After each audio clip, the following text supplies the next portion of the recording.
In the desolate wasteland ravaged by radiation, on the outermost fringes of the safe zone, lies a dilapidated shack. Mo Qianqian lies with her eyes tightly shut, her complexion flushed, sleeping fitfully.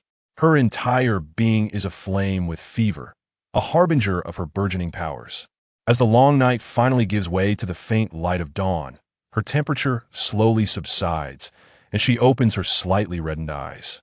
Just a day prior, she inhabited the civilized society of the 21st century. She was the 108th heir to the Mo family's mastery of mechanical arts, the youngest living inheritor of an intangible cultural heritage, and a contemporary grandmaster of machinery. With dozens of patents in mechanical arts to her name, she possessed an 8-figure bank balance and owned multiple properties, leading a life of material abundance beyond compare. Yet, in a fleeting moment of disorientation, the world spun around her. When she regained her senses, she found herself ensconced in this crumbling shack. It seemed she had traversed through realms. In truth, whether she had crossed over or not was of little consequence. What truly mattered was that the vast wealth she had amassed could not accompany her into this new existence. All the painstakingly saved 8-figure fortune and numerous properties gone. How profoundly sorrowful that is. She had stepped into a world within the pages of a book. The narrative backdrop of the tome is set against a post-apocalyptic wasteland, echoing the recent trend of tales where the male lead descends into madness after the female lead's demise. Her current identity mirrors that of a pitiful heroine whose deep affection and misplaced trust lead to relentless torment, culminating in her tragic end and the embodiment of the bitter ending aesthetic. After her death, the male lead is left in anguished remorse, driven to madness. But for now, she still breathes. Thus, the forthcoming plot is centered around one word: torture. There will be the mental torment akin to a dull knife grinding flesh, alongside intense physical and emotional suffering. It is only after her demise that the male lead awakens to the truth, realizing that his hatred for the heroine has morphed into a deep, unacknowledged love. Yet, by then, it is far too late. As she perused the book, relishing the male lead's heart-wrenching regret, his blood-soaked despair, and the image of his hair turning white overnight, she felt a thrill. But now, as the protagonist of this tale, the situation is altogether different if the narrative were to replay in her life. Such thoughts are unbearable, completely unfathomable. She yearns for a system to materialize at this moment, offering her a chance to fulfill some desire of the heroine, thus granting her passage back to the 21st century. Whether through vengeance or turning the tables on the male lead, she is open to any possibility. Alas, no such providence appears.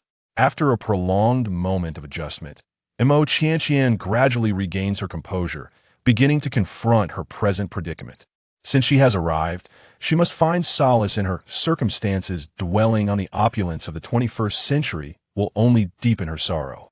The crux of the matter lies in how to alter her fate moving forward.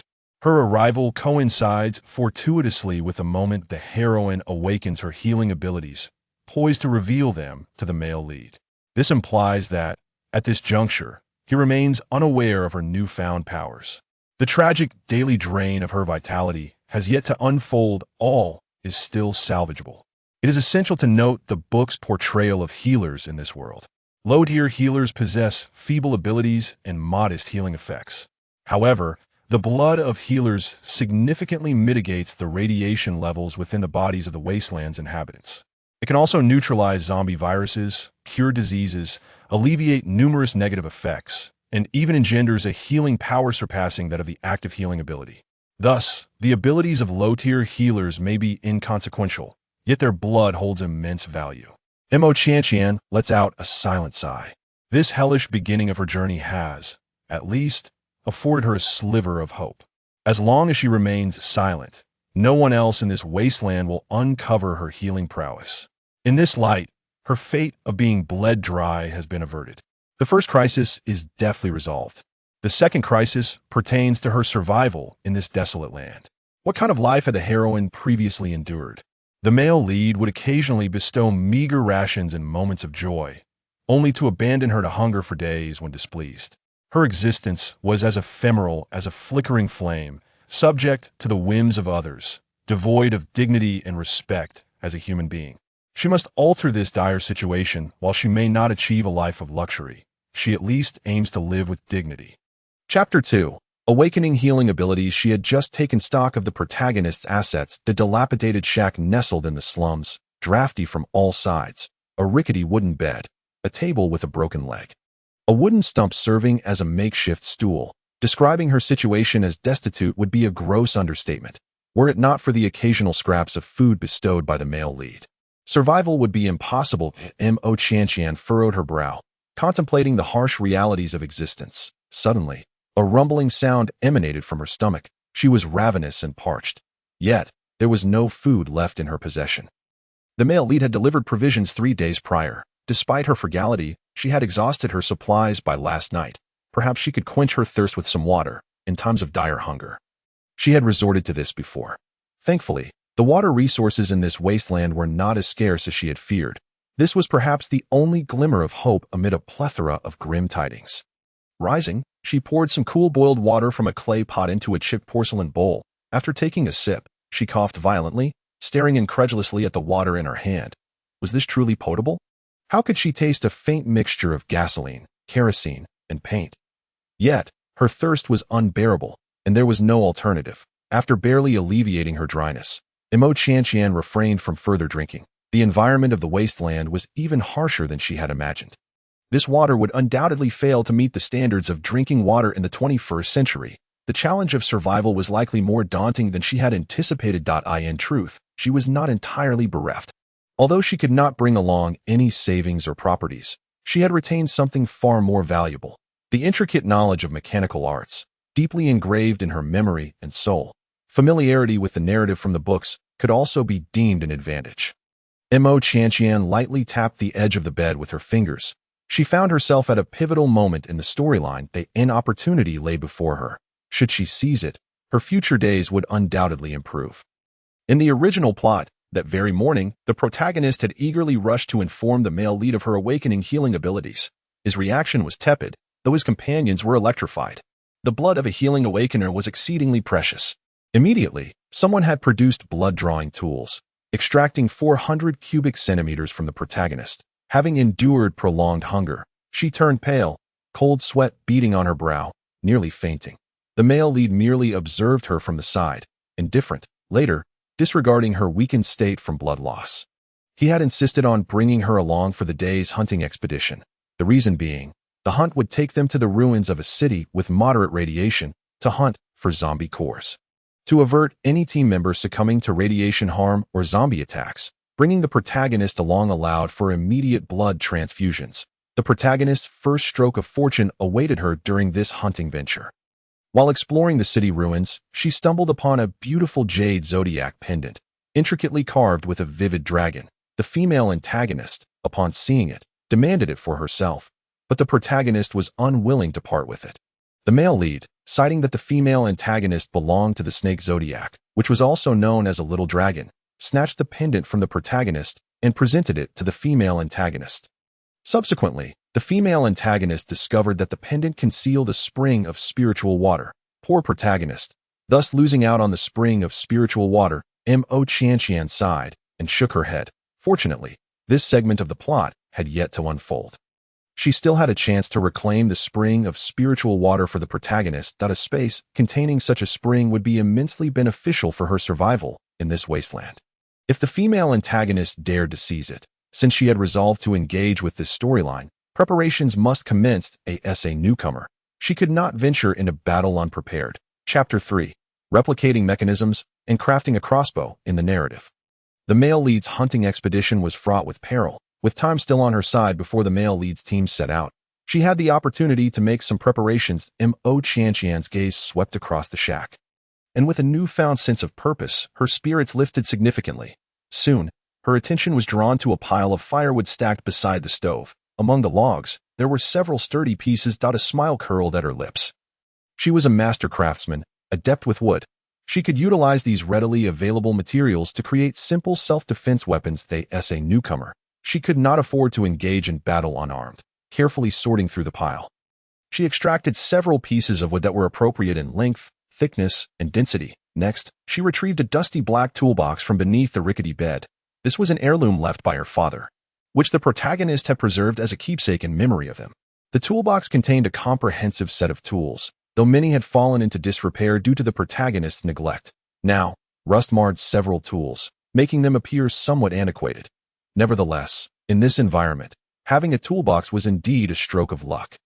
She opened the toolbox and took out a rusted handsaw, weighing it in her hand before she began to work on the wood, marking lines, cutting, chiseling, and crafting tenons. Each motion flowed with the grace of someone who had performed these tasks 1,000 times before. In truth, she was indeed regarded as a prodigy in mechanical arts, a contemporary master of the craft. Yet, there were no shortcuts in the realm of mechanical arts. Every achievement, every accolade she had garnered, was the result of tenfold effort and countless hours of practice. She intended to craft a crossbow. In the 21st century, crossbows were classified as controlled weapons, virtually unattainable on the market. She had quietly taken on custom crossbow projects, becoming intimately familiar with various models and structures. Indeed, she had even practiced crossbow shooting, achieving commendable accuracy. For hunting, carrying a crossbow was an ideal means of defense. However, the power of such weapons was proportional to their size.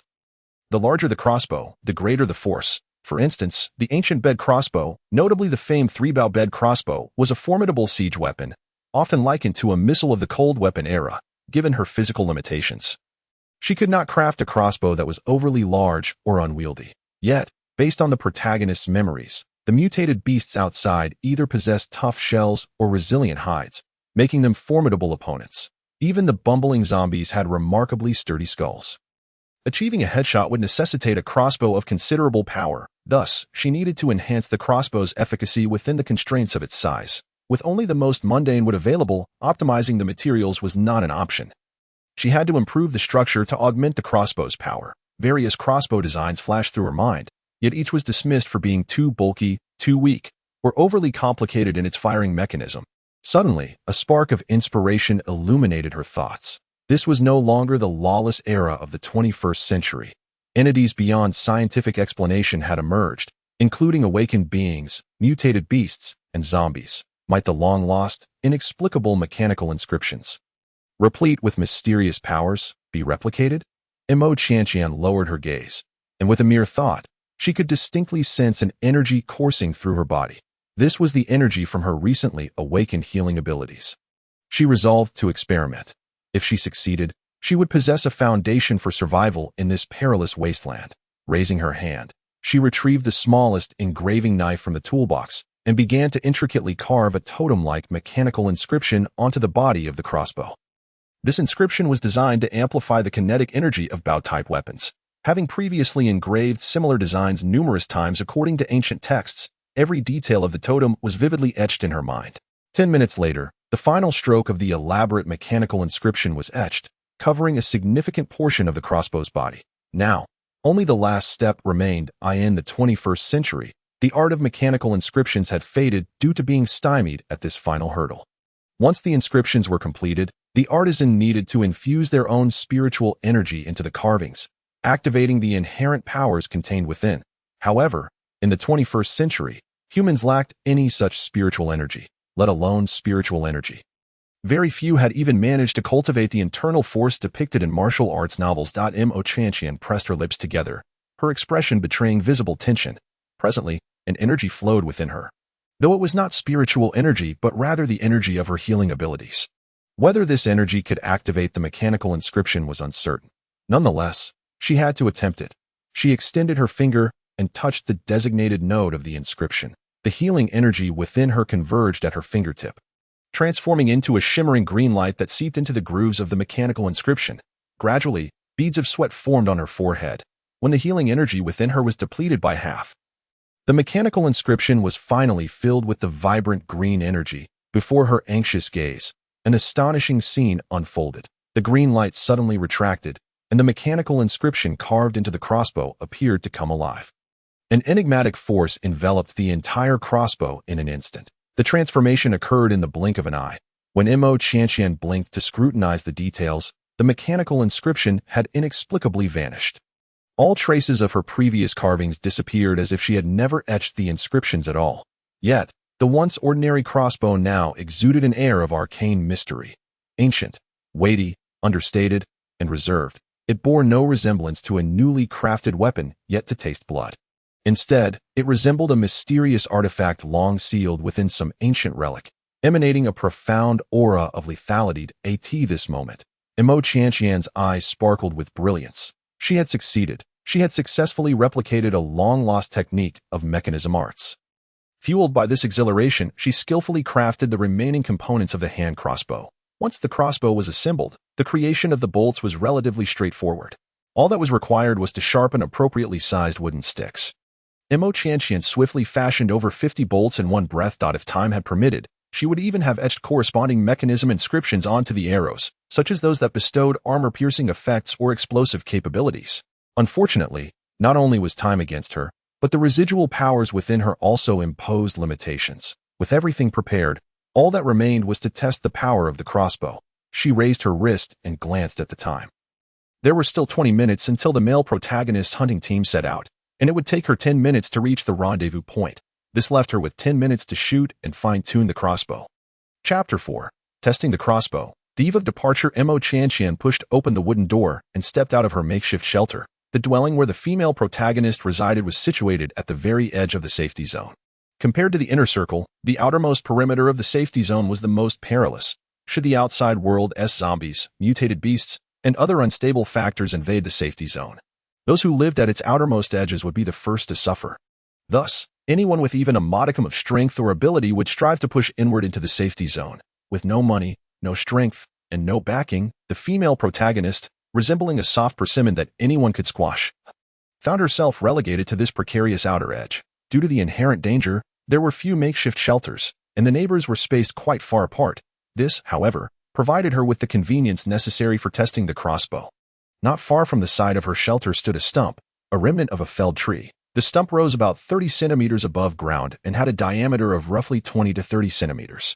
Typically, the female protagonist used this stump as a seat. Imo Qianqian chose this stump as her target for testing. She positioned herself over 10 meters away from the stump, drew back the crossbow string, and pulled the trigger. With a soft twang, the bolt struck the stump with remarkable precision, accompanied by a dull thud of impact. The spot where the bolt struck the stump erupted in a plume of fine dust. Imo Qianqian hurried over to inspect the scene. As the dust settled, astonishment was evident in her eyes. The nearly 30-centimeter diameter stump had been completely penetrated by the bolt. It seemed that the kinetic energy carried by the bolt was so immense that the entire stump had shattered. The wooden shaft could not withstand such force, and after piercing the stump, it had splintered into fragments. This level of power far exceeded Imo Qianqian's expectations. Even in the 21st century, one might require a large-caliber firearm to achieve such potency.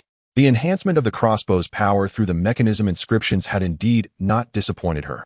Once the initial shock wore off, joy illuminated Imo Qianqian's face. Possessing such a powerful hand crossbow undoubtedly greatly increased her capacity for self-defense. Naturally, her astute mind, accustomed to finding lucrative opportunities, envisioned more than mere self-preservation. In this post-apocalyptic wasteland, the law was not as stringent as in the 21st century. The trade of high-powered weaponry was not prohibited here. Given that those enigmatic mechanism inscriptions could be replicated in this wasteland, perhaps she could seize a territory, hire some enforcers, and operate as a major arms dealer from the shadows, which seemed a promising path to wealth. Imo Qianqian squinted her eyes, daydreaming about her future fortunes. In a short span of time, she had conceived no fewer than 10 ways to profit from the mechanism arts. However, she was not one to act recklessly. This was evident from her ability to amass a fortune in the 8 figures solely through her own efforts in the 21st century. To make money, one must first understand policies, conduct market research, analyze trends, and assess competitors. These matters could be planned out later. At present, the most crucial point was to seize the opportunity at hand. Accompanying the male protagonist's team on this hunting expedition was a colossal opportunity that the female protagonist had previously missed. With the space in her possession, the world was hers to command.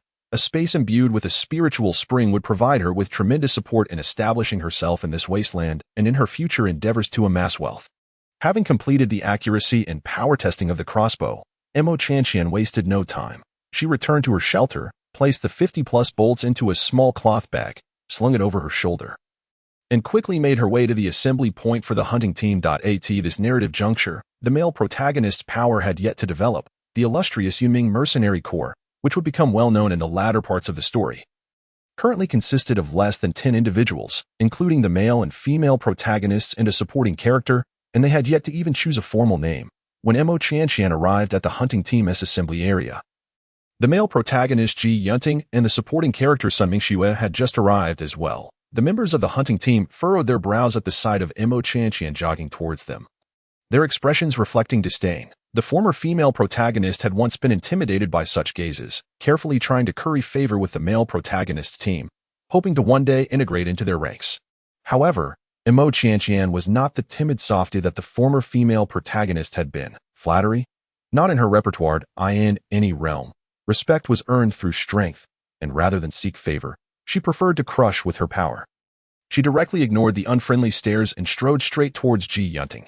Chapter 5. The first confrontation with the male protagonist and supporting character. Ignoring the unfriendly glances, she approached Ji Yunting.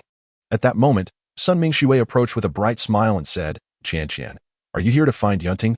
Our team is about to set out for a hunt. If you have something to discuss, you may have to wait until Yunting returns from the hunt. Mo Qianqian blinked, recognizing the veiled barb in her words. I won't delay your hunting. Mo Qianqian smiled cheerfully. She turned to Ji Yunting and declared, "I wish to accompany you on the hunt." Ji Yunting's cold gaze fell upon Mo Qianqian. He did not respond to her request to join the hunt. Instead, he coldly remarked, "Is it that food is insufficient? I can transfer you some credits. You can buy nutrient blocks yourself." Ji Yunting naturally assumed Mo Qianqian's intent was to beg for food. It was understandable why the former female protagonist was so sensitive and timid. A person who relied on others for sustenance could hardly possess any backbone. Ji Yunting had never taken the former female protagonist out of the safety zone to hunt or gather resources. The naive and innocent former female protagonist did not comprehend the reasons behind this, even comforting herself that Ji Yunting was protecting her by not allowing her to step into dangerous territory. But Mo Qianqian understood the underlying motives. Ji Yunting wanted to render the former female protagonist dependent on him, to reduce her to a state of humble begging for scraps of food. From the outset, Ji Yunting's retribution against the former female protagonist was to make her feel utterly insignificant in his presence. Ji Yunting, I said I want to accompany you on the hunt. Mo Qianqian's voice remained soft, lacking sharpness, yet it no longer bore the cautious timidity of yore. The attendees were somewhat taken aback. Today, Mo Qianqian seemed different. The Mo Qianqian they knew was always timid, sensitive, and fragile, speaking softly and never daring to refute anyone's words. Her demeanor radiated caution, making her seem like an easily squashed weakling. Ji Yunting's typically indifferent expression now held a hint of scrutiny. After a moment, he furrowed his brow slightly, annoyance flickering in his gaze. "What are you making a fuss about?" Had it been the former female protagonist facing Ji Yunting's current gaze and hearing his clearly displeased tone, she would likely not have dared to utter another word. "Must I repeat myself a third time? I said I want to accompany you on the hunt. I have no time to indulge your nonsense." Ji Yunting's voice carried a chill. Mo Qianqian's lips curved into a faint smile, calm and composed. "One must learn to be self-sufficient. I am determined to venture outside the safety zone today. I do not necessarily have to join your team. There is another team over there seeking members. If you say one word not to take me, I will immediately join them. In an instant." Ji Yunting's expression darkened considerably, and everyone else froze in place. No one had anticipated that the consistently timid and inconspicuous Mo Qianqian would possess such a resolute side. After a long moment, someone finally recovered, and Yang Yong, who had always looked down upon Mo Qianqian, immediately scolded, "Mo Qianqian, don't be ungrateful. If it weren't for the captain's protection, do you think you could remain so comfortably within the safety zone? As a woman who cannot carry a load or lift a finger, you should be grateful not to have to venture out like other women to engage in unsavory trades for survival. Don't you realize how fortunate you are?" In response to Yang Yong's scorn, Mo Qianqian did not exhibit the previous cowardice of remaining silent, nor did she feel angered by his words. Instead, she let out a mocking laugh. "Indeed, I am entirely reliant on Ji Yunting's protection to remain so comfortably within the safety zone. But isn't it only right that Ji Yunting protects me? My parents died saving him, and I am his fiancée. Is it not natural for him to protect his fiancée and care for the daughter of his savior? Or do you think that as Ji Yunting's fiancée, I should engage in unsavory trades to earn a living? Do you believe Ji Yunting looks more handsome with a green pasture atop his head?" The most cutting words were delivered by Mo Qianqian with a calm demeanor and a light laugh. Yang Yong was left dumbfounded. Not only Yang Yong, but everyone present was astonished. The impression Imo Chantian had left as timid and cowardly was so deeply ingrained that no one expected her to counter Yang Yong's remarks with such sharpness and lack of mercy. Imo Chantian, don't stir up trouble. Yang Yong's pride was somewhat wounded. Equally displeased was Ji Yunting. Pray tell, which of my words is stirring up trouble? Imo Chantian refused to yield an inch. You are slandering the captain. Yang Yong shouted. Am I the one slandering Ji Yunting? Or are you the one slandering Ji Yunting? You need not venture out into danger, nor engage in the flesh trade like other women. To worry about your sustenance, is that not a statement you made? Imo Chantian mocked. You. Yang Yong was about to retort further when Ji Yunting silenced him with a cold reprimand. Be quiet. Ji Yunting's expression darkened. His gaze icy enough to freeze. His frigid stare fell upon Imo Chantian. She met his gaze unflinchingly, her eyes soft, adorned with a faint smile, exuding an air of calm confidence without a hint of fear. Although Ji Yunting's eyes were cold, his heart was tumultuous. In his memory, Imo Chantian had never dared to meet his gaze so directly. Furthermore, her words. His eyes deepened. Since you wish to be self-sufficient, then follow along. Ji Yunting's voice returned to its usual indifference. Chapter 6. The dispute over spoils of war. As Ji Yunting's words faded, Yang Yong's warning voice followed. Imo Chantian, you'd best not hold us back. Otherwise, even with the captain protecting you, I shall make you regret it. With her objective achieved, Imo Chantian chose not to engage Yang Yong further. She was a pragmatic individual. The goal of this expedition was the Spirit Spring space. Bickering that strayed from the objective was meaningless, regardless of victory or defeat. In the tense silence, a dilapidated modified off-road vehicle halted before the group. The driver, Li Dong, was one of the earliest followers of the male lead. In the narrative, he rarely initiated bullying of the female lead, yet he never extended a helping hand when others did. Once Sun Mingxue boarded, she naturally settled beside Ji Yunting. After taking her seat, she seemed to realize something, instinctively glancing at Imo Chantian. I'm sorry, Chantian. We usually sit this way. If you mind, I can switch places with you, and you can sit next to Yunting. Sun Mingxue feigned an intention to rise. Mingxue, why are you giving her your seat? There are plenty of empty spots. Can't she find one herself? Yisong interjected, his tone resentful, glaring at Imo Chantian with disdain, meeting Yisong's contemptuous gaze. Imo Chantian rolled her eyes. Yisong was a sycophant of Sun Mingxue, one of the few who bullied the female lead early on. In the later stages of the plot, after the female lead's demise, Yisong and Yang Yong, alike, were among the first to be executed by the male lead for their transgressions. No need to swap seats. We shall maintain our previous arrangement. Ji Yunting spoke, his cold gaze resting on Imo Chantian. Find a seat for yourself. As Ji Yunting's voice concluded, Yisong sneered at Imo Chantian. A glimmer of triumph flickered in Sun Mingxue's eyes. At that moment, Imo Chantian felt somewhat out of place. It seemed she had neither spoken nor done anything, yet these individuals had orchestrated an entire performance. Truly, it was bewildering. Was Ji Yunting a coveted prize or a currency that everyone yearned to be near him? Imo Chantian remained silent, yet she was no longer the timid figure of the past. She chose a seat farthest from Ji Yunting, closing her eyes to rest, perhaps due to the stark contrast between her current demeanor and her previously meek disposition. The entire vehicle's occupants subtly observed her. Even with her eyes shut, she could sense several penetrating gazes. Ji Yunting scrutinized Imo Chantian, her disheveled hair, her grimy little face. Perhaps it was merely his imagination. But he felt that today, Imo Chantian was somewhat different. The eyes that had not dared to meet his for so long seemed to have regained their brilliance from years past. That had once been the aspect he detested most. Yet today, for some reason, his mind repeatedly flashed with those eyes that met his directly, so composed, so radiant. As Ji Yunting's thoughts drifted, Imo Chantian suddenly opened her eyes. Their gazes locked. The sharpness that flickered in Imo Chantian's eyes momentarily stunned Ji Yunting. By the time he focused again, she had already looked away, gazing out the window. Ji Yunting furrowed his brow, dismissing the notion that the intensity he had perceived was merely an illusion. Such piercing eyes could not possibly belong to Imo Chantian, a girl who had never ventured beyond her comfort zone. The off-road vehicle traversed the desolate road. Perhaps due to the addition of another person, the atmosphere within the vehicle turned quiet. After a considerable time of bumpy travel, someone finally spoke. Brother Ting, with an extra person in the team today, how shall we distribute our spoils? The question came from Lu Yu, the brains of Ji Yunting's team, known for his sharp intellect. The additional individual he referred to was undoubtedly Imo Chantian. As her name was mentioned, Imo Chantian withdrew her gaze from the window.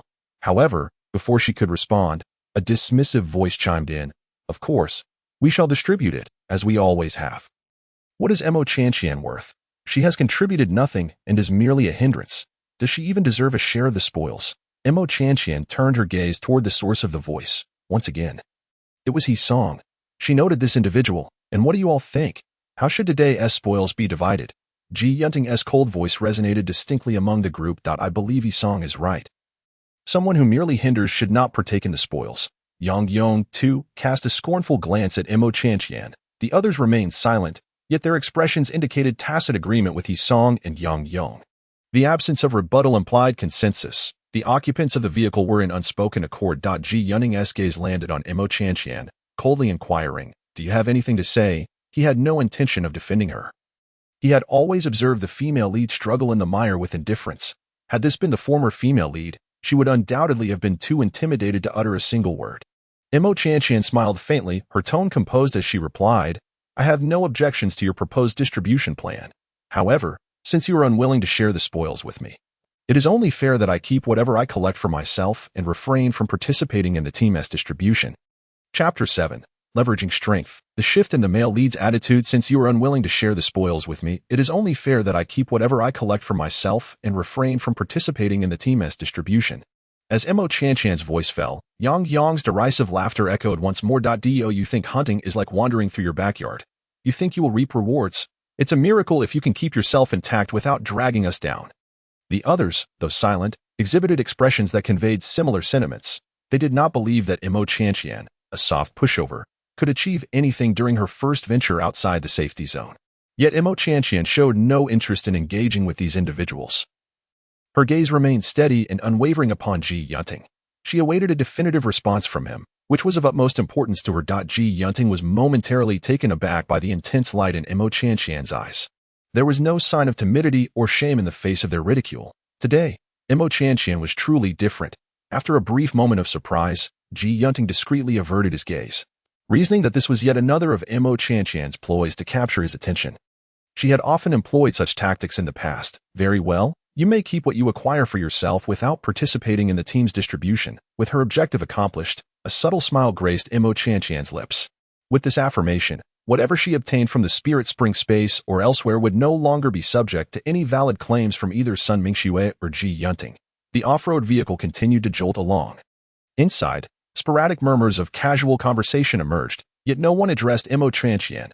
She was content in her solitude, adjusting the crossbow on her back and placing her hand crossbow within reach, then turning to gaze out the window.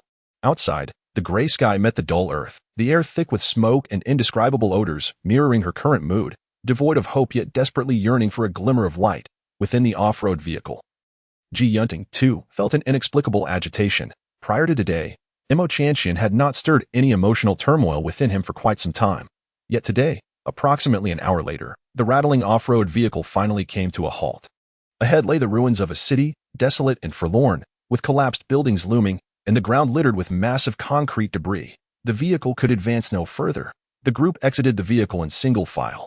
Ji Yunting's gaze swept past Mo Chanqian, ultimately resting upon the wooden crossbow at his side. Do you intend to use that wooden crossbow as your weapon for this journey? Ji Yunting asked in a low voice. Mo Chanqian raised her eyes, responding coolly, "Yes, the urban ruins are perilous. Whether from mutated beasts or zombies, their defenses are formidable. That wooden toy of yours likely cannot even pierce the defenses of the lowest-tier zombies." Ji Yunting remarked, "Thank you for your reminder." The girl's indifferent tone made Ji Yunting instinctively furrow his brow. Yet he quickly suppressed his displeasure. After all, she was under his charge. Moreover, his intention had never been to see Mo Chanqian perish.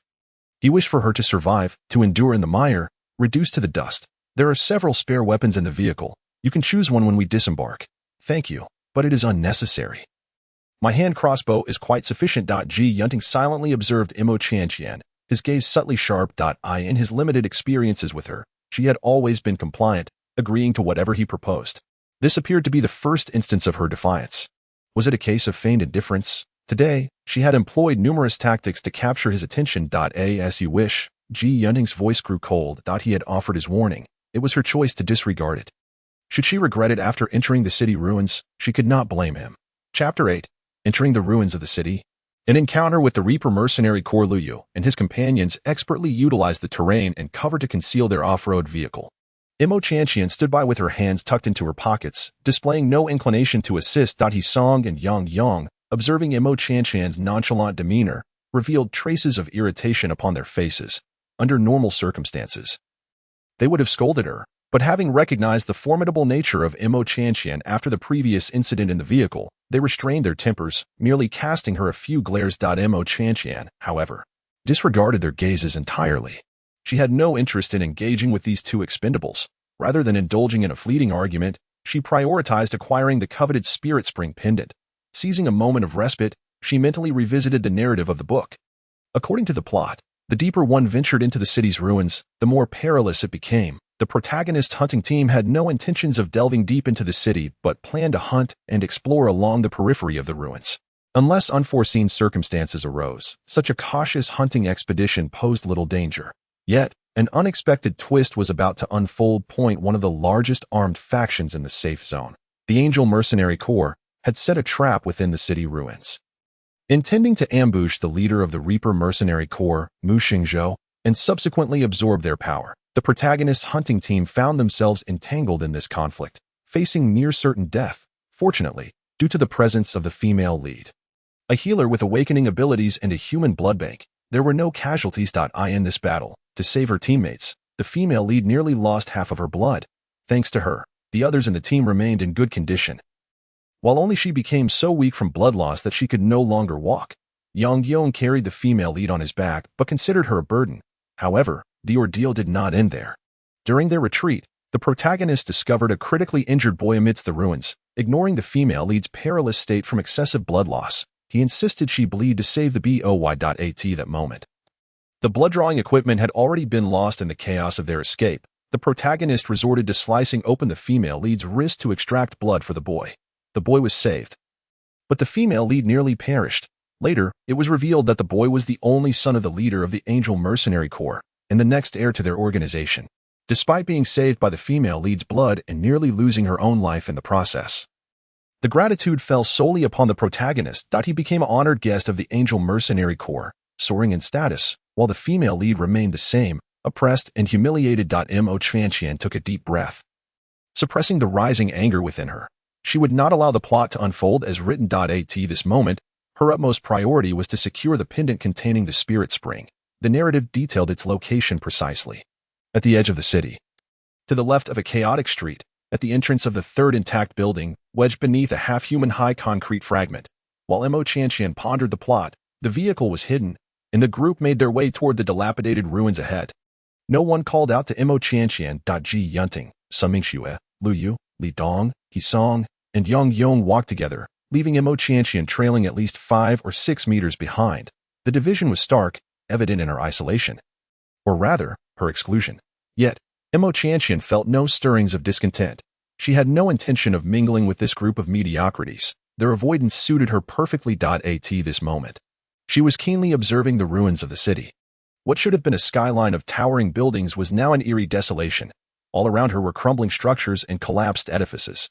Through the gaps in the buildings, she could see a few scattered zombies wandering aimlessly. 2 zombies, having caught the scent of human flesh, stumbled out from the crevices of a building, lurching toward Imo Chantian and her companions at a pace that was neither fast nor slow. Based on their trajectory, it was clear they would reach Imo Chantian first. Both the female lead in the book and the modern-day Imo Chantian were witnessing zombies for the first time. The putrid stench emanating from the decaying creatures struck her with overwhelming force, causing a wave of nausea. Ji Yunting, noticing the sudden paleness on Imo Chantian's face from several meters away, hesitated, seemingly contemplating intervening to deal with the 2 zombies.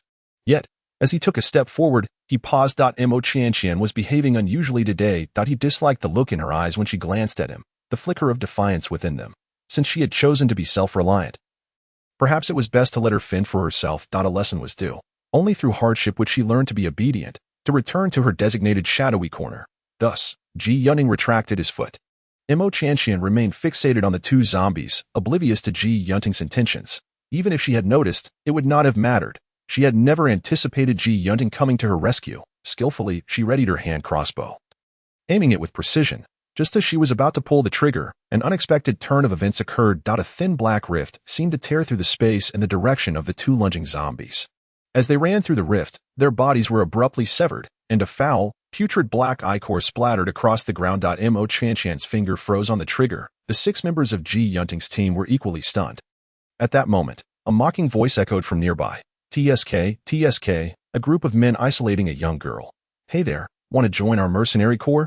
We guarantee no one will isolate you. Accompanying this was a teasing whistle. Mo Chanchan turned her gaze toward the source of the voice, spotting over 20 robust men in coordinated camouflage uniforms, their equipment well furnished. On the insignia of their sleeves, she discerned the emblem of a skull and scythe. This was an encounter with the Reaper Mercenary Corps. The Black Rift she had just witnessed was no mere illusion. The book had mentioned that Mu Shishou, the prematurely deceased leader of the Reaper Mercenary Corps, was a formidable spatial ability user. His signature move was to cleave opponents in two using spatial rifts. So had Mu Shishou been the one to eliminate those zombies, though she did not require saving. This prematurely deceased leader seemed to possess a sense of justice. Mo Chanchan's gaze fell upon the man leading the Reaper Mercenary Corps. Tall, resolute, austere, and ascetic, he embodied her aesthetic ideals in both stature and countenance. TSK, such a handsome man, yet tragically gone too soon. What a pity. Chapter 9. Variables in the plot. Not far away, Ji Yunting's expression was grim. His intent to teach Mo Chanchan a lesson was one matter, but being seen by the other team as isolating a vulnerable girl was another entirely. Thank you for saving my teammate, Ji Yunting said, his tone dark and begrudging. Mu Xingzhou did not even spare him a glance. But Shenfeng beside him scoffed, continuing to taunt, we can't accept your thanks. Who knows if you're cursing us for meddling in your affairs right now. A group of men isolating a young girl. How shameless. Faced with Shenfeng's ridicule, Ji Yunting remained silent, refraining from defending himself or engaging in an argument. On one hand, he realized that arguing was futile. On the other, the opposing team outnumbered them and possessed superior weaponry. Engaging in a conflict would leave their small team of fewer than 10 with no chance of victory. In this moment, enduring was the wisest course of action. Go collect the crystal cores. We're leaving. Mu Xingzhou's voice was as deep and austere as his demeanor. He was not one to meddle in others' affairs, but found the deliberate isolation of a weaker individual intolerable. If one did not like a teammate, they could simply expel them from the team or deal with it directly. In a scenario where they should stand united against a common enemy, ostracizing a teammate was behavior he found most distasteful. Shenfeng acknowledged the command, stepping forward to the spot where the 2 zombie heads had fallen. Drawing a dagger, he sliced through the decaying skulls with the ease of cutting through melons. Retrieving 2 transparent crystals from the pool of putrid brain matter. Mo Chanchan immediately understood that these crystals were the zombie cores. Though they appeared repulsive, zombie cores were a form of currency in the safe zone, exchangeable for points or items. After collecting the cores, the members of the Reaper Mercenary Corps offered no further words and departed toward the depths of the city ruins. Mo Chanchan watched them leave, momentarily stunned. This segment was absent from the novel's plot. However, the storyline had not included her being ostracized from the team, left to confront the zombies alone. The appearance of Mu Shishou was undoubtedly a variable introduced by her presence. She needed to secure the spirit spring as soon as possible. Otherwise, with so many variables, she feared complications might arise regarding the spirit spring. The members of the Reaper Mercenary Corps had distanced themselves. Yet Ji Yunting's expression remained dark. His original plan had been to let the zombies approach Mo Chanchan further, allowing her to experience more fear. In the final moments of the zombies' attack, he intended to swoop in and save her. This way, he could both teach Mo Chanchan a lesson and make her realize that he was the only one she could rely on. He relished the sight of her eyes filled with him, so humble and pleading. Then, he would trample her humility and desperation underfoot, grinding it into dust. However, with the intervention of the Reaper Mercenary Corps, his little punishment was thwarted before it could even commence. However, it matters not, for within the city's ruins, there is little to be found, save for an abundance of zombies. He cast his gaze in the direction of Mo Chanchan, a cold smile curling on his lips. The depths of the city are fraught with peril. We shall hunt zombies and scavenge for supplies in this vicinity. Steel, silverware, and certain delicate artifacts from the era of civilization, either untouched or only slightly damaged, hold significant value. These are the fundamental principles of hunting and exploration. Since she wishes to be self-sufficient, he has no qualms about imparting some wisdom. In a while, our group of combatants will clear a relatively safe area, allowing you to search for resources within the space we have secured. However, be warned that both the collapsed ruins and the interiors of buildings, even those we have already examined, may still harbor lurking dangers that remain unaddressed. Your findings will not be subject to team distribution. All actions are at your own discretion, and you must carefully consider the risks involved. Ji Yunting considered his arrangements to be quite generous. What he sought was never Mo Chanchan's life. Yet, unexpectedly, she declined his offer. "There's no need for such trouble. We shall each explore our own paths." Mo Tianqian's voice remained indifferent, and without waiting for Ji Yunting to respond, she strode forward into the city ruins. Ji Yunting's expression darkened as he watched her retreating figure. A question forming in his mind about how she, so fragile, intended to navigate this exploration alone and confront any zombies she might encounter. Would she rely on that wooden toy in her hand? He longed to caution her that zombies were not so easily dealt with, that her wooden toy would prove utterly inadequate.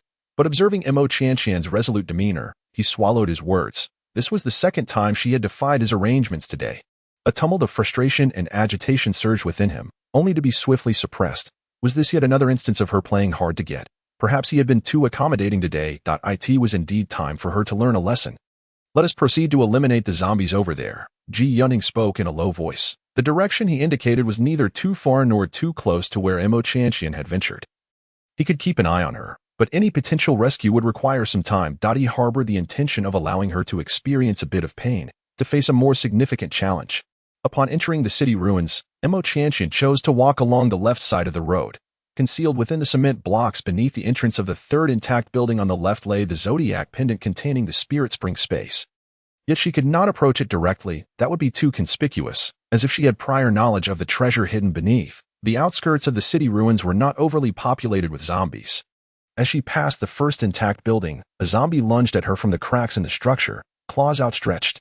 Chapter 10, Witnessing the Power of the Hand Crossbow. Discovering the space pendant, the foul stench assaulted her senses.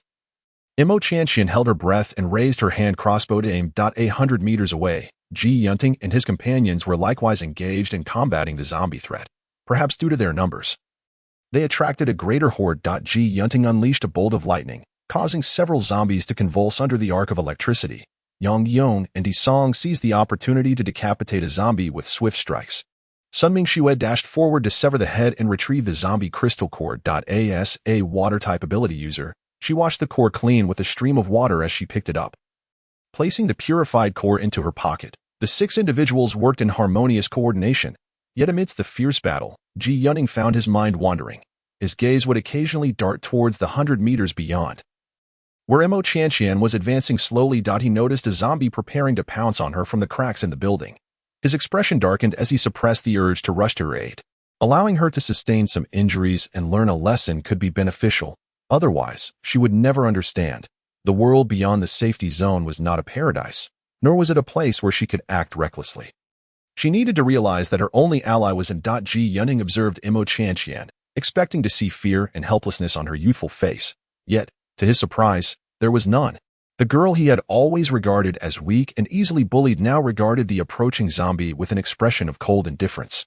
He even saw her raise that ridiculous wooden toy. Mo Tianqian aimed her hand crossbow. With a soft whoosh, the bolt shot forth, striking the zombie squarely in the head.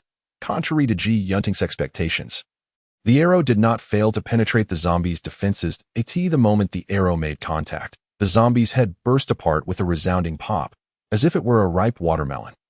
This outcome was anticipated by Mo Tianqian. Given the kinetic energy of the bolt during her trial shots, a hit to the head would undoubtedly result in an explosion. The foul black blood mixed with decaying brain matter splattered everywhere. Even though she had steeled herself for such a sight, she could not fully acclimate to the gruesome scene. A violent churn erupted within her, nausea threatening to overwhelm her, just as she was about to retch.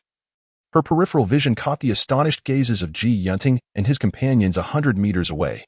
How amusing, a bunch of insignificant fools. She stifled her nausea, retrieved the crystal core that had fallen nearby, and stepped into the intact building beside her. Shielded from view, she could no longer contain herself and leaned against the wall to vomit. 100 meters away, Ji Yunting stood frozen, staring at the spot where Mo Tianqian had just been.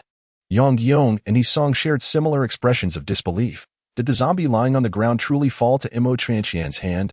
With that wooden toy of hers? I can hardly believe it. Yang Yong exclaimed incredulously. The moment Mo Tianqian aimed and shot the hand crossbow, it had gone unnoticed by everyone except Ji Yunting.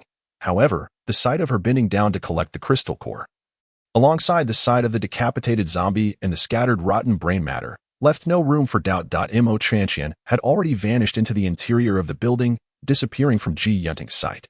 Ji Yunting furrowed his brow, his gaze darkening. He had always perceived the hand crossbow as a mere toy, yet it had proven to be a formidable weapon. It seemed to function as a long-range sniper without requiring energy. In this wasteland, long-range weapons certainly existed. Their team was equipped with energy guns, yet no one would easily employ them, as they consumed energy upon firing. Energy was a precious commodity in this desolate world. Yet, Mo Qianqian's wooden long-range weapon appeared to require no energy at all and demonstrated considerable power, with its only consumable material being a sharpened piece of wood. If only his hunting team could master such a weapon. Beyond the unexpected capabilities of the weapon, Mo Qianqian's conduct today left him with a sense of losing control. He had not anticipated that she would possess the courage to single-handedly slay a zombie. Inside the first intact building, Mo Qianqian was unable to regain her composure. The disordered and desolate interior concealed 3 zombies. Sensing the scent of human flesh and blood, they lunged at her, claws flailing. After 3 swift sounds, Mo Qianqian emerged with 3 crystal cores, though she felt as if she might faint from nausea. Once she had expelled her stomach's contents, she did not forget to feign a thorough search of the building. The edges of the city ruins had long been scoured countless times. Mo Qianqian's pretense yielded no results. Upon exiting the building, she spotted Ji Yunting and his group several dozen meters away. Ji Yunting was also observing her. Their eyes met. Mo Qianqian's gaze was indifferent, while Ji Yunting's held a hint of scrutiny. Ignoring the meaning behind Ji Yunting's gaze, Mo Qianqian averted her eyes and continued along the left side of the road. As she passed the spot where she had just dispatched the zombie, she bent down to retrieve the bolt she had shot. She carried over 50 bolts on her back, which was not insignificant.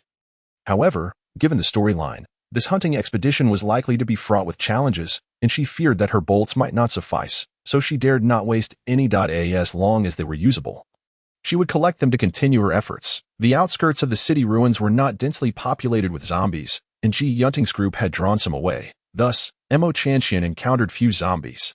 Upon spotting any in the distance, she would directly aim and eliminate them with her bolts. With the hand crossbow in her grasp, she rarely missed that long-range weapons offered such advantages. When prepared, zombies could scarcely approach her. Ji Yunting's gaze would involuntarily drift towards Mo Qianqian every so often, despite his best efforts to remain focused. Yang Yong, He Song, and Sun Mingxue also witnessed Mo Qianqian effortlessly dispatching zombies with her hand crossbow. Their expression shifting from astonishment to disbelief. That wooden toy of hers was indeed a remarkable weapon. Yang Yong remained skeptical. After a brief moment of surprise, Liu Yu's eyes sparkled with intrigue. It seemed that her hand crossbow did not require energy to slay zombies. Liu Yu's words were clear enough, and as the others realized the implication, their eyes gradually brightened. Only Sun Mingxue's gaze flickered with envy and resentment, though she quickly masked her emotions, resuming her usual composed demeanor. Yunting, why don't we go over and ask Qianqian where she acquired that peculiar wooden weapon? Sun Mingxue suggested. As Mo Qianqian continued to eliminate zombies and collect crystal cores. She pretended to search the ruins alongside the road for any potentially valuable items. She wished to avoid unnecessary complications, but the group of insignificant fools a few dozen meters away occasionally cast glances in her direction. She couldn't treat them as fools. After all, To successfully claimed the Spirit Spring space. She needed to maintain her disguise. Along her path of slaying zombies and scavenging, she finally arrived at the entrance of the 3rd intact building on the left side of the road. Before her stood the cement block, as mentioned in the book, half a person's height. However, it could not be made too conspicuous. She strolled leisurely into the intact building, searching thoroughly. With a swift motion, she dispatched 2 zombies lurking within the structure. After finding nothing of value, she exited, seemingly dissatisfied, and delivered a forceful kick to the cement block. The base of the block appeared weathered, seemingly stable, yet with her kick, it toppled with a loud thud. A zodiac pendant, hidden in the crevice at the bottom, was revealed. Mo Qianqian feigned surprise as she bent down to pick it up. At that moment, Ji Yunting and his companions happened to arrive at a short distance from her. With Sun Mingxue keenly observing the scene of Mo Qianqian retrieving the jade pendant. Chapter 11. The struggle for the zodiac pendant. Mo Qianqian held the jade pendant in her palm. Scrutinizing it closely, just as recorded in the novel, it was a dragon-shaped zodiac pendant, exquisitely carved. The jade itself was of exceptional quality, a rich emerald hue, lustrous and translucent. In the 21st century, such a piece would be valued at no less than 7 figures. Just as she was about to stow the pendant away, Sun Mingxue's voice interrupted. Wow, what a beautiful pendant. May I have a look? Even before her words faded, Sun Mingxue's hand reached out, attempting to snatch the jade pendant from Mo Qianqian. Mo Qianqian sidestepped, evading Sun Mingshua's grasp, and teased, "I know you want to see it, but if I didn't, I'd think you were trying to steal from me." With that, her gaze fell upon Ji Yunting, and she waved the pendant slightly, saying, "Ji Yunting, we agreed beforehand to explore separately. Now your people are here trying to take my belongings. What does that mean?" Ji Yunting's expression remained indifferent, showing no inclination to engage. As with every instance when Mo Qianqian found herself in a predicament, he chose silence, observing coldly from the sidelines. Sun Mingshua's face lit up, as if encouraged by some unseen force, and she stepped forward, saying, "Qianqian, you've misunderstood that I genuinely just wanted to take a look." As her words fell, Sun Mingshua's hand again reached for the zodiac pendant. Mo Qianqian took a step back, clutching the pendant tightly. She looked at Ji Yunting and suddenly laughed lightly. Some people's words are like released gas. They make a noise, stink, and then leave nothing behind. Ji Yunting, don't let me underestimate you. Ji Yunting's expression darkened instantly. The same old adage applied, some things could be done, but not spoken of. In the past, when Mo Qianqian found herself in a bind, he had always acted this way. Yet, unlike before, when she bore the silence, this time she opted for direct mockery. Ji Yunting never anticipated that Mo Qianqian would utter such words to embarrass him. The pressure of a third-tier powerhouse emanated from Ji Yunting as he coldly regarded Mo Qianqian. Yet, she appeared oblivious to the pressure, her demeanor as composed as before. "What? Do you dare to act, but not acknowledge it? I assumed you were at least a person of your word. The pendant is right here. Do you intend to come and seize it?" In her seemingly isolated state, Mo Qianqian's boldness in confronting Ji Yunting was not without purpose. She had analyzed the male protagonist's character from the storyline, aloof, proud, obstinate, and unable to tolerate provocation. What she needed to do was provoke him. As expected, moments later, Ji Yunting replied coldly, "No one will take your things. As previously stated, we explore separately." Sun Mingshua's face showed reluctance, yet she was adaptable. "Qianqian, I truly didn't intend to steal. I only wanted to see the snake carved on the pendant." Mo Qianqian remained silent. Sun Mingxua, feeling wronged, glanced at Ji Yunting, saying, "I am a snake, and coincidentally, that pendant is also snake-shaped. Qianqian, may I exchange my crystal core for the pendant?" "No trade," Mo Qianqian replied coldly. "Moreover, the creature on the pendant is not a snake. It is a dragon." Perhaps due to Mo Qianqian's previous formidable stance, not even the usual sycophant dared to speak up. The atmosphere among the group grew tense over a mere jade pendant. Lu Yu, the strategist of Ji Yunting's team, observed the darkening expression of Ji Yunting and the indifferent demeanor of Mo Qianqian, along with the ambiguous expression of Sun Mingxua. He cleared his throat and said, "We are all part of the same team. Let us not allow trivial matters to create distance between us." Indeed, chimed in the ever-amiable Li Dong. "The urban ruins are perilous. We must unite to face the dangers together." Mo Qianqian slightly lowered her gaze, offering no response. Having secured the zodiac pendant, she had accomplished her primary objective. She just needed to find a suitable opportunity to shake off these bothersome individuals and thoroughly examine the zodiac pendant to claim the spiritual spring space as her own. As fate would have it, just as Li Dong's voice faded, 5 zombies staggered towards them from a distance. "Qianqian, use your crossbow to eliminate those 5 zombies," Lu Yu instructed, as if the earlier tension had never transpired. Lu Yu was the strategist of Ji Yunting's group. In the 21st century, Mo Qianqian had traversed the realm of fame and fortune, witnessing all manner of storms. As soon as Lu Yu spoke, she understood his intentions. In a world ravaged by desolation, where clothing and food were scarce, weapons were equally lacking. In such chaotic times, weapons held more importance than food. Those who controlled weapons could establish armed factions and wield influence. He was eyeing her crossbow. The 5 zombies advanced swiftly towards them, yet Ji Yunting and his companions showed no signs of intervening. Mo Qianqian suppressed her smirk, readied her crossbow, aimed, and fired in one fluid motion. During this, Ji Yunting and Lu Yu's eyes remained glued to her actions and the crossbow in her hands. With 5 swift sounds, the heads of the zombies exploded, perhaps due to their practiced coordination. As soon as the 5 zombies fell, Sun Mingxua rushed forward to collect the crystal cores, employing her water-based abilities to cleanse them before stowing them away. Mo Qianqian retracted her crossbow and turned to Sun Mingxua, extending her hand nonchalantly, saying, "Thank you for retrieving the crystal cores for me." "What?" Sun Mingxua seemed momentarily taken aback. Mo Qianqian chuckled lightly. "Did we not agree with your captain that we would explore separately, and that what we obtained would be ours? Those 5 zombies were slain by me, and the crystal cores belong to me. Thank you for picking them up." Sun Mingxua's expression froze. She did not immediately hand over the crystal cores but cast a pleading glance at Ji Yunting. Ji Yunting furrowed his brow, seemingly deep in thought, oblivious to Sun Mingshue's silent plead at this moment. A sycophant spoke up again, defending Sun Mingxue. We are all part of the same team. There's no need to be so rigid about it. Mo Qianqian's gaze fell upon He Song, her tone laced with mockery. I may not have many notable qualities, but I do have a good memory, if I recall correctly. During our earlier discussion about loot distribution on the vehicle, you were quite adamant about excluding me from the team as share. Now you tell me we are all in the same team and shouldn't be so divided. Don't you feel guilty? Seeing yet another dispute brewing, Ji Yunting rubbed his temples in frustration. Mingxue, give the 5 crystal cores to Qianqian, he instructed. Sun Mingxue, with a sullen expression, reluctantly retrieved the 5 crystal cores from her pocket and handed them to Mo Qianqian. Ji Yunting continued, watching as Mo Qianqian accepted the cores. Since we agreed on a distribution plan beforehand, what is yours, we will not take it. However, Yi Song is not entirely incorrect. We are all part of the same team. So let us not make this so contentious. Chapter 12. Plotting. Breaking away from Ji Yunting's team, Mo Qianqian did not respond to Ji Yunting's remarks.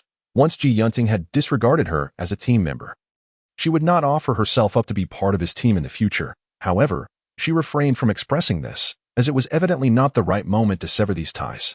Ji Yunting, noticing Mo Qianqian's lack of rebuttal, appeared to relax slightly.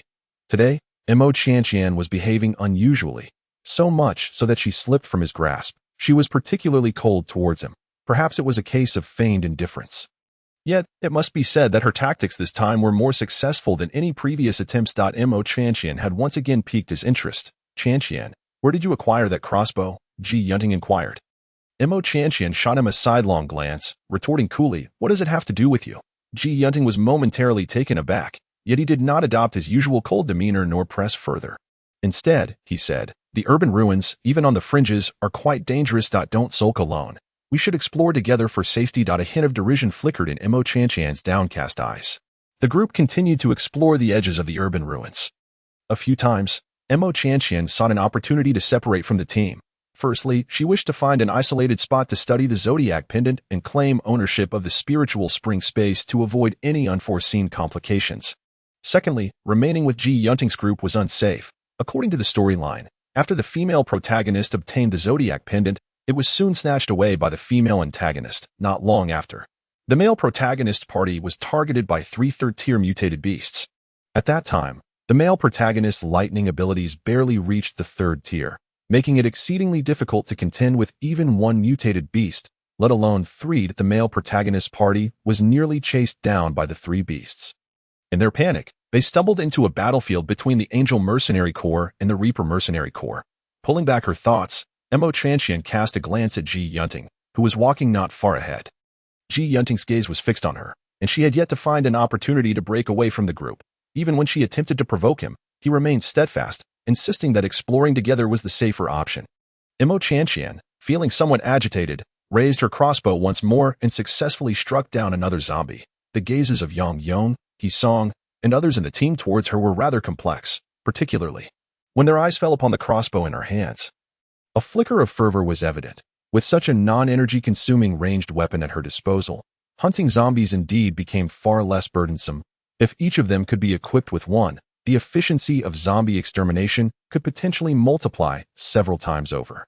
Sun Mingxue, with a twisted expression, picked up a crystal core and handed it to Mo Qianqian. It was Ji Yunting who had instructed Sun Mingxue to assist, stating that since they were all part of the same team, there was no need for such estrangement. Mo Qianqian accepted the crystal core, observing Sun Mingshue's contorted face, and suddenly recalled a scene from the original narrative, during a chase by mutated beasts.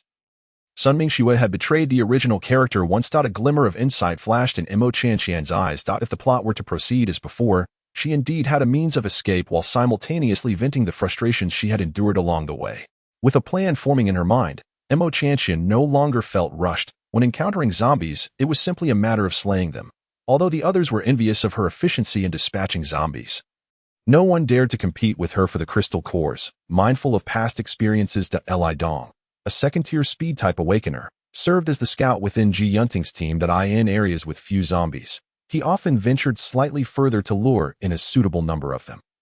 Then Ji Yunting and the other main attackers would collectively eliminate the zombies, with Sun Mingxue collecting the crystal cores afterward. Mo Qianqian did not take advantage of Ji Yunting's team. The zombies lured by Li Dong were their quarry, and she refrained from using her crossbow to steal kills. Naturally, she would not offer assistance either.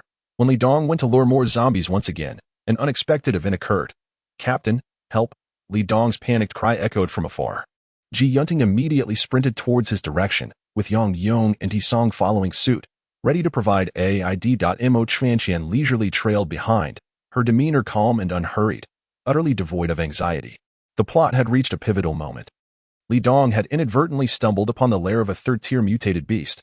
Thanks to Ji Yunting's timely rescue, Li Dong's life was saved, albeit with significant injuries. However, due to the commotion caused by Li Dong's cry for help, two wandering third-tier mutated beasts were also drawn to their location. It was Li Dong who had bled to save the original character.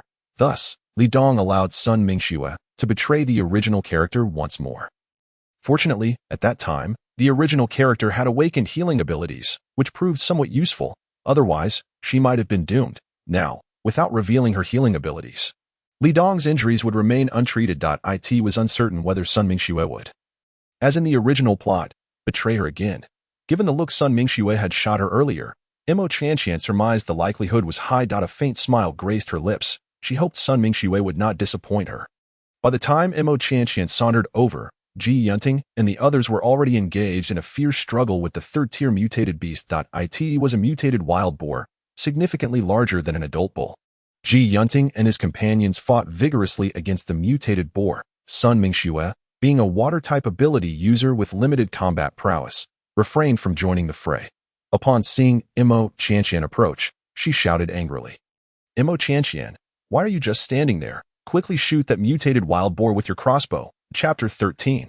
A rift forms. Underhanded moves. Mo Qianqian, why are you still just standing there? Hurry and shoot that mutated wild boar. Sun Mingxue bellowed. Mo Qianqian looked at Sun Mingxue with an expression of incredulity. "Sun Mingxue, have you lost your mind? Look at the battle unfolding before us. Do you truly believe that in this situation, the probability of me hitting the mutated wild boar with my crossbow is greater than that of accidentally hitting Ji Yunting and the others?" Sun Mingxue had deliberately sought to vent her frustrations on Mo Qianqian. And now faced with a retort, her anger flared, turning her vision a shade of crimson. She had never considered Mo Qianqian a rival, yet today, she felt a twinge of unease. Her anger and jealousy gradually morphed into a deep-seated resentment. Lurking within the depths of her eyes. Mo Qianqian noted the shift in Sun Mingxue's emotions, a teasing glint flashing through her gaze. The more agitated Sun Mingxue became, the better it was for Mo Qianqian. Otherwise, if the supporting character ceased to undermine her, how would she escape, or how would the ensuing drama unfold? The battle between Ji Yunting and the mutated beast intensified in the original plot. The commotion attracted two additional third-tier mutated beasts. Panic ensued among the group, yet only Mo Qianqian maintained a composed demeanor. A faint smile illuminating her lowered eyes. Ji Yunting shouted for He Song to take the injured Li Dong and Sun Mingxue away first, while he and Yang Yong, along with Lu Yu, would hold off the three third-tier mutated beasts. Mo Qianqian, aligning with the plot, followed He Song as he led the way. The devoted supporting character. He Song paid no heed to Mo Qianqian, solely focusing on Sun Mingxue. Meanwhile, He Song, bleeding profusely from his abdomen, was too preoccupied to assist Mo Qianqian. Yet, Mo Qianqian required no such assistance, though her awakened ability was healing and not significantly enhancing her combat prowess. The very act of awakening signified a form of bodily evolution. Her physical capabilities had improved considerably compared to before her awakening. The four of them dashed towards the outskirts of the city, with Mo Qianqian predictably trailing behind, aligning perfectly with the narrative for Ji Yunting's side.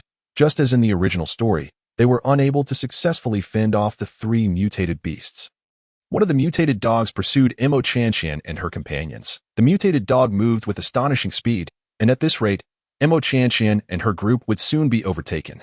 The four had no choice but to dart into the chaotic alleyways of the buildings, using the terrain to impede the mutated dog's progress. In the midst of their retreat, He Song sustained a deep gash on his arm from a protruding rebar while attempting to save Sun Mingxue. Mo Qianqian, is your crossbow merely for show? Why aren't you shooting at the mutated dog? Sun Mingxue demanded. Mo Qianqian scoffed. and give you three the chance to abandon me while I stop to shoot at the mutated dog? Is that what you're suggesting? Perhaps struck by an unspoken truth, Sun Mingxue fell silent for a moment. Yet, before she could recover, she lunged at Mo Qianqian, attempting to snatch the crossbow from her hands. If you're so selfish as to refuse to use your crossbow to restrain the mutated dog, then you might as well give it to me. In that instant, Sun Mingxue's expression was devoid of the charm she had displayed in front of Ji Yunting, replaced instead by a chilling malice. With only He Song and Li Dong present, she was confident that if she seized Mo Qianqian's crossbow, neither would dare to speak out. A weapon as formidable as the crossbow should not be wasted on someone who refused to use it against the mutated dog.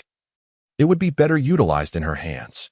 Mo Qianqian had not anticipated Sun Mingxue's sudden assault, for the narrative had not yet reached the point where Sun Mingxue would betray her.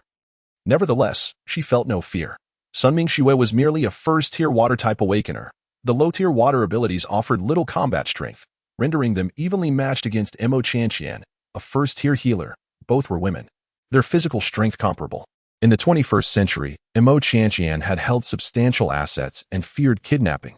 Hence, she had trained in practical self-defense techniques that were now coming into play. The two engaged in a brief struggle. But within moments, Mo Qianqian delivered a decisive kick to Sun Mingxue's chest. She showed no mercy, delivering a powerful blow. Sun Mingxue let out a pained cry as she fell to the ground. He Song and Li Dong, arriving on the scene, were momentarily taken aback by the sight. He Song rushed over to assist Sun Mingxue, but as Sun Mingxue rose, clutching her chest, the malice in her eyes had not dissipated. Mo Qianqian refuses to use her crossbow against the mutated dog, yet holds onto it. We should take it from her and deal with that dog ourselves, Sun Mingxue declared darkly. Upon hearing this, He Song and Li Dong exhibited signs of contemplation. Throughout their escape, Mo Qianqian had wielded the crossbow without once stopping to shoot at the pursuing mutated dog, a fact that had left both He Song and Li Dong dissatisfied. Sun Mingxue regarded Mo Qianqian with the gaze of one viewing a corpse. Now that Ji Yunting was absent and they were being chased by the mutated dog, it would not matter if Mo Qianqian perished at its jaws. Ji Yunting would be powerless to protest. Those who roamed the wasteland could easily discern the veiled implications behind her words. Sun Mingxue sought to use the mutated dog to eliminate Mo Qianqian. He Song, go, snatch her crossbow. Sun Mingxue's eyes were fixed intently on He Song. The devoted follower was a devoted follower indeed. He Song hesitated only a moment before acquiescing. Li Dong showed no inclination to intervene. He Song turned, his gaze predatory as he focused on Mo Qianqian, seemingly poised to threaten her, only to find himself staring down the barrel of her crossbow. Sun Mingxue's blatant scheme to take her crossbow, and perhaps her life, left Mo Qianqian far from unprepared. With a beaming smile, she taunted, He Song, do you believe that with a mere pull of the trigger, your head would explode like those zombies? He Song's expression shifted. Sun Mingxue's face also darkened considerably. At that moment, the ever-accommodating Li Dong spoke up, clutching his wound. Qianqian, don't act rashly. Mingxue's words were surely a jest. We're all teammates here. No need for such hostility. I refuse to treat someone who seeks my life as a teammate. Mo Qianqian replied, her smile unwavering, the crossbow still aimed unwaveringly at He Song's head. Sun Mingxue's eyes glinted with malice. He Song, seize her crossbow. She wouldn't dare shoot. He Song believed Mo Qianqian would not dare to shoot him and was about to move to seize the crossbow. Yet, just as he took a step forward, a swift sound sliced through the air, followed by He Song's agonized scream as he clutched his arm. Just moments ago, Mo Qianqian unhesitatingly pulled the trigger, and the crossbow bolt pierced directly through He Song's left shoulder, creating a spray of crimson mist. Oh dear, she missed. He Song, if the next arrow were to strike your thigh, how do you perceive your chances of survival? A smile danced on Mo Qianqian's face as she swiftly reloaded her crossbow, taking aim once more at the trio of Sun Mingxue, He Song, and Li Dong. Chapter 14. Altering the narrative, betrayal. He Song clutched his shoulder, his expression finally betraying a flicker of fear. Mo Qianqian, you are harming your teammates. Yunting will not let you off lightly. Sun Mingxue's eyes mirrored the fear. If we speak of harming teammates, it was you who plotted against me first. Mo Qianqian replied with a gentle smile, exuding a facade of kindness. Yet neither Sun Mingxue nor He Song dared to interpret the smile as a sign of goodwill. Qianqian, please, don't act rashly. We are all teammates, and it shouldn't have come to this. The ever-nice Li Dong began to mediate once more. However, this time, while he spoke, he stealthily inched closer to Mo Qianqian, evidently harboring the same intention as Sun Mingxue. Wishing to seize her crossbow, the smile on Mo Qianqian's lips turned icy. In this wasteland, there were no truly benevolent souls, only those who turned a blind eye when it did not concern them. Once self-interest was at stake, Li Dong would likely betray her faster than anyone. Mo Qianqian swiftly pulled the trigger again, sending the bolt flying. Li Dong, being a second-tier speed-type ability user, although not particularly strong in combat, possessed remarkable agility and evasion. The bolt, aimed at his thigh, was narrowly avoided, grazing the edge and drawing a trickle of blood, but not much more than that, a mere scratch, it seemed. Yet, even so, Li Dong's expression darkened. Mo Qianqian, how can you be so unreasonable? Why attack me? He demanded angrily. Mo Qianqian did not respond to Li Dong's inquiry, but instead reloaded her crossbow, directly targeting his head. Take another step forward, and I shall shoot your brains out, she warned with a smile. Li Dong, realizing the gravity of her threat, dared not advance further. Your treachery will not go unpunished. The captain will surely not spare you. Li Dong threatened. Hand over your crossbow, and I might refrain from informing the captain about your attack on us. Mo Qianqian burst into laughter. Did Li Dong think he could toy with her like a child? Feel free to report me. If you dare on my crossbow again, I will shoot you dead. Li Dong was clearly taken aback by her words. Just as he was about to retort, he noticed the mutated corpse dog, which had been pursuing them, break through the concrete barrier at the alley's entrance and charge towards them once more. Mo Qianqian, we face a grave threat. If you continue your reckless attacks, I will ensure you suffer the same fate as the rest of us. Li Dong warned sternly, beckoning Sun Mingxue and He Song to turn and flee. Mo Qianqian found herself once again at the rear.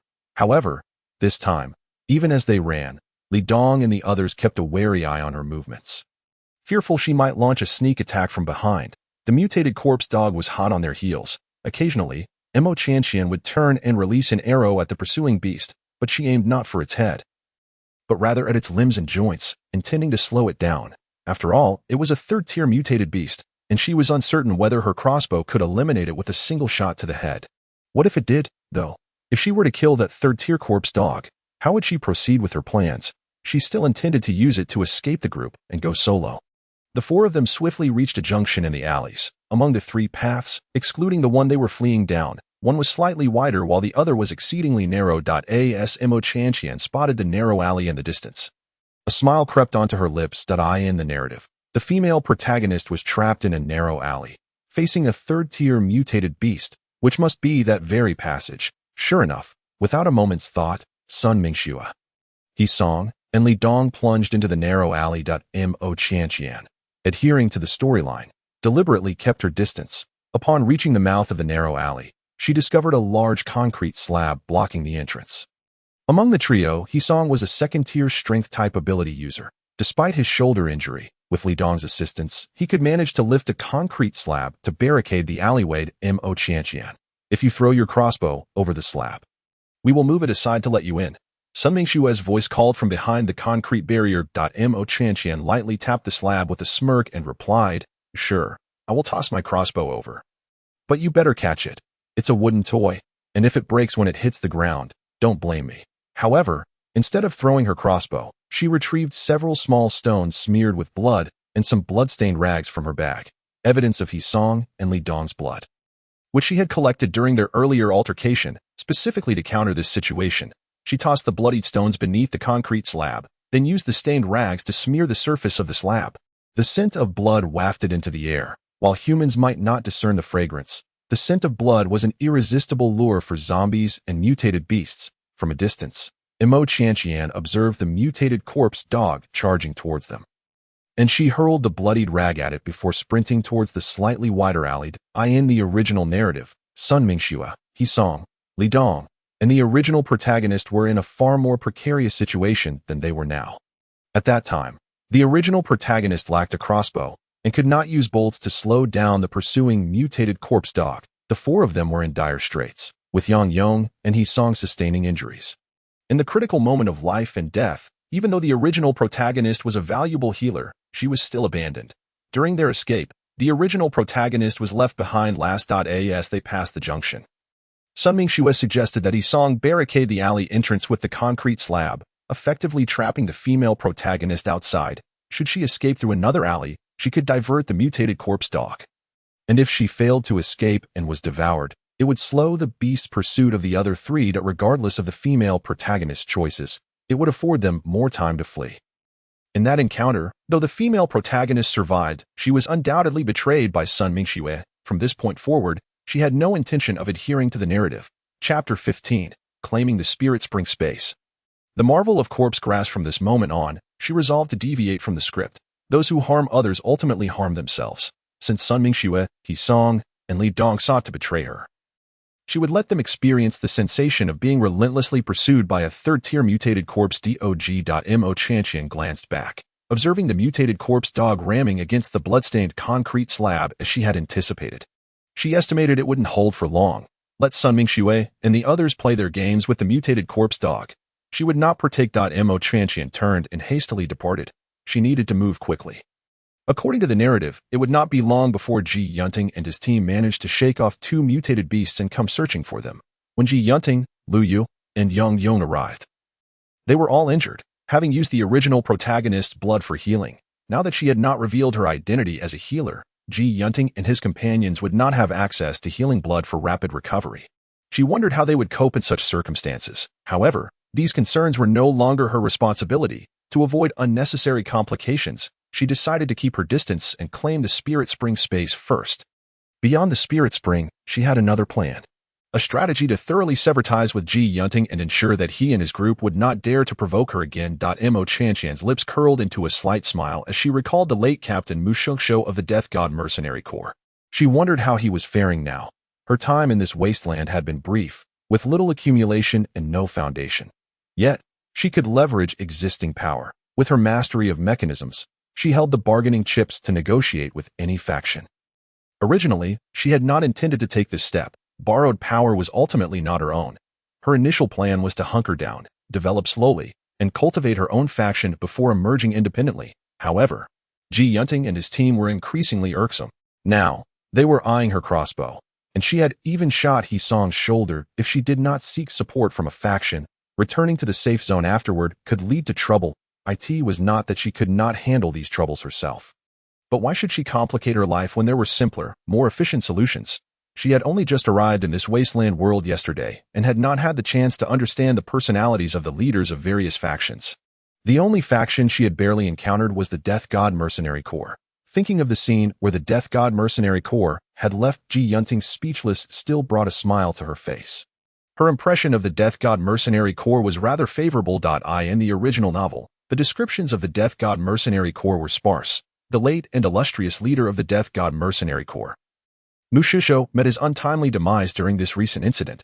Following his death, the Death God Mercenary Corps was gradually consumed by various factions, and it soon faded into obscurity within the narrative. It remains uncertain whether Mu Shengshou was alive or dead when she found her way to the Spirit Spring space after binding to it.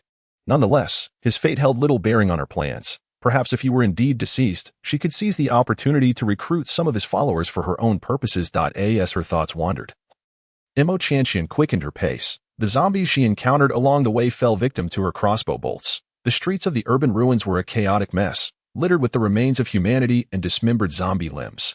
The once-even terrain bore the scars of an unknown catastrophe, with shattered concrete and asphalt strewn about haphazardly. Amidst the debris, a type of ominous black grass known as corpse grass thrived in the soil mixed with decaying flesh and the remnants of the undead. This grass was highly toxic, causing severe internal damage if ingested and external decay if applied to the skin.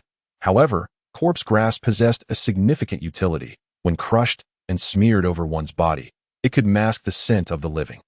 A person coated in this noxious substance could traverse through hordes of zombies without attracting their attention.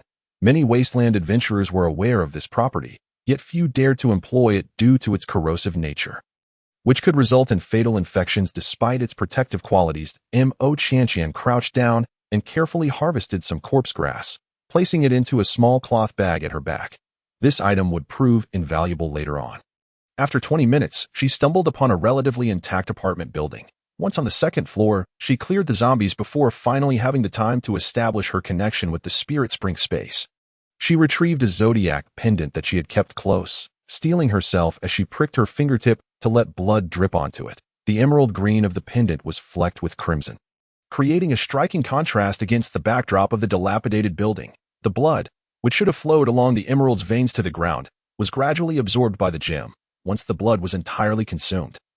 Mo Qianqian felt an immediate connection to the pendant. With a thought, the pendant vanished, and she sensed a realm intimately linked to her within the void at that moment. An overwhelming exhilaration surged within her. She now possessed the legendary Spirit Spring space. Her consciousness entered the realm. True to the narrative, the newly awakened Spirit Spring space was not expansive, measuring approximately 1 cubic meter, with a spring the size of a small porcelain bowl at its side.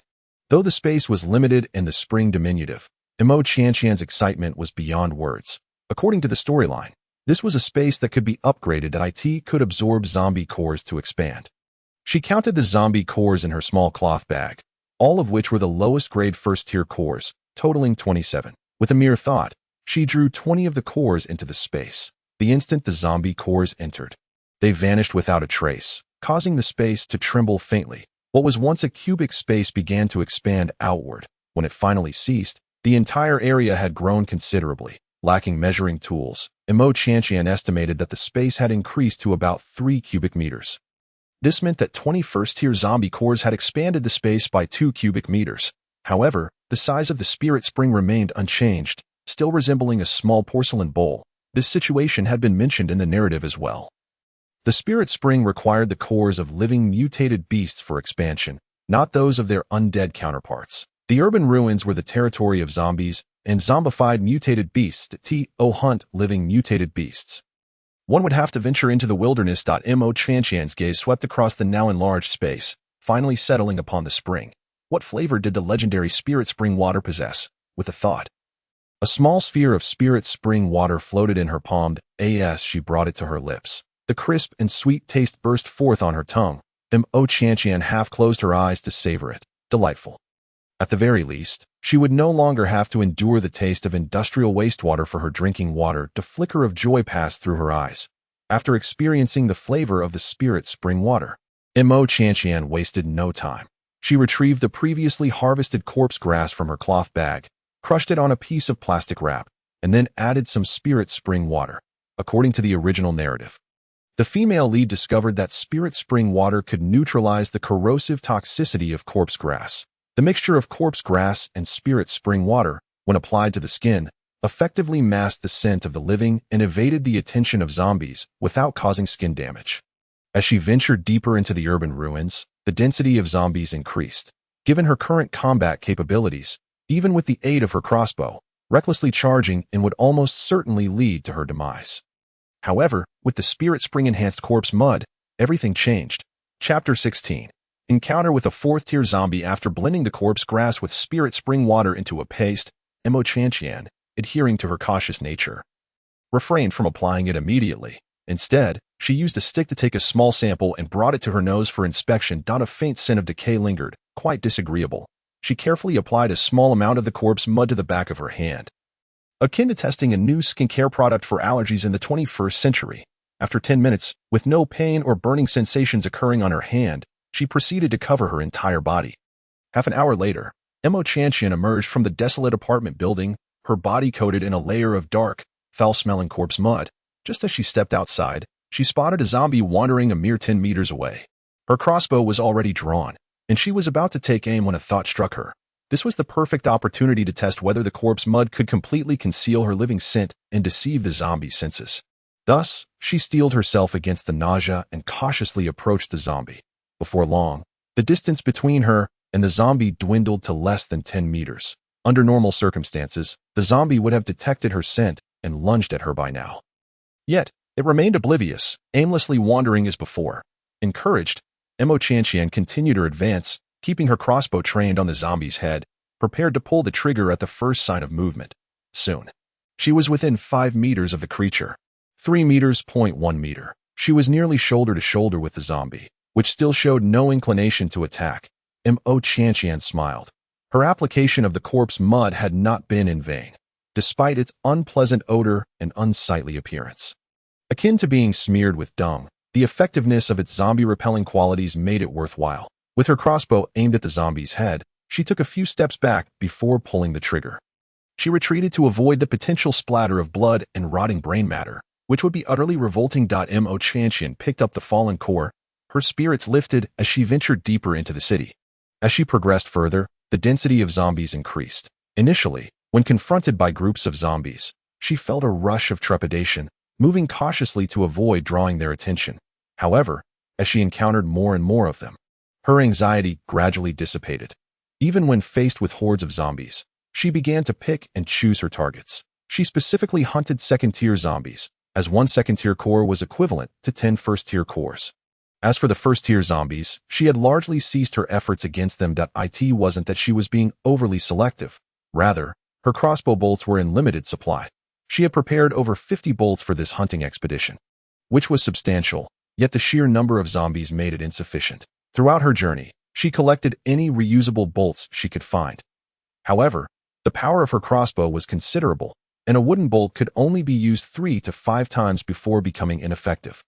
Now, only 32 bolts remained in her cloth bag. Mo Chantian gazed at the desolate urban thoroughfare, lost in thought. She had been traversing deeper into the city along the main road for over 40 minutes. She was uncertain of the Death God Mercenary Corps' current location within the depths of the city, but she felt confident in her general direction. Along the way, she had come across several fresh corpses of zombies that had been massacred en masse. Their cores removed. If her deductions were correct, these should be the handiwork of the Death God Mercenary Corps. As she pressed onward, Mo Chantian encountered yet another cluster of zombies. This time, the scene was notably different from her previous encounters. It appeared a fierce, three-way battle had taken place here. In addition to the dense throng of zombies ahead, numerous human corpses littered the ground. As she navigated through the gaps in the zombies, she observed the distinctive combat uniforms adorning the bodies, along with their insignias. The three-way conflict clearly involved zombies, with the other two factions identifiable by the insignias on the corpses as the Death God Mercenary Corps and the Angel Mercenary Corps. She had arrived too late to witness the Angel Mercenary Corps ambushing the Death God Mercenary Corps. It was uncertain whether the late and illustrious leader, Mu Shishou, was among the fallen. What a shame it would be for such a handsome man to meet such an end. Nevertheless, according to the original narrative, some members of the Death God Mercenary Corps had survived. Having traveled from the outskirts of the city, she had yet to encounter any survivors from the Death God Mercenary Corps. If all went well, the remaining members should be hiding somewhere in the heart of the urban ruins, possibly blocked from escape by the very zombies she now faced. Mo Chantian chuckled softly and shook her head. If the survivors of the Death God Mercenary Corps were indeed besieged by this horde of zombies, then she would undoubtedly have gained an additional bargaining chip in her negotiations. As her thoughts flowed, Mo Chantian walked calmly through the throngs of the undead. Having traversed through such carcasses numerous times on this journey, she was not only composed but also quite adept at it. In fact, she even had the leisure to sift through the masses in search of higher-level zombies to hunt. The levels of zombies were easily discernible. First-tier zombies were grotesquely decayed, resembling a mass of rotting flesh. With stiff joints and sluggish movements, continuously dripping foul fluids and decaying tissue. Second-tier zombies were somewhat cleaner than their first-tier counterparts, exhibiting significantly enhanced speed and agility, easily distinguishable to the naked eye. As for third-tier zombies and those beyond, Mo Chantian had yet to encounter any. From a distance, among the horde, a particularly distinct zombie caught her attention. This one was less decayed, appearing relatively tidy in comparison to the second-tier zombies she had previously hunted. Could it beat out a third-tier? Mo Chantian felt a flicker of uncertainty, yet her crossbow was already drawn, aimed at the creature. Just then, the zombie turned its head and looked in her direction. That moment, when their gazes met, Mo Chantian's heart skipped a beat. Those pale red eyes were the hallmark of a fourth-tier zombie. Chapter 17. Fierce battle with a fourth-tier zombie. Observed secretly by the Death God Mercenary Corps, those pale red eyes were indeed the emblem of a fourth-tier zombie. Would the corpse mud she had smeared on herself deceive a fourth-tier zombie? She was uncertain. In the original novel, the entangled love and hate between the protagonists and the female antagonist constituted the main storyline. With little detailed exposition on leveling up and battling monsters. At this moment, she felt a twinge of insecurity. Yet, the fourth-tier zombie was advancing towards her, its pale red eyes fixed upon her. A chilling sensation swept over her. As if she were being stalked by a beast, Mo Chantian's entire being tensed, adrenaline surged, and her heart raced as if it would leap from her chest. Humans and zombies were inherently adversarial. Their encounters meant either her demise or theirs. If that fourth-tier zombie discerned her human identity, there would be no reason for it to spare her. In such a narrow confrontation, it was imperative to strike first. With a faint hum, the crossbow bolt shot forth. The fourth-tier zombie seemed to possess a modicum of awareness regarding danger, for it slightly tilted its head in response to the bolt aimed at its eyes. Consequently, the arrow, initially aimed at its eye, struck its forehead instead. The tremendous kinetic energy of the bolt sent the fourth-tier zombie staggering 2 steps back. Yet, unlike the first and second-tier zombies, this one's head did not explode. In fact, the bolt failed to penetrate its skull. Instead, the arrow shattered upon impact. The fourth-tier zombie was indeed injured. Its nose and forehead were a bloody mess from the bolt's collision. However, such superficial wounds posed negligible impact on a zombie's resilience. Sure enough, after a brief stumble, the fourth-tier zombie resumed its advance towards Mo Chantian. She prided herself on her mental fortitude, yet the sight of the approaching fourth-tier zombie made her heart race uncontrollably. An impulse to flee surged within her, but at the last moment, her rationality quelled the urge to escape. There was no option to flee, nor could she. The speed of a second-tier zombie equaled that of a normal human at a run. She was certain she could not outrun a fourth-tier zombie. Once she turned to flee, death would be her only fate. Currently, the other zombies showed no intent to attack her. Only the fourth-tier zombie had fixated upon her.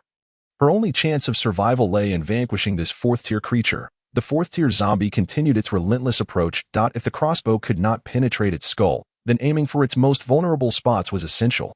How could she possibly slay this creature? Mo Chantian's mind raced. In the 21st century, she had practiced practical close-quarters combat, which might suffice against a human, but against this zombie, it would be tantamount to delivering herself as prey. Her sole reliance now was the crossbow in her hand. If the crossbow lacked the power to blast apart the fourth-tier zombie's head, then she must find a way to limit its mobility. She wondered if the joints of this zombie's limbs were as rigid as its skull. Mo Chantian promptly adjusted her aim. With a soft thrum, the crossbow bolt pierced the zombie's right knee. The immense force of the bolt created a gaping hole in its knee, completely shattering the kneecap. The fourth-tier zombie, thrown off balance, suddenly collapsed to the ground. Indeed, the joints were the areas where a zombie's defenses were weakest. She had wagered correctly. Mo Chantian steadied her breath. At the moment the zombie fell, the outcome of this battle was no longer in doubt. Now, it was merely a matter of gradually dismantling the fourth-tier zombie's capacity for movement. Zombies felt neither pain nor fear. Upon hitting the ground, it crawled towards Mo Chantian on all fours, moving at a speed that was not much slower than walking. Mo Chantian maintained an impassive expression. With a hum, she fired the crossbow once more. This time, the bolt pierced the zombie's left shoulder at the joint. Another in the heart of the urban ruins, within a building besieged by layers of zombies. Over 20 disheveled figures sat or lay scattered about. Many bore visible injuries. They were clad in matching camouflage combat uniforms, adorned with insignias depicting skulls and sickles, survivors of the Death God Mercenary Corps. Mu Xingzhou leaned against the wall, his complexion pale.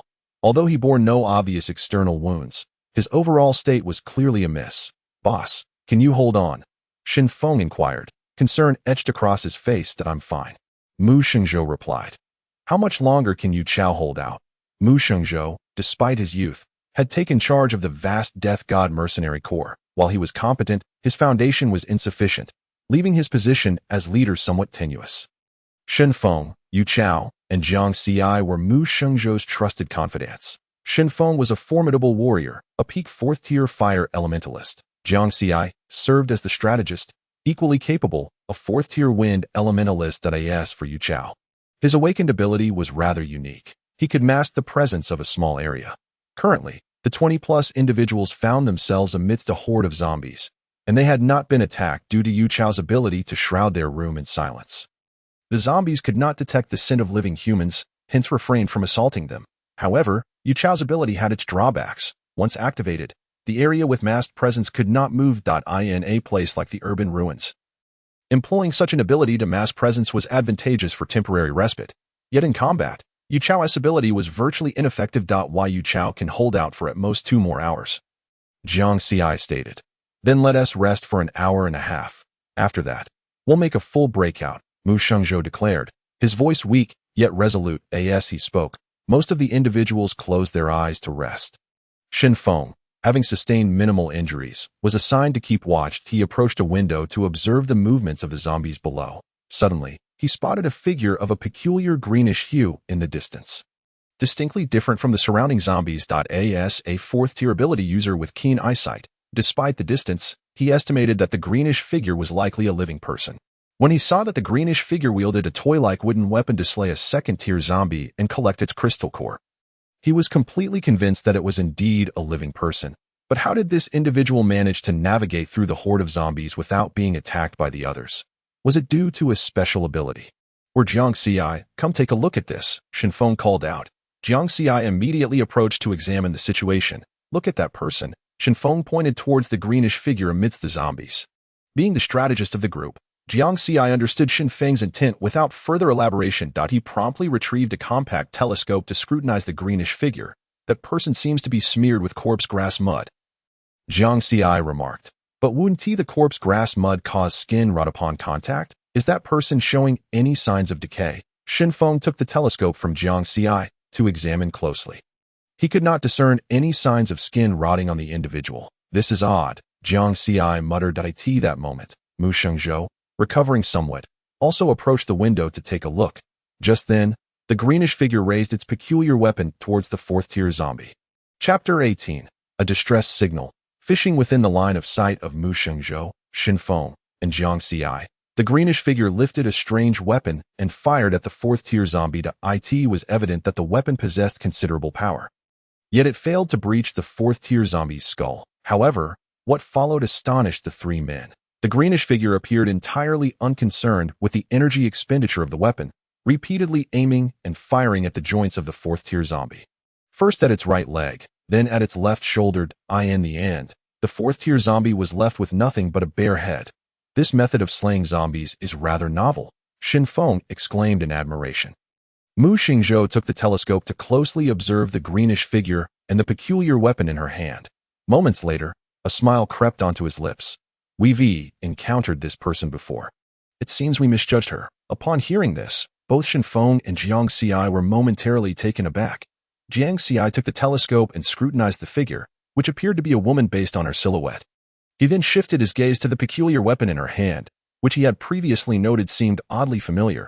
After a prolonged moment of contemplation, he suddenly exclaimed, "This is the isolated girl we encountered when we first entered the ruins of the city.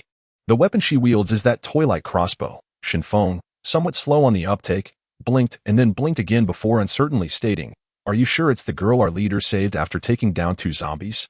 "Indeed, it is her," Jiang Xi affirmed Shen Feng's speculation. "It seems our leader was meddling unnecessarily. The girl clearly did not require his assistance." Shen Feng jested. Jiang Xi chuckled in response.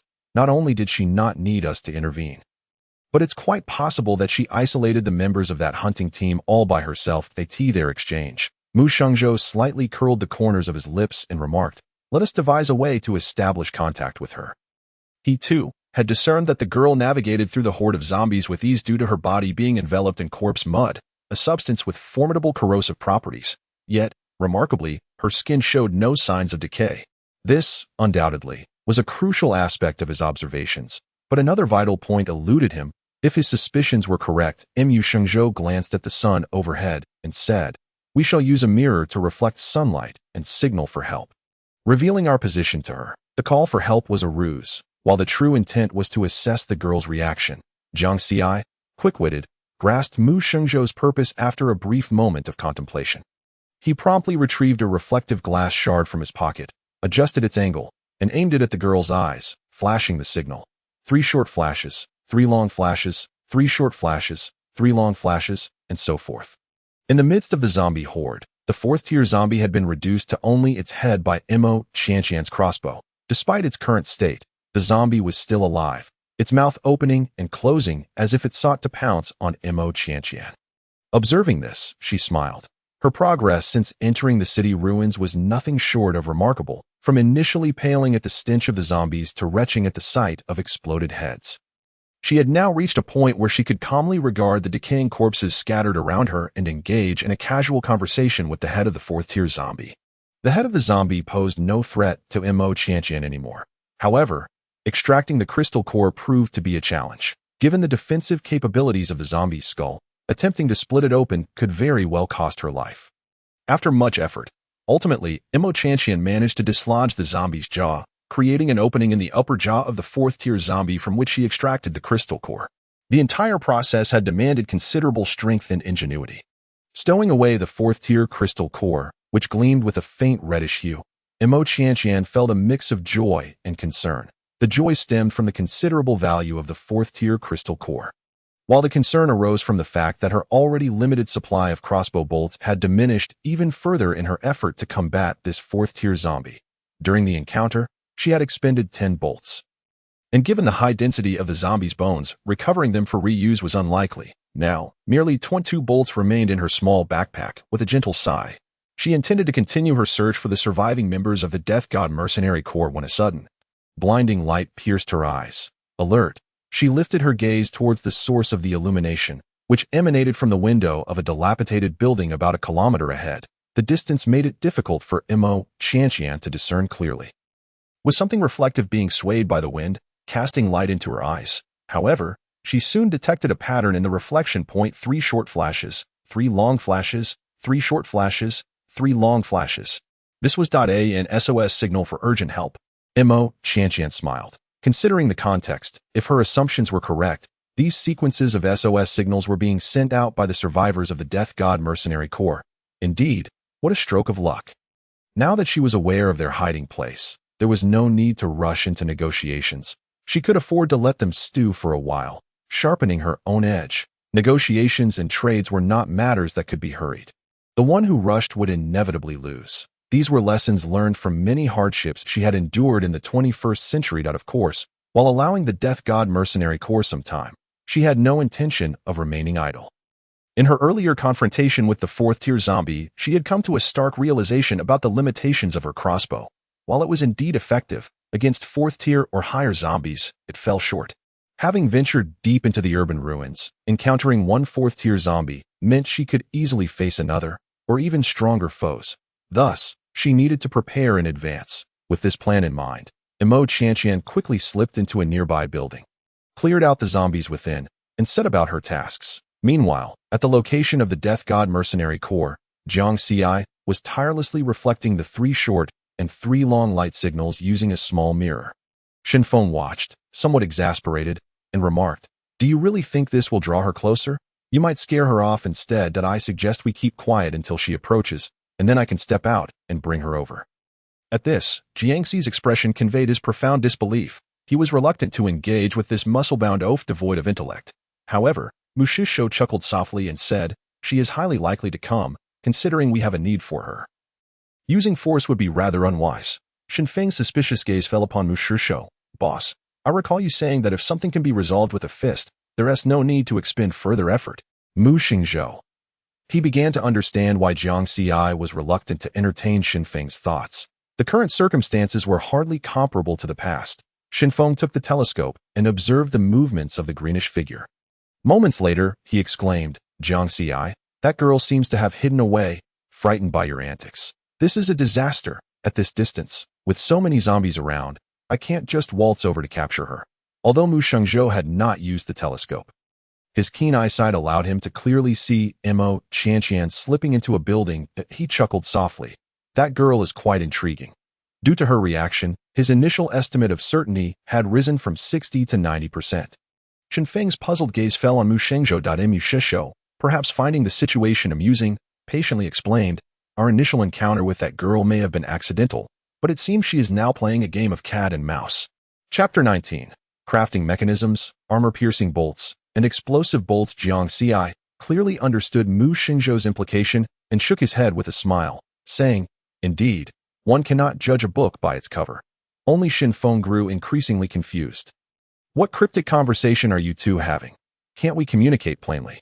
Jiang Xi shook his head with a smile, explaining, "You wonder why that girl ventured so deep into the ruins of the city." "To hunt zombies, of course," Shen Feng answered, as if it were the most obvious thing in the world. "Then what do you think of her capabilities?" Jiang Xi inquired further. Shen Feng furrowed his brow in thought. Considering that unique crossbow she possesses and the fact that zombies do not swarm her, she should have no trouble with third-tier zombies, but fourth-tier ones might be a stretch if we disregard those external factors. Her inherent strength doesn't seem particularly formidable. Precisely. Given her capabilities, hunting zombies in the outer regions would yield similar rewards to venturing deeper, and she would be far safer. Yet, She chose to plunge into the depths of the city. Do you truly believe she lacks a purpose? Jiang Xi coaxed. Shin Feng stared blankly, failing to comprehend. Isn't hunting zombies the same no matter where it happens? Perhaps she is simply curious and wanted to explore the depths of the city ruins. Faced with Shin Feng's naive gaze, Jiang Xi felt a wave of frustration wash over him. He realized it was futile to explain things to this dimwit, Mo Qianqian, oblivious to the happenings on Mu Xingzhou's end. Was unaware of whether he was still alive at that moment. She was busy tinkering with her dwindling supply of crossbow bolts within a dilapidated building. Her crossbow's lethality was clearly insufficient against 4th tier or higher zombies. Now, to enhance the killing power of her crossbow, she had 2 potential avenues to explore. One was to modify the crossbow itself, which was quite complex, lacking both tools and materials, akin to crafting an entirely new crossbow. The other was to focus on the bolts themselves. Much like ammunition in later times, there were ordinary bolts, armor-piercing bolts, and even explosive bolts. She intended to pursue this latter option, transforming regular bolts into armor-piercing and explosive variants through the use of mechanism inscriptions. Holding a bolt in one hand and a dagger in the other, she contemplated which mechanism inscription to carve. At that moment, she felt immensely grateful that she had memorized the thick tome detailing the inheritance of mechanism inscriptions. Each intricate and esoteric inscription was at her fingertips. Carving an explosive bolt was relatively straightforward. She merely needed to inscribe the symbol for explosion at the tip of the bolt. However, the concept of armor piercing was absent from the mechanism inscriptions. Nevertheless, Mo Qianqian understood the principles behind armor-piercing projectiles. To simplify, it boiled down to 3 essential elements: speed, strength, and weight. Speed was easily comprehensible. It referred to the initial velocity of the bolt when fired. The greater the initial velocity, the more formidable the kinetic energy that can be generated.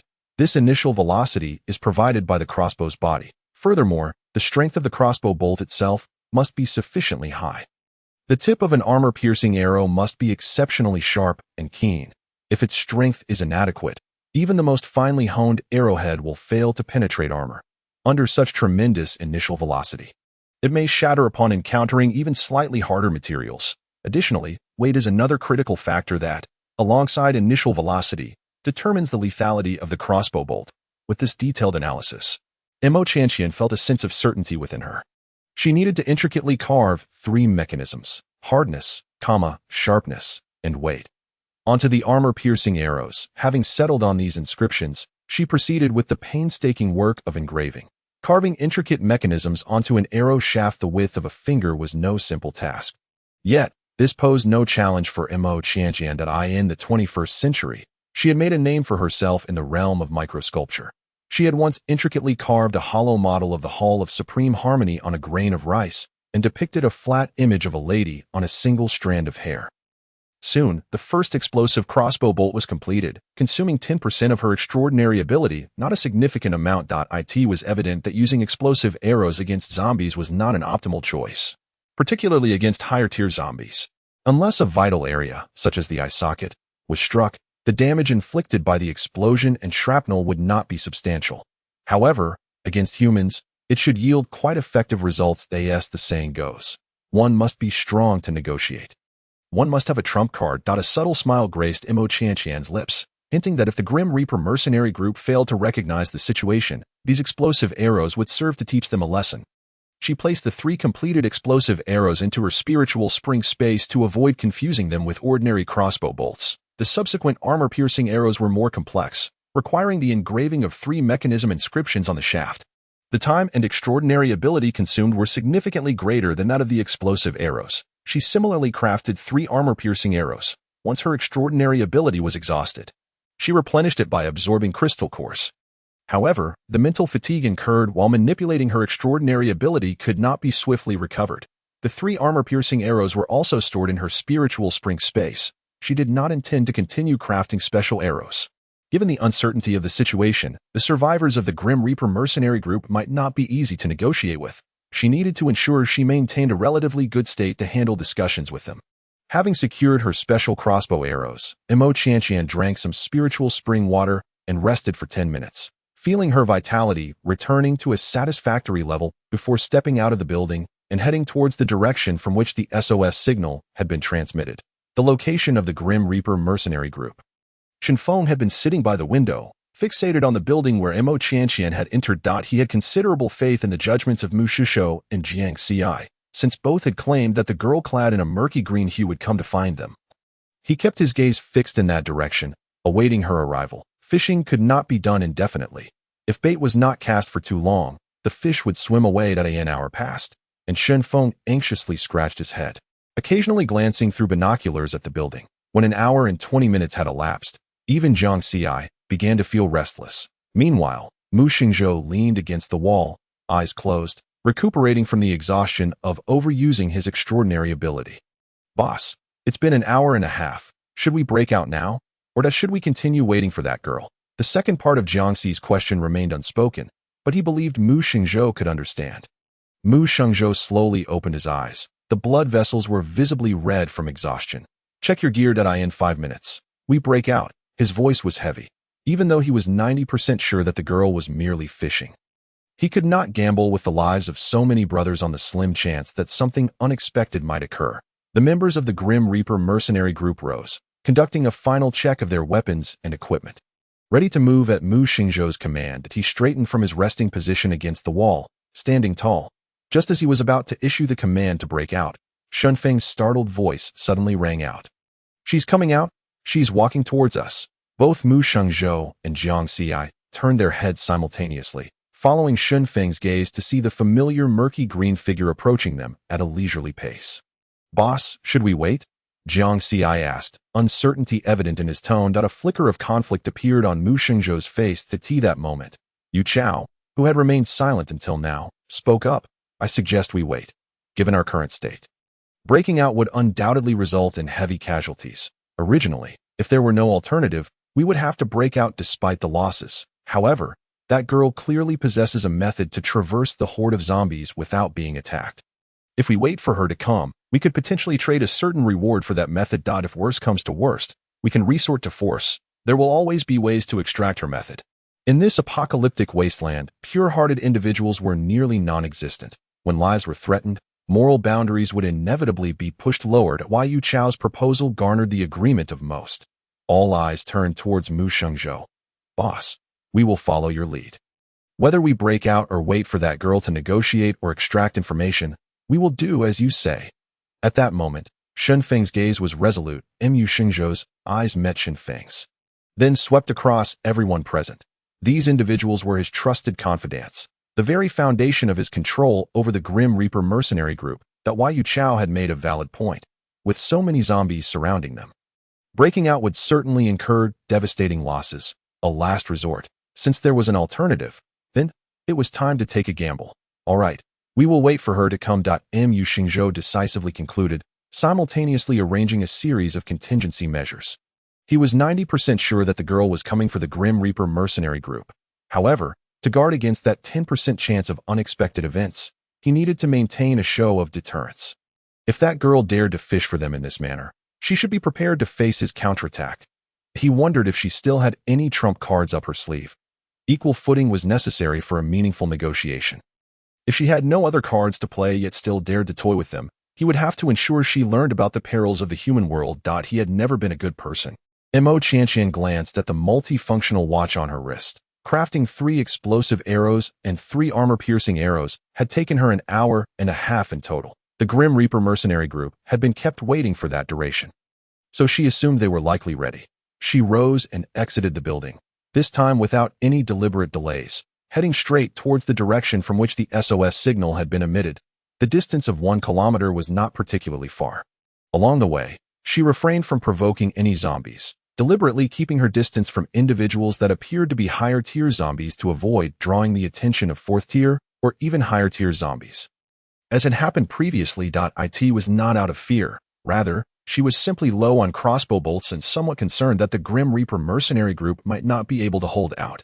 The cooperative partner she had chosen needed to be tempered, but if they were truly left to languish, she would have to go through the trouble of seeking another collaborator. What a hassle. 8 minutes later, she arrived near the building from which the light signal had been transmitted. The zombies in this area had clearly been cleared out. Observing the nearby horde, she noted that they showed no inclination to gather in this direction. She surmised that there must be an extraordinary ability user within the Grim Reaper mercenary group capable of masking the scent of living beings. However, the fact that they had not utilized this extraordinary ability to escape from the horde indicated that it had limitations. Unlike the corpse grass juice she had applied, which was far more convenient. Mo Chantian looked up at the dilapidated yet resilient apartment building before her. It appeared to be over 10 stories tall. She furrowed her brow, recalling the position from which the light signal had been emitted. It should have been around the 3rd or 4th floor. Before entering the building, she had made some preparations. She inserted the 3 explosive arrows into the shooting slot of her hand crossbow. Engaging in a direct confrontation with the survivors of the Grim Reaper mercenary group was not an option. Fighting multiple opponents would be an unwise choice. The hand crossbow was not a grenade launcher, and it could not wipe out a group of foes. However, negotiation also required strategy. Showcasing her strength when necessary might yield a better deal. Even if negotiations fell through and she needed to make a sudden move, it would be done discreetly. There would be no open confrontation. With everything in place, she was about to ascend the stairs when suddenly, several figures sprang out from various positions, encircling her. These individuals were clad in matching camouflage combat uniforms, with prominent skull and scythe insignias on their sleeves. They were survivors of the Grim Reaper mercenary group. Perhaps apprehensive of her hand crossbow, the tall man leading the group aimed a ranged weapon at her. An energy gun that bore no resemblance to modern firearms. Mo Chantian did not display any signs of fear. Instead, she smiled innocently and asked, "What are you gentlemen up to? I came here to rescue you after seeing your distress signal, yet now you're pointing guns at me. Hey, don't play coy with us." Shen Feng responded with a smirk, gun still raised, his expression casual. "Our boss said that if you were really here to help, you would have come as soon as you saw the signal. But now you show up, and you think we're just going to let you off the hook." As soon as Shen Feng spoke, Mo Chantian recognized him as the same man who had previously put Ji Yunting in a tight spot at the outskirts of the city ruins. Upon hearing that individual remark about treating them like fish bait, Mo Chantian could not suppress a chuckle, a sound that resonated with an exceptional clarity, starkly contrasting with the desolation surrounding them and the corpses of zombies strewn about. The men encircling her, including Shen Feng, maintained their composure, yet they discerned from the moment Mo Chantian spoke that she was a remarkably young woman. Perhaps even a girl. That it felt rather unsavory for so many men to intimidate a single woman. Yet this girl undeniably possessed an unsettling prowess. "Though, how does your leader intend for you to deal with me?" Mo Chantian inquired with a light smile, exuding calmness and poise. Chapter 21. Negotiation, a clash of wits. The consequences of provocation. Miss Mo might find them unbearable. "Though, how does your leader intend for you to deal with me?" Mo Chantian asked with a grin. Shen Feng steadied his aim, the red of the infrared sight resting precisely on her forehead. Yet, Mo Chantian's reaction surprised him.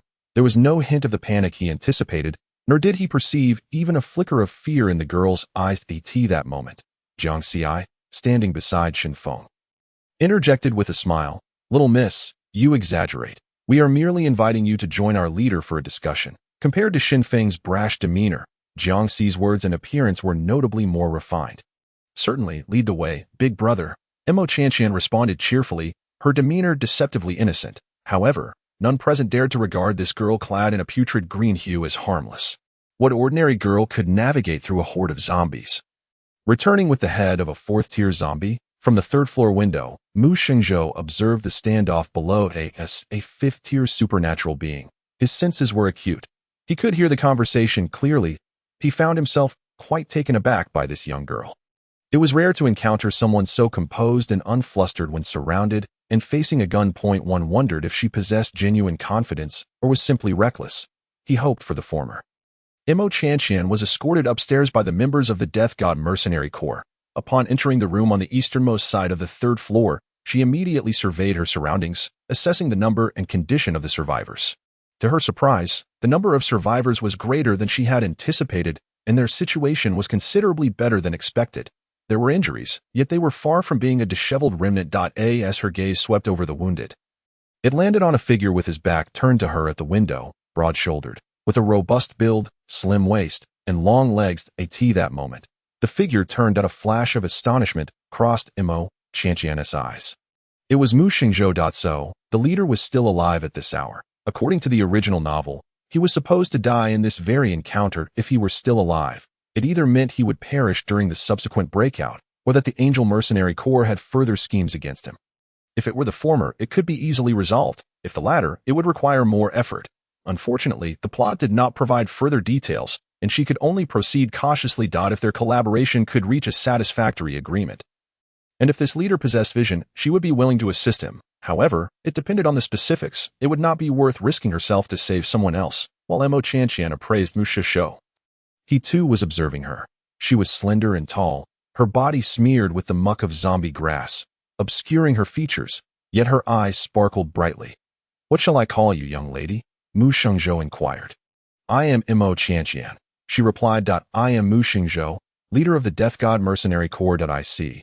Your team mentioned that you invited me up for a discussion," Mo Qianqian remarked, her gaze sweeping across the dilapidated room. There was not a single stool, let alone a stone to sit upon. "Shinfeng, fetch a chair for Miss Mo," Mu Shengzhou commanded. Shinfeng was prompt in his actions. In under a minute, he returned not with a chair, but with a cement block of similar height, which could serve as a makeshift seat. "Miss Mo, please take a seat." Mu Shengzhou gestured toward the cement block. This moment, the atmosphere in the room turned rather intriguing. Everyone, save for a few severely injured, stood. Anyone with a modicum of shame might find it difficult to sit. However, that did not apply to her. "Well, I shall not be polite. My legs are indeed a bit weary." Mo Qianqian cared not for the dust on the cement block, as she herself was covered in the muck of zombie grass and splattered with the blood and flesh of the undead. In truth, she was no cleaner than the block itself. "Leader Mu, if you wish to discuss something, now is the time," Mo Qianqian said, crossing her legs comfortably. As though in her own domain, Mu Shengzhou noted every one of her movements. She was indeed an intriguing young woman. Strangely, he recalled a phrase he had once heard. "Beautiful faces are common. Interesting souls are rare." He sensed a captivating essence within her soul. Yet, given the present circumstances, he had little inclination to explore this intrigue. Without further preamble, he stated, "I am quite curious about how Miss Mo can traverse through hordes of zombies without being attacked. Would you be so kind as to enlighten me?" Mo Qianqian had no intention of withholding her answer. "Isn't it obvious? I am covered in mud made from crushed zombie grass." Was what the leader sought the secret behind the mud that does not cause skin decay? "State your terms." The Death God Mercenary Corps desires that formula. Only then did Mu Shishou reveal a hint of the assertiveness characteristic of someone in power. It was clear that should Mo Qianqian refuse to divulge the formula or evade the question, this leader would not remain as polite as before. "Very well. But it is not exactly a secret. It is merely a supernatural ability of mine." As soon as her words fell, Mo Qianqian felt the atmosphere shift, becoming thick and oppressive, as if breathing had become a laborious task. Mu Shengzhou had released his pressure, evidently displeased with her response. This was not surprising. With the myriad of supernatural abilities, many concepts became convoluted once linked to them. She was intentionally obfuscating the truth, making it unclear whether her ability affected the zombie grass mud or her own skin. The distinction was significant. If her ability enhanced her skin's resistance to decay, then the method of using the mud would not apply to others. Only if her ability acted upon the zombie grass mud, reducing its corrosive properties, could the members of the Death God Mercenary Corps employ this method to evade zombies. The smile on Mu Shengzhou's face faded, replaced by the inscrutable demeanor typical of those in power. The atmosphere grew thick with tension, laced with a hint of murderous intent. Miss Mo would do well to reconsider whether it is an ability or a secret formula. "The consequences of provoking me, I fear, may be beyond your capacity to bear." Chapter 22. Turning the tables, establishing authority, demonstrating sincerity. "The consequences of provoking me, I fear, may be beyond your capacity to bear." Mu Shengzhou's voice had lost all traces of mirth. Not only he, but the survivors of the Death God Mercenary Corps surrounding them had also adopted a more ferocious demeanor. Mo Qianqian found herself encircled by these men, akin to a sheep amidst a pack of wolves, or meat within a den of bandits. Yet, she appeared oblivious to the looming peril, her expression devoid of fear. She even raised an eyebrow, lightly laughing. Is Leader Mu intending to turn the tables? As she spoke, Mo Qianqian casually adjusted her crossbow, aiming it nonchalantly toward Mu Shizhou. Several members of the Death God Mercenary Corps raised their energy guns, targeting her head. The previously jovial atmosphere shifted abruptly to one of tension. Unfazed by the threat of the crossbow, Mu Shengzhou remained composed. "Whether to turn the tables or not is entirely dependent on your choice," he stated coldly. "Indeed, I assumed you were unaware." Mo Qianqian replied. The fate of so many of you, whether it be a disastrous retreat or a smooth passage through the zombie horde, lies entirely within my discretion. Mo Qianqian's smile widened. Whether it is a collaborative victory or mutual destruction depends on your vision. Leader Mu.in saying this, she had made it clear that she possessed a means to reduce the corrosive nature of the zombie grass. Upon uttering these words, Mo Qianqian shifted her aim away from Mu Xingzhou's forehead. Mu Xingzhou, in turn, gestured for his men to lower their weapons. Throughout the exchange, he had never believed that the girl would genuinely pull the tribe behind and beside Mo Qianqian. Several mercenaries exchanged tactical gestures, preparing to capture this dangerous individual on the spot. However, before they could act, Mu Xingzhou halted them with a glance. For the first time, he looked directly at the wooden toy-like crossbow in Mo Qianqian's hand. From a distance, he had found the wooden weapon intriguing, but he had not considered that it could be superior to an energy gun. Yet, just moments ago, he had noticed something unusual. He sensed no energy fluctuations emanating from that wooden crossbow. The higher the level of the ability user, the more acute their perception of energy fluctuations. Such a violent explosion would undoubtedly require substantial energy, so it was illogical that there would be no detectable energy waves. Even the most advanced weapons cannot entirely isolate energy fluctuations. So what had just transpired? He did not believe his senses could be mistaken. At that moment, he suddenly recalled a saying from the civilized era. Once you have eliminated the impossible, whatever remains, no matter how improbable, must be the truth. The quote is from The Adventures of Sherlock Holmes. When he looked at the wooden weapon again, Mu Xingzhou's gaze deepened with understanding. Oh, my apologies. I slipped just now. I hope I didn't frighten you, Mo Qianqian said, exaggerating her apology as she retracted the crossbow. Anyone could tell her apology lacked sincerity. Mu Xingzhou, too, snapped back to reality amidst her insincere words and found the exaggerated expression of the young girl before him increasingly amusing. He had initially thought she was so confident merely because she possessed the secret to preventing the corpse clay from corroding skin. Now, it seemed he had underestimated her. Moreover, this girl was unwilling to concede an inch. He had threatened her with one remark, and she had boldly countered with a much larger one. A blatant show of confidence that he seldom found himself in such a disadvantaged position at the negotiation table, especially when his opponent was a visibly young girl. Yet, for some reason, he did not feel particularly embarrassed or irritated. Faced with danger, he had little inclination to concern himself with his emotions. Resolving the immediate crisis was of utmost importance. Miss Mo, everything has its limits. Prolonging this will benefit neither of us. Let's discuss terms, Mu Xingzhou stated. However, this time, he clearly lacked the previous air of superiority. He had already begun treating Mo Qianqian as an equal opponent.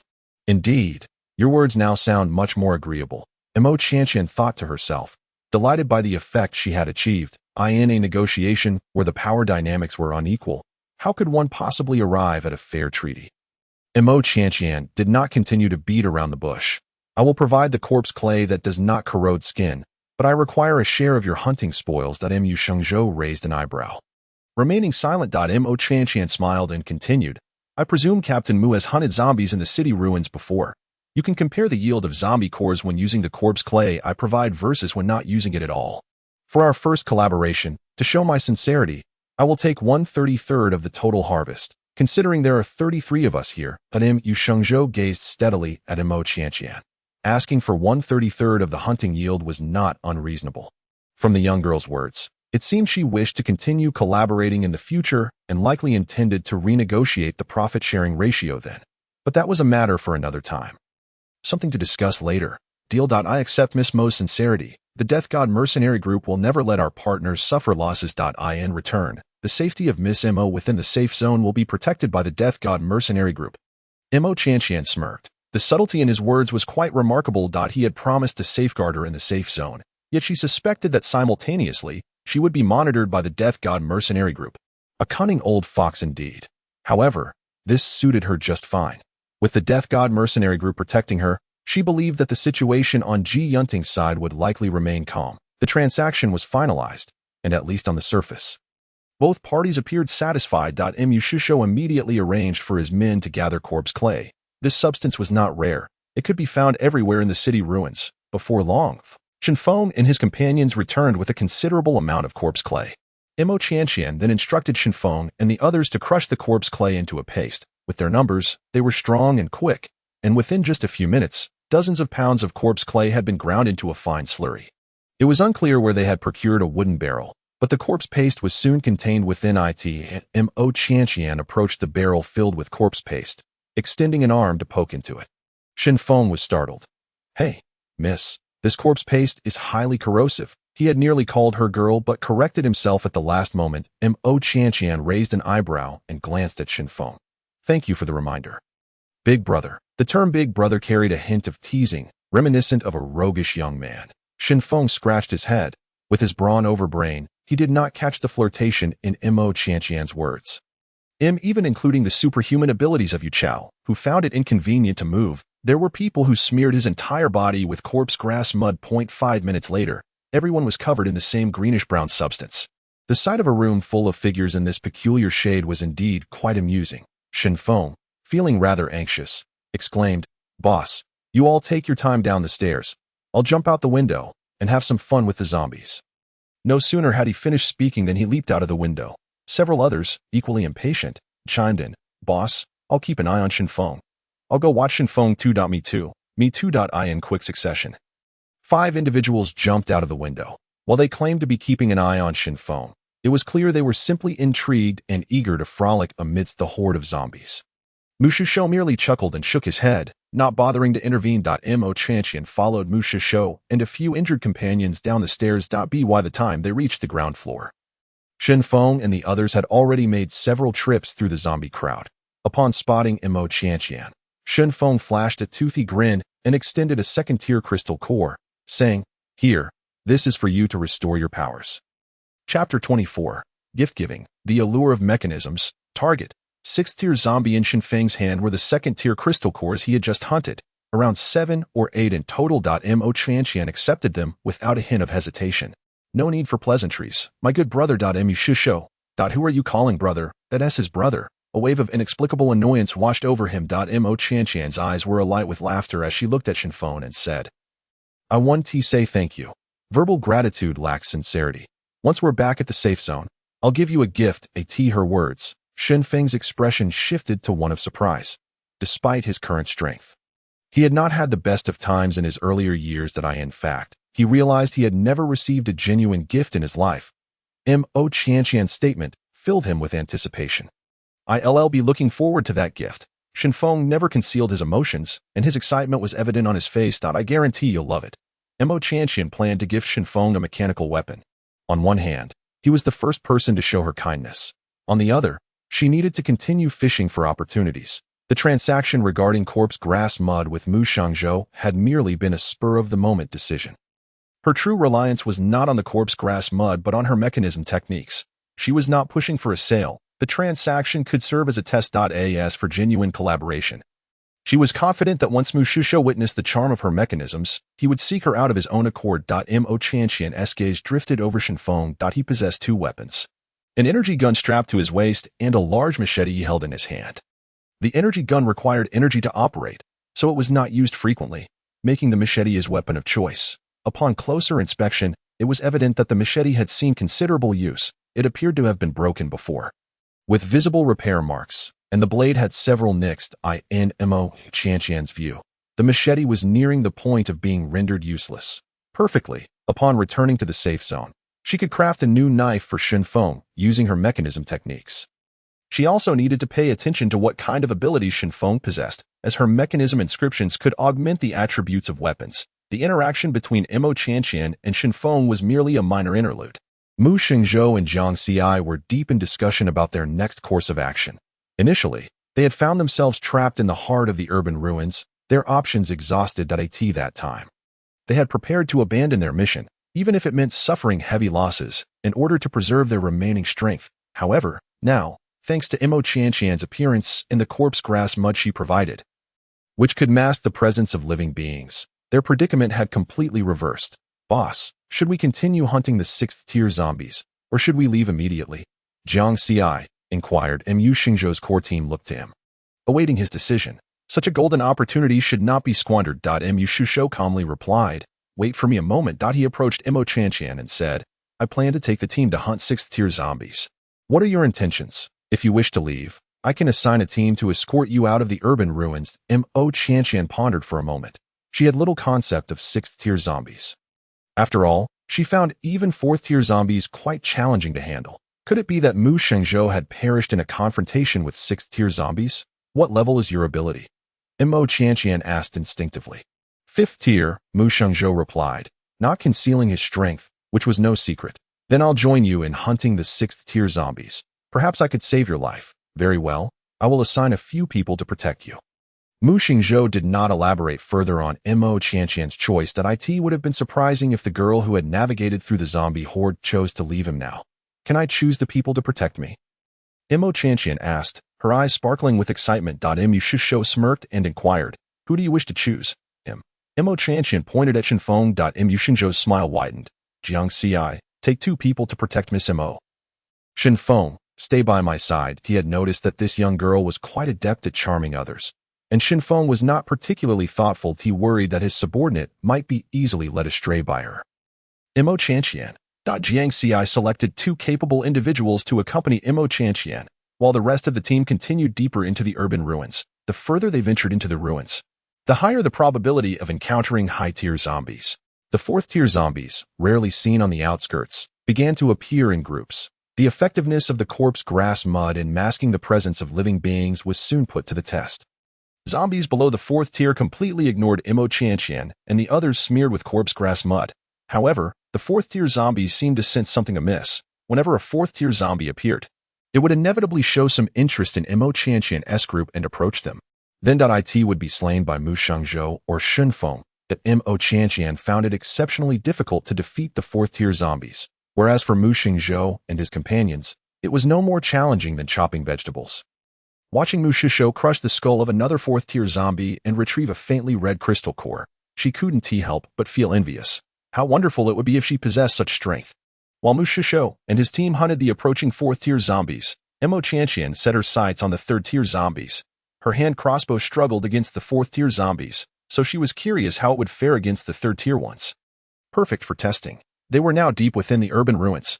Among the wandering zombies, 3rd-tier zombies were abundant. Soon, Mo Qianqian spotted one. She raised her hand crossbow, aiming for the 3rd-tier zombie's eye socket. With a soft whir, the bolt shot forth. The 3rd-tier zombies, unlike the 4th-tier ones, lacked the awareness to evade danger. The bolt pierced the zombie's eye, embedding itself deep within its brain. The struck 3rd-tier zombie staggered a couple of steps before collapsing lifelessly to the ground. However, Mo Qianqian felt her spirit sink once again. The head did not explode, and her strength was insufficient to break open the zombie's skull. Thus, she had no choice but to carve a hole in the jaw to extract the crystal core. With a resigned sigh, Mo Qianqian approached the fallen zombie and began prying open its mouth. Jiang Xi and the others, who were tasked with protecting Mo Qianqian, gaped in astonishment. Miss Mo, what are you doing? Mo Qianqian replied flatly, extracting the zombie's crystal core. Jiang Xi, quick-witted, soon realized what was happening. Mo Qianqian likely couldn't break the zombie's skull, leading her to attempt this alternative method. It was the first time they had encountered someone capable of killing zombies yet unable to extract their crystal cores. Some wanted to laugh, but they held it in. Miss Mo, allow me. Chapter 25. Mu Shengzhou, I will reveal my hidden card to you. Jiang Xi squatted down, took out a standard dagger, and with a gentle tap. It was as easy as splitting open a watermelon. The skull of the 3rd-tier zombie instantly split into 3 pieces, and the crystal core oozed out along with the brain matter. Mo Qianqian picked up the crystal core, and a smile finally broke through her previously expressionless face. Thank you, brother. Once we return to the safe zone, I'll also give you a gift. Jiang Xi. Why didn't she call him brother instead? This was the first time a young girl had addressed him as such. As for the gift, he was quite curious about what she would give him. You're welcome. Jiang Xi replied politely. Mo Qianqian pulled the bolt from the zombie's eye socket. It was worn but still usable. During the remainder of their journey, Mo Qianqian focused on hunting 3rd-tier zombies. Jiang Xi was perceptive. Whenever Mo Qianqian killed a zombie, he would proactively retrieve the crystal core and bring it back to her. After all, the young girl had promised him a gift upon their return to the safe zone. Meanwhile, Mu Shengzhou had confirmed something during Mo Qianqian's repeated sniping of 3rd-tier zombies. He deduced that the wooden hand crossbow in Mo Qianqian's possession was indeed a ranged weapon that did not require energy to fire. Its power was quite impressive. An intriguing young girl wielding an equally intriguing weapon. The group of over 30 had now penetrated deep into the urban ruins. Boss, look, Is that a 6th-tier zombie? A member of the Grim Reaper Mercenary Corps pointed excitedly to a nearby direction. Mo Chanchian followed the direction of his finger. Her knowledge of zombies was limited.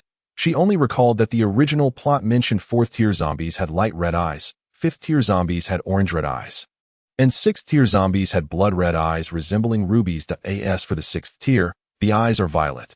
The 7th tier, a dark purple, and the 8th tier is pitch black. The zombie that Mo Chanchian observed was clad in intact clothing, its skin exhibiting a ghastly grayish hue characteristic of the undead, yet devoid of any signs of decay. Moreover, this zombie's eyes were as crimson as blood. Upon closer inspection, one could discern a deep shade of purple within the pupils of its blood-red eyes. Oh, thought it was a peak 6th-tier zombie, on the brink of ascending to the 7th tier. Such a creature, merely a step away from promotion, is designated as a half-step 7th-tier zombie. It was evident that Mo Chanchian was not the only one to recognize this fact. The atmosphere among the 30-odd members of the team grew tense. Mo Chanchian, alongside everyone else, gazed at the half-step 7th-tier zombie. She seemed to foresee the grim fate that awaited Mu Shengzhou, initially intending to hunt an ordinary 6th-tier zombie. She had instead encountered one on the verge of becoming a 7th tier. The battle between a 5th-tier ability user and a half-step 7th-tier zombie was daunting to contemplate. Consequently, Mu Shengzhou faltered, thus that Mu Shengzhou met his demise. When the half-step 7th-tier zombie turned its gaze towards her, Mo Chanchian felt an almost palpable pressure bearing down upon her. From a distance, Mu Shengzhou faced the half-step 7th-tier zombie, and the invisible aura of dominance spread outwards. Mo Chanchian's palms grew clammy as she gripped her crossbow. That if we flee now, will we manage to escape? Mo Chanchian whispered to Jiang Xie that we cannot escape. That half-step 7th-tier zombie has already locked onto us. Fleeing would only hasten our demise. Jiang Xie replied. Mo Chanchian had anticipated this outcome, much like when she had been targeted by a 4th-tier zombie and had chosen not to flee, since escape was not an option. As everyone remained locked in a tense standoff, Mo Chanchian began her subtle preparations. She removed the regular bolt from her crossbow and replaced it with 3 armor-piercing arrows. She discreetly retrieved the last 2 explosive arrows from her spiritual spring space, placing them in the most accessible part of her small backpack for immediate use. She had made every possible preparation. However, whether she could save Mu Shengzhou from the clutches of the half-step 7th-tier zombie remained uncertain. The situation had escalated beyond merely saving Mu Shengzhou. Even her own survival was in jeopardy. The standoff between Mu Shengzhou and the half-step 7th-tier zombie persisted. Mo Chanchian was torn. Should she reveal her trump card to Mu Shengzhou now? She was unsure how intense the battle between the 5th-tier ability user and the half-step 7th-tier zombie would become. Originally, she had hoped to catch Mu Shengzhou off guard and save his life, thus obligating him to acknowledge her debt of gratitude. Yet, she worried that the ferocity of the battle would leave her with no opportunity to intervene. This internal struggle did not last long. No matter how powerful her arrows might be, they would be useless if she had no chance to shoot them. Furthermore, the half-step 7th-tier zombie would undoubtedly be more agile than a 4th-tier zombie. Perhaps she needed some cooperation. Mu Shengzhou, I will share my trump card with you. Chapter 26, Seamless Cooperation, Slaying the Half-Step 7th-Tier Zombie Mu Shengzhou. I will share my trump card with you. In an effort not to disrupt Mu Shengzhou's confrontation with the half-step 7th-tier zombie, Mo Chanchian spoke in a hushed tone. I possess 2 types of special crossbow bolts. One is the explosive kind you have seen before. The other is an armor-piercing bolt, which boasts exceptional penetration. I cannot ascertain the hardness of the half-step 7th-tier zombie skull. However, if you can manage to restrain this zombie for even a moment, I may be able to attempt shooting an arrow into its eye socket. I have 3 armor-piercing arrows. My aim is precise, but I can only guarantee a 60% chance of breaching the defenses of the half-step 7th-tier zombie. I am ready to shoot at any moment. Just call for me when you need it. Mu Shengzhou was taken aback by Mo Chanchian's sudden revelation of her trump card, feeling a mix of surprise and admiration. Not everyone possesses the courage to lay bare their secrets. Moreover, the trump card she had disclosed could indeed prove crucial. A 60% chance against a half-step 7th-tier zombie was not insignificant. Understood? I acknowledge your offer. The battle between Mu Shengzhou and the half-step 7th-tier zombie was on the verge of erupting. Mo Chanchian found herself at a loss for words as she observed the unfolding scene.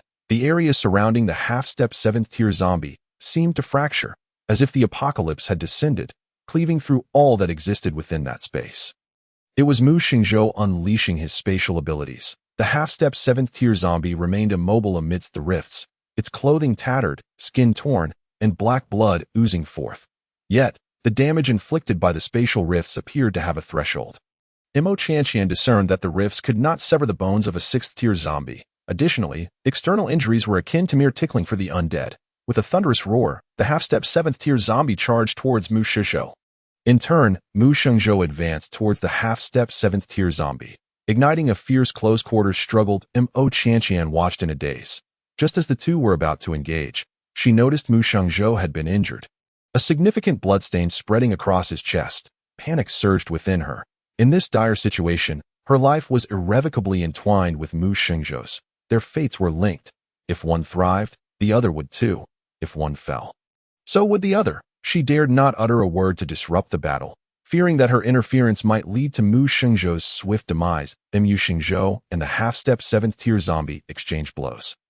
The intensity of their combat overwhelming Mo Qianqian. Indeed, her choice had proven correct. The battle between a 5th-tier ability user and a half-step 7th-tier zombie was too fierce, leaving her no opportunity to fire her arrows. The ferocity made it impossible to aim at a target. Mu Shizhou wielded a 3-pronged military dagger. In yet another exchange, Asupsta Mo Qianqian responded in a daze, truly unaccustomed to the efficiency of the water-based ability for cleansing wounds. After a brief moment of astonishment, she picked up the bandages, skillfully tending to Mu Shengzhou's injuries. Her eyes, the once bloodied areas on Mu Shengzhou's body, along with the grime, had been thoroughly cleaned.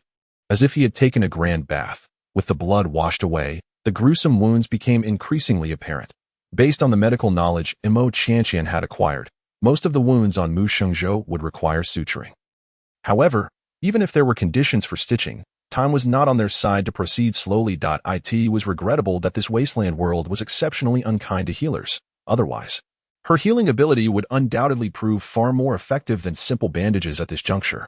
It was not worth exposing her healing powers for a mere acquaintance, thereby placing herself in peril. As her thoughts raced, Mo Qianqian's hands remained engaged, proficiently wrapping the wounds. Mu Shengzhou was merely exhausted. Not unconscious. While she tended to his injuries, he observed her actions in surprise. He did not expect Mo Qianqian to be so adept at bandaging and so earnest. Her face was smeared with thick layers of corpse grass mud. And until now, he had no clue what this Miss Mo truly looked like. Yet, he could not deny that the woman before him, when diligently focused on a task, possessed a certain charm, especially those excessively bright eyes. It is often said that the eyes are the windows to the soul. That he speculated that a girl with such eyes could hardly be ugly. Today, the defeat of that half-step 7th-tier zombie was largely thanks to Mo Qianqian's arrow. Otherwise, even if he had resorted to his final trump card, there was no certainty he could have brought down the half-step 7th-tier zombie without incurring a significant cost and possibly losing his own life in the process. This girl had indeed saved his life, and now she was wholeheartedly helping him bandage his wounds, a kindness he would acknowledge, although her approach to the Grim Reaper mercenary corps was somewhat peculiar. Thus far, he had not sensed any hostility or malice emanating from her. For the time being, he would consider her one of their own. A faint smile graced Mu Shengzhou's lips, perhaps unbeknownst to him.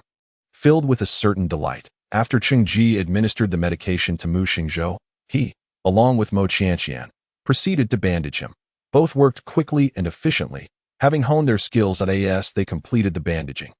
Shen Feng had also prepared the corpse grass mud. Mo Qianqian swiftly infused the corpse grass mud with spiritual spring water. Due to the multitude of wounds on Mu Shengzhou's body, she deliberately added a bit more spiritual spring water to minimize the irritation the corpse grass mud would cause to the wounds.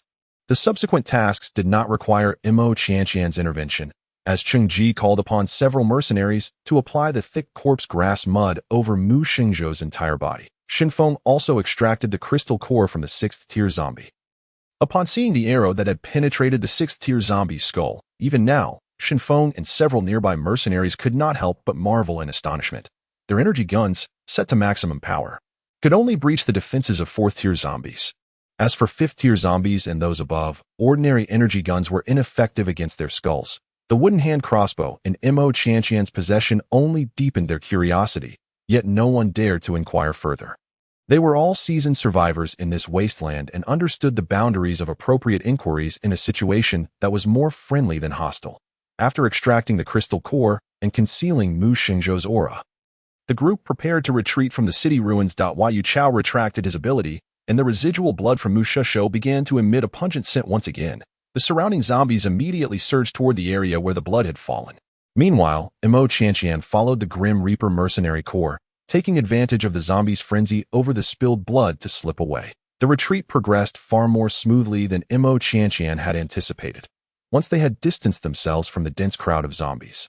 The group's previously taut nerves noticeably relaxed. Imo Qianqian also sensed a distinct change in the Grim Reaper mercenary corps attitude towards her. Previously, they had merely offered protection, but now it seemed they regarded her as one of their own. Chapter 28. Enemies Meet. Do you live in a shantytown? Imo Qianqian trailed behind the Grim Reaper mercenary corps as they exited the most densely populated zombie area. Here, fourth-tier zombies were a rare sight. Mu Shishou lay on a stretcher, carried by two mercenaries. Having treated his wounds and administered medication, he appeared much more spirited. Miss Imo, Mu Shishou suddenly called out. Imo Qianqian turned to look at him. Are you tired from walking? There's still space on the stretcher. Would you like to sit? The cold, aloof demeanor that once characterized Mu Xingzhou's refined face was now replaced with a somewhat teasing smile. Imo Qianqian replied, this journey hasn't been too arduous. However, in terms of effort and contributions to the team, she had indeed played a significant role. Now, relishing the opportunity to lie on the stretcher while being carried was something she did not find unwelcome. Thus, Imo Qianqian reclined on the stretcher, side by side with Mu Xingzhou. If they did not regard her as an outsider, then she too would not consider herself one. A pleasant smile graced Mu Xingzhou's lips. Reflecting his delight, while Imo Qianqian wore an expression of contentment, in the 21st century, she had traveled by car and boat, but this was her first experience being carried on a stretcher. Yet, she had to admit, it was quite comfortable. As they were about to exit the city ruins, the steadily advancing group suddenly came to a halt, adopting a tense posture. Imo Qianqian sat up to glance around, quickly realizing the situation. They had encountered the Angel Mercenary Corps, who were also retreating. Enemies meeting led to palpable tension between the two groups. Imo Qianqian's surprise, Ji Yunting and Sun Mingxue were among the Angel Mercenary Corps during this hunt in the city ruins. She had not revealed her healing abilities as the original character had. Ji Yunting and the others appeared bloodied and injured, looking quite disheveled. He Song and Li Dong were being carried by Yang Yong and Lu Yu, while Ji Yunting supported Sun Mingxue, indicating they had sustained serious injuries. It seemed that after her departure, they had encountered that zombified mutated dog rather enthusiastically. A slight smile curled at the corners of Imo Qianqian's lips. It was rather satisfying to witness. However, she wondered if Ji Yunting had saved the Angel Mercenary Corps young leader as in the original plot, but without the original character's blood. Even a life-saving grace would likely be considerably diminished. Imo Qianqian, smeared in corpse grass mud, reclined on the stretcher, clearly unrecognized by Ji Yunting and the others. She had no intention of revealing her identity. What was there to recognize? To expose her identity only to engage in a brawl?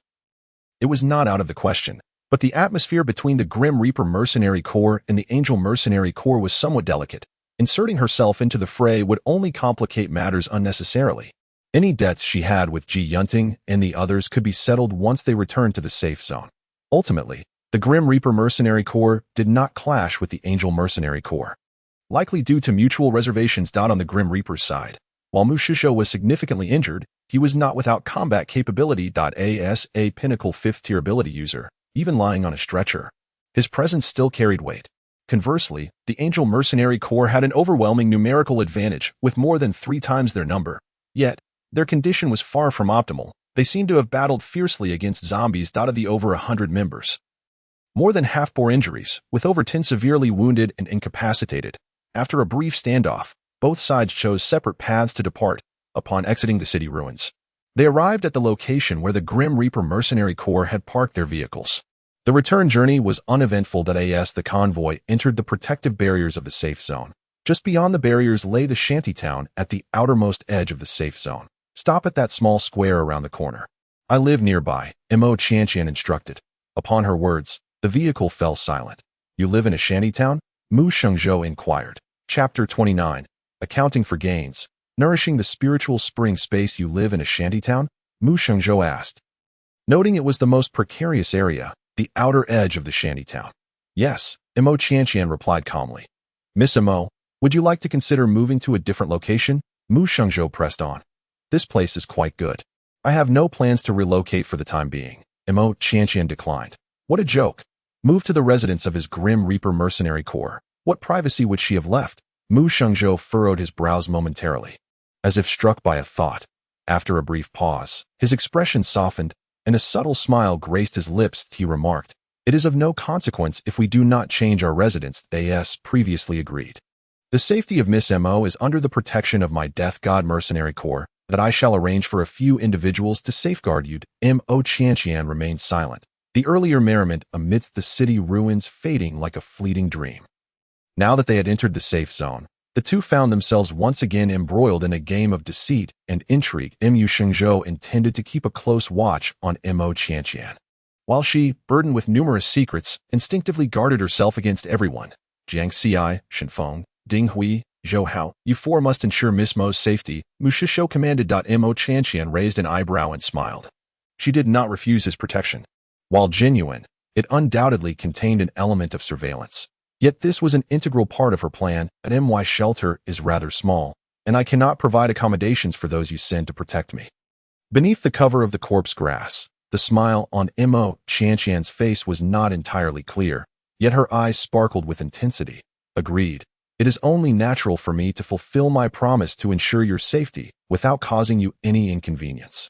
Mu Shengzhou replied. In the ensuing hours, the two exchanged insincere pleasantries, while Mu Shengzhou briefed Jiang Xi and Shen Feng on a few matters. Mo Qianqian did not linger and headed straight for her shelter. Shortly after her return, Jiang Xi, Shen Feng, and the others followed suit, opting not to disturb her, but instead constructing a shelter adjacent to hers. Mo Qianqian was aware of the sounds emanating from their construction, but paid little attention. As they were merely neighbors. If Mu Shishou were perceptive, he would instruct them not to intrude excessively on her privacy. Through a tiny window, Mo Qianqian observed Jiang Xi and Shen Feng sharing some nutrient solution, likely a result of their exertion in building the shelter. She sighed, rubbing her stomach. She too felt hungry. Reckoning that her last meal had been the nutrient block from the previous night, she noted the lack of food in her shelter. Fortunately, she was no longer as destitute as she had been that morning.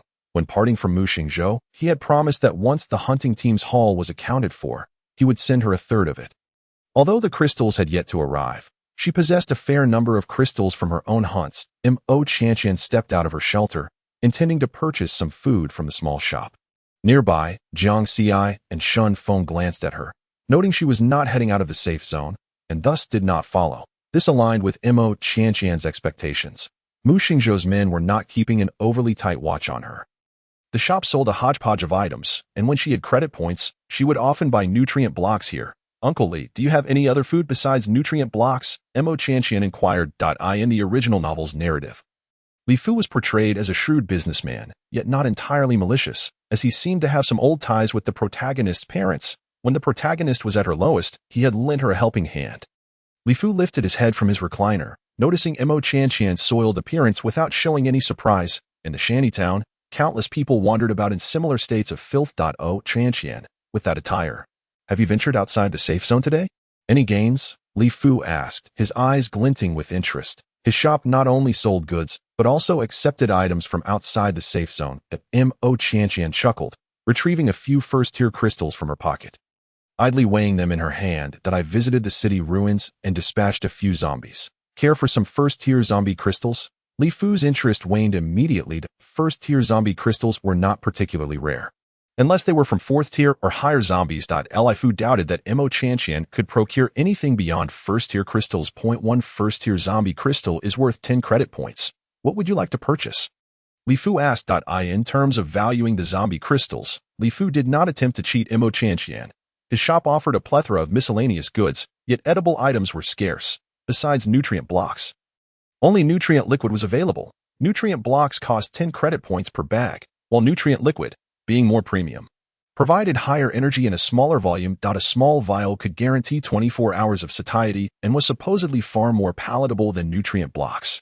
Thus, nutrient liquid was priced at 20 credit points per vial, equating to 2 first-tier crystals for 1 vial. Reluctantly, Mo Qianqian spent 10 first-tier crystals to purchase 5 vials of nutrient liquid. As night fell, her stomach grumbling with hunger, She eagerly opened a vial and took a sip. Immediately, her brow furrowed in dismay. How to describe the taste of the nutrient liquid? It resembled a thicker consistency of mucus with a hint of sweetness. Tainted by a faint industrial aftertaste. It was unappetizing, yet marginally better than the memory of nutrient blocks, and being a liquid, she managed to gulp down the entire vial with some effort. However, her enthusiasm for the food in this wasteland waned. She wondered when she might savor a proper meal again.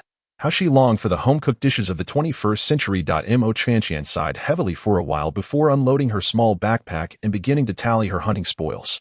The bulging bag contained numerous zombie crystals, 1 4th tier, 9 3rd tier, and 12 2nd tier. After spending 10 1st-tier crystals, she still had 52 remaining. The multitude of gleaming crystals lifted her previously despondent spirits. The spirit spring space could absorb zombie crystals to expand, and she was eager to see how much it could grow with these crystals. With a mere thought, 10 1st-tier crystals vanished into the spirit spring space, causing a stir within. The original 3-cubic space expanded to 4 cubes. When she attempted to absorb another 10 1st-tier crystals, however, the spirit spring space ceased to expand. Instead, the previously depleted water level rose once more as the 10 1st-tier crystals disappeared. She tried to continue absorbing 1st-tier zombie crystals, but they merely appeared within the space, no longer vanishing. Mo Chantian instinctively frowned. Was the space saturated with 1st-tier crystals? To verify, she absorbed a 2nd-tier crystal, which promptly disappeared upon entry, causing the spirit spring space to expand again from 5 to 6 cubes. Continuing to absorb 2nd-tier crystals, she noted that after 4 more had been taken in, the space expanded to 10 cubes, seemingly reaching saturation for 2nd-tier crystals as well. As she proceeded, the crystals no longer vanished but appeared directly within the spirit spring space. Hence, Mo Chantian shifted her focus to 3rd-tier crystals. After absorbing 5 3rd-tier crystals, the space expanded to 15 cubes but then halted further absorption. Contemplating the sole remaining 4th-tier crystal, Mo Chantian hesitated for a moment before deciding to absorb it into the spirit spring space. To her astonishment, the space expanded by 5 cubes, jumping from 15 to 20 cubes. A space of 20 cubes was considerable, capable of containing a multitude of items. The only regret was that the spring within the space remained no larger than a small porcelain bowl. Having expanded the space, Mo Chantian stored the excess crystals, 22 1st tier, 7 2nd tier, and 4 3rd tier, within the spirit spring space for safekeeping. As night deepened, Mo Chantian felt the need to wash before bed. Lacking a bathtub, she resorted to a battered wooden basin, filling it with water to make tea. That moment, she sighed again, reflecting that others had spirit spring spaces large enough for bathing, while hers contained merely that small bowl of spring water. Indulging in a rare moment of luxury, she poured the entirety of the spirit spring water into the basin, mixing it with the bath water. Although she could not enjoy a full spirit spring bath, she would not deprive herself entirely. According to the original novel, spirit spring water was exceptionally beneficial for the skin. The following morning, as Mo Chantian awoke to the dilapidated roof of her shelter, she felt a lingering disorientation. Last night, she had dreamed of her luxurious apartment. Awakening was a tearful affair. Rising, she performed a quick wash. The tiny shelter lacked a mirror, so she hastily tied her long hair into a ponytail before stepping outside to jog around the vicinity. In the 21st century, Mo Chantian had always prioritized physical fitness. In this wasteland, health was paramount, and she intended to jog first before preparing gifts for Shenfeng and Jiang Xi during their time in the city ruins. She had promised to present gifts to Shenfeng and Jiang Xi, and she felt gratitude toward Ding Hui and Zhou Hao as well, for they had carried her on a stretcher throughout their arduous journey. Of course, gifts were not to be given lightly. She had already set aside half of her fishing line from Mu Shishou for this purpose, with the other half designated for the gifts for Shenfeng and Jiang Xi.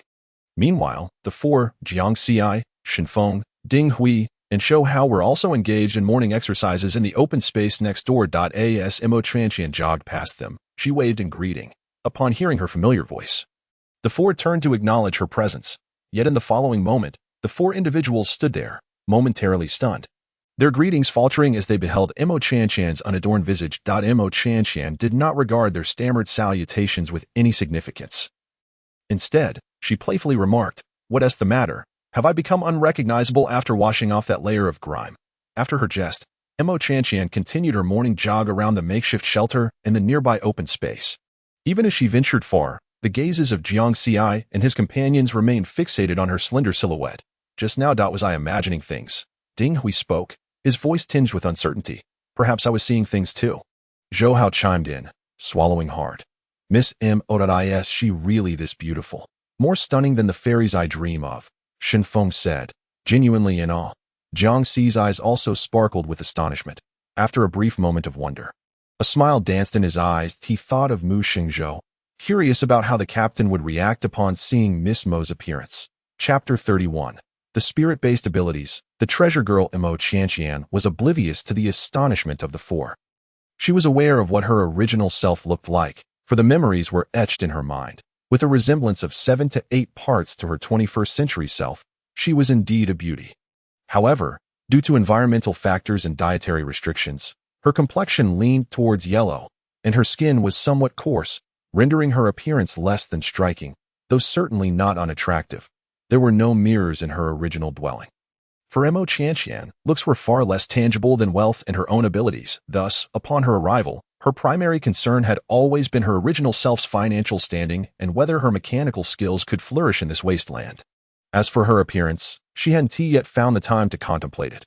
After awakening her healing abilities, her physique had improved significantly.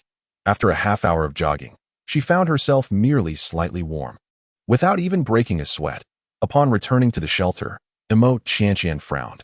With her current constitution, it was evident that morning runs did not yield much in terms of physical training. However, exercising, or rather, enhancing her strength, was an endeavor that could not be neglected. Strength held immense importance in this desolate land. Indeed, crafting formidable mechanisms through her skills could benefit her greatly, but external power was ultimately just that. External to eliminate her shortcomings, she needed to find a way to simultaneously elevate her physical prowess. As she pondered these matters, Mo Qianqian opened the lid of the water barrel, preparing to fetch some water and wash her face. Yet in the next instant, she froze. She caught sight of her reflection in the water barrel. Against the backdrop of her tattered clothing and lazy ponytail, her face resembled a pristine lotus emerging from the mud, akin to the moon partially obscured by clouds. Her exquisite features, radiant skin, and bright eyes and white teeth made her appear as though she had descended from the celestial realm. Instinctively, Mo Qianqian reached up to touch her face. This was not the appearance she recalled from her original memories. The skin on her face felt silky smooth to the touch, entirely unlike the coarseness she remembered. Could it be the spirit's spring water? The reflection in the water was not particularly clear. How she wished she had a mirror. Ultimately, her appearance was not her primary concern. Beauty was merely a delightful embellishment. Lack of it would not be a detriment. After a brief moment of astonishment, her thoughts returned to the matter at hand. She still needed to devise ways to enhance her strength. Otherwise, with her looks alone, she would surely attract unwanted attention to that moment. A flash of inspiration struck Mo Qianqian. She recalled the mechanical inheritance texts she had once studied diligently. Within those texts, alongside the arcane mechanisms and inscriptions, there existed a method utilizing spiritual energy for cultivation, a technique designed to unlock the soul's door and cultivate one's spiritual awareness. According to the records, there was a profound connection between mechanical skills and spiritual awareness. The more advanced the mechanical techniques, the greater the demands on one's spiritual capacity. This technique was both about spiritual energy and spiritual awareness at the time. Even her great-grandfather regarded this inherited method as mere folklore. Yet, in this wasteland, the power of mechanical inscriptions had been proven. What of that cultivation technique? To Mo Qianqian's understanding, spiritual awareness could be equated to spiritual power in this desolate world. In this realm, spirit-based abilities were among the pinnacle powers. Those who managed to cultivate such abilities invariably became formidable forces. Excitement surged within her. She began to meticulously recall the details of that cultivation technique. It involved the circulation of spiritual energy within the body. Since she currently had no spiritual energy, she would temporarily use the energy from her healing abilities as a substitute. She wondered if it would work. But it was worth trying. Perhaps it could yield results similar to the mechanical inscriptions. Mo Qianqian had no time to wash her face anymore. She immediately closed her eyes, focusing intently on manipulating the energy from her healing abilities. Following the trajectory outlined in the inheritance technique, the energy flowed through her body. At first, Mo Qianqian merely felt a warm, comforting sensation. Gradually, that warmth transformed into heat, With her eyes closed, her brow furrowed, and fine beads of sweat began to form on her forehead and temples. Suddenly, amidst the overwhelming heat, it felt as though something within her mind shattered. She abruptly opened her eyes, a mixture of joy and disbelief flickering in her gaze, as if to confirm something. Her eyes fixated on the coarse porcelain teacup on the table. The teacup remained still, yet Imo Qianqian's expression grew increasingly fierce. As time passed, her scara became tinged with red veins. Finally, in the last moment, the teacup seemed to shift imperceptibly under some invisible force. Imo Qianqian felt a wave of exhaustion wash over her, yet her eyes sparkled with immense surprise. At that moment, she truly sensed that this wasteland world had opened a door to a new realm for her and her mastery of mechanical skills. What she had just demonstrated was spiritual awareness, or perhaps spiritual power. From now on, she could be considered a spirit-based ability user. Once her exhilaration subsided, Imo Qianqian devoted another half-hour to further practicing the inheritance technique. After concluding her training, her previously fatigued spirit felt rejuvenated, and she was now brimming with vitality. She sensed that her spiritual power was exceptionally abundant. This state would undoubtedly enhance her efficiency in crafting mechanical devices. Without delay, she ventured outside the shelter, selecting some suitable wood from the pile of firewood, and returned to the shelter to begin her work. It was time to start crafting the gifts for Shenfeng and Jiang Xi.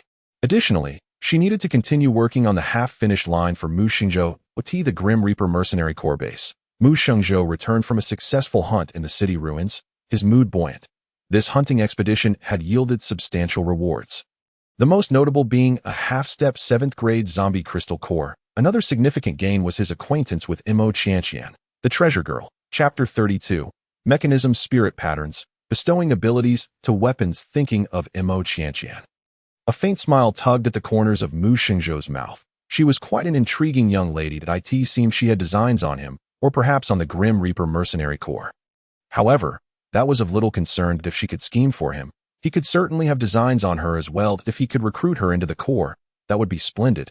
She possessed both courage and intellect, and her abilities were invaluable. With her powers, the Grim Reaper mercenary corps would find it considerably easier to hunt high-level zombies in the city ruins in the future. Returning his thoughts to the matter at hand, Mu Shengzhou's gaze fell upon the crystal core in his palm. Half-step 7th grade, which was essentially the peak of 6th grade. He was currently at the pinnacle of 5th grade and needed a 6th grade crystal core to advance. Once he reached 6th grade, he would no longer feel so passive when facing external pressures. Mu Shengzhou spent the entire night absorbing the crystal core for his upgrade. The process went relatively smoothly. However, his joy at becoming a 6th grade ability user did not last long. Early in the morning, Jiang Huai, Jiang Xi's brother, brought him troubling news. Shengzhou, the crystal core you brought back yesterday has already been divided into 33 portions. That's quite a number. Are we giving all of it to Miss Imo? Jiang Huai inquired. The mention of Imo Qianqian caused a subtle smile to appear on Mu Shengzhou's lips. Yes, that was my promise to her. Moreover, her contributions to this operation far exceed the mere 33 portions of the crystal core. Jiang Huai chuckled. Hearing you say that, I'm quite eager to meet Miss Imo. After exchanging a few casual remarks, Jiang Huai got to the crux of the matter. Recently, we've had continuous conflicts with the Angel Mercenary Corps, leading to significant depletion of our weapons and energy crystals. Initially, we had negotiated a batch of weapons and energy crystals with the Zhong family. However, yesterday, they suddenly breached the contract and doubled the prices. Both ordinary weapons and energy weapons have seen their prices soar. The cost of energy crystals has tripled. Previously, we were already paying a 20% premium buying from the Zhong family. Now, the prices have skyrocketed again, far exceeding market rates. Upon hearing this, Mu Shengzhou's brow furrowed with concern. Have we attempted to contact other factions that sell weapons and energy crystals? Jiang Huai shook his head. We reached out to a few, but the Zhong family monopolizes the weapon and energy markets. Even if we offered a 50% premium, none were willing to sell us weapons or energy crystals. They seem intent on tightening their grip on our necks through weapon and energy control. As Jiang Huai finished speaking, a brief silence enveloped the office. After some time, he continued, for ordinary cold weapons, we can manage by having Zhu the blacksmith repair them, but the real issue lies with the energy weapons. Our reserves of energy crystals are dwindling. Mu Shengzhou furrowed his brow, recalling Imo Qianqian's hand crossbow. It appeared to be a weapon that could shoot remotely without consuming energy, and it had considerable power. Unbeknownst to him, The origin of her hand crossbow remained a mystery, as did the faction from which it was derived. Mu Shengzhou lightly tapped the table with his fingers, accustomed as he was to preparing for all eventualities. While Mo Qianqian presented a viable direction, it would be imprudent to place all hope upon a girl he had only known for a day. Let us dispatch a few unfamiliar faces in disguise to the black market to test our luck. Perhaps we might procure some scattered energy crystals, Mu Shengzhou suggested, if we cannot obtain them in bulk. We shall acquire them in smaller quantities to alleviate our immediate predicament, he added. You may arrange matters concerning the mercenary group. Also, prepare a small gift for the young lady. I intend to visit the shantytown this afternoon. Mu Shengzhou planned to devote the morning to consolidating his skills, then seek out Mo Qianqian in the afternoon to present her with 1/33 of the crystal core, while also inquiring about the origins of her hand crossbow. Should a collaboration with the faction behind that hand crossbow be established, the dire shortage of energy crystals faced by the Grim Reaper mercenary group could be considerably alleviated on the outskirts of the shantytown. Mo Qianqian was engaged in crafting mechanical weapons within her makeshift shelter. She had already devised a mechanism for Shinfeng. His weapon of choice was a broad-backed cleaver, and she planned to create a replica that was identical in appearance using her mechanical arts. At this moment, the wooden cleaver had been shaped, and she was about to embark on the crucial step of engraving the mechanical inscriptions. The cleaver required 3 types of inscriptions. First, to increase its weight, as weight is a vital factor in determining a weapon's power. Second, to enhance its hardness and toughness. And third, to sharpen the blade, augmenting its sharpness. Beyond these 3 fundamental inscriptions, she aspired to bestow an extraordinary ability upon this mechanical cleaver, akin to endowing an ordinary weapon, which merely possessed physical attack attributes, with magical attack capabilities. Shinfeng was a peak-tier fire element ability user. Thus, the weapon she crafted for him needed to be inscribed with fire element spiritual patterns. Indeed, the inscriptions that imbued weapons with extraordinary attributes were known as spiritual patterns, which were evidently of a higher tier than the basic mechanical inscriptions. Mo Qianqian retrieved the smallest carving knife from her toolbox, steadied her breathing, and commenced the engraving of the mechanical inscriptions. The 3 foundational inscriptions were executed with remarkable ease. However, when it came to the fire element spiritual pattern, an epiphany struck her. She seemingly grasped the role of mental energy in the mechanical arts. Basic mechanical inscriptions could be completed with solid foundational skills alone, yet at the level of spiritual patterns, the infusion of mental energy was essential for successful engraving. After adjusting her breathing once more, she allowed a small surge of mental energy to accompany her carving knife as she began to inscribe the spiritual pattern. This marked her inaugural attempt at engraving a spiritual pattern. While her foundational skills were robust, integrating mental energy into the engraving process was a novel endeavor for her. She had only recently awakened her mental energy, and using it was not as instinctive as wielding her carving knife. Each time she reached a pivotal point, the flow of her mental energy felt somewhat disjointed and lacking in fluidity, resulting in several missteps. Nonetheless, against the odds, she managed to complete the engraving of the spiritual pattern. In the final step of the spiritual pattern engraving, she carved a groove where the handle met the blade of the cleaver and embedded a first-tier zombie crystal core within it. The engraving of the first-tier spiritual pattern was deemed a success, albeit not entirely so. This cleaver could only be classified as a subpar extraordinary weapon, as a truly successful extraordinary weapon should amplify its wielder's abilities. Yet, the mechanical cleaver she had fashioned would likely not achieve such amplification. Given her somewhat clumsy technique, it was doubtful that even 50 to 60% of the wielder's abilities could be effectively harnessed.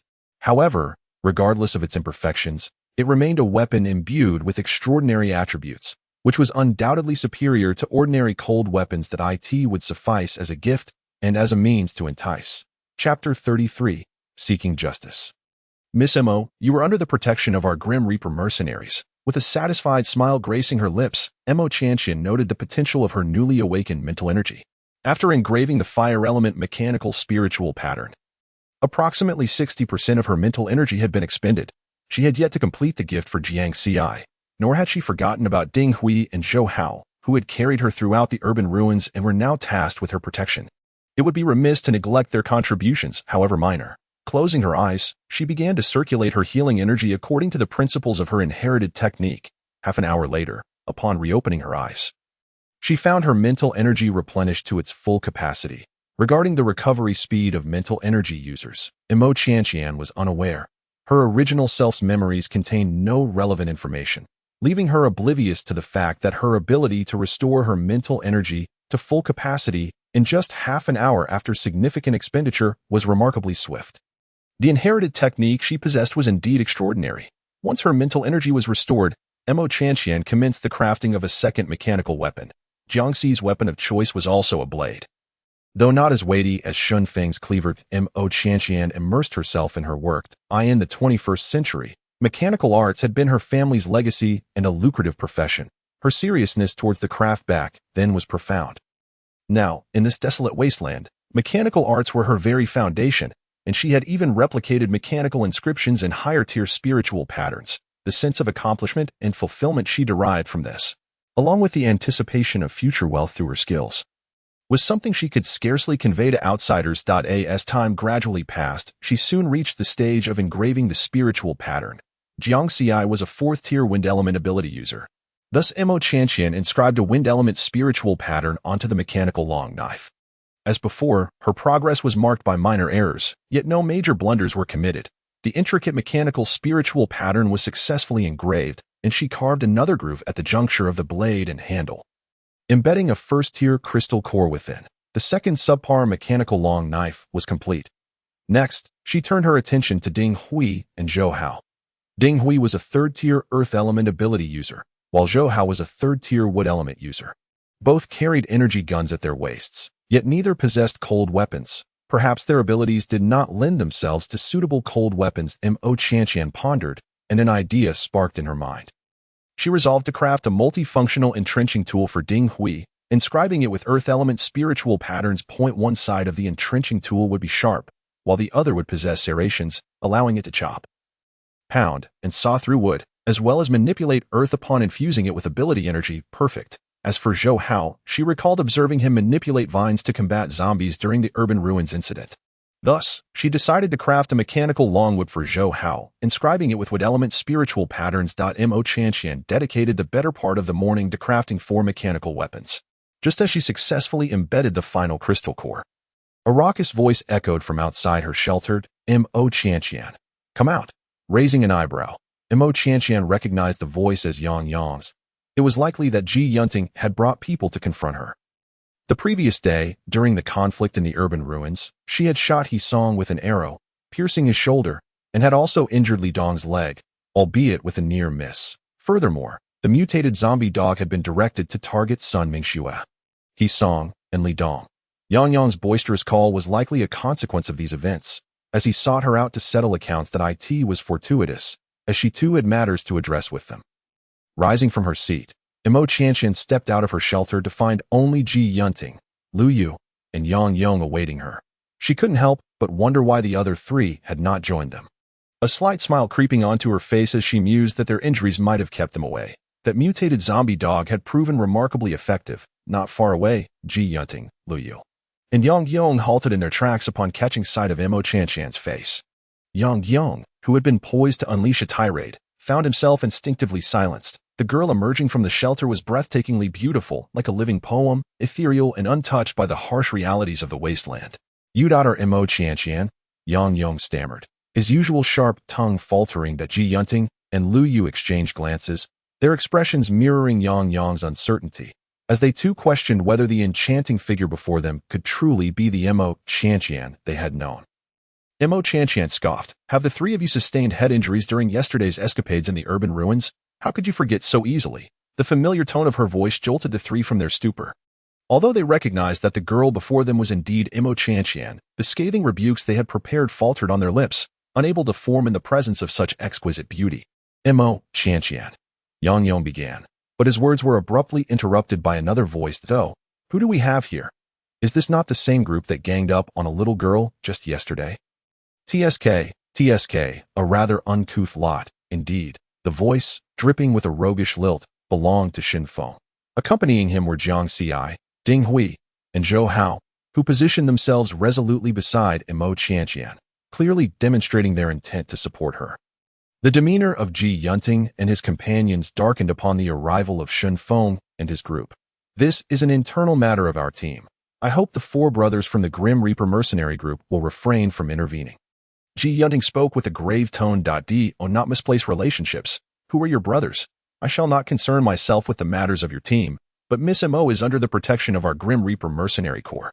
Should you wish to bully her, you must first seek our permission. Shun Feng's voice was both roguish and commanding, leaving Ji Yunting visibly distressed. Yet, the Grim Reaper Mercenary Corps was not a force that this small hunting team could provoke at the moment. Ji Yunting pursed his lips, choosing to disregard Shun Feng's provocation. Instead, he turned to Mo Qianqian and said, Qianqian, I have come to inquire about what transpired that day in the city ruins. Might we find a more suitable place to converse? Shen Feng attempted to interject, but Mo Qianqian gently tugged at his arm.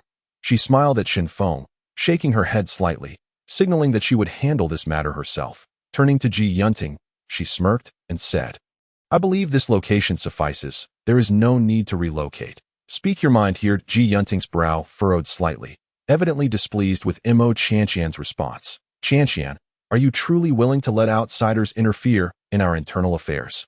Chapter 34. No need to spare me. Teach them a lesson. Mo Qianqian gazed at Ji Yunting with an enigmatic smile. She was no longer the naive girl she once was. She harbored no affection for Ji Yunting and would not be easily swayed by his manipulative words. Ji Yunting, allow me to clarify.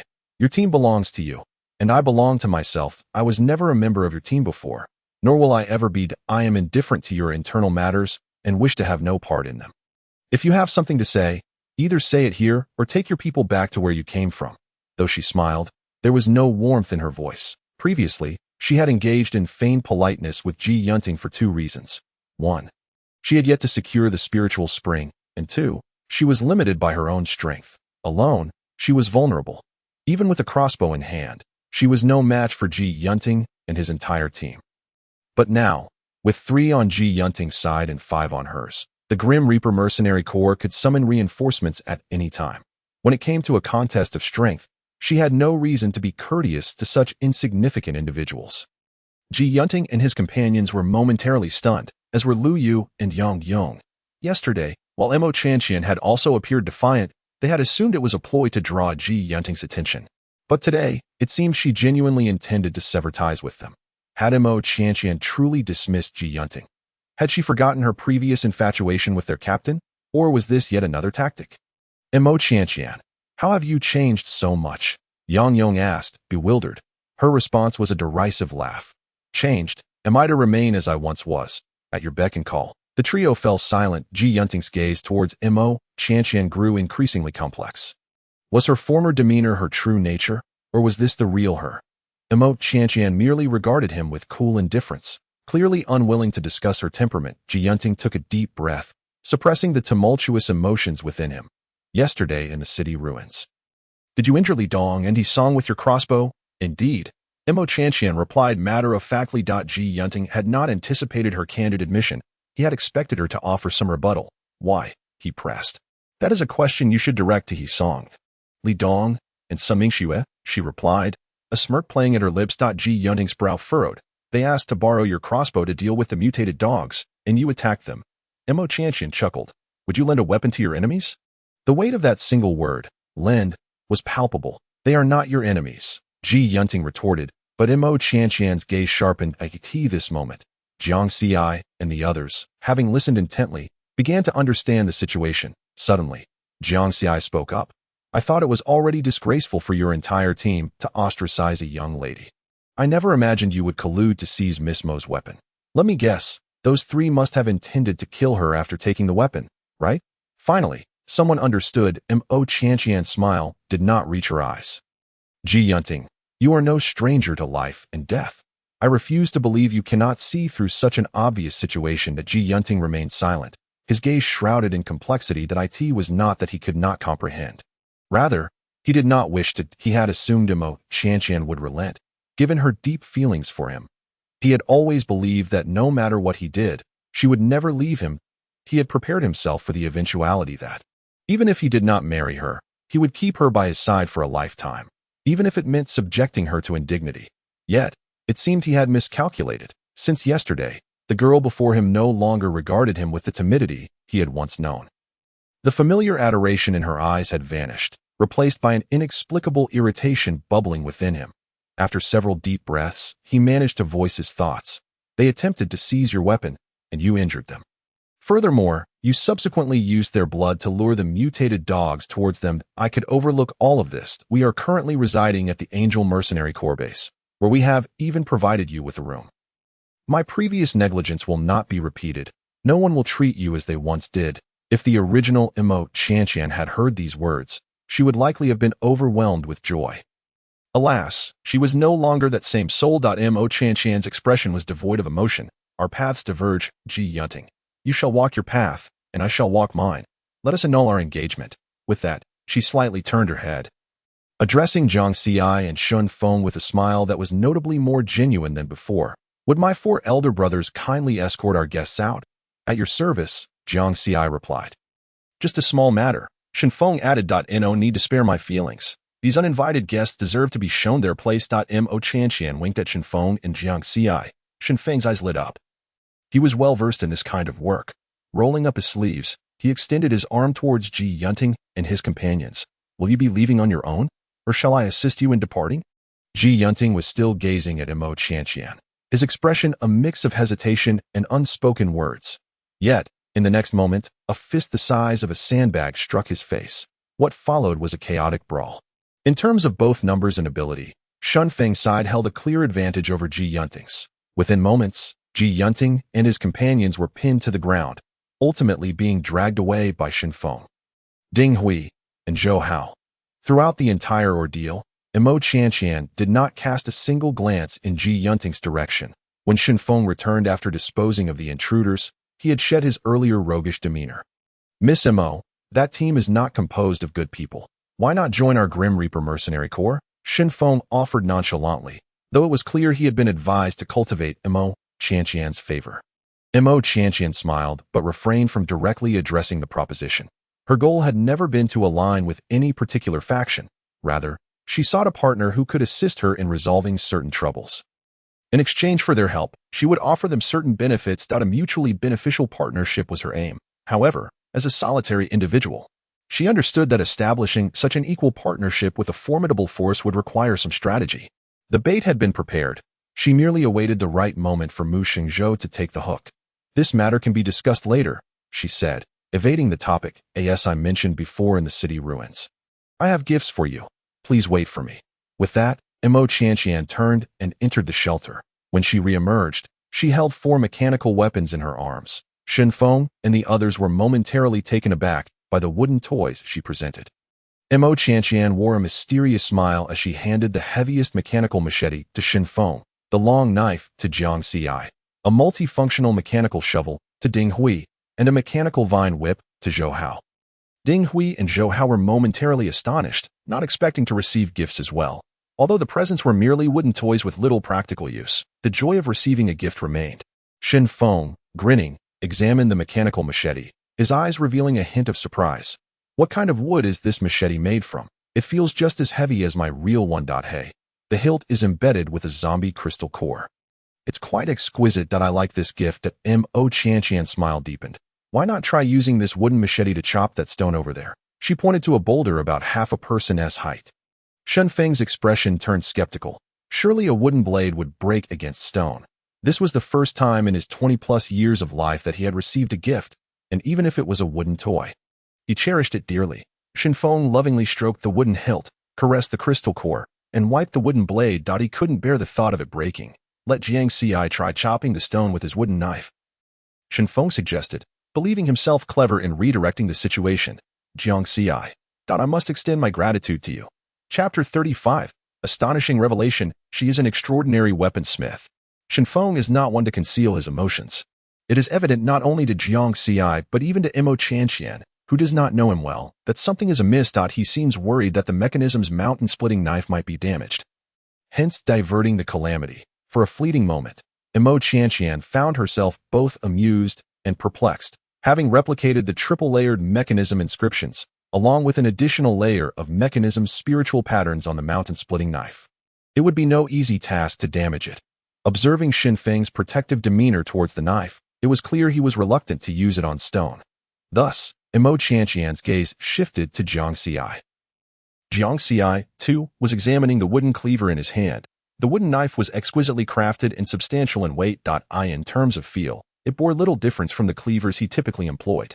Moreover, whether it was merely his imagination, he could almost sense a chilling aura emanating from this wooden toy. He deemed himself quite mad. Aware of Mo Qianqian's scrutiny, Jiang Xi looked up and smiled, asking no further questions as he approached the stone.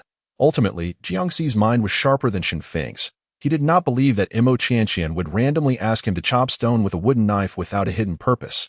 In truth, he harbored a vague conjecture in his heart, though he felt it was too ludicrous to entertain. Jiang Xi stood before the stone and raised the wooden knife, striking down with moderate force. Shen Feng, Ding Hui, and Zhou Hao all watched Jiang Xi's actions intently. Accompanied by the sound of metal striking stone, their eyes widened in disbelief. Jiang Xi, wielding the knife, was left utterly dumbfounded. The stone, nearly half his height, was cleaved cleanly in two by Jiang Xi's blow.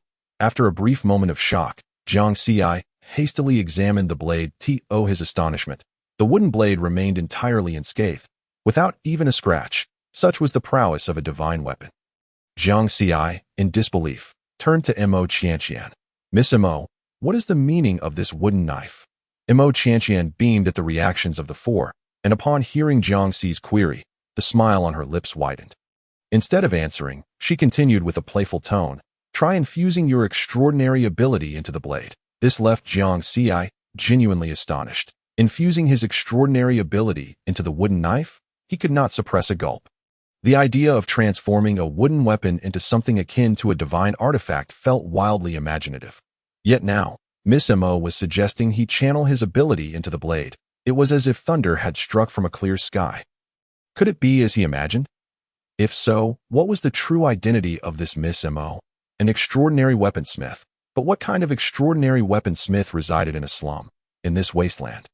Which extraordinary weaponsmith was not surrounded and protected by powerful factions? Jiang Xi dared not ponder further. Hesitantly, he infused his wind-based ability into the wooden knife. The energy flowed smoothly, and he felt a peculiar sensation as if the wooden knife had become an extension of his own body. He could manipulate the energy within it. He could easily coat the blade with a layer of wind, or, adopting a chopping stance, unleash a wind blade attack with this wooden knife. It was an extraordinarily mystical feeling. Unable to contain his excitement, Jiang Xi swung the wooden knife in a chopping motion, releasing a crescent-shaped wind blade with the gesture. Not far away, Shen Feng, Ding Hui, and Zhou Hao stood agape as they witnessed Jiang Xi wielding the wooden knife to unleash a wind blade.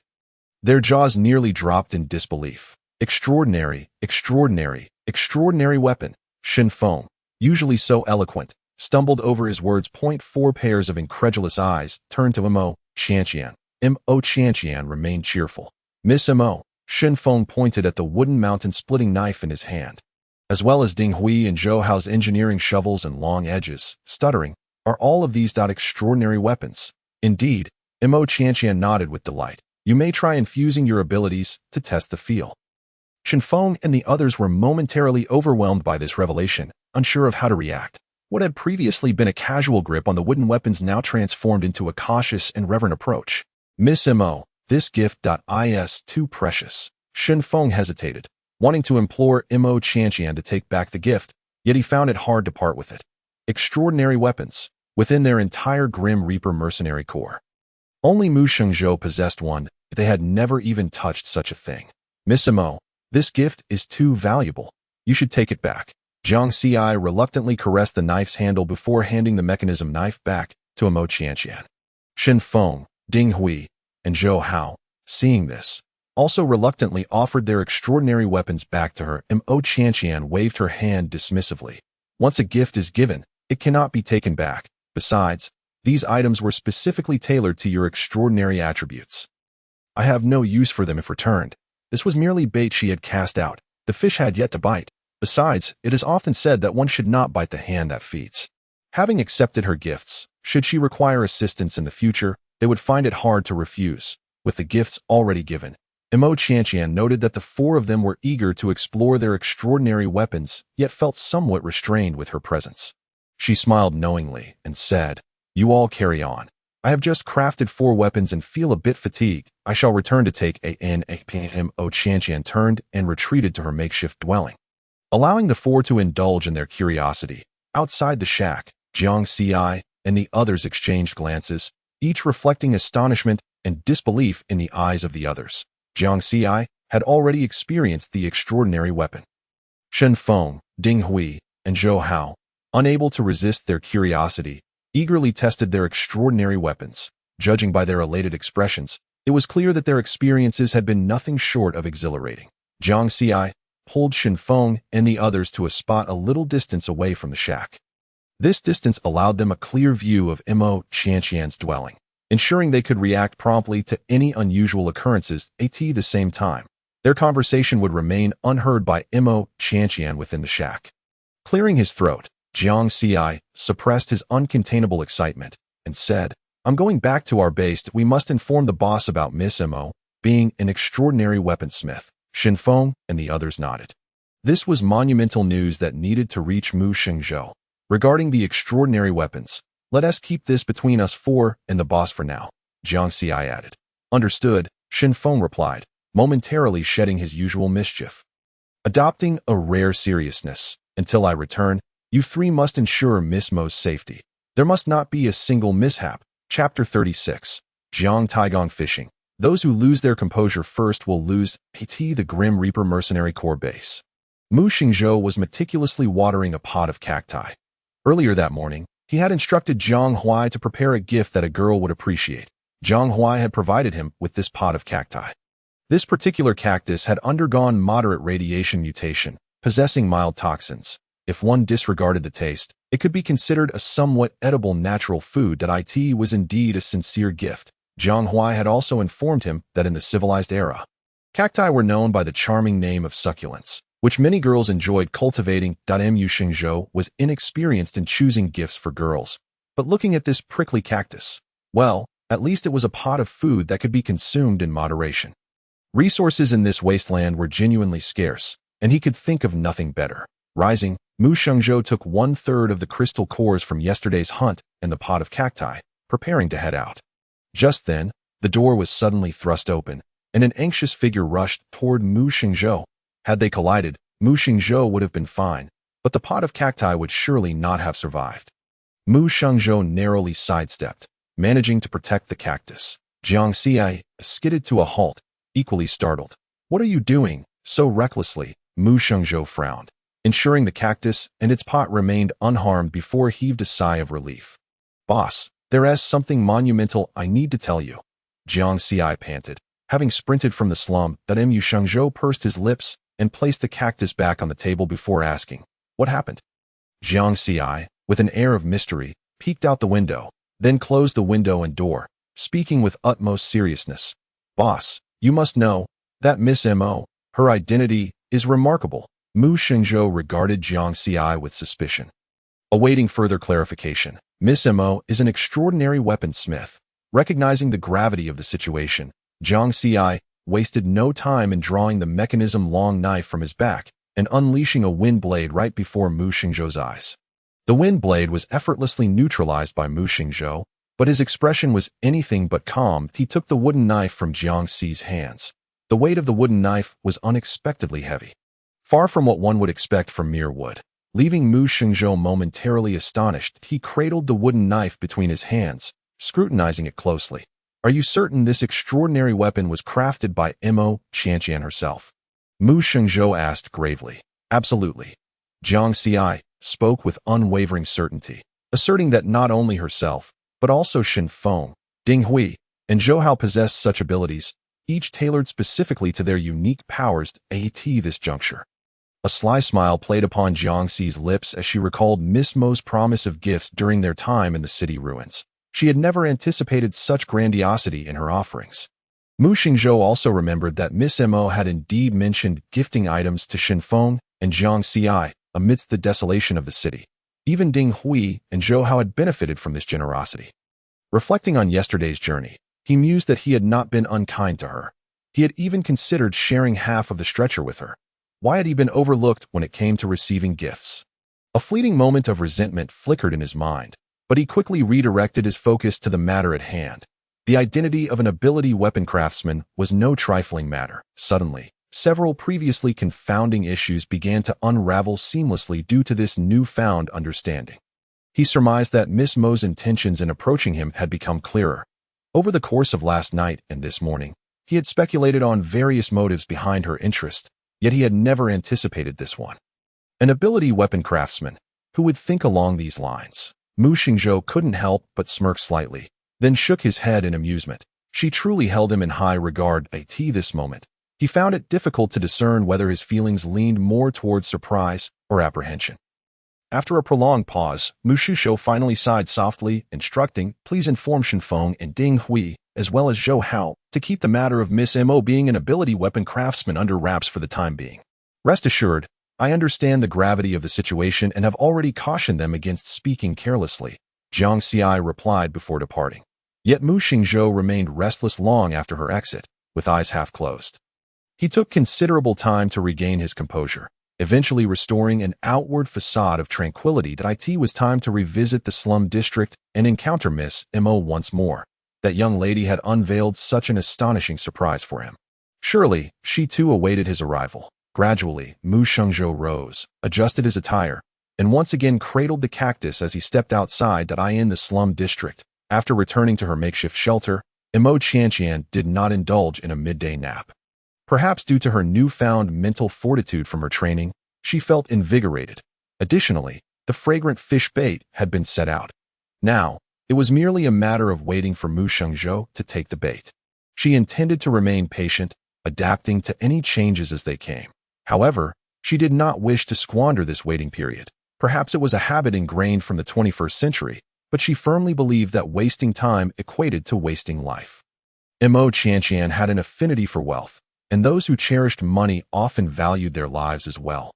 Paradoxically, the desolation of this land provided her with little sense of security. Thus, she contemplated how to bolster her personal safety with additional measures. For ranged weaponry, she possessed a hand crossbow. Close combat was her weakness, and enhancing her skills in that arena was not something that could be accomplished overnight. The only option she could conceive was to explore unconventional methods. Sometimes, one must learn to be flexible. When life is at stake, one can afford to be limitless, employing any means necessary. A few cunning tricks, kept as a backup, might indeed prove life-saving. Mo Qianqian smiled slightly. Envisioning a simple yet effective concealed weapon, sleeve arrows. The creation was not overly complex, compact in size, and could be poisoned, making it a potent tool for self-preservation in critical moments. Moreover, she could now be considered a mental-type ability user. And her mental strength could certainly be utilized. As a newly awakened mental power user, she could manipulate objects and employ mental interference as offensive techniques. However, given her current level of mental strength, moving a teacup was somewhat challenging. Though she could manage to shift a small stone, the damage inflicted by a small stone would be limited. But what if it were a delicate, willow leaf dart? Without hesitation, she set to work. Using the leftover wood on the ground, she began constructing the sleeve arrow launcher. Her hands moved nimbly, tools flying between her fingers. In under an hour, the sleeve arrow launcher was completed. It was compact, not much larger than the identity watch on her left wrist. When worn, it resembled a broader wooden ornament, and even without the cover of her sleeve, few would associate it with a concealed weapon.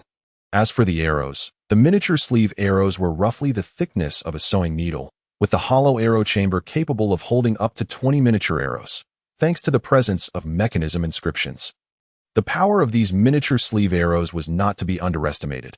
A shot to the body would certainly warrant a strong reaction. With the sleeve arrows completed, Mo Qianqian took a moment to breathe. With no fish yet biting, she remained patient, continuing to craft the delicate willow leaf flying knives. Just as Jiang Taigong fished, those willing to wait would succeed.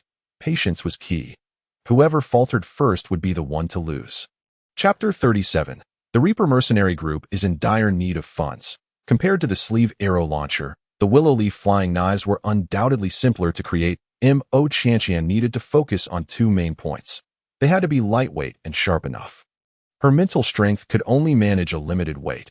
If the flying knives were too heavy, she would be unable to manipulate them. If they were not sharp enough, they would be ineffective. Building upon these two criteria, Mo Qianqian allowed her thoughts to wander slightly. The willow leaf flying knives could also possess stealth attributes, akin to the invisible fighter jets of the 21st century. rendering them undetectable to enemies and allowing for silent kills. Thus, while crafting the flying knives, she incorporated an additional mechanism inscription that granted them stealth properties. After completing 9 willow leaf flying knives, Imo Qianqian stood up, stretching her tired limbs. She had accomplished an unprecedented amount today. Feeling fulfilled in ways she had never experienced before, Yu Xingzhou drove to the outskirts of the slum district, parking his vehicle before carrying the pot of cactus toward Imo Qianqian's shelter. At that moment, Imo Qianqian was stretching her muscles in the open space outside her dwelling. When their eyes met, both paused momentarily in surprise. Imo Qianqian was taken aback by the sight of the large, spiky cactus in Mu Xingzhou's arms. While Mu Xingzhou was captivated by her beauty as someone of his stature, he had encountered many beauties, yet few had a presence as striking as Imo Qianqian's. Most notably, her aura was poetic and untainted. Seemingly untouched by the harsh environment of this wasteland, Imo Qianqian noticed the admiration in Mu Xingzhou's eyes, but remained indifferent. Her focus was always on practical matters, such as whether the fish had bitten and how much wealth they possessed. Captain Mu, Imo Qianqian greeted him. Miss Imo, I have come to present you with 1/33 of our hunting spoils. Mu Xingzhou replied, swiftly regaining his composure and offering a gentle smile. Approaching Imo Qianqian, he extended the flourishing cactus toward her. Imo Qianqian raised an eyebrow as she accepted it. The weight of the cactus in her hands prompted her to ask, "What is this? You provided us with significant assistance during our time in the city ruins, so this is a small token of my appreciation," Mu Xingzhou explained. Imo Qianqian blinked, realizing that this cactus was indeed a gift for her. It was the first time she had received something so creative. Mu Xingzhou, noticing her thoughts, chuckled and continued. This is a pot of moderately irradiated mutated cactus, containing mild toxins that can be consumed in moderation. It can be considered a form of natural food. In that moment, understanding dawned upon Imo Qianqian. She recalled from her past experiences that moderately irradiated plants were detectable using the identification features of her identity watch during foraging expeditions. Outside the safety zone, highly irradiated plants and animals were abundant, but inedible and of low value. Moderately irradiated plants were much scarcer. Often, only 1 or 2 could be found in a large area. The official recommendation stated that non-toxic or mildly toxic moderately irradiated plants could be consumed in limited amounts. However, in this wasteland, finding moderately irradiated natural food was a considerable challenge. Such a large pot of thriving, moderately irradiated cactus could fetch a hefty price, likely worth more than 10 or 8 second-tier crystal nuclei. As for low-level irradiated plants, their value soared even higher. Thank you, Captain Mu. I truly appreciate this gift. Imo Qianqian expressed her gratitude. Setting the cactus down, she invited Mu Xingzhou to sit on a stone stool outside her shelter. There was no tea to offer. Formalities were scarce in this wasteland. Mu Xingzhou retrieved a plastic bag from his pocket, handing it to Imo Qianqian. This is 1/33 of our hunting spoils. The quantities of first and second-tier crystal nuclei were too large to carry, so I've converted them into third and fourth-tier equivalents. Imo Qianqian glanced at the contents of the plastic bag. 10 third-tier crystal nuclei and 1 fourth-tier crystal nucleus. This aligned with her expectations. She was confident that Mu Xingzhou would not shortchange her. With a sense of satisfaction, she tucked the bag into her pocket. Mu Xingzhou quietly observed Imo Qianqian's actions, his gaze inadvertently falling upon her face. The beauty before him transcended mere words. Just before she looked up, he discreetly averted his gaze, ensuring she did not perceive his scrutiny. After adjusting his demeanor, he endeavored not to let the enchanting sight before him disrupt his carefully arranged thoughts. The ability weapons possessed by Jiang Xi and Xin Feng were crafted by your own hands, Mu Xingzhou inquired directly. Indeed, Imo Qianqian replied candidly. With a smile, Mu Xingzhou remarked, I never would have imagined that a distinguished ability weapon craftsman would reside in such a slum district.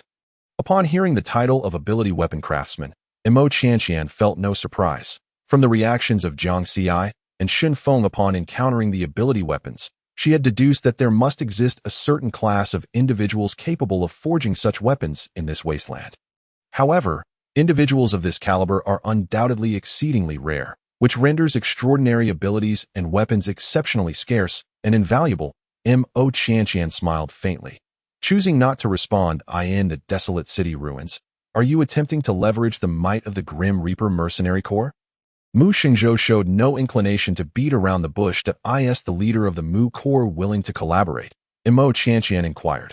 What is your intention? Mu Xingzhou asked, as understanding her motives was essential for any potential cooperation.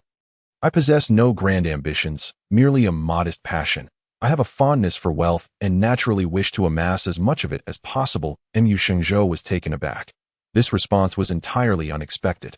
He had assumed that Mo Qianqian sought to capitalize on the influence of the Grim Reaper Mercenary Corps to confront a rival faction of considerable strength, perhaps intending to provide resources to bolster their development, then charging into battle as their vanguard. Yet, Mo Qianqian merely indicated that her desire was to earn money. Would an extraordinary weapon forger truly lack funds? Such a claim would likely be met with skepticism. Yet, he discerned no trace of deception in Mo Qianqian's countenance. Is it truly that simple? Merely a pursuit of wealth? Mu Xingzhou asked again, uncertain. What else could it be? Mo Qianqian countered. Mu Xingzhou was momentarily speechless, then chuckled softly. Perhaps the Grim Reaper Mercenary Corps had been mired in difficulties for too long, causing him to instinctively suspect ulterior motives in every situation. That he seemed to have overcomplicated his perception of the young woman before him. A certain string in his heart was suddenly plucked. That it is said that those ensnared in a quagmire often gravitate towards simplicity. Let us discuss how we might collaborate to generate profit. There was a hint of amusement in Mu Xingzhou's voice. He was uncertain whether the extraordinary weapon forger truly lacked funds, but the Grim Reaper Mercenary Corps certainly did. Chapter 38. Spirit Spring Water Boiling Cacti. All natural food, no radiation contamination detected. When it comes to earning money, Mo Qianqian's eyes always gleamed brightly, just as they did in the 21st century. In the narrative, at this juncture, Mu Xingzhou should have perished. However, due to her interference, he had survived. Yet, one individual's survival could not alter the fate of an entire organization. The current plight of the Grim Reaper Mercenary Corps is dire. They are lacking in funds, supplies, weaponry, and energy, all while being manipulated by various factions, teetering on the brink of collapse. These circumstances were indeed mentioned in the storyline. The situation of the Grim Reaper Mercenary Corps must be quite severe. No? Mo Qianqian broached the topic. Mu Xingzhou suppressed his smile. He was not surprised that Mo Qianqian was aware of the current state of the Grim Reaper Mercenary Corps, for this was no secret. What insights do you possess, Miss Mo? Mu Xingzhou inquired seriously. Mo Qianqian smirked. You lack weaponry, and I can provide it for energy. The weapons I offer require none, and their power will not be inferior to that of energy-based weapons. Regarding finances, supplies, and the suppression from other factions, I believe that with sufficient armed strength, these issues will become trivial. What does the leader of the Mu Corps think? Mu Xingzhou's gaze upon Mo Qianqian was sharp. Imbued with the weighty aura of authority, the two were engaged in a subtle confrontation across a stone table, a clash of wills and a test of each other's worthiness as allies. Mu Xingzhou's presence was undeniably formidable, yet Mo Qianqian held her ground, showing no signs of being intimidated. The minute may have passed, or perhaps 3 to 5 that suddenly, Mu Xingzhou withdrew his imposing aura, a smile gracing his lips. Given that Miss Mo is offering so much, what do you wish to gain from the Grim Reaper Mercenary Corps? I have stated my intention. I seek profit. Miss Mo is well aware that the Grim Reaper Mercenary Corps is currently impoverished. The leader of the Mu Corps has also acknowledged that they are merely in a state of temporary financial distress. Mu Xingzhou raised an eyebrow. Mo Qianqian smiled. I will provide weaponry to arm the Grim Reaper Mercenary Corps. Once the weapons are in place, I request 1/10 of the spoils from each of your operations, regardless of whether they be from hunting or pillaging, for a duration of 1 year. After 1 year, either party may propose to amend the terms or cease this collaboration. What does the leader of the Mu Corps think? Mu Xingzhou pondered for a moment. 1/10 seemed rather excessive. Thus began a back-and-forth negotiation. Eventually, they settled on a compromise. Upon the arrival of the weapons, 1/20 of the Grim Reaper Mercenary Corps earnings from each operation would be allocated to Mo Qianqian for a period of 10 months, after which either side could propose a revision of the terms or discontinue the partnership. The agreement reached, both parties appeared satisfied with the arrangement. Mo Qianqian produced a blueprint from her pocket and presented it to Mu Xingzhou. It was the design for a military-grade crossbow that she had prepared in advance. Mu Xingzhou accepted it and opened it for inspection. The crossbow depicted seems somewhat different from the one you utilized yesterday. Indeed, It is not the same model, Mo Qianqian replied. The hand crossbow I used was tailored to my physical capabilities, intentionally designed to be more compact. The blueprint features a standard crossbow, which, given your male strength and physique, you should be able to wield effectively. Its power will surpass that of my hand crossbow. Upon hearing this, Mu Shengzhou raised an eyebrow. His interest in the crossbow piqued. He had heard of such a weapon, thought to have fallen out of favor due to its perceived weakness and limited range. However, the small hand crossbow Mo Qianqian had used yesterday completely overturned his preconceived notions. Are you certain that the crossbow in the blueprint possesses greater power than the hand crossbow you employed? Mu Shengzhou did not conceal his skepticism. Mo Qianqian chuckled. Of course not.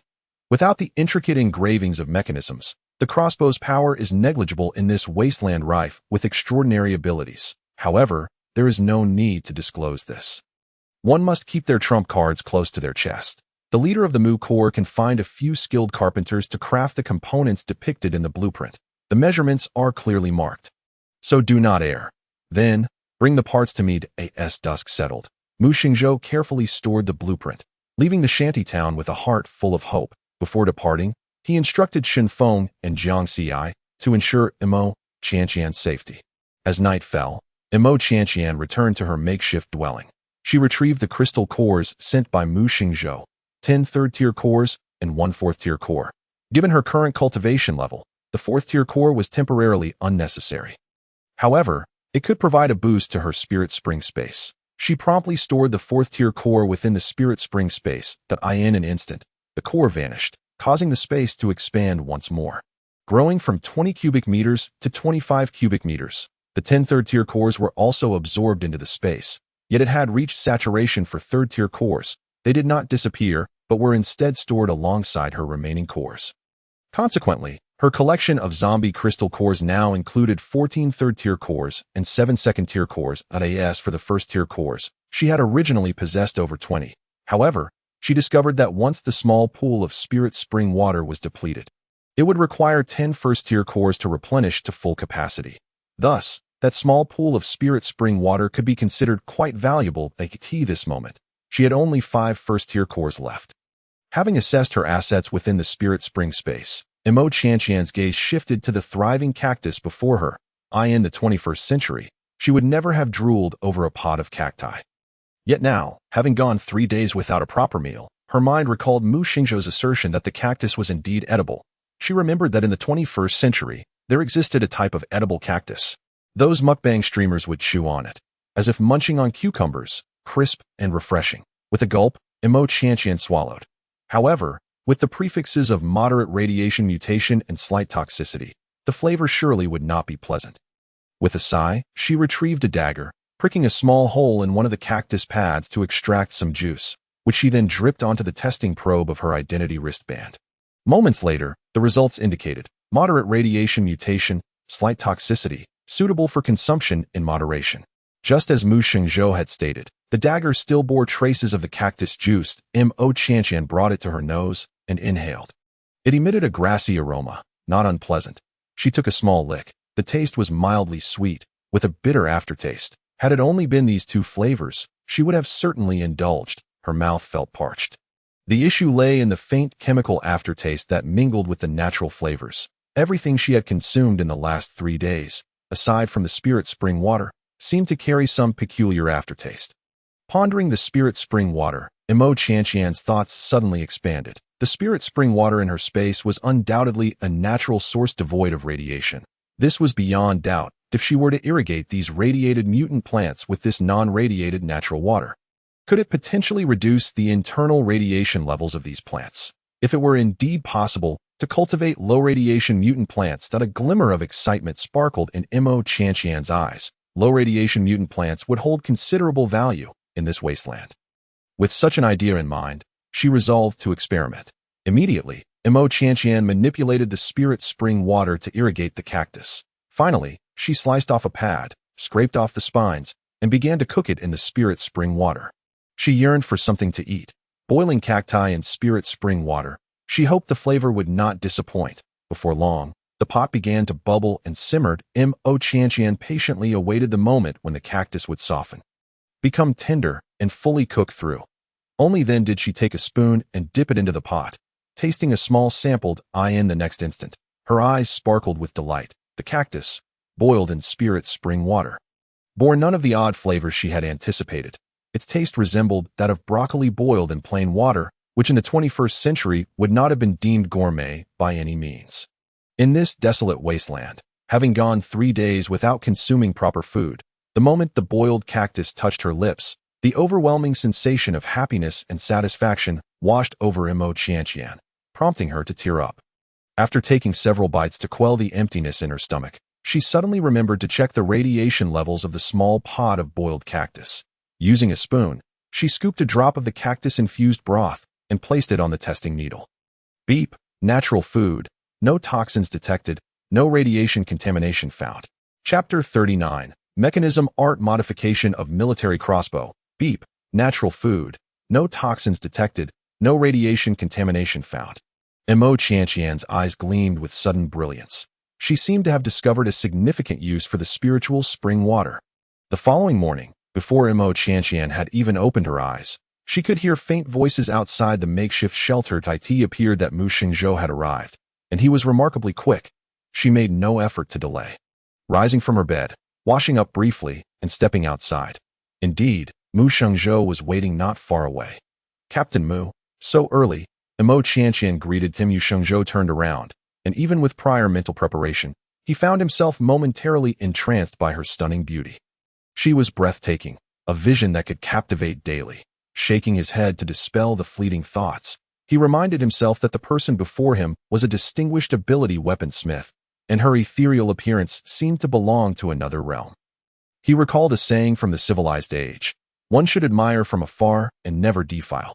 His earlier thoughts felt like a sacrilege against this exquisite sight. Good morning, Miss M. Ode. Mu Shengzhou nodded. I have assembled the crossbow as you requested, but its power is not as formidable as you suggested. He placed a fully assembled crossbow on the stone table before them. Having tested it, he found its power rather ordinary, uncertain if it could even pierce the skull of a Tier 1 zombie. A far cry from Mo Qianqian's hand crossbow. Seeing the assembled crossbow brought a smile to Mo Qianqian's face. She had anticipated that Mu Shengzhou would be unable to resist the temptation to assemble and test it. Did I not advise you to hold off on the assembly? There are still several steps to complete. She remarked, her words. Mu Shengzhou paused momentarily before understanding dawned upon him. The obsolescence of weapons like the crossbow is not coincidental, and your hand crossbow's formidable power likely stems from the infusion of some secret techniques of ability weapon crafting. Mo Qianqian approached, lifting the crossbow to examine its details. The wood used for the crossbow was of excellent quality, and the craftsmanship of the components was commendable. Why secret techniques for crafting ability weapons are not suitable for public observation. Captain Mu, would you prefer to wait here, or should I simply hand over the completed ones to Jiang Xi and the others? She inquired. I shall wait here, Mu Shengzhou replied. Nodding, Mo Qianqian returned to the shelter. The crossbow was already assembled, and she did not dismantle it. Instead, she took out her carving knife and began etching the mechanism inscriptions onto the main body of the crossbow. She had grown quite adept at this task, her fingers deftly weaving intricate and profound totems onto the surface. Before long, the mechanism inscriptions were completed, and it was time to infuse them with her abilities. She did not allow Mu Shengzhou to watch. Wary of being treated like a blood bank by any faction in this unwelcoming wasteland. After more than 10 minutes, she emerged from the shelter with the crossbow, only to find not just Mu Shengzhou waiting, but also Jiang Xi, Shen Feng, Ding Hui, and Zhou Hao, all seated at the stone table, anticipating her arrival. As she stepped out, all 5 of them rose and approached her. Mo Qianqian smiled, extending the crossbow to Mu Shengzhou. The moment he received it, he noticed a significant change. The once unremarkable crossbow now seemed imbued with a weightiness, not in terms of physical heft, but rather in its aura and presence. What had once been a new weapon now appeared as if it had endured the passage of time and the trials of battle. Exuding a somber and menacing energy, Captain Mu, do you have arrows prepared for this crossbow? Mo Qianqian inquired. I do, Mu Shengzhou confirmed. Then you may test the power of this crossbow now, she encouraged. Mu Shengzhou nodded. Eager to proceed, he strung the bow, using arrows not solely of wood but with metal tips. Aiming at the stone table where they had been seated, He released the bolt before Mo Qianqian could object. In the next instant, a deafening crash reverberated as the bolt, propelled by immense kinetic energy, sent the heavy stone table flying several meters away. When the energy finally dissipated, the sound of cracking echoed as the table splintered in two. Mo Qianqian stared. "You've broken my table. You owe me a new one." Though the last two words remained unspoken, her accusatory gaze conveyed them perfectly. Mu Shengzhou replied, "I will have someone find you another table." He turned to Zhang Xi and Xin Feng. Zhang Xi remained silent, while Xin Feng simply nodded. "We'll go look for one." The table, now split in two by a single arrow, was but a minor incident. At that moment, Mu Shengzhou gazed at the crossbow, his eyes brimming with delight. The others, Xin Feng and the others, were equally captivated, their eyes glued to the crossbow. "Boss, can we take this crossbow to practice our aim?" Xin Feng pleaded. Mu Shengzhou chuckled, handing the crossbow to Xin Feng. The four of them, Xin Feng, Jiang Xi, Ding Hui, and Zhou Hao, set off to find a suitable place for target practice. Only Mo Qianqian and Mu Shengzhou remained outside the shelter. "Miss Mo, I envision equipping every member of the Death God mercenary group with such a crossbow," Mu Shengzhou stated. "I will have the craftsmen work overtime to produce the components. How many of these crossbows can you create in a day?" Mo Qianqian pondered for a moment before replying. "A maximum of 20 a day, but Captain Mu, you must provide me with at least 5 Tier 2 crystal cores daily for recovery. These cores are exclusively for the restoration of my abilities and should not be counted in the agreed-upon 20%. Agreed. Mu Shengzhou accepted her terms without hesitation. Over the next 5 days, Mo Qianqian devoted half her day to etching mechanism inscriptions on the 20 crossbows that Mu Shengzhou brought her in the evenings. He would quietly return, delivering a new batch of crossbows and taking away those she had inscribed. Each day, her meals were provided by Mu Shengzhou. They were high-grade nutritional liquids flavored with fruit. Costing 50 points each, while labeled as premium, Mo Qianqian could not ignore the lingering chemical aftertaste. In comparison, she found the boiled cactus to be more palatable. Interestingly, the pot of spiky cactus, despite her consuming several pieces daily, showed no signs of depletion. Rather, it thrived and grew more robust. The only explanation Mo Qianqian could conjure was the spiritual spring water. Each day, she faithfully watered the cactus with it as the time for watering approached. Mo Qianqian furrowed her brow, noticing the pot was nearly overflowing with cactus. After a moment's thought, she fetched 2 empty pots and divided the cactus among them. The arrangement felt much cleaner now. Once the 2 transplanted pots flourished, she would achieve cactus freedom. Having watered all 3 pots with spiritual spring water, she began to exercise her mental strength. The willow leaf dart soared from her side. A thin, almost ethereal blade, inscribed with hidden attributes, becoming nearly invisible in midair. Through her persistent training over the past few days, her mental strength, resilience, and agility had significantly improved. She could precisely control a single dart for targeted strikes or manipulate 2 darts for area attacks. 5 days passed in the blink of an eye. That evening, as Mu Shengzhou came to collect the hand crossbow, he brought news. Chapter 40. Wilderness Gathering. She aims to stockpile food. 5 days had swiftly passed. That evening, Mo Qianqian was practicing her telekinetic powers on the open ground in front of her shelter, 2 willow leaf darts swirling above her, slicing through the AT. That moment, she heard footsteps approaching. It was Mu Shengzhou. Her eyes brightened, and a subtle smile graced her lips. The swirling darts suddenly changed course, launching toward Mu Shengzhou in a surprise attack. The fact that she was a mental ability user had been inadvertently revealed to Mu Shengzhou the previous night, during which he had offered her valuable guidance. Much to her surprise, she was taken aback by how well-versed he was in the techniques of a mental ability user, despite being a spatial ability user himself. Now, with Mu Shengzhou's arrival, she felt an impulse to test her training results. 1 dart aimed for his neck, while the other targeted his side. The darts, inscribed with hidden runes, flew with such speed that they were nearly undetectable to the naked eye. However, Mu Shengzhou, being a 6th-tier ability user, sensed the imminent danger almost instantly. With a swift motion, he unsheathed his 3-edged military dagger. The sharp clang of metal rang out as he effortlessly intercepted both darts. Mo Qianqian was undeterred. The moment the darts were deflected, they soared back into the frayed. Mu Shengzhou's eyes sparkled with amusement. If the beautiful girl wished to play, he was more than happy to oblige. The ground echoed with the ringing sounds of their metallic exchanges. Mu Shengzhou defended without attacking, his demeanor relaxed, while Mo Qianqian approached her dart attacks with utmost seriousness, seeking weaknesses and openings. One dart feigned an attack, while the other executed a surprise strike.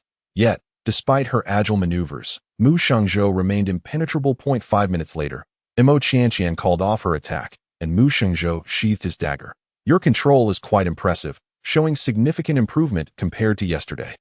Mu Shengzhou commented that Mo Qianqian invited Mu Shengzhou into her shelter. This invitation came after Mu Shengzhou had imparted some practical techniques regarding mental strength to Mo Qianqian the previous day, marking a small advancement in their relationship. They had transitioned from mere collaborators to friends, at least in Mo Qianqian's perception. Prior to yesterday, their interactions were strictly business, with each returning home after discussing matters of importance. Today, Mo Qianqian presented Mu Shengzhou with her cherished cactus spines as a treat. In the 21st century, Mo Qianqian was an aficionado of tea. However, in this barren wasteland, where resources were exceedingly scarce, she had relinquished the thought of tea altogether, not even daring to waste a single cactus spine. Suddenly inspired, she decided to replace tea with cactus spines. Surprisingly, it proved to be quite a delightful experience. Mo Qianqian placed some dried cactus spines into a coarse ceramic bowl before pouring in boiling water. The process of washing the tea, skimming the foam, rubbing the tea, and extracting the brew unfolded. Mu Shengzhou raised an eyebrow in silence as he observed Mo Qianqian's actions. His gaze wandered to a corner of the shelter, where he noticed 3 pots of flourishing cacti, a flicker of astonishment crossing his eyes. Following Mu Shengzhou's gaze, Mo Qianqian smiled and remarked, "The other 2 pots of cacti were propagated from the ones you gave me." She then gestured towards the coarse ceramic bowl before Mu Shengzhou and added, "This is a cactus spine infusion I made. Do give it a tea or why?" Mu Shengzhou lifted the bowl, inhaling its aroma. He was aware that tea was one of the most luxurious commodities in the wasteland, inaccessible to ordinary people. He had only once been fortunate enough to taste it, a memory that lingered vividly in his mind. He took a gentle sip of the cactus infusion, and at that moment, his eyes widened in astonishment. The crisp flavor and lingering aftertaste were extraordinary. Mu Shengzhou's expression was filled with disbelief. Could cactus spines steeped in water be this delicious? He took another sip, savoring the taste. It was not at all inferior to the exquisite flavors of the finest luxury teas he remembered. He resolved to seek out some cacti to brew at home. As Mo Qianqian also enjoyed her cactus infusion, she noticed the astonished expression on Mu Shengzhou's face. "How does it taste? Not bad, right?" she inquired with a smile. "Not just good. It's simply unforgettable." "Yes, it's delightful," Mu Shengzhou replied. "It should be delightful," she said. "I added a few drops of spring water to that kettle of boiling water. The flavor is, of course, vastly different from the nuclear waste in this wasteland. Furthermore, the cactus spines were nourished with spring water for a few days. Although I haven't tested it, the radiation level must have significantly decreased." Mu Shengzhou continued to sip the cactus infusion from the coarse ceramic bowl. Mo Qianqian was quite attentive, and noticing the bowl nearing empty, she promptly refilled it. "I came here today not only to retrieve the crossbow, but also to share some news with you," Mu Shengzhou said. "Tomorrow, the official organization of the safe zone will coordinate various mercenary groups to clear the wilderness surrounding the safe zone. There should be quite a few civilians joining in to gather resources. The Grim Reaper mercenary group has also taken on the task of clearing the wilderness. Do you wish to venture into the wild tomorrow?" Mo Qianqian's eyes suddenly sparkled. Gathering in the wilderness could yield a plethora of wild fruits and vegetables, and with a stroke of luck, she might even procure some meat. These days, even with the cactus boiled in spring water to satisfy her palate, she was growing weary of the monotony. She craved meat. "Absolutely," Mo Qianqian exclaimed, her eyes gleaming with excitement. "All right, I'll wait for you at the departure point at 5 tomorrow morning." As he prepared to leave, Mu Shengzhou made sure to finish the last of the cactus infusion in the coarse bowl. It was simply too delicious. Looking at the remaining cactus spines, he felt a sudden urge to consume them as well. If they could yield such a delightful infusion, the spines themselves must possess a pleasant flavor. Yet, he ultimately restrained himself. The young woman across from him was simply too enchanting. It seemed that before a beauty, any man would feel a heightened sense of self-consciousness. The following morning, as dawn broke, Mo Qianqian was already geared up and ready to go. compared to her previous expedition to the urban ruins. Her weaponry had seen significant upgrades. First was her hand crossbow. Over the past few days, she had enhanced it, upgrading the mechanical inscriptions on the crossbow into intricate mechanisms, should she encounter a fourth-tier zombie again. Her current hand crossbow would undoubtedly be capable of delivering a fatal shot. Next were the hidden darts, a crucial tool for self-defense in dire situations. Additionally, she had 9 willow leaf throwing knives. When paired with her mental strength, their effectiveness was not to be underestimated. With all preparations in place, Imo Qianqian exited the shelter. Jiang Xi, Shen Feng, Ding Hui, and Zhou Hao were already waiting for her by the stone table. Each equipped with a crossbow, the 5 of them proceeded towards the assembly point for the clearing operation. From a distance, Imo Qianqian spotted the mercenary groups gathered for the wilderness clearing. The Grim Reaper mercenary group was present, as well as the Angel mercenary group, along with some other teams she could not name. Mu Shengzhou nodded at Imo Qianqian from afar. She responded with a radiant smile, her beauty momentarily leaving Mu Shengzhou in a daze. After more than 10 minutes, the convoy set off. Mo Qianqian followed closely behind the Grim Reaper mercenary group. As she sat in the speeding vehicle, her heart swelled with excitement and anticipation, whether it was hunting or gathering. Anyone wishing to achieve results faced an insurmountable threshold, the level of radiation mutation. Only items with moderate radiation mutation or lower were considered edible by others. However, her circumstances were different, by utilizing spring water. She could transform even highly radiated mutated items into safe, natural food. Thus, her goals were crystal clear. First, to disregard the level of radiation mutation and gather vegetables and fruits, ideally bringing back soil to cultivate them. Second, she wanted meat. Even highly radiated mutated meats were acceptable. With ample spring water, she could prepare them for consumption. On this journey, she aimed to fill her space with food. Half an hour later, the convoy arrived at the designated clearing location. The Grim Reaper mercenary group was assigned to the westernmost area of the clearing operation. Upon disembarking, the first sight that greeted Imo Qianqian was a vibrant expanse of greenery. The wilderness boasted grass and trees. If one could overlook the hazy air and the omnipresent radiation, it could almost be described as a picturesque landscape. Imo Qianqian trailed alongside Mu Shengzhou, her eyes scanning the verdant vegetation at her feet. In mere moments, her eyes gleamed with excitement. Beneath her feet, she discovered a small patch of wild shepherd's purse. The fresh green leaves looked particularly tender, perfect for consumption. Without hesitation, Imo Qianqian crouched down to begin harvesting the shepherd's purse. Mu Shengzhou, noticing that she had fallen behind, turned around and chuckled. Qianqian, gathering in the wilderness isn't done like that. You need to test it first. With that, Mu Shengzhou crouched down, plucking a leaf of shepherd's purse to crush it, allowing its juice to drip onto the probe of his identity wristwatch. Beep. High radiation mutation, not edible. Plants with high radiation mutation were inedible. Only those with moderate or low radiation mutation held any value for gathering. Mu Shengzhou assumed Imo Qianqian was unaware and patiently explained. After spending so many days together, the friendship between them had begun to blossom. Mu Shengzhou had transitioned from calling her Miss Imo to the more familiar Qianqian. Imo Qianqian couldn't suppress her smile. I know that, but I have my own use for these highly radiated vegetables. Mu Shengzhou was momentarily entranced by her radiant smile. Unbeknownst to her, her beauty often left him in a state of mental paralysis. All right, then you go ahead and gather, but don't fall behind, Mu Shengzhou said. Choosing not to elaborate further, as an ability weapon craftsman, he did not rely on gathering for sustenance. Any faction would be more than willing to support an ability weapon craftsman, himself included. Since she wished to gather, he would let her enjoy it. This mission posed little danger. Taking her out was more about allowing her to get some fresh air. Especially after spending so many days crafting crossbows, he owed her a word of thanks. Imo Qianqian was thoroughly enjoying her harvest of shepherd's purse. After observing her for a while, Mu Shengzhou moved ahead to oversee the clearing operations. Shen Feng and Jiang Xi were assigned to the rear to protect Imo Qianqian. She had brought a large backpack with her today, and one by one, she placed the tender shepherd's purse into it. However, this was merely a fade. After placing the shepherd's purse in her backpack, a significant portion was stored away in her space. After finishing with this patch of shepherd's purse, she looked up and realized she had followed the growth trajectory of the plants to a mutated pine tree.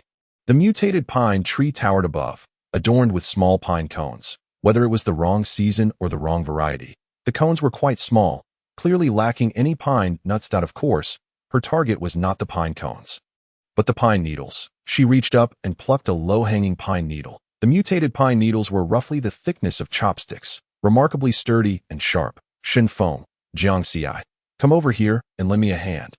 Mo Qianqian called to the two men not far away. They quickly approached, ready to assist. Help me gather some of these pine needles. I want to try and craft a new weapon when I get back, Mo Qianqian said. Upon hearing about a new weapon, Shen Feng and Jiang Xi's eyes immediately lit up. Without needing further prompting from Mo Qianqian, they eagerly got to work. Mo Qianqian continued her search for edible or useful items. As a mechanism master, her identity granted her considerable knowledge of various woody and herbaceous plants. Following the Grim Reaper mercenary group's path, she managed to identify several varieties of edible wild vegetables. She also discovered ample wood suitable for crafting mechanisms, which Mu Shengzhou collected into his ability space. Most pleasing to Mo Qianqian was the small patch of wild chives growing beneath her feet. The vitality of chives is remarkably vigorous. As long as the roots remain intact, they can regrow within a few days after being cut, embodying the essence of perpetual life. By planting a patch of chives, one can sustain themselves from early spring until late autumn, and with proper insulation, there will be sustenance even in winter. She aspired to cultivate a small plot of chives outside her humble abode, to alternate them with boiled cactus for meals. Immediately, this modest patch of chives was uprooted by Mo Qianqian and placed into her backpack, preparing to take them back for planting. The concerns regarding radiation mutation levels were entirely disregarded. Her lack of consideration for such factors significantly enhanced her gathering efficiency. Before long, her large backpack was already filled to a substantial degree. During this time, she also managed to smuggle a number of items into her space. However, with eyes all around, she could not afford to be overly conspicuous. Gradually, her focus shifted from foraging vegetables to hunting mutated creatures. A balanced diet of both vegetables and meat is essential for proper nutrition. Furthermore, the spiritual spring in her space required the cores of mutated beasts for expansion. Mo Qianqian quickened her pace, keeping up with the team, clearing the wilderness ahead. The wild areas near the safe zone required regular cleaning to either drive away or hunt the mutated beasts hidden within. Additionally, some high-risk mutated plants needed to be cleared periodically. Only by nipping these threats in the bud can the safety of the safe zone be ensured. Mo Qianqian approached the front. She witnessed a fierce battle. The Grim Reaper mercenary corps was hunting a pack of mutated jackals that in the past, encountering such a pack would have prompted them to drive them away, for mutated jackals were notoriously troublesome and scavengers. Their flesh of little value, with a lower probability of yielding cores compared to other mutated beasts. Confronting them posed a significant risk with minimal return, rendering it unwise. However, times had changed. This shift was attributed to their recently issued new weapon, the crossbow. Typically, they relied on their abilities or engaged in close combat with cold weapons for such cleansing operations. That long-range weaponry, like energy guns, were avoided whenever possible due to the exorbitant cost of energy in this wasteland. But this time was different. Their newly issued crossbow was a weapon that required no energy, relying solely on mechanical kinetic energy for long-range attacks. Not only was its power comparable to that of an energy gun, but the bolts could also be retrieved and reused as long as they were not damaged. With such a weapon at their disposal, discovering mutated beasts meant they could directly snipe them from a distance, eliminating concerns about energy consumption.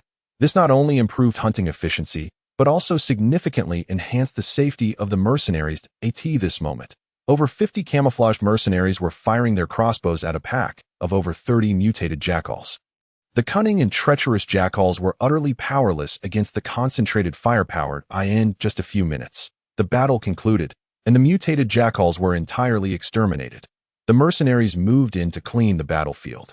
Some dissected the jackals to check for cores, while others collected the arrows from the ground and the bodies of the mutated jackals. Like Mo Qianqian, the mercenaries of the Grim Reaper Corps adhered to the principle of waste not. Any arrows that could be reused were collected. Mo Qianqian also observed a mercenary gently wiping down the newly fired crossbow, clearly demonstrating their fondness for this new weapon. Mu Shengzhou approached Mo Qianqian and inquired, "How did you get to the front? I want to hunt mutated beasts too." Mo Qianqian replied. Mu Shengzhou raised an eyebrow. Has foraging for wild vegetables lost its novelty, and now you've come to join the hunt? Indeed, due to Mo Qianqian's disregard for testing radiation levels during her gathering, Mu Xingzhou perceived her actions as merely seeking excitement. Once the novelty of one task faded, she immediately sought out another. As a weaponsmith for supernatural arms, she had the luxury of being capricious. Fine, Mu Xingzhou responded with a hint of resignation. Just stick by my side and don't wander off. Fortunately, this task posed little danger. Otherwise, he would have been at a loss. The cleaning operation continued fervently. After all, this area was not too far from the safe zone, and the number of mutated beasts was low, with their levels also not particularly high. Regular inspections and cleanings were merely precautionary measures to prevent a buildup of mutated beasts near the safe zone, which could pose a threat, or to deter a wandering high-level mutated beast from nesting nearby. Mo Qianqian walked beside Mu Xingzhou, maintaining a vigilant watch over their surroundings. Suddenly, Mu Xingzhou's gaze shifted to a diagonal direction. After a moment, Mo Qianqian's eyes brightened as she spotted a tuft of white fur peeking out from the grass. A mutated beast was hiding in that patch of grass. Two leaf-shaped flying knives immediately shot from her waist, aimed directly at the snowy tuft. With a faint whoosh, a mutated incisive rabbit leaped from the grass. This mutated rabbit was the size of an adult Siberian husky, and its front legs and hindquarters were stained with blood, evidence of the wounds inflicted by the two flying knives. Most mutated beasts are fierce.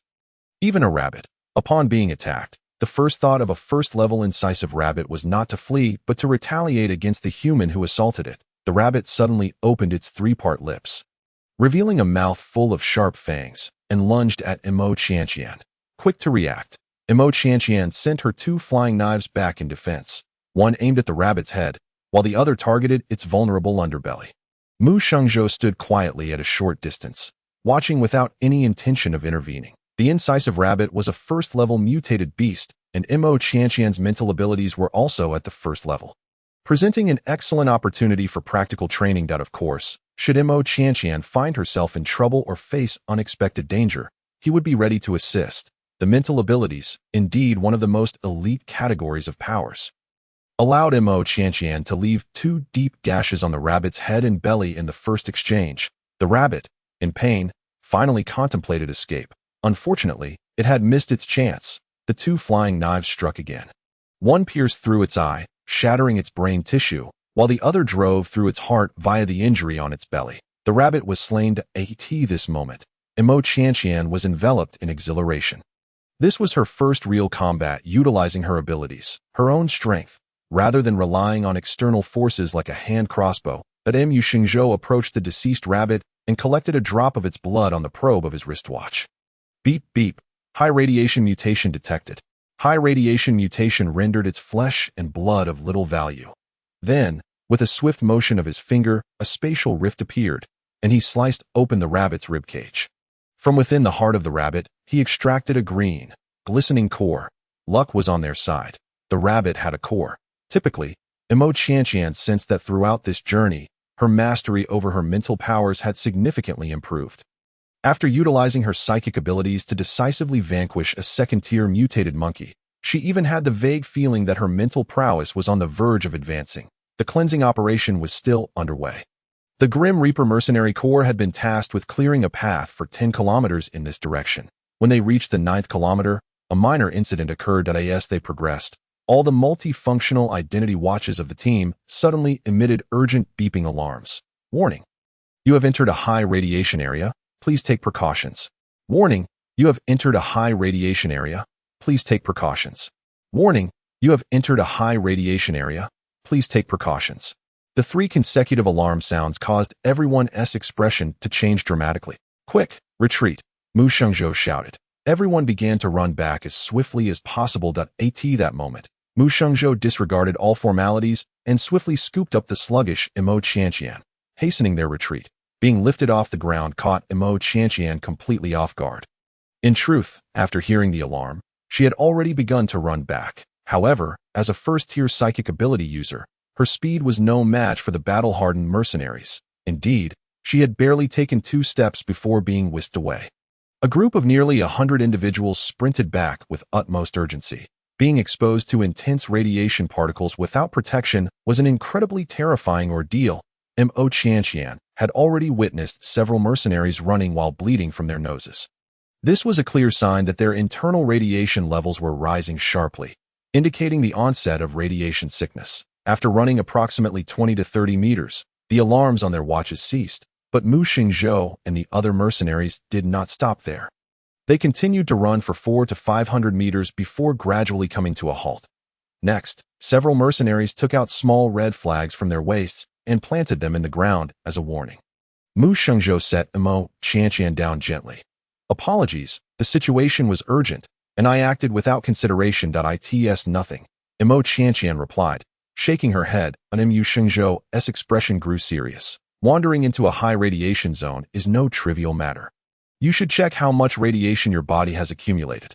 All right, let me see, Mo Qianqian responded. She was aware of how to measure accumulated radiation levels, as she had retained that knowledge from the original body's memories. Generally speaking, a wasteland dweller could function without serious issues if their accumulated radiation levels remained below 500. Levels between 500 and 800 posed a danger, with occasional mild symptoms of radiation sickness, such as nosebleeds and slower than normal wound healing. Once the accumulated radiation exceeded 800, severe radiation sickness could erupt at any moment, leading to a painful demise. Before her arrival in this world, the original body's radiation levels had consistently hovered around 400. Over the past few days, she had been drinking spring water and consuming radiation-free cacti boiled in it. Although she occasionally drank some nutrient solutions produced in the wasteland, her radiation levels had already dropped below 200 and were still gradually declining. She estimated that if things continued this way, her radiation levels might reach zero within half a year. As it stood, there were likely very few individuals in this wasteland whose radiation levels were lower than hers. Mo Qianqian activated the multifunctional watch and accessed the real-time radiation detection feature. The displayed value of 268 momentarily stunned her. She had only spent a brief moment in the high radiation zone, certainly not exceeding 30 seconds, yet her radiation levels had surged by nearly 70 points. This was utterly terrifying. By this calculation, spending just 10 minutes in a high radiation area without protection could be fatal. How much has your radiation level increased? Has it exceeded the safe range? Mu Xingzhou asked with concern. It's fine. It increased by over 60 points, but I'm still within the safe range. Upon hearing this, Mu Xingzhou seemed to breathe a sigh of relief. Stay here and don't wander off. I'll check on the others. Mo Qianqian nodded in agreement. Mu Xingzhou departed hastily. Mo Qianqian began to observe the condition of the others.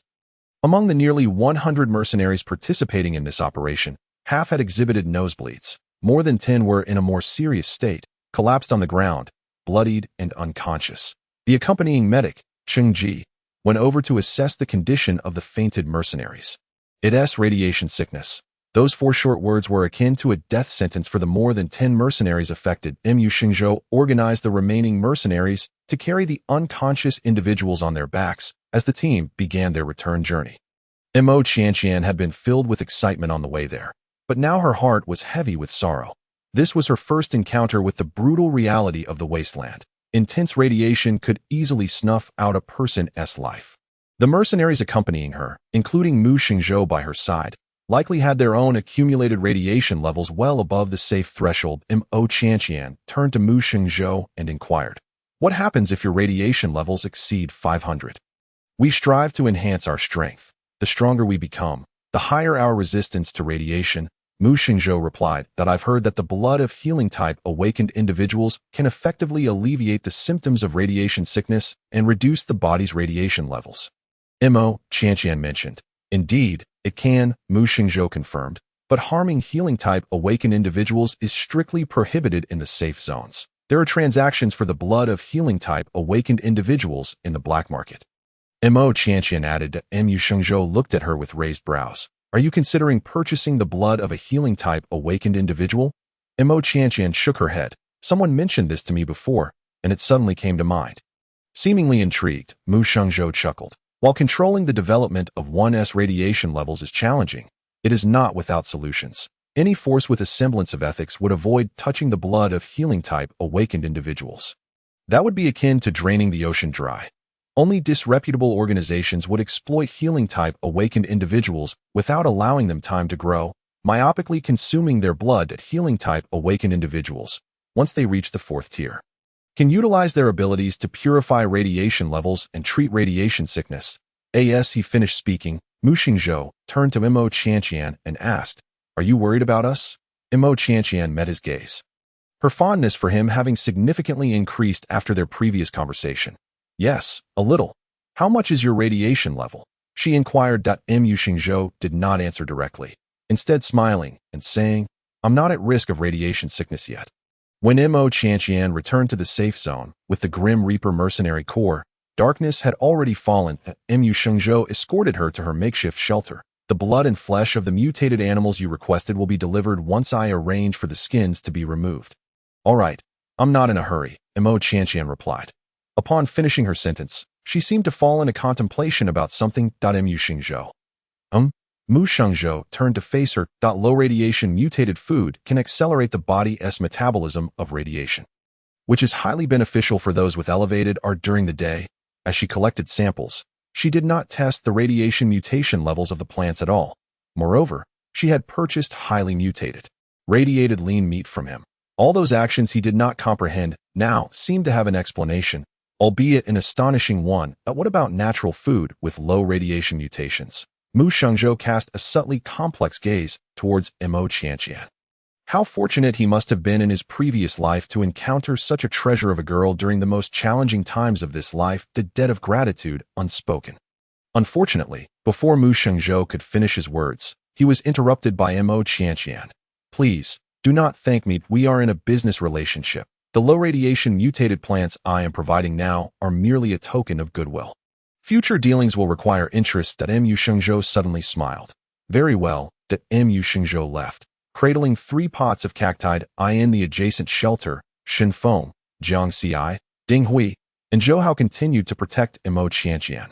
Earlier, when they retreated from the heavily irradiated area, Ding Hui and Zhou Hao had both suffered from nosebleeds. However, after a while, they felt fine and did not include themselves in the list of mild radiation sickness symptoms. Upon returning to the shelter, they felt a bit dizzy and went to bed early. Jiang Xi and Shen Feng routinely patrolled the area and then checked near Mo Qianqian's shelter. After confirming everything was normal, they returned to their own shelter to rest. However, as soon as they stepped inside, they were met with the smell of blood. Looking towards the bed, they found Ding Hui and Zhou Hao slumped at the edge, their faces smeared with blood. Jiang Xi and Shen Feng hurried over to assess the situation. After calling out several times with no response, they realized the two had fallen unconscious. It was a case of radiation sickness. They needed to rush them back to the base. Jiang Xi's expression turned grave at that moment. Mo Qianqian was in her shelter, simmering ribs. The ribs had been left by Mu Xingzhou when he departed. He must have anticipated that she had a method to reduce the radiation levels in the highly mutated meat. Thus, before leaving, he had skinned and gutted the radiated rabbit she had initially hunted, leaving the meat behind. One of the ribs had even been thoughtfully cut into smaller pieces, ready to be cooked. Not long after the ribs had been placed in the pot, she heard commotion coming from the adjacent shelter. It seemed something had happened with Shen Feng and Jiang Xi. Mo Qianqian stepped out to investigate, just in time to see Shen Feng and Jiang Xi carrying Ding Hui and Zhou Hao out. "Where are you taking them?" "What happened to Ding Hui and Zhou Hao?" Mo Qianqian inquired. "They suddenly developed radiation sickness. We are taking them back to the camp," Jiang Xi replied, his expression serious. Mo Qianqian approached to examine their condition. Ding Hui and Zhou Hao were still bleeding from their noses, the blood flowing profusely, and their situation looked dire. Sending them to the Death God Mercenary Corps camp might not yield any effective solutions. Low radiation natural food could reduce internal radiation levels, but could not cure radiation sickness. For those whose radiation levels had reached a critical point, yet had not fully developed radiation sickness, such natural food could serve as a life-saving remedy. However, for Ding Hui and Zhou Hao, it seemed rather too late. In such circumstances, the blood of a healing-type awakened individual could save them. Yet, she could not bring herself to sacrifice herself for their salvation. Mo Qianqian's gaze fell slightly as she contemplated the spirit spring water. That if the spirit spring water could reduce the radiation in mutated plants, might it also have some effect on radiation sickness? It was worth a try. After all, things could hardly get worse. Moreover, exposing the spirit spring water would merely lead others to consider her a unique water-type ability user, not enough to draw unwanted attention. My ability may provide some assistance in their current predicament, Mo Qianqian stated. Jiang Xi and Shen Feng exchanged astonished glances with Mo Qianqian that I cannot guarantee it will be effective, precisely because of that uncertainty. I did not mention it to Mu Xingzhou, lest it lead to false hope. But now, given the situation with Ding Hui and Zhou Hao, I might as well take the chance. However, she reassured herself. Her ability posed no harm to their bodies. It was worth attempting. You two, find a place to lay Ding Hui and Zhou Hao down, Mo Qianqian instructed. Jiang Xi and Shen Feng wasted no time. Returning to the shelter to place Ding Hui and Zhou Hao back on the bed. Miss Mo, you should try it quickly, they urged, their eyes fixed intently on her. Mo Qianqian felt a bit helpless under their gaze. With a focused thought, a small bowl of spirit spring water gathered at her fingertips, coalescing into a water sphere slightly larger than a fist, her signal. Jiang Xi gently tilted Ding Hui and Zhou Hao's jaws open. The water sphere divided into two, flowing into their mouths. Next came the wait. 5 minutes passed in a flash. Ding Hui and Zhou Hao's nosebleeds had ceased, but regarding their other symptoms, it was still too early to tell. However, the cessation of bleeding sparked hope in Shen Feng and Jiang Xi. Mo Qianqian pondered for a moment before preparing to administer more spirit spring water. The water sphere had already formed at her fingertips. Just as Shen Feng was about to pry open Ding Hui's jaw, Ding Hui suddenly opened his eyes. Chapter 45. Excitement and Pain. The dilemma of the death god mercenary Core Shen Feng was about to pry open Ding Hui's jaw when Ding Hui unexpectedly opened his eyes. Their gazes locked, each startled by the other's sudden awareness. Shen Feng, what are you doing? Ding Hui stared blankly at Shen Feng's hand poised near his face. Shen Feng quickly withdrew his hand. Regaining his composure, his expression turning to one of surprise as he addressed Ding Hui. How do you feel now? Is there any discomfort? Do you know you just had a sudden case of radiation sickness? Both Jiang Xi and I thought you were done for this moment. Zhou Hao also regained consciousness. Shen Feng repeated the same inquiry to him. Ding Hui and Zhou Hao exchanged bewildered glances. They had some recollection of the sudden onset of radiation sickness, but were incredulous at this moment. That I feel that much better, not dizzy or uncomfortable like before. Ding Hui expressed his sensations, feeling as if he was completely fine now. Me too. I feel quite well all over, Zhou Hao echoed, albeit hesitantly. Quick, check your radiation levels. Even the usually composed Jiang Xi lost his calm in that moment. Ding Hui and Zhou Hao immediately checked their identity wristbands. Soon, their bodily radiation data appeared. However, after reviewing the data, both fell silent. After a moment, Ding Hui remarked, my radiation level is 1070. It hasn't changed much, but the discomfort I felt before is indeed gone. Zhou Hao added, my radiation level is 1055. It hasn't changed either, yet my body feels significantly better. What on earth is happening? It was Miss Mo who saved you. Shen Feng's voice carried an undercurrent of excitement as he looked at Mo Qianqian with renewed intensity.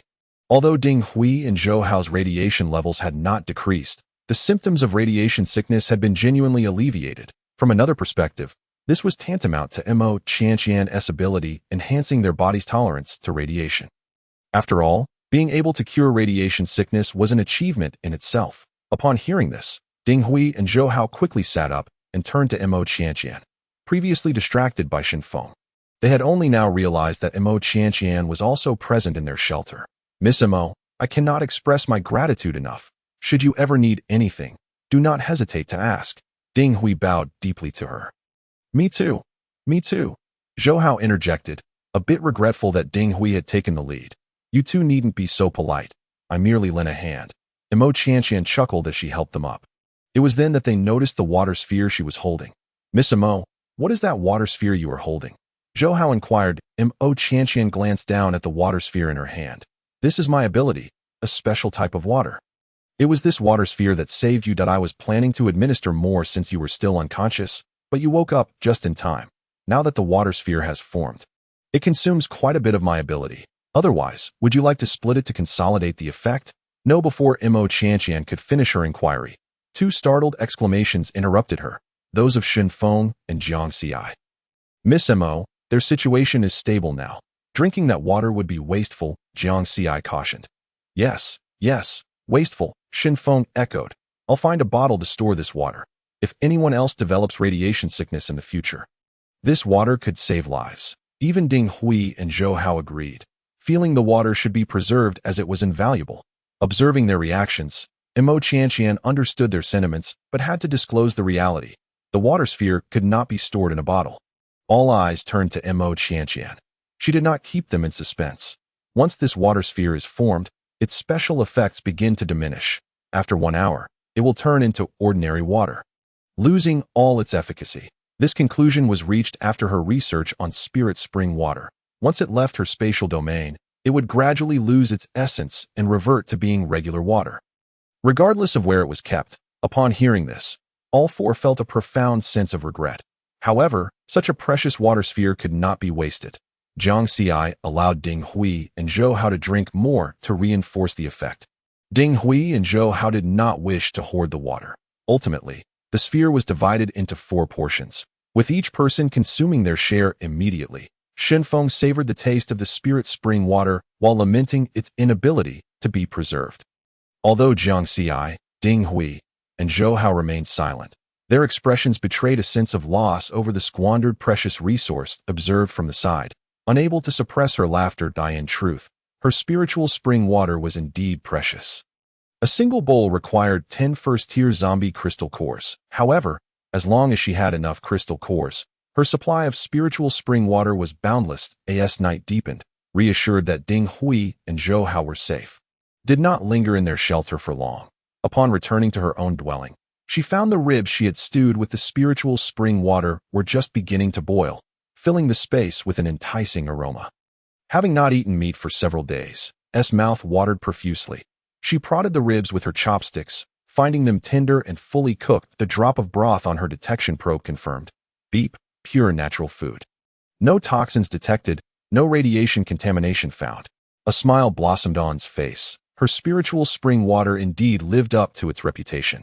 Nothing could dampen her enthusiasm for dining, even at this late hour. Despite the absence of spices, the broth was still so delectable that nearly bit her tongue in delight. In the 21st century, she had tasted many exquisite delicacies, yet none could compare to the satisfaction she felt at this moment. Meanwhile, at the Death God Mercenary Corps base, the night was destined to be sleepless. An unexpected incident involving a foray into a high radiation zone had plunged the mercenary group into a dire predicament. 41 individuals exhibited mild radiation sickness, while 15 suffered severe symptoms. Dr. Qingji was busily attending to the crisis. The 3 pots of low-radiation mutated cacti brought back by Mu Xingzhou had been designated for those displaying symptoms. Having examined the 41 mild cases, he believed that if they could consistently consume low-radiation mutated food, there was about a 50% chance of recovery. However, for the 15 severe cases, Cheng Ji reported the situation to Mu Xingzhou. The atmosphere in the ward was heavy with tension. Radiation sickness was always a terminal condition in this wasteland. Cheng Ji sighed and continued, for patients with severe radiation sickness, dietary management is limited in effectiveness. Unless we can summon a purification master. With that, he shook his head. What kind of existence was a purification master? They were even more elusive than weapon forgers. Mu Shengzhou's expression was a mixture of gravity and helplessness. After a prolonged silence, he finally spoke. Let the 15 severe patients also consume the low-radiation mutated food and medicine to alleviate their suffering as much as possible. The next morning, did not venture out for a morning run. Instead, she performed a warm-up exercise in her shelter before practicing her inherited healing abilities with the energy within her. Yesterday, when she had successfully hunted a second-tier mutated beast, she sensed a forthcoming breakthrough. Today, shortly after beginning her practice, she encountered a barrier once more. The energy within her surged along the trajectory of her inherited method, crashing against the barrier at full force. After half an hour of relentless effort, just as she was about to exhaust herself, the barrier finally shattered. In that instant, a refreshing sensation coursed through her mind, as if some power had been released. Her mental prowess had more than doubled compared to before.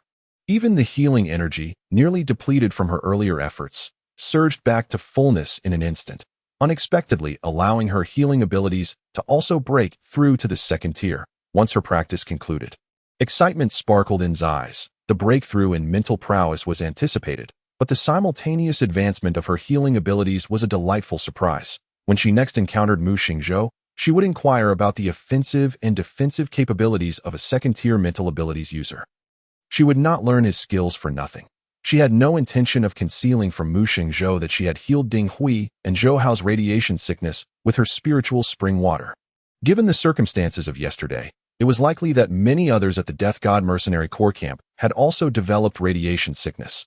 When she returned to treat them, she could perhaps reduce her fee. As she pondered, she suddenly heard Mu Xingzhou's voice from outside her shelter. "Qianqian, are you there? I've come to deliver yesterday's hunting spoils." Opened the door to find Mu Xingzhou handing her a small bag of crystal cores. "These are all the crystal cores from yesterday's hunt." Raised an eyebrow. "All for me?" "Yes," Mu Xingzhou replied with a smile. "The 3 pots of cacti were your goodwill. I must reciprocate. All right, I shall accept them." Was not one to be overly sentimental. Seeing the smile on her face, Mu Xingzhou felt a miraculous lightening of the heavy mood he had carried since the previous night. In truth, today, in addition to delivering the crystal cores, he was also eager to ask her when she could provide him with the second batch of low-radiation natural food. It wasn't a matter of urgency, but he needed some certainty. The 3 pots of cacti could be adjusted in distribution according to the time required by. As Mu Xingzhou contemplated how to broach the subject, preempted him. "Actually, I was planning to send Jiang Xi and the others to find you today." Recounted the events of the previous night to Mu Xingzhou, explaining that she had merely wanted to test whether her abilities could assist with radiation sickness. The fact that she had cured them was an unexpected joy. Many of those who participated in the task yesterday must have shown symptoms of radiation sickness. "Right? Let me know when it's convenient for me to visit your camp to treat those affected," she continued. While Mu Xingzhou's expression remained inscrutable, a tempest of emotions surged within him. Had he just heard correctly? The young woman before him claimed her abilities could treat, even cure, radiation sickness. Last night, he and Xingji had been lamenting the predicament posed by radiation sickness, and now this girl had bestowed upon him such immense hope. At that moment, he truly felt that words could not encapsulate how fortunate he was to have met such a remarkable girl. His initial encounter with her had been when he was besieged by zombies, and she had brought him corpse grass. Later, when he struggled to procure weapons and energy crystals, she had facilitated a deal for a crossbow. Now, amidst the crisis of radiation sickness, each time he found himself floundering in despair. This girl had always been there to lend a hand at the critical moment. How fortunate he was to have met this celestial being. A subtle smile crept onto Mu Xingzhou's lips as he lowered his gaze, suppressing the tumult of emotions within him, and softly said, "How should I express my gratitude to you?" The atmosphere suddenly veered towards the sentimental, triggering alarm bells within. "Mu Xingzhou, please do not lecture me on grand ideals or sentimentalities. I will not accept any form of PUA." Mu Xingzhou was taken aback. Although he did not understand what PUA meant, he strangely grasped the essence of her words. He had no intention of manipulating her. He simply did not know how to express his gratitude. All the emotions of gratitude and admiration he felt at that moment transformed into a sense of helplessness. S voice continued, "Let us keep this professional. The incident that occurred during our mission was unexpected. I can treat your people for radiation sickness without charging you. However, I must make it clear that condensing this spring water is a significant drain on my energy. I cannot save lives at a loss to myself." Mu Xingzhou met's gaze, his eyes filled with warmth, his tone earnest. "I assure you, I will not let you incur a loss." With a sigh of relief, smiled. "Actually, if you truly wish to express your gratitude, when we negotiate our future collaborations, perhaps you could offer me a larger share of the profits." She had few hobbies, but she was somewhat obsessive about saving money. "Very well," Mu Xingzhou replied earnestly. After a moment of silence, he began to discuss the situation at the Death God Mercenary Corps camp. Among those who had participated in yesterday's mission, 15 individuals were in serious condition. "Are you available to accompany me to the camp now?" he inquired. "All right, I'll get ready." In her quest to save lives, did not hesitate. They set off almost immediately, gathering Shinfeng and Jiang Xi, who were engaged in morning exercises, and boarded the vehicle heading towards the inner safety zone, the base of the Death God Mercenary Corps. The atmosphere in the vehicle was pleasant, quiet, yet not stifling. Mu Xingzhou and Jiang Xi occasionally engaged in conversation with, providing insights into the conditions within the safety zone. This was first time venturing into the inner sanctum. The buildings here were no longer makeshift shelters. Most were sturdy brick houses, and the streets were notably cleaner than those of the shantytown.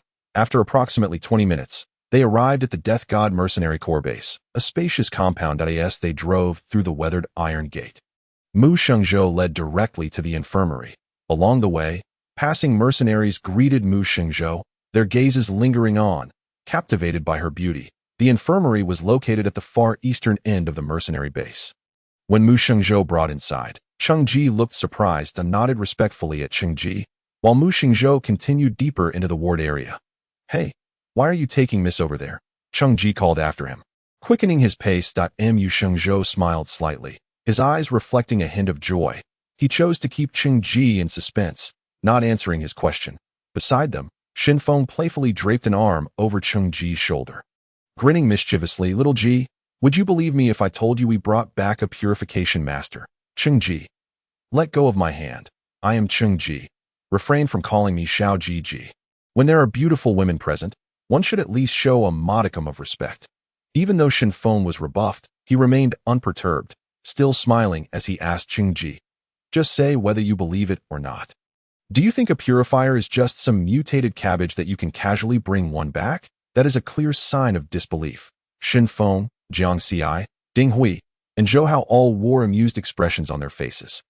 Mo Qianqian's expression, too, bore hints of helplessness. Shortly after, the group entered the hospital ward. The appearance of patients suffering from severe radiation sickness was far from dignified. One might even describe it as horrifying. Upon entering the ward, Mo Qianqian saw a critically ill radiation patient at the door, pressing a blood-soaked bandage against his nose. Blood dripped steadily from the edges of the bandage onto the floor beside the bed.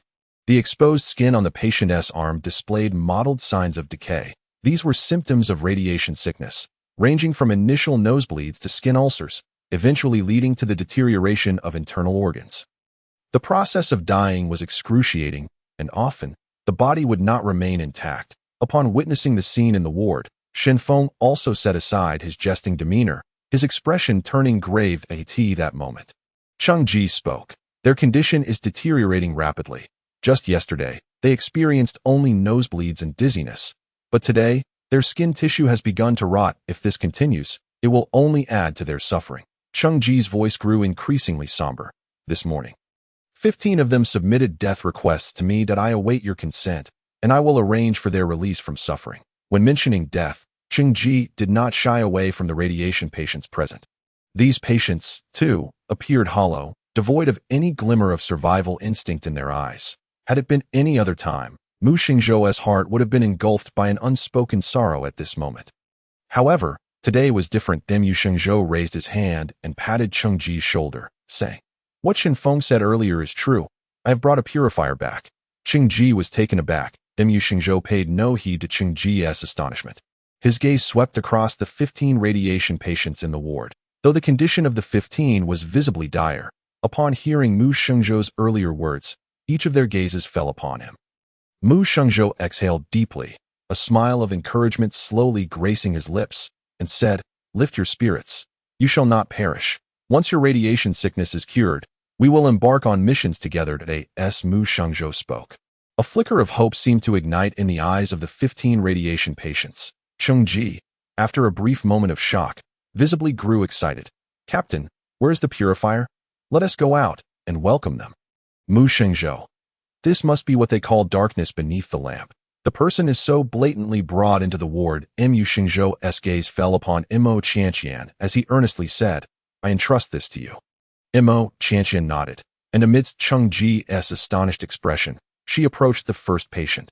This patient was the one she had noticed upon entering, the one whose nose was bleeding profusely. Mo Qianqian raised her hand, and a sphere of spiritual spring water coalesced in her palm. In her space, the spring source was no larger than a small porcelain bowl. This sphere of water contained the entirety of the spring's essence. The previous night, while treating Ding Hui and Zhou Hao, she had administered only half the amount of water to each, and they had regained consciousness. However, the condition of the patient before her was evidently much more severe than that of Ding Hui and Zhou Hao. Thus, she doubled the dosage. The mercenary on the bed continued to press the bandage against his nose, and when his previously dull eyes landed on Mo Qianqian, a faint glimmer seemed to flicker within them. Between life and death, if given a choice, who would not wish to live? Drink this water, Imo Qianqian gently urged. The mercenary removed the bandage from his nose, and immediately, 2 streams of blood cascaded down. Seeing this, he seemed inclined to replace the bandage. Imo Qianqian halted his motion, saying, "No worries, drink this water, and your nosebleed will cease shortly." Her soothing voice carried a comforting power as she spoke. Imo Qianqian used her mental energy to guide the water sphere to the mercenary's lips. He opened his mouth and drank, the spiritual spring water mingling with blood, both swallowed into his belly. Perhaps due to the pain and weakness, the mercenary's swallowing was slowed by the time half the sphere was consumed. His nosebleed had ceased, and his spirits appeared to lift considerably. Even his swallowing speed had quickened. Soon, the entire sphere of water was swallowed down. Imo Qianqian withdrew her hand and asked the mercenary on the bed, "How do you feel now?" At this moment, though the mercenary still bore bloodstains, the despondency and weakness that had previously clouded his expression were gone. Perhaps overwhelmed with emotion, the mercenary's voice trembled slightly. "I feel as though my radiation sickness has improved." He felt unprecedentedly well. The relentless pain that had plagued his body dissipated upon swallowing the first sip of spring water. As he continued to drink the sphere, his once feeble body began to regain strength. His most genuine sensation was that his radiation sickness had indeed improved. It seemed he had regained his health. "Miss Imo, my name is Chu Yu. I owe you my life. I shall forego my thanks. But from now on, should you require anything, I will not hesitate to brave any danger for you." Imo Qianqian smiled and waved her hand. "No need to be so formal. Saving lives does not require much effort on my part." Observing the formerly lifeless individuals, now revitalized after drinking her spiritual spring water, her spirits lifted. The atmosphere in the ward had been overwhelmingly heavy. Even she, an outsider, felt the oppressive weight, with Chu Yu's recovery. The stifling atmosphere in the ward seemed to dissipate instantly. All eyes were now fixed on Imo Qianqian. Filled with fervor, excitement, and exhilaration, Imo Qianqian felt a bit helpless. "Why are you all looking at me?" "Attend to the patients." Mu Xingzhou added. "Chengji, please check on Chu Yu, assess his recovery, and see if there are any other issues." Chengji promptly complied and began examining Chu Yu's recovery. Shen Feng and the others also approached with expressions of astonishment, eager to assess Chu Yu's condition. That someone suffering from severe radiation sickness could recover so swiftly was utterly inconceivable to them. Soon, Chengji's examination results were revealed. The accumulated radiation level within was 1550, a notably high radiation value, and compared to the previous data during his illness, the radiation level had not decreased at all. However, all symptoms of radiation sickness had vanished, and his health indicators were all normal. It was an astonishing finding. Yet, one could not deny that Chu Yu's radiation sickness had indeed been cured. This situation mirrored that of Ding Hui and Zhou Hao from yesterday. Chengji contemplated the results and stated, "Chu Yu can be considered recovered. However, the persistent radiation levels in his body remain a concern. He must consume low radiation plants for a period to lower his radiation levels to below 1000. Chapter 48. Miss Imo, we wish to follow you. Hearing such examination results, Imo Qianqian was not surprised. For others, consuming low radiation food to regulate their bodies might pose some difficulties, as naturally occurring low radiation mutated foods are rather hard to come by. However, providentially, her spiritual spring water could perfectly address this issue. This formed a complete loop for treating radiation sickness, directly consuming spiritual spring water to cure the various complications of radiation sickness, followed by eating low radiation food cultivated from the spring water to reduce the radiation levels in the body, thereby eliminating the hidden dangers. Perfect to in high spirits. Imo Qianqian approached the second radiation patient and once again coalesced spiritual spring water. In the room filled with 15 radiation patients, it did not take long to administer one sphere of spring water to each. Half an hour later, all 15 mercenaries had risen from their sickbeds. Though their bodies were still smeared with blood, they were brimming with vitality, their gazes shining brightly upon Imo Qianqian. Chengji conducted examinations for all of them. Like Chu Yu, their radiation levels remained unchanged. Yet all symptoms of radiation sickness had resolved, and their health indicators were all normal. The 15 robust mercenaries no longer exhibited the previous lethargy and weakness, After exchanging glances among themselves, they suddenly lined up neatly in front of Mo Qianqian. The 15 mercenaries looked at Mo Qianqian with gratitude, excitement, and fervor. Mo Qianqian was taken aback.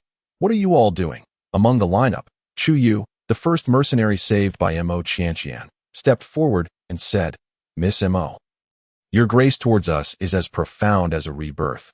Mere words of thanks feel insufficient. We wish to follow you and protect you." Mo Qianqian smiled, waving her hand. "There is no need for such formality. I did charge for my services. Moreover, you are all from the Reaper mercenary group. Do you think your captain would consent to this sudden request to follow me?"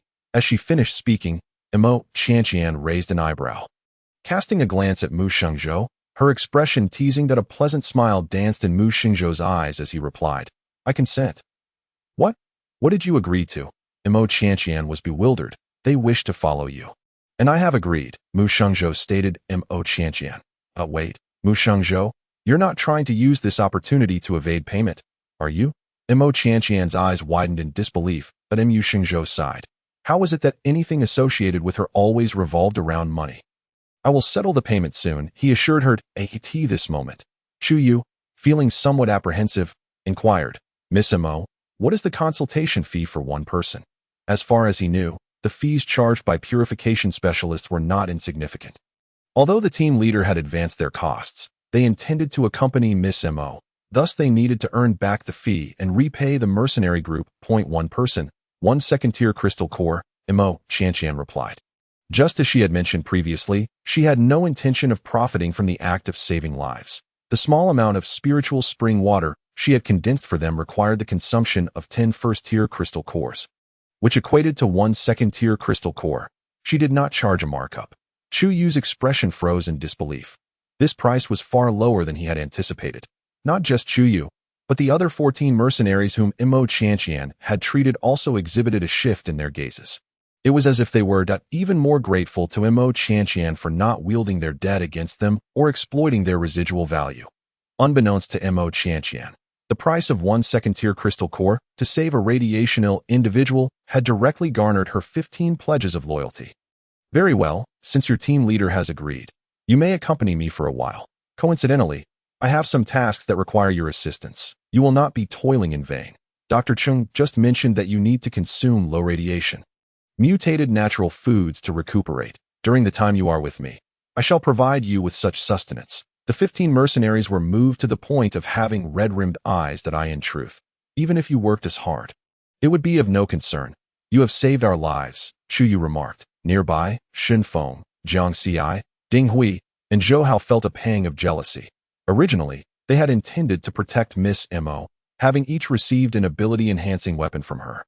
Yet now, it seemed their position had been usurped. Mo Qianqian smiled and brought up another matter. "I recall that there were more than just those 15 exhibiting symptoms of radiation sickness yesterday. Let's extend treatment to the others as well. Since they had come, and lives had been saved, it was only right to assist more people." For the next half-day, Mo Qianqian continued to condense spiritual spring water to aid the afflicted. For those merely showing mild symptoms of radiation sickness, she reduced the quantity of spring water by half. Nevertheless, the effects were still instantaneous. Cheng Ji followed closely behind Mo Qianqian, diligently testing the physical data of anyone who consumed the spring water. The results were consistent with previous findings. While the radiation levels remained unchanged, all symptoms of radiation sickness had vanished. By the time the treatment concluded, the 40 or so mercenaries in the ward regarded Mo Qianqian with fervent admiration. Some even expressed a desire to accompany her. However, Mo Qianqian declined. Given the magnitude of her tasks, even 15 individuals felt excessive. The only reason she had utilized that many was due to their high radiation levels. She intended to see them through to the end. The 40 or so lightly afflicted individuals, upon learning that the severely afflicted 15 would be following Miss Mo and that she had agreed, felt a wave of regret wash over them. Why had they only been mildly affected? If they had been severely afflicted, would they too have been able to accompany Miss Mo under the weight of their intense gazes? Mo Qianqian nearly fled the infirmary. Mu Shengzhou walked alongside her, his eyes gleaming with mirth. At this moment, he genuinely wished to inquire if Mo Qianqian would be interested in joining the Reaper mercenary group. However, after some contemplation, He refrained from asking. He believed in a gradual approach. He could not scare her away so suddenly. Moreover, their current cooperative relationship was quite satisfactory. Dim Yushengzhou escorted Mo Qianqian to his office, where he waved his hand, revealing a small pile of crystal cores on the desk. Your consultation fee, he stated. Mo Qianqian's eyes immediately sparkled. Having expended nearly all the crystal cores she had amassed in her space while using the spring water to save others. The 23rd tier zombie crystal cores he provided amounted to 200 second tier equivalents. Based on the price she had set of 1 second tier crystal core per saved individual, she had not actually saved 200 people. The surplus was a token of gratitude, Mu Shengzhou explained. Then I shall accept graciously, Mo Qianqian replied with a radiant smile, relishing the company of generous individuals. After receiving the crystal cores, she expressed her intention to take her leave. Assisting the Reaper mercenary group was an unexpected arrangement. She had other matters to attend to that day. The highly radioactive mutated vegetables she had collected yesterday were still stored in her space, and she needed to promptly prepare a patch of land to plant them. Additionally, her drafty shelter required some repairs. When she first arrived, she lacked the resources, crystal cores, and manpower. Now, however, circumstances had changed. Those 15 mercenaries had indeed agreed to assist her at her discretion. Chapter 49. The Wasteland Outside the Formation, a Paradise Within. On the return journey, Mu Shengzhou and Mo Qianqian shared a vehicle, while Shen Feng and the other 14 mercenaries, including Chu Yu, traveled in another. The two vehicles traversed the desolate streets. Within the car, Mu Shengzhou suddenly remarked, "Summer is fast approaching." "Yes, I am aware," Mo Qianqian replied. That it was precisely because summer was nearing that she felt an urgency to repair her shelter. The original novel described summer in the wasteland as an exceptionally harsh season. The climate could be extremely unstable, with blinding sunshine one moment and hail the size of human heads the next. There could be weeks of unrelenting acid rain or terrifying radiation storms, with ball lightning descending from the heavens. Among other climatic calamities, in the memories of her past self. Each summer had been spent at the base of the Qi Yunting team, enduring relentless bullying. This year, she certainly would not return to the Qi Yunting base. Thus, the renovation of her shelter was of utmost urgency. "Did you agree to let Chu Yu and the others accompany you with the intention of having them repair your shelter to survive this summer?"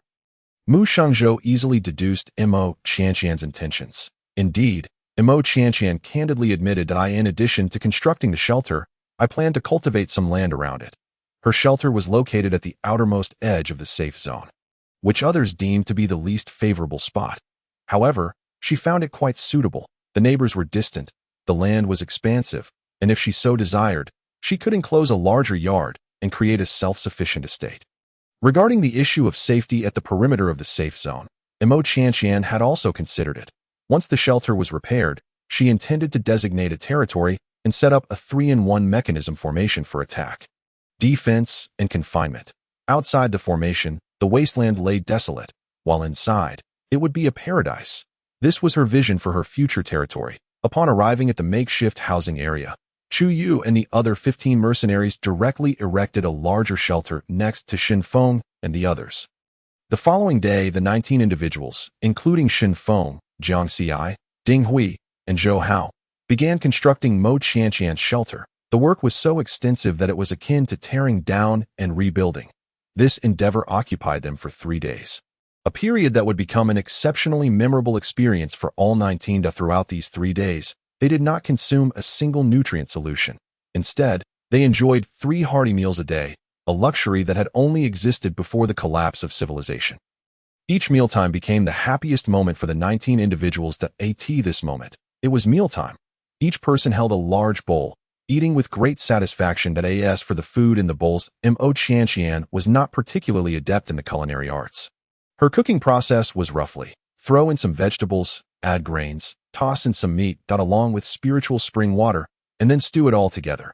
Seasoning was entirely ad-lib. This simple cooking process transformed into a culinary delight in the eyes of the 19. During these 3 days, even Mu Shengzhou became a regular guest for meals. This moment, he mingled with the 19, savoring his own bowl of stew. "Delicious, truly delicious," Chu Yu exclaimed. "If I could eat like this every day, I would willingly sacrifice 10 years of my life." Ding Hui chimed in. "I would sacrifice 30 years. Shen Feng added. Natural food completely free of radiation. I dare say no one in the entire safe zone enjoys such a fortune as we do. Zhang Xiai remarked from the side. Mu Shengzhou listened to their appreciative exclamations, a subtle smile occasionally flickering in his eyes. Once the sentiment subsided, he asked, "How much has your radiation level decreased?" "My accumulated radiation level has now dropped to 960 points." Chu Yu replied, his voice tinged with barely contained excitement. 3 days prior, his radiation level had been 1550 points. In just 3 days, it had plummeted by 590 points, a feat he had never dared to imagine. Once his radiation levels exceeded 1,000, he had not believed he would ever see a reduction again. The other 14 former severe radiation patients experienced similar improvements, with their radiation levels all falling below 1,000. Mu Shengzhou, having finished the last bite of his stew, felt a wave of joy wash over him. Perhaps he had never felt this content since taking charge of the Reaper mercenary group. During these 3 days, Mo Qianqian had likewise been busy. 3 days prior, Mu Shengzhou had given her all the mutated beast crystal cores he had hunted in the wilderness. She had successfully utilized these cores to expand the spiritual spring in her space. Now, the spring had grown into a small pond with a diameter of 60 centimeters. With the expansion of the spring, the amount of zombie crystal cores required to refill the spring after it was depleted had also surged significantly. At present, replenishing this small pond of spring water necessitated 1 third-tier zombie crystal core. Over the course of the past 3 days, she has been diligently constructing a shelter and cultivating the land, providing sustenance for 19 mercenaries each day, while the consumption of zombie crystal cores has been alarmingly rapid. The 23rd tier crystal cores given by Mu Shengzhou for medical expenses have dwindled to just 8 after utilizing 12. Once again, Mo Qianqian felt the pinch of scarcity. It seems she must inquire with Mu Shengzhou about when he plans to venture back to the city ruins. In addition to expanding her spiritual spring space, Mo Qianqian has also recalled some information regarding mechanisms and formations. Once the shelter and vegetable plot are completed, she will commence the establishment of her defensive array. Among the various mechanisms, the 1,000 machine arrow formation undoubtedly represents the pinnacle of defensive formations, encompassing attack, defense, and confinement in one. Its complexity is such that many mechanism masters would hesitate to approach it. However, Mo Qianqian is aware that the 1,000 machine arrow formation exists in 2 versions. The first version is well known to the public, characterized by its extraordinarily intricate structure and formidable power. The second version, while even more powerful, simplifies the structure to its essence. The reason for this is the loss of mechanism spirit patterns. In this era of dwindling magic, the absence of mechanism spirit patterns means that attempting to achieve their effects with ordinary mechanisms complicates the structure 1,000-fold. In this desolate wasteland, mechanism spirit patterns can be replicated, allowing Mo Qianqian to take a shortcut by directly attempting the second version of the 1,000 machine arrow formation. But on the 4th day at dawn, Missouri Qianqian's shelter was finished. Shen Feng, Chu Yu, and the other 19 individuals had thoughtfully added a storage room, a bathing area, and a sunroom with a transparent roof to the original shelter. The once modest abode had been transformed into a luxurious dwelling. Particularly satisfying for Mo Qianqian was the sunroom on the side of the shelter, which was shielded on all sides, with only the roof allowing light to filter through, ensuring privacy. Once the radiation levels of the vegetables in the outdoor garden decrease, they could be transplanted into the sunroom to prevent prying eyes. Additionally, after 3 days of research on the 1,000 machine arrow formation, she finally succeeded today in creating the foundation of the first formation after countless failures. The 2-meter-tall foundation, entirely wooden and hollow, was inscribed with mechanism spirit patterns, with arrows crafted from the mutated pine needles collected 4 days prior to this moment. Mu Shengzhou, Shen Feng, and Zhang Xiai, along with Chu Yu and others, gazed up at the formation's base. Shen Feng scratched his head, furrowing his brow as he asked, "Miss Mo, is this your new weapon?" Mo Qianqian suppressed a smile and replied, "To be precise, this is one of the bases for a very powerful formation." Chapter 50, Re-entering the City Ruins. To be precise, this is one of the bases for a formation that integrates attack, defense, and confinement. Shen Feng, at others, that it seems impressive, but they still couldn't grasp the true nature of what it was. Mo Qianqian chuckled softly. She opted not to elaborate further. No amount of verbal explanation could compare to a first-hand experience. She opened the central control cover of the Foundation, reluctantly inserted a third-tier zombie crystal core as a power source, and adjusted the covering of the Foundation to align with the newly cultivated vegetable plot. Once these tasks were completed, she turned to the assembled mercenaries with a smile and asked, "Who wishes to be the pioneer and test the power of my new weapon?" Shen Feng stepped forward without hesitation. "I'll do it." Mu Shengzhou raised an eyebrow. Intrigued by the unfolding situation, Mo Qianqian pointed to the vegetable plot ahead and said, "The coverage area of this Foundation encompasses this vegetable plot. You can see if you can pluck a vegetable from it." Shen Feng glanced between the vegetable plot and the Foundation beside it, then replied, "All right, I'll give it a try." He approached the small garden cautiously, bending down to swiftly pluck a vegetable before retreating. Just then, a sudden whistling sound pierced the air as something shot towards him. Years of mercenary experience and his peak fourth-tier abilities kicked in, allowing him to react instinctively, dodging to the side. With a series of sharp sounds, 3 pointed pine needles struck the very spot where he had just stood. The pine needles did not penetrate deeply into the ground, as Mo Qianqian had intentionally reduced the firing power to avoid causing real harm. However, the Foundation's assault did not cease there. Amidst the swishing sounds, several more arrows were launched at Shen Feng. It wasn't until he had retreated over 10 meters that the attack finally subsided. The mercenaries present stared in astonishment at the seemingly unremarkable Foundation, particularly the 15 newcomers, including Chu Yu.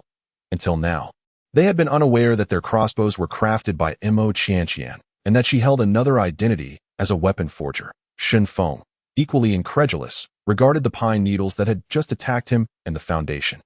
Mu Shengzhou and Jiang Xi, being more adept at concealing their emotions, managed to keep their reactions in check. Moments later, Mu Shengzhou voiced his observation. "Did you just reduce the firing power of the arrows?" "Yes. The firing power was only 10% of its normal strength." Mu Shengzhou smiled.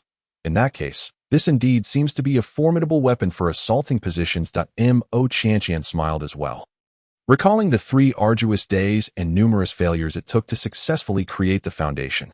She couldn't help but boast a little to Mu Shengzhou and the mercenaries present. She said, "In fact, this is just one of the bases. I still need 11 more such bases to complete the formation. Once the formation is complete, should any uninvited guests intrude, it will launch an attack. Moreover, every arrow shot by the bases will be retrieved by the next base if it fails to hit its target, allowing for a continuous cycle of attacks until the intruder is eliminated." Mo Qianqian's words fell. The mercenaries gazed at her with wide eyes filled with disbelief and admiration. Even Mu Shengzhou and Jiang Xi, who had maintained a facade of calmness, could not help but reveal a hint of astonishment. The power of the 1,000 machine arrow formation was undeniable, yet it required a considerable amount of energy to sustain its operation. To maintain the formation, a significant number of zombie crystal cores would be necessary. Currently, however, she was left with only 7 crystal cores. The urgency of hunting for more in the city ruins became increasingly pressing. 2 more days passed. The weather in the wasteland grew noticeably warmer each day, with summer fast approaching. During this time, many hunting teams were busy collecting food and various crystal cores, essential supplies for surviving the summer. In the evening, as the sun dipped below the horizon, the oppressive heat lingered in the AI arc. Mu Shengzhou arrived punctually for dinner, a silent agreement between the two. He would come every evening to teach Mo Qianqian practical combat skills for her mental abilities. As for dinner, it served as her form of compensation. Both were quite satisfied with this arrangement, just as Mo Qianqian intended to ask Mu Shengzhou when they would visit the city ruins again. He spoke first. "Tomorrow, I plan to lead a team to the city ruins to hunt for more zombie crystal cores before summer fully sets in order to exchange for a batch of energy crystals for emergencies. Would you like to join us?" Upon hearing this, Mo Qianqian's eyes instantly lit up. "Yes, I'll go." She had been eagerly anticipating a return to that treasure-laden city ruins. The following morning, before dawn broke, Mo Qianqian arrived at the departure point at the entrance of the safe zone. The Grim Reaper mercenary group's convoy arrived almost simultaneously. Mu Shengzhou opened the car door, beckoning Mo Qianqian to enter. The convoy set off towards the city ruins. This marked Mo Qianqian's second journey to the city ruins. Her first had been alongside Ji Yunting's team, where she felt utterly stifled amidst a crowd of rough characters. However, this time, her mood was entirely different. Inside the vehicle, she, Mu Shengzhou, Jiang Xi, and Xin Feng exchanged little conversation, yet the atmosphere was remarkably comfortable. Before long, the convoy reached the outskirts of the city ruins. The mercenaries quickly concealed the vehicles. And then the group proceeded towards the city ruins that Mo Qianqian walked alongside Mu Xingzhou, followed closely by Jiang Xi, Xin Feng, Ding Hui, and Zhou Hao, while Chu Yu and the other 15 members dutifully safeguarded her surroundings. Upon entering the territory of the city ruins, zombies began to appear in succession. Let us not linger in battle. Let's first collect the corpse grass, Mu Shengzhou instructed in a deep voice, this time. The number of mercenaries returning to the city ruins was considerably greater than before. Many of them had not participated in the previous expedition when the corpse grass mud had been applied, during which the mercenaries had wreaked havoc among the zombies. They had all heard tales of that event. The fine mud made from corpse grass, when applied to the skin, did not corrode and effectively evaded the zombies. Had become legendary. Now, they eagerly awaited their turn to apply the corpse grass mud before mingling with the zombies. Soon after entering the city ruins, large patches of corpse grass had been stripped bare.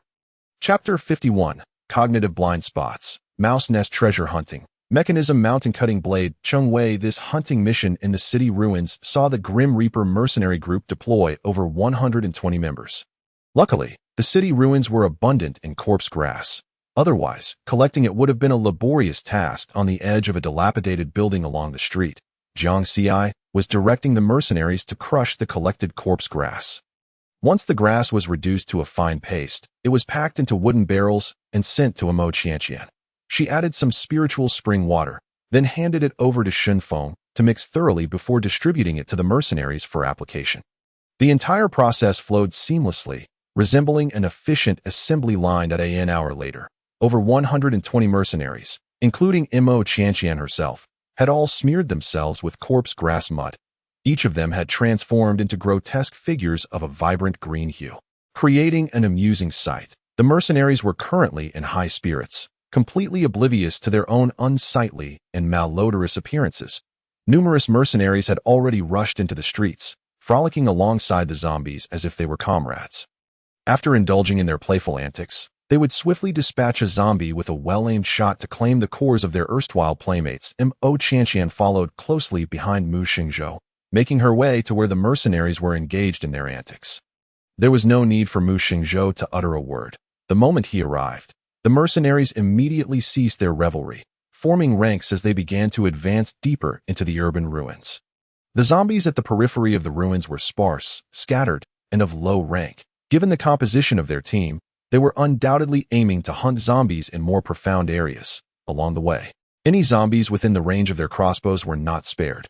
This not only served to hone their crossbow shooting skills, but also increased their yield of cores, which was a win-win situation.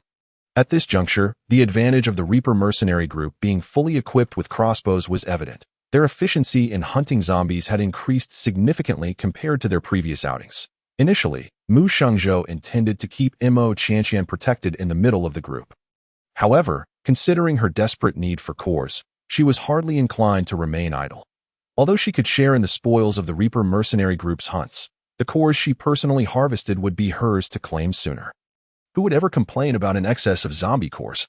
Mo Qianqian boldly surged to the forefront, joining the mercenaries in their hunt. The hand crossbow she wielded was considerably smaller than the crossbows used by her comrades.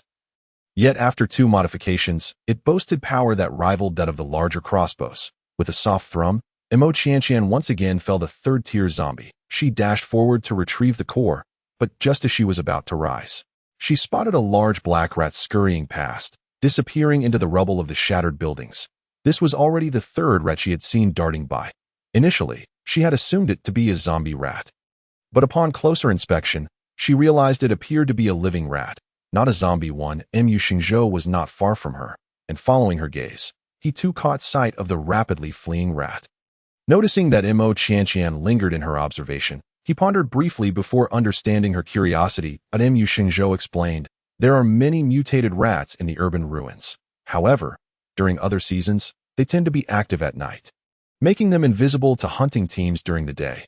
Summer is when these mutated rats are most active, and now that summer is approaching, they are increasingly active, occasionally appearing during the day. Don't zombies feast on these rats? Mo Qianqian inquired. Almost never.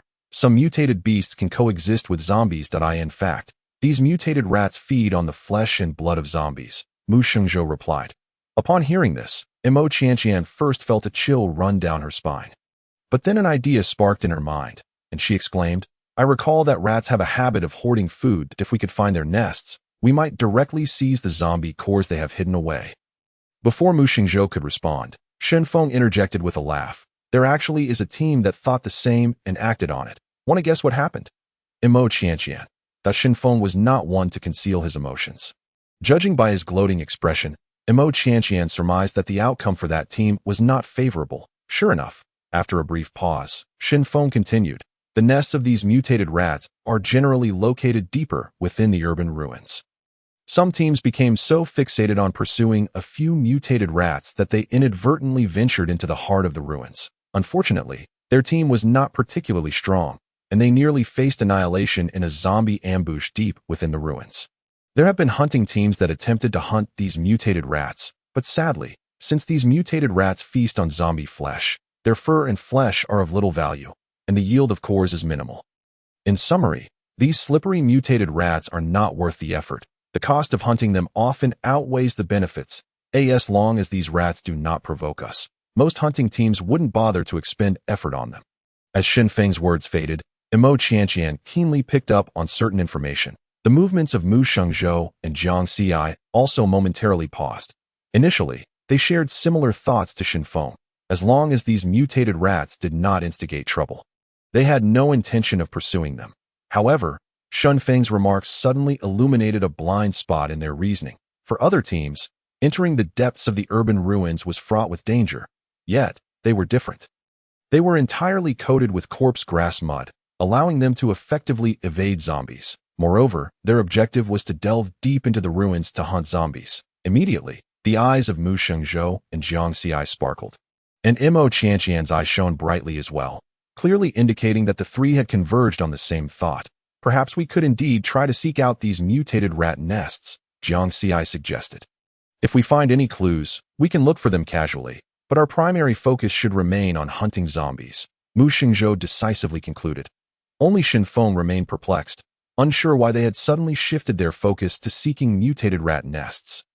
The Reaper mercenary group's team continued deeper into the urban ruins. From time to time, Shen Feng would touch the mechanism of his mountain opening blade strapped to his back. That was rather frustrating. Since acquiring the mountain opening blade nearly half a month ago, he had yet to find an opportunity to practice with it. The recent rapid advancements in weaponry within the Reaper mercenary group had seen everyone equipped with powerful crossbows that consumed no energy. Consequently, during hunting excursions, everyone was fully committed to using their crossbows to eliminate prey. He had no chance to wield his blade. Instead, he had endured countless jests from other mercenaries for carrying a wooden sword. He did not bother to defend himself, waiting for the day when he could unleash his prowess and astonish them. Today, he sensed that the opportunity for him and his blade to shine had finally arrived. As the team rounded a street corner, they suddenly stumbled upon several fresh pools of blood that a small cluster of zombies was gnawing on a few human corpses. It seemed a battle had recently transpired here. Among them, the most striking was a towering zombie with orange-red eyes, currently fixated on the direction of the Reaper mercenary group. Orange-red eyes were a hallmark of fifth-tier zombies. The corpse grass mud could not mask the senses of a fifth-tier zombie. Zombies preferred the taste of the living over that of the dead. Thus, the fifth-tier zombies' attention had turned to the fragrant humans of the Reaper mercenary group. The mercenaries of the Reaper mercenary group were undeterred. Immediately, more than 10 first-tier mercenaries readied themselves to join forces and take down the fifth-tier zombie. At that moment, Shen Feng suddenly charged to the forefront, shouting, "No one take this from me. This fifth-tier zombie is mine." With that proclamation, he finally drew the mountain opening blade that had been strapped to his back. Chapter 52. Flames erupting from the blade's edge as the mercenaries of the Reaper mercenary group watched Shen Feng charge forward. They were momentarily taken aback. Their confusion only deepened when they saw Shen Feng draw the wooden blade from his back. In truth, over the past few days, the mercenaries had noticed that Shen Feng's steel mountain opening blade had been replaced by a wooden one. Many had inquired about it, questioning why he carried a wooden sword. This, Shen Feng merely held his head high, shrouded in mystery, refusing to provide any answers. 3 others also carried wooden weapons, namely Jiang Xi, Ding Hui and Zhou Hao. When asked about their wooden weapons, their reactions were similar to Xin Feng's, merely grinning without divulging any details. Consequently, many began to regard the four of them with peculiar eyes. Ahead, Xin Feng was not concerned about Jiang Xi and the others attempting to snatch the kill from him. He understood that he needed to act swiftly to avoid having his glory stolen. Without hesitation, he raised the wooden mountain opening blade and sprinted toward the fifth-tier zombie. The fifth-tier zombie, baring its fangs, lunged at Xin Feng. The two collided rapidly. Xin Feng swung the wooden mountain opening blade directly at the zombie's neck. The observing mercenaries were skeptical about the wooden blade's capabilities. After all, it had its limits, and they anticipated that the blade would surely snap upon striking the fifth-tier zombie. They found it difficult to comprehend why Xin Feng would be so reckless as to wield a wooden blade against a zombie. When the wooden blade made contact with the zombie, all present were momentarily stunned. The wooden blade did not break. Instead, it left a massive gash between the zombie's shoulder and abdomen. Murmurs of discussion rippled through the observing mercenaries. Most were speculating about the type of wood used for Xin Feng's wooden blade, marveling at its astonishing hardness and sharpness akin to that of a real blade in the midst of the fierce battle. Xin Feng wielded the mountain opening blade with great skill that he was already accustomed to using a blade, and the mountain opening blade felt increasingly comfortable in his hands. He had inflicted deep wounds on the fifth-tier zombie several times. However, the fifth-tier zombie, being a grade above him, posed a significant challenge. Previously, Xin Feng had engaged with fifth-tier zombies, but mostly employing a strategy of feigned retreat to contain them to truly overcome such a formidable foe and slay a fifth-tier zombie. He would require the assistance of others. However, today, emboldened by the extraordinary weapon in his grasp, he resolved to attempt this feat alone, wielding the power of his unique weapon to vanquish the fifth-tier zombie before him. After yet another clash with the creature, Xin Feng finally unleashed his abilities. Gripping his axe with both hands, he let out a mighty roar, and in the next instant, fierce flames erupted from the blade, gradually engulfing the entire edge. As Xin Feng swung his weapon, the flames transformed into a dragon of fire, fiercely surging towards the fifth-tier zombie. The surrounding mercenaries stood in stunned silence when the wooden axe ignited. Many of them gaped in disbelief, unable to close their mouths. And an extraordinary weapon, someone murmured, overwhelmed. This soft utterance seemed to trigger a floodgate. Moments later, the onlookers erupted with excitement. An extraordinary weapon. My heavens, the wooden axe Xin Feng carries daily is actually an extraordinary weapon. Where did he procure such a marvel? If only I could acquire one too, I would gladly risk my life. As the mercenaries buzzed with speculation, Xin Feng's battle was nearing its conclusion, with the extraordinary weapon in hand. His combat prowess had increased by at least 50%. Coupled with his fire-based abilities, which inherently countered zombies, the fifth-tier creature was already engulfed in searing flames, its movements sluggish and hindered. With a thunderous shout, Xin Feng swung his blazing blade once more, cutting towards the neck of the fifth-tier zombie. This time, the creature, trapped in the inferno, could not evade the blade. With a resounding crack, the zombie's head was severed from its body. Thus, Xin Feng had achieved the remarkable feat of slaying a fifth-tier zombie with the strength of a peak fourth-tier fighter. As he sheathed his powers, Xin Feng did not immediately seek to extract the crystal core from the slain zombie. Instead, he meticulously wiped down his mechanized axe, visibly cherishing it. This sentiment was hardly surprising. Any other mercenary present would have coveted such an extraordinary weapon even more fervently than Xin Feng. Those with a modicum of sense hurried over to retrieve the crystal core, using the act as an excuse to engage Xin Feng in conversation, eager to learn the origins of his extraordinary weapon. Within mere moments, Xin Feng found himself surrounded by inquisitive mercenaries, each vying to inquire about the source of his extraordinary weapon. Some clever minds approached Jiang Xi, Ding Hui, and Zhou Hao, who also wielded wooden weapons. Mo Qianqian observed the unfolding scene from a distance, amused. She had not anticipated that a mere substandard mechanized weapon in Xin Feng's hands could unleash such tremendous power. She couldn't help but imagine how formidable the mercenaries would be if each were equipped with fully functional mechanized weapons. That Mu Shengzhou stood quietly beside Mo Qianqian, aware that she had gifted Xin Feng, Jiang Xi, and the others each an extraordinary weapon. Yet he was astonished by the sheer power of the weapon crafted by Mo Qianqian. He himself possessed an extraordinary weapon. a three-edged military dagger he had always cherished, but in comparison to Shun Feng's wooden axe, it felt utterly insignificant. Qianqian, the extraordinary weapon you bestowed upon Shen Feng is truly remarkable, he remarked, his voice tinged with an uncontrollable hint of envy. Mo Qianqian glanced at him in surprise, sensing a peculiar tone in his voice. The chaos following the slaying of the fifth-tier zombie was short-lived. The Grim Reaper mercenary team resumed their advance into the depths of the city ruins. However, this time, the formation had shifted slightly. Shen Feng, Zhou Hao, and Ding Hui, each wielding their wooden weapons, strode confidently at the forefront. They had initially invited Jiang Xi, but he, being more reserved, declined to take on such a conspicuous role. As they encountered third and fourth-tier zombies, the trio engaged in close combat, showcasing their extraordinary weapons. Perhaps influenced by the atmosphere, Jiang Xi eventually joined the fray, wielding his mechanized long knife. The spectacle was nothing short of spectacular. With a single swing, he could unleash a crescent-shaped blade of wind, reminiscent of the sword energy from fantasy novels, majestic and awe-inspiring. The mercenaries watching could no longer mock their wooden weapons. Instead, they were consumed with envy. Thus, the Grim Reaper mercenary team continued their journey for approximately half an hour when the scout, Zhang Yuan, suddenly sprinted back. The marching mercenaries halted, awaiting the news he would bring. Zhang Yuan, swift as the wind, soon stood beside Mu Shengzhou and Mo Qianqian. What transpired ahead? Mu Shengzhou inquired. Captain, I discovered some bodies around the next corner. Crucially, they were equipped with crossbows identical to ours. He spoke. Zhang Yuan produced a crossbow.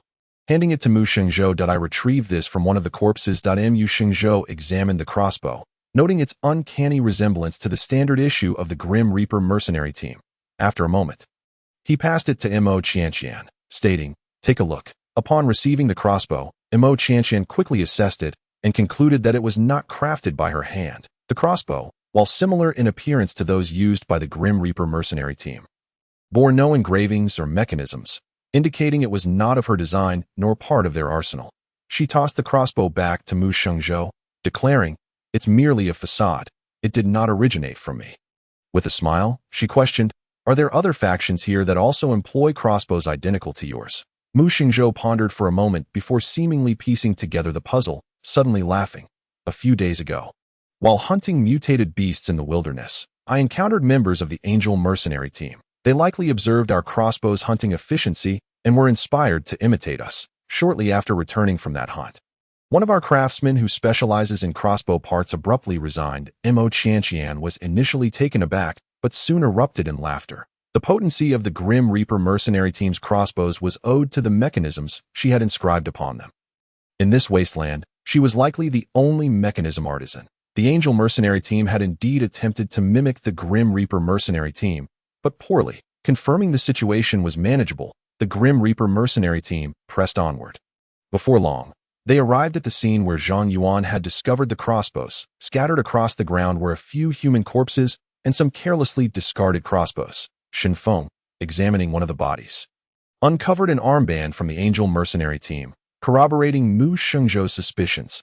The members of the Angel mercenary team had attempted to replicate the Grim Reaper mercenary team's crossbows for hunting, but the outcome was likely less than favorable. Jiang Xi was also inspecting a corpse when he remarked, Boss, these bodies are still warm. They couldn't have died more than an hour ago. I estimate that the Angel mercenary team is. As Mu Shengzhou opened his mouth, he halted the team still engaged in dispatching the zombies, waiting for Zhang Yuan to vanish into the shadows.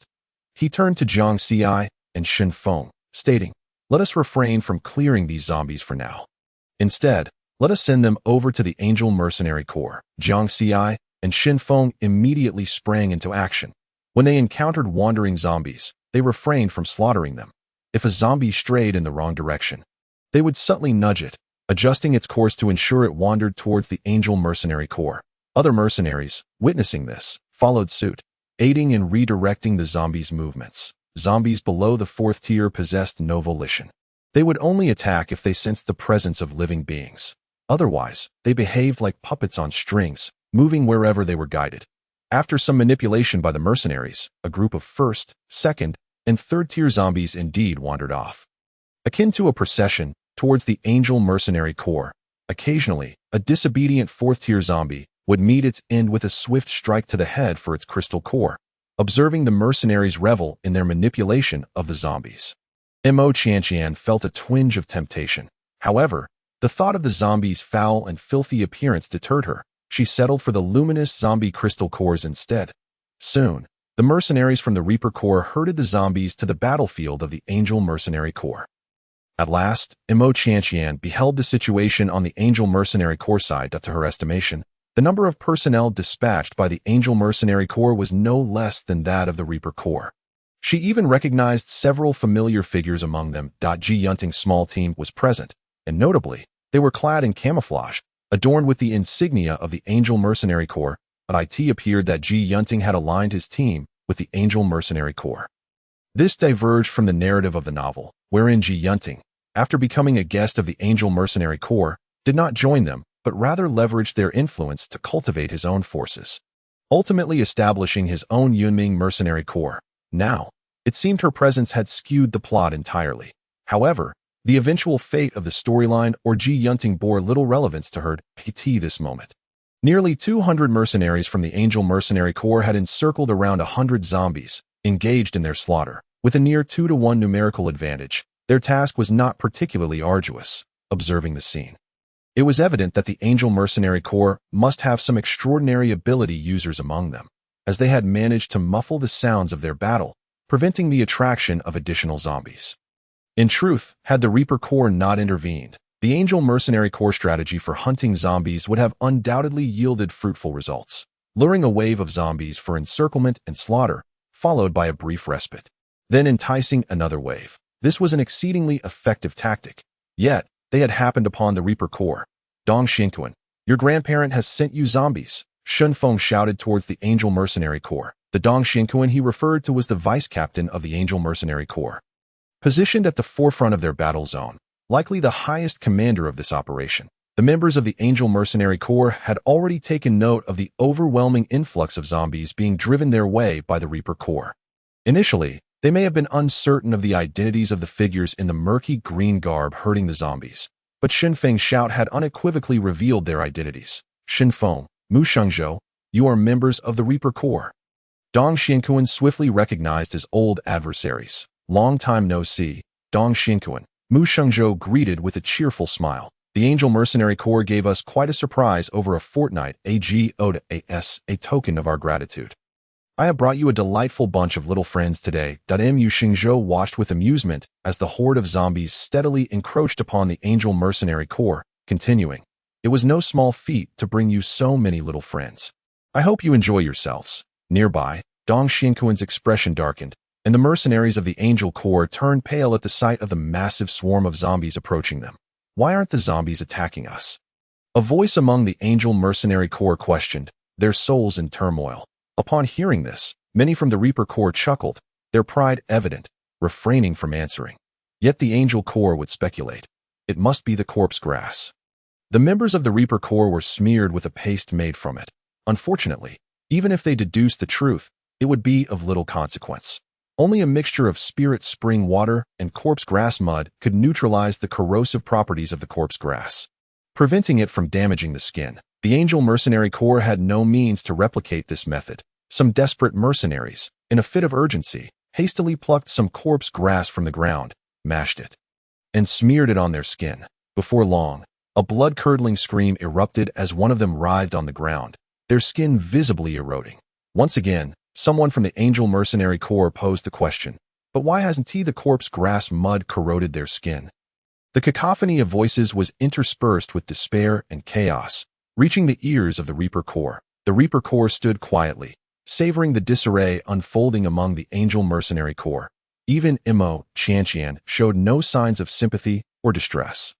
Each fought for their own cause. Mercy towards an enemy is cruelty towards oneself. Were the roles reversed, the Angel Mercenary Corps would undoubtedly show no mercy to the Reaper Corps.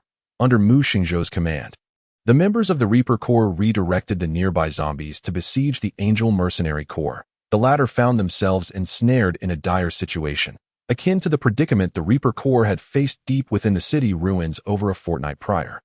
Yet at that time, the Reaper Corps had encountered their treasure girl, Mo Qianqian. One could only wonder what fate awaited the Angel Mercenary Corps now that they found themselves in a similar plight. Mu Shengzhou chose not to linger to witness the downfall of the Angel Mercenary Corps. The Reaper Corps completed their mission and withdrew, continuing their hunt for zombies deeper into the urban ruins. With the nearby zombies drawn to the Angel Mercenary Corps, the Reaper Corps ventured further than ever before, over 100 members delving into uncharted territory. The density of zombies here was remarkable. First, second, and third-tier zombies roamed about, while fourth and fifth-tier zombies were not in short supply, as encounters with 3 to 5 fourth-tier zombies were commonplace, that we cannot venture any deeper. Let us hunt zombies here. Focusing on eliminating higher-tier ones when possible, Mu Shengzhou instructed. Upon receiving the order, Shen Feng, Ding Hui, and Zhou Hao immediately brandished their ability weapons to commence their hunt. Jiang Xi, though more subdued than the trio, was nonetheless influenced by their enthusiasm. In no time, the four wielded their ability weapons, creating a stunning spectacle amidst the small circle. Interestingly, Mu Shengzhou refrained from engaging directly. He remained by Mo Qianqian's side, behaving like a dutiful guardian. Aren't you going to hunt zombies? Mo Qianqian inquired. I'll stand watch here. I will intervene if they encounter something they cannot handle, Mu Shengzhou replied. Then I shall begin my hunt for zombies. Mo Qianqian declared. Go ahead, but don't rely solely on your hand crossbow.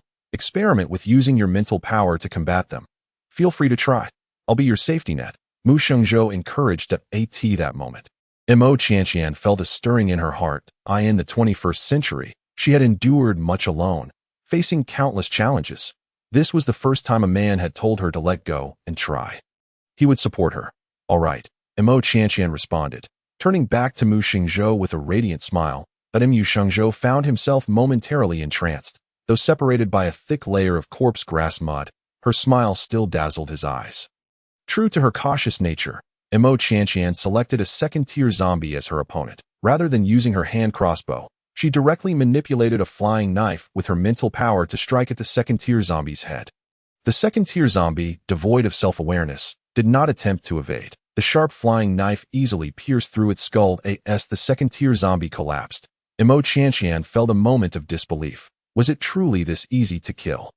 The grand battle she had anticipated was nowhere to be found. Her gaze continued to scan the horde of zombies, and soon she identified her next target for attack, again choosing a second-tier zombie. However, this time, she opted for 2 second-tier zombies as her fortunate targets. With a swift whoosh, 2 flying knives shot forth, tracing different trajectories towards the 2 second-tier zombies. Both fell to the ground, again with little effort expended. Mo Qianqian refrained from overreaching, continuing to select second-tier zombies for practice. This time, she chose 3 second-tier zombies simultaneously.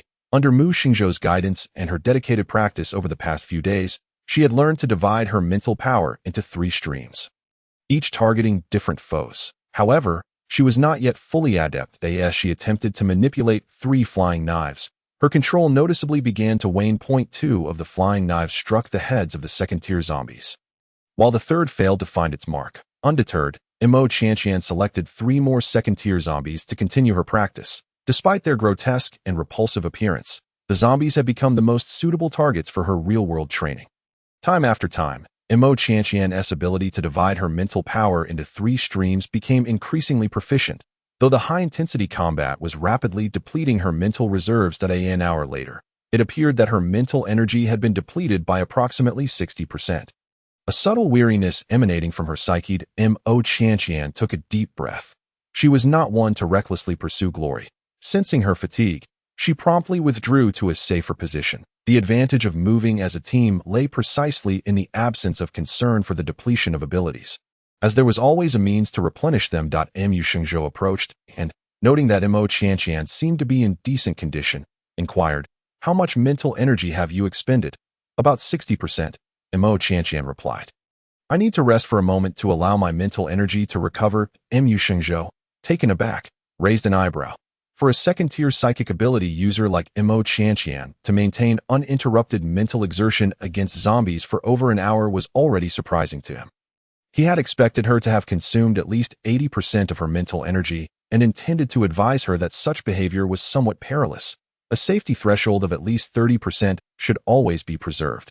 He was utterly astonished when she reported that her expenditure was merely 60%. Chapter 55.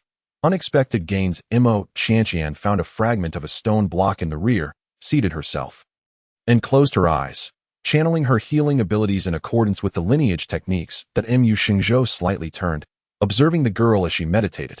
After a brief moment, he smiled.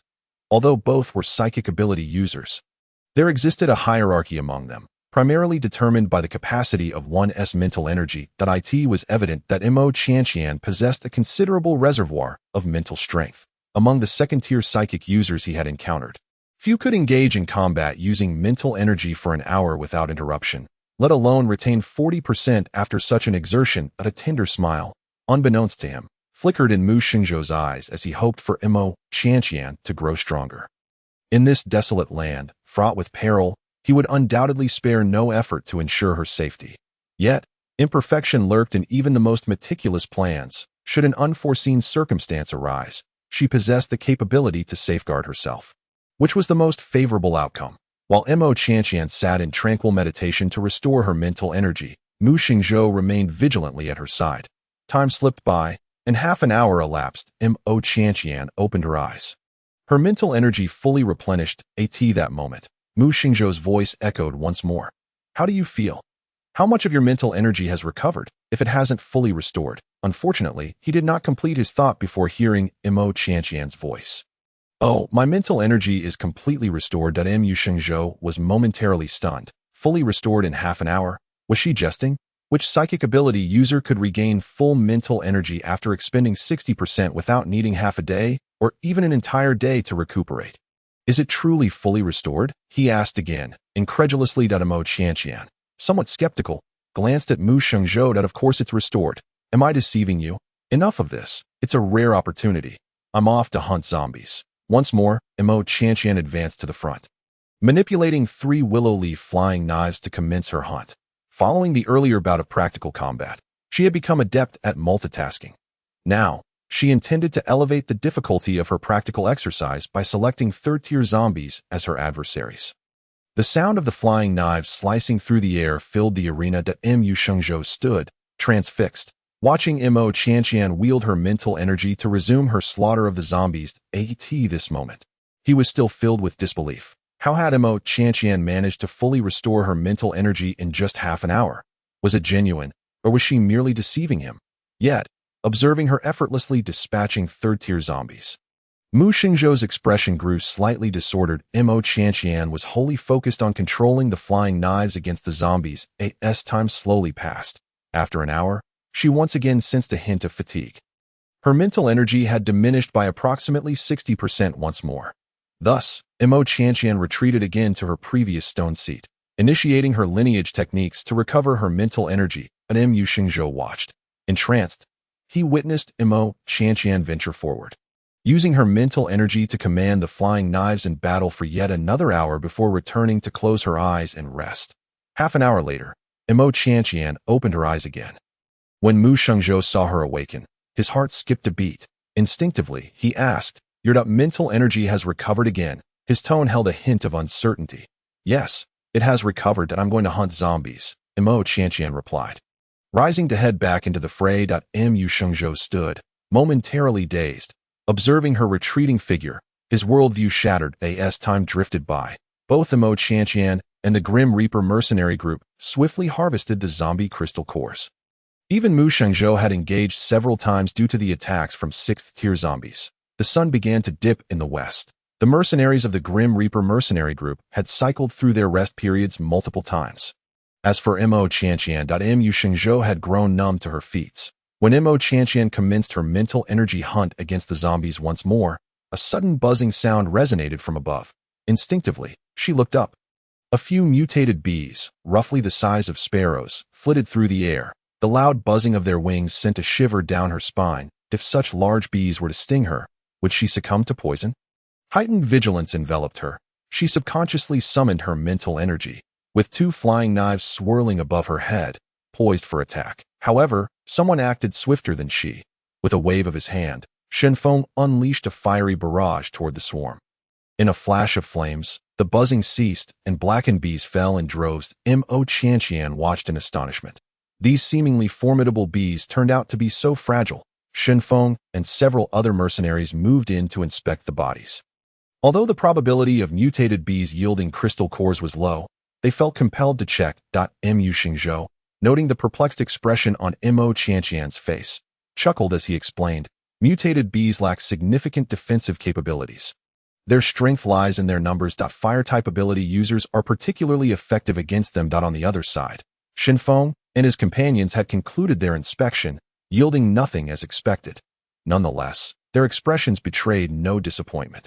In comparison to the hive, the absence of crystal cores in a few bees was inconsequential. The group continued onward through the alley. The alley was not particularly long, and before they could exit, Mo Qianqian once again heard the buzzing of bees. This time, the sound was denser, suggesting either a vast number of bees or that the hive was close at hand. The expressions of Shenfeng and the other mercenaries visibly brightened with excitement.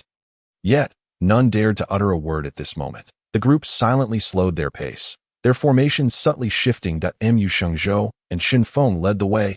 6 fire-type mercenaries flanked them for defense, while 5 safeguarded the rear to prevent the mutated bees from encircling them. Mo Qianqian found herself positioned at the center, under their protection. As they approached the mouth of the alley, Mu Shengzhou gestured to the group behind him. It was a signal to remain vigilant and adaptable as they were about to emerge from the narrow passage. A line of individuals maintained a defensive formation, slowly stepping out into the open. Mo Qianqian manipulated her willow leaf flying knives, which hovered above her head, poised to respond to any sudden crisis. She kept pace closely with Mu Shengzhou. Upon exiting the alley, they navigated around a chaotic mound of construction debris. Once their vision cleared, the group was momentarily taken aback. Before them lay a vast expanse of open ground, which, prior to the apocalypse, might have been a plaza. Approximately 100 meters to their diagonal side stood a massive beehive, propped against a dilapidated structure. However, the alarming fact was that this beehive was already claimed. No, rather, it had been seized by mutated beasts. In that instant, a colossal mutated black bear ceased its assault on the hive and turned its gaze towards them. The air seemed to thicken, and an overwhelming pressure descended upon them. Mo Qianqian felt an unprecedented weight, as if her very body were on the verge of collapsing under its intensity. This was a high-tier, mutated beast. She sensed an aura from this mutated black bear that was far more terrifying than that of the half-step 7th-tier zombie. What level of power did this black bear possess? 7th tier? 8th tier? Or perhaps?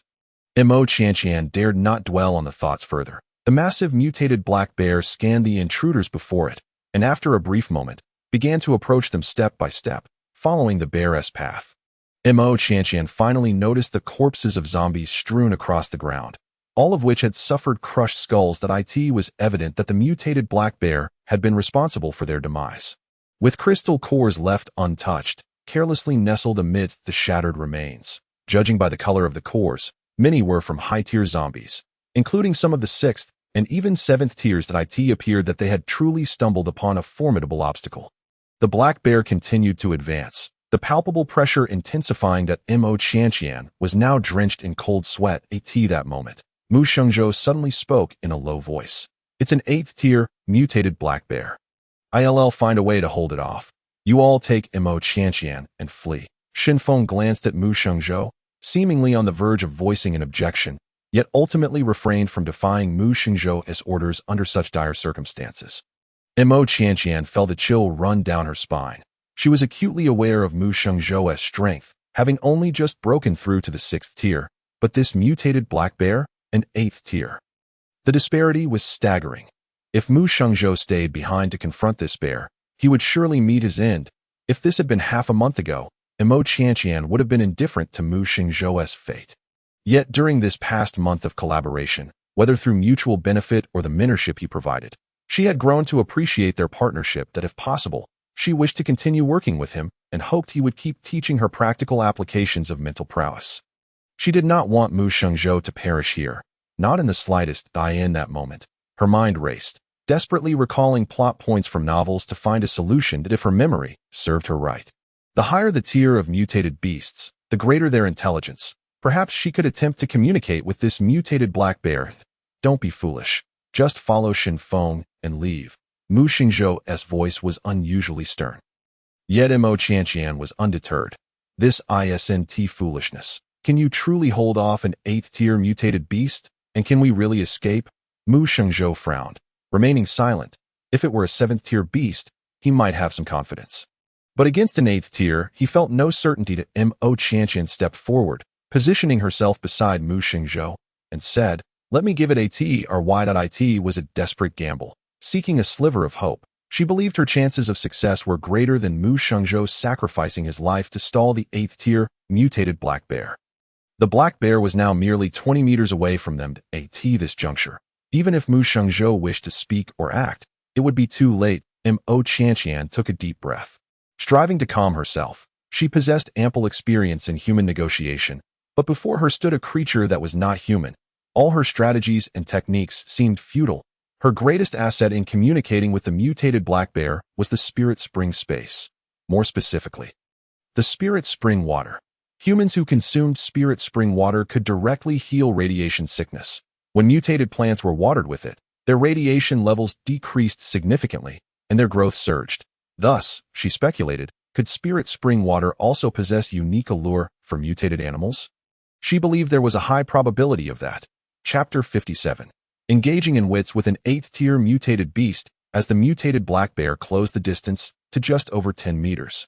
A sphere of spirit spring water suddenly appeared in Mo Qianqian's hand. The bear seemed to sense something. Its gaze shifting towards her, Mo Qianqian endeavored to maintain her composure, raising the sphere of spirit spring water high in her palm, as if presenting an offering. The mutated black bear paused, tilting its head slightly to observe the spirit spring water. If it were a smaller animal, such a gesture would undoubtedly appear endearing. Yet, in this case, it was merely terrifying. Mu Shengzhou, Shen Feng, and the 11 mercenaries nearby were all tense to the extreme.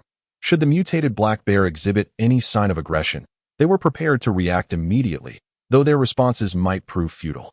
Nonetheless, they had to make an attempt. Mo Qianqian's heart raced in tandem with the tension. Uncertain if the mutated black bear could comprehend human language, she felt compelled to try. "Dear brother bear, I apologize for intruding upon your enjoyment. This is but a small token of appreciation. I humbly ask that you show mercy and spare us this once." The mutated black bear showed no reaction. In contrast, Mu Shengzhou and Shen Feng exchanged glances, their expressions difficult to interpret. This was the first time they had witnessed someone beseeching a bear with such elaborate language. They could only wonder how the mutated black bear perceived it. Normally, when they encountered mutated beasts during their hunts, it was either to fight or to flee. As for those who could neither fight nor escape, they simply perished. No one had ever attempted to negotiate for mercy with a mutated beast, as Mo Qianqian was doing now.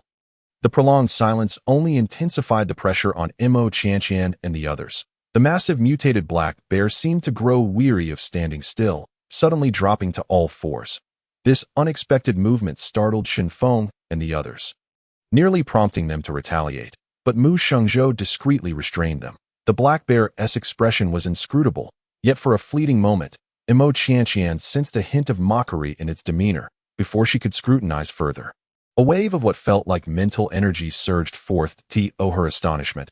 The sphere of spirit spring water in her hand was inexplicably drawn towards the mutated black bear. The bear was controlling the water sphere, guiding it toward itself. The small sphere hovered before the bear's head, where it sniffed the aroma before extending its tongue to taste it. Suddenly, the bear's eyes lit up with a swift motion.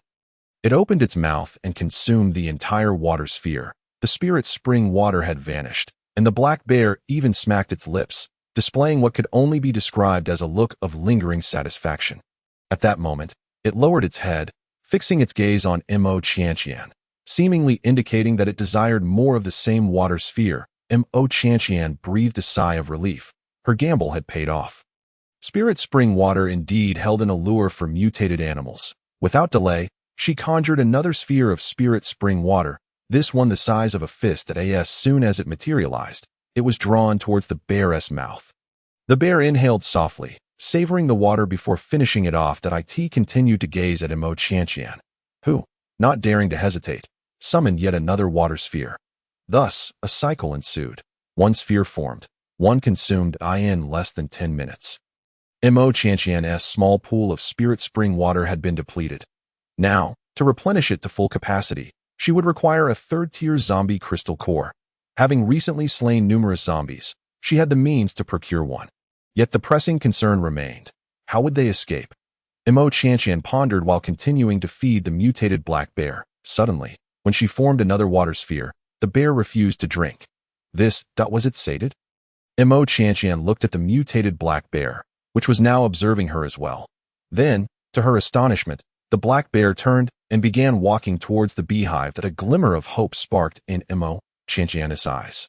Was the bear satisfied and preparing to let them go? Even Mu Xingzhou's eyes shone with a flicker of light as he signaled to the others to quietly retreat towards the alley's entrance. However, just as they took their first step back, the mutated black bear abruptly spun around, its heavy aura once more enveloping the group. In an instant, none dared to move. The bear's gaze was fixed upon Imo Qianqian, as if urging her to follow it. When Imo Qianqian hesitated, the pressure emanating from the bear intensified gradually. With a thunderous roar, imbued with oppressive force, it urged Imo Qianqian to hurry and keep up. Imo Qianqian's thoughts raced. This mutated black bear seemed intent on not letting them go. The situation had become precarious. She lifted her foot, preparing to follow the bear's lead, when suddenly, a warm hand clasped her wrist. It was Mu Xingzhou. Mu Xingzhou remained silent. At this distance, no matter what they said, it could not escape the perception of the mutated black bear. However, through mere eye contact, Imo Qianqian understood his intent. Mu Xingzhou still wished for her to follow the sound and leave with the others while he stayed behind to cover their retreat. Imo Qianqian subtly shook her head in disagreement. The 8th-tier mutated black bear was far too formidable. Confronting it head-on while attempting to escape would likely result in the loss of more than half of their group, judging by the bear's demeanor. They were still far from a point of no return. Don't worry, I know my limits, Imo Qianqian murmured softly, withdrawing her wrist from Mu Xingzhou's grasp. She then stepped toward the mutated black bear with deliberate strides. Satisfied, the bear retracted its oppressive aura, turned around, and continued its march toward the hive. Imo Qianqian followed closely behind. As they approached the hive, the numbers of mutated bees increased. With its thick hide, the mutated black bear showed no fear of being stung by the bees. But Imo Qianqian was not so fortunate. A bee the size of a sparrow could inflict serious harm. Reluctantly, she summoned her willow leaf flying daggers to slay any bees that attempted to attack her. Naturally, this slowed her pace. After a short while, the mutated black bear paused and turned to see Imo Qianqian still leisurely entangled with the bees, losing patience instantly. Roar, bang, bang. The first sound was the bear's furious roar, followed by 2 resounding thuds as it struck the ground with its massive paws. In that instant, it felt as though the ground itself had trembled beneath her. A sudden mental shock washed over her, causing dizziness, vertigo, and ringing in her ears. She tumbled to the ground, barely managing to stabilize herself without landing face first. To her astonishment, the mutated bees that had been swarming her suddenly plummeted to the ground. It seemed that the bear's roar and strikes had dispatched her attackers. She truly wished to express her gratitude to its entire family. Roar! The bear's voice urged her to hurry up and keep pace. As if it were impatient, gritting her teeth, Imo Qianqian suppressed her irritation, propped herself up, and prepared to rise when she suddenly spotted a decapitated zombie lying just an arm's length away. Amidst the shattered remains of its head lay a crystal core that shimmered with a violet hue. Boldly displayed, the rich purple crystal core was a hallmark of a 7th-tier zombie. Chapter 58. Subtle Maneuvers and Significant Gains. The rich purple crystal core was indeed a symbol of a 7th-tier zombie. Whether the mutated black bear deemed the 7th-tier core unworthy or simply had no need for zombie cores, it paid the crystal no mind whatsoever. Could she possibly claim this core for herself? Imo Qianqian cautiously maneuvered closer to the 7th-tier zombie while rising. With a swift motion of her fingers, the violet crystal core landed in her palm. The mutated black bear, not far ahead, suddenly halted. Imo Qianqian understood that her action of retrieving the crystal core would not escape the bear's notice. However, she decided to be forthright, holding the core aloft and asking with an ingratiating smile, "Brother Bear, may I have this crystal core? If I absorb it, I can produce more delicious water for you." The mutated black bear turned its head to glance at Imo Qianqian, and she perceived an unmistakable impatience in its dark eyes. Roar! The bear bellowed at her again. A shiver ran through her body, but ultimately, the bear did not snatch the crystal core from her hand. Instead, that roar seemed to urge her to hasten her pace. To stop dawdling, the mutated black bear turned away and resumed its march toward the hive. Mo Qianqian quickly scrambled to her feet, hastening to keep up with the bear. Yet, after just a few steps, she stumbled upon another corpse of a sixth-tier zombie, its crystal core similarly exposed amidst the ruins of its head. Bolstered by newfound courage, she swiftly bent down to retrieve the crystal core. Then observed the mutated black bear's reaction. The bear showed no reaction whatsoever. In that moment, the tension that had gripped her heart momentarily eased. Unlike humans, mutated beasts did not possess such convoluted thoughts. From the bear's demeanor, it was clear it had no interest in the zombie cores. From then on, as she passed by the corpses of zombies, Mo Qianqian discreetly collected the crystal cores and stashed them in her small backpack. There were numerous high-tier zombies slain by the mutated black bear in this vicinity. In addition to the 7th-tier core, she managed to gather 3 6th-tier cores, 2 5th-tier cores, and over 10 4th-tier cores. If she could safely escape from beneath the bear's watchful eye, she would deem her venture a resounding success. After a brief surge of excitement, Mo Qianqian was compelled to confront her current predicament. She was still under the bear's control. That if she failed to escape, all her gains would be in vain. As she placed the collected cores into her backpack, they directly entered her spatial realm.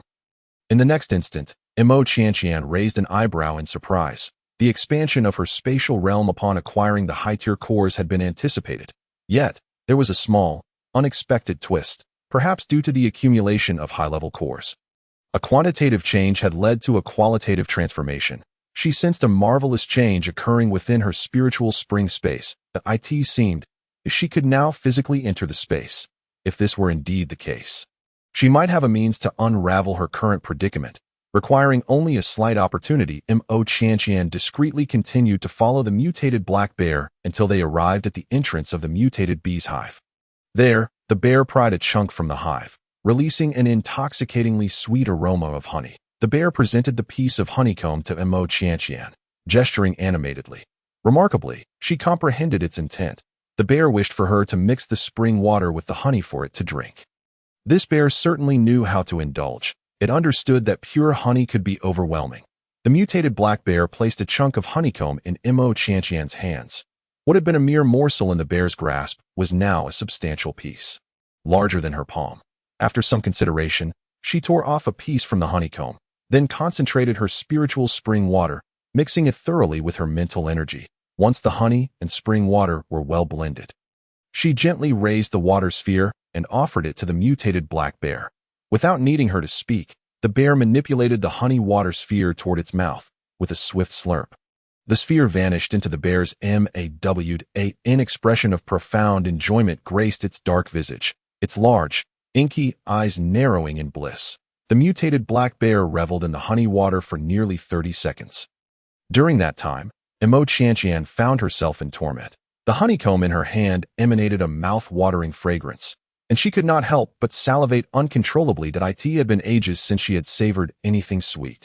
Back in the 21st century, she would have worried about gaining weight from indulging too much, but now that she feared becoming too thin.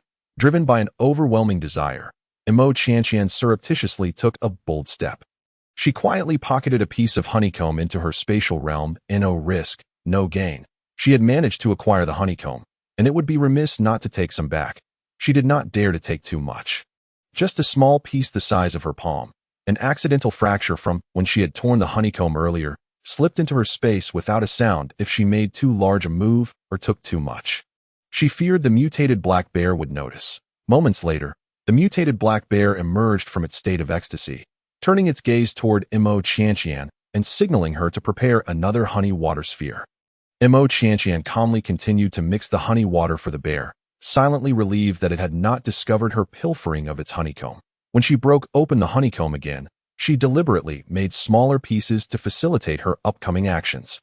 Soon, another honey spring water sphere was ready. After the mutated black bear consumed it, it once again displayed the same blissful expression. Mo Qianqian would not let this opportunity slip by. She quickly pocketed another small piece of honeycomb. Continuing her discreet mixing of honey water for the mutated black bear, she observed as a piece of honeycomb more than twice the size of her palm vanished without a trace. The mutated black bear remained completely oblivious, but on the other side, Mu Xingzhou began to sense something amiss. His gaze had not once strayed from Mo Qianqian, wary of any sudden outburst from the mutated black bear that could endanger her. However, he did not witness any harmful actions from the bear towards her, and instead caught sight of Mo Qianqian's subtle maneuver. At least a quarter of that substantial piece of honeycomb had found its way into her pocket. Chapter 59. The unforeseen twist. At least a quarter of that substantial piece of honeycomb had found its way into Mo Qianqian's pocket. Upon noticing her covert action, Mu Xingzhou felt a mix of exasperation and disbelief. Even in such dire circumstances, she was still intent on secretly stashing away some honey. The mutated black bear, meanwhile, tore off another chunk of honeycomb for Mo Qianqian. As before, Mo Qianqian served the bear while discreetly collecting her service fees. As the piece of honeycomb diminished by more than half, she took advantage of the bear's momentary awakening from its daze, seizing the opportunity to make a request. "Brother Bear, continuously producing spring water is quite taxing for me. May I send my friends out to hunt zombies and have them bring back crystal cores to replenish my abilities?" The pretext of hunting zombies and delivering crystal cores was merely a ruse. Mo Qianqian sought to secure an opportunity for Mu Xingzhou and the others to escape. It was not a matter of self-sacrifice. She was not innately benevolent, but neither would she engage in actions that harmed others for her own benefit. They were all comrades on the same front.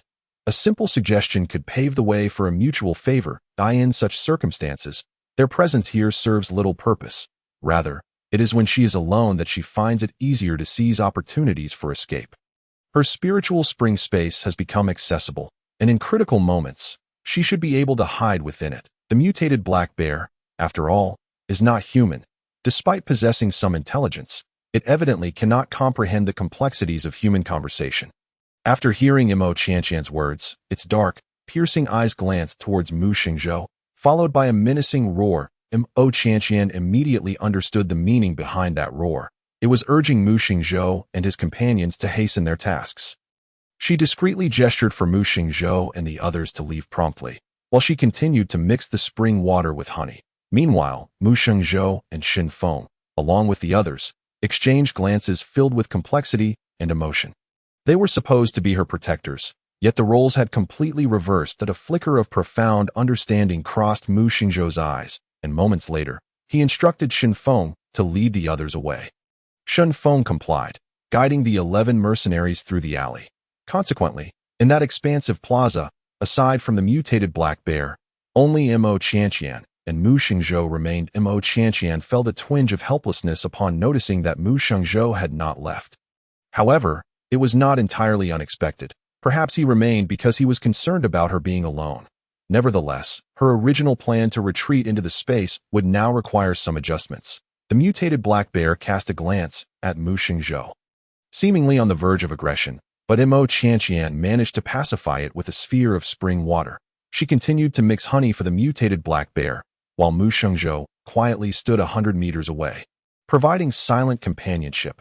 Just as Mo Qianqian's second pool of spring water was nearly consumed, the mutated black bear suddenly opened its eyes from a state of bliss. Startled, Mo Qianqian feared it had discovered her secret hoarding of honey. At that moment, she heard rustling noises from behind her, as though something was approaching them. The black bear's gaze fixed on the source of the sound. Mo Qianqian sighed in relief. Thankfully, it was not aware of her honey theft. She turned to investigate the noise, which emanated from the ground. Just then, she caught sight of a group of mice scurrying out from the crevices of the rocks about 20 meters away. Yet the sound did not cease. Instead, there were movements beneath the ground, accompanied by faint voices discussing, "We've reached the exit." Someone had dug out a mouse hole. Mo Qianqian chuckled, curious about which unfortunate team it might be. When they emerged from the mouse hole and laid eyes on the 8th-tier mutated black bear guarding the entrance, their expressions would undoubtedly be priceless. However, this seemed to present an opportunity for her rather than a misfortune. Ideally, this team emerging from the mouse hole would include a few skilled fighters. The more chaotic the scene, the better her chances of acting. Mu Xingzhou, Mo Qianqian, and the mutated black bear all quietly focused on the source of the sound. Remaining utterly still, moments later, a broken concrete slab was lifted, and a figure crawled out from the hollow beneath it. Upon emerging, the individual initially appeared relieved to find no zombies ahead, a smile gracing his face. Yet, Almost immediately, he noticed the mutated black bear off to the side. The smile froze on his face as he stuttered, "There est.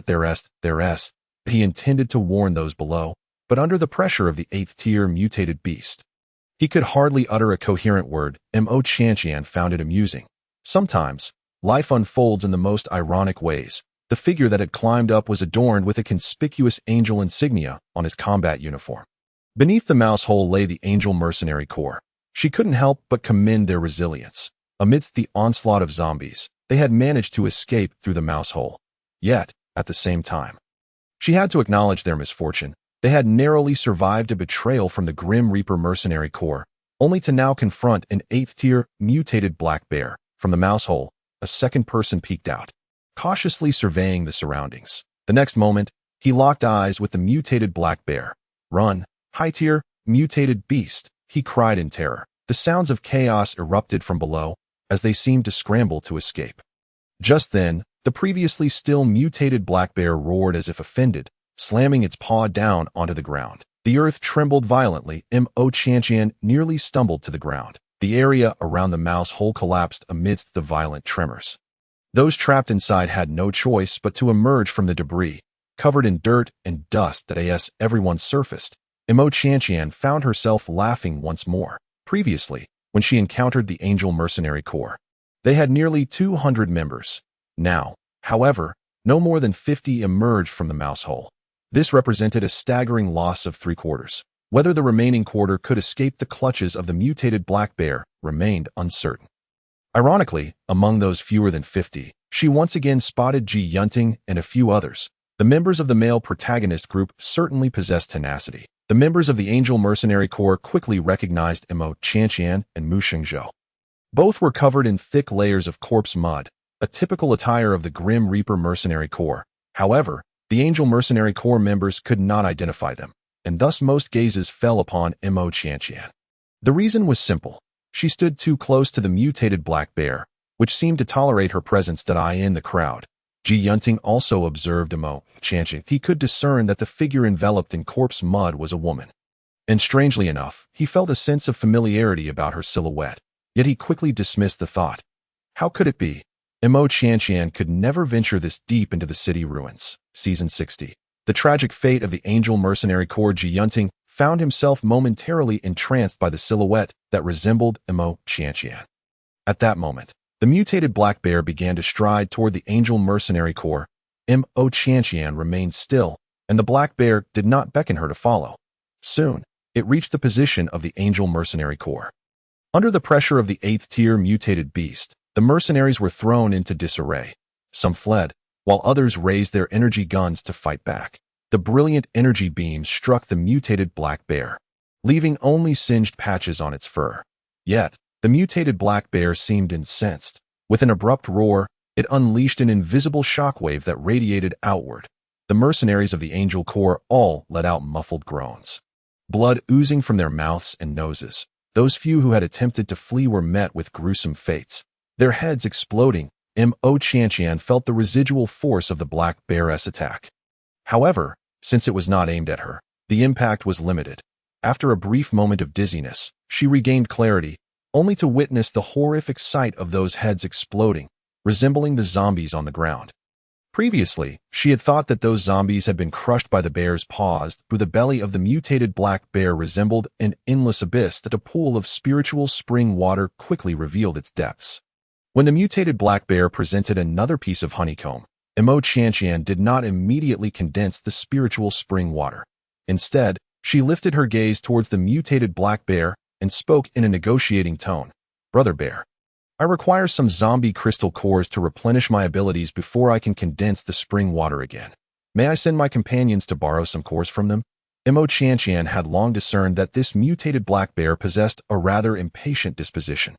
However, she was somewhat confident that it would not resort to violence against her at this moment, for it had yet to consume the honey and still needed her spring water to mix with it.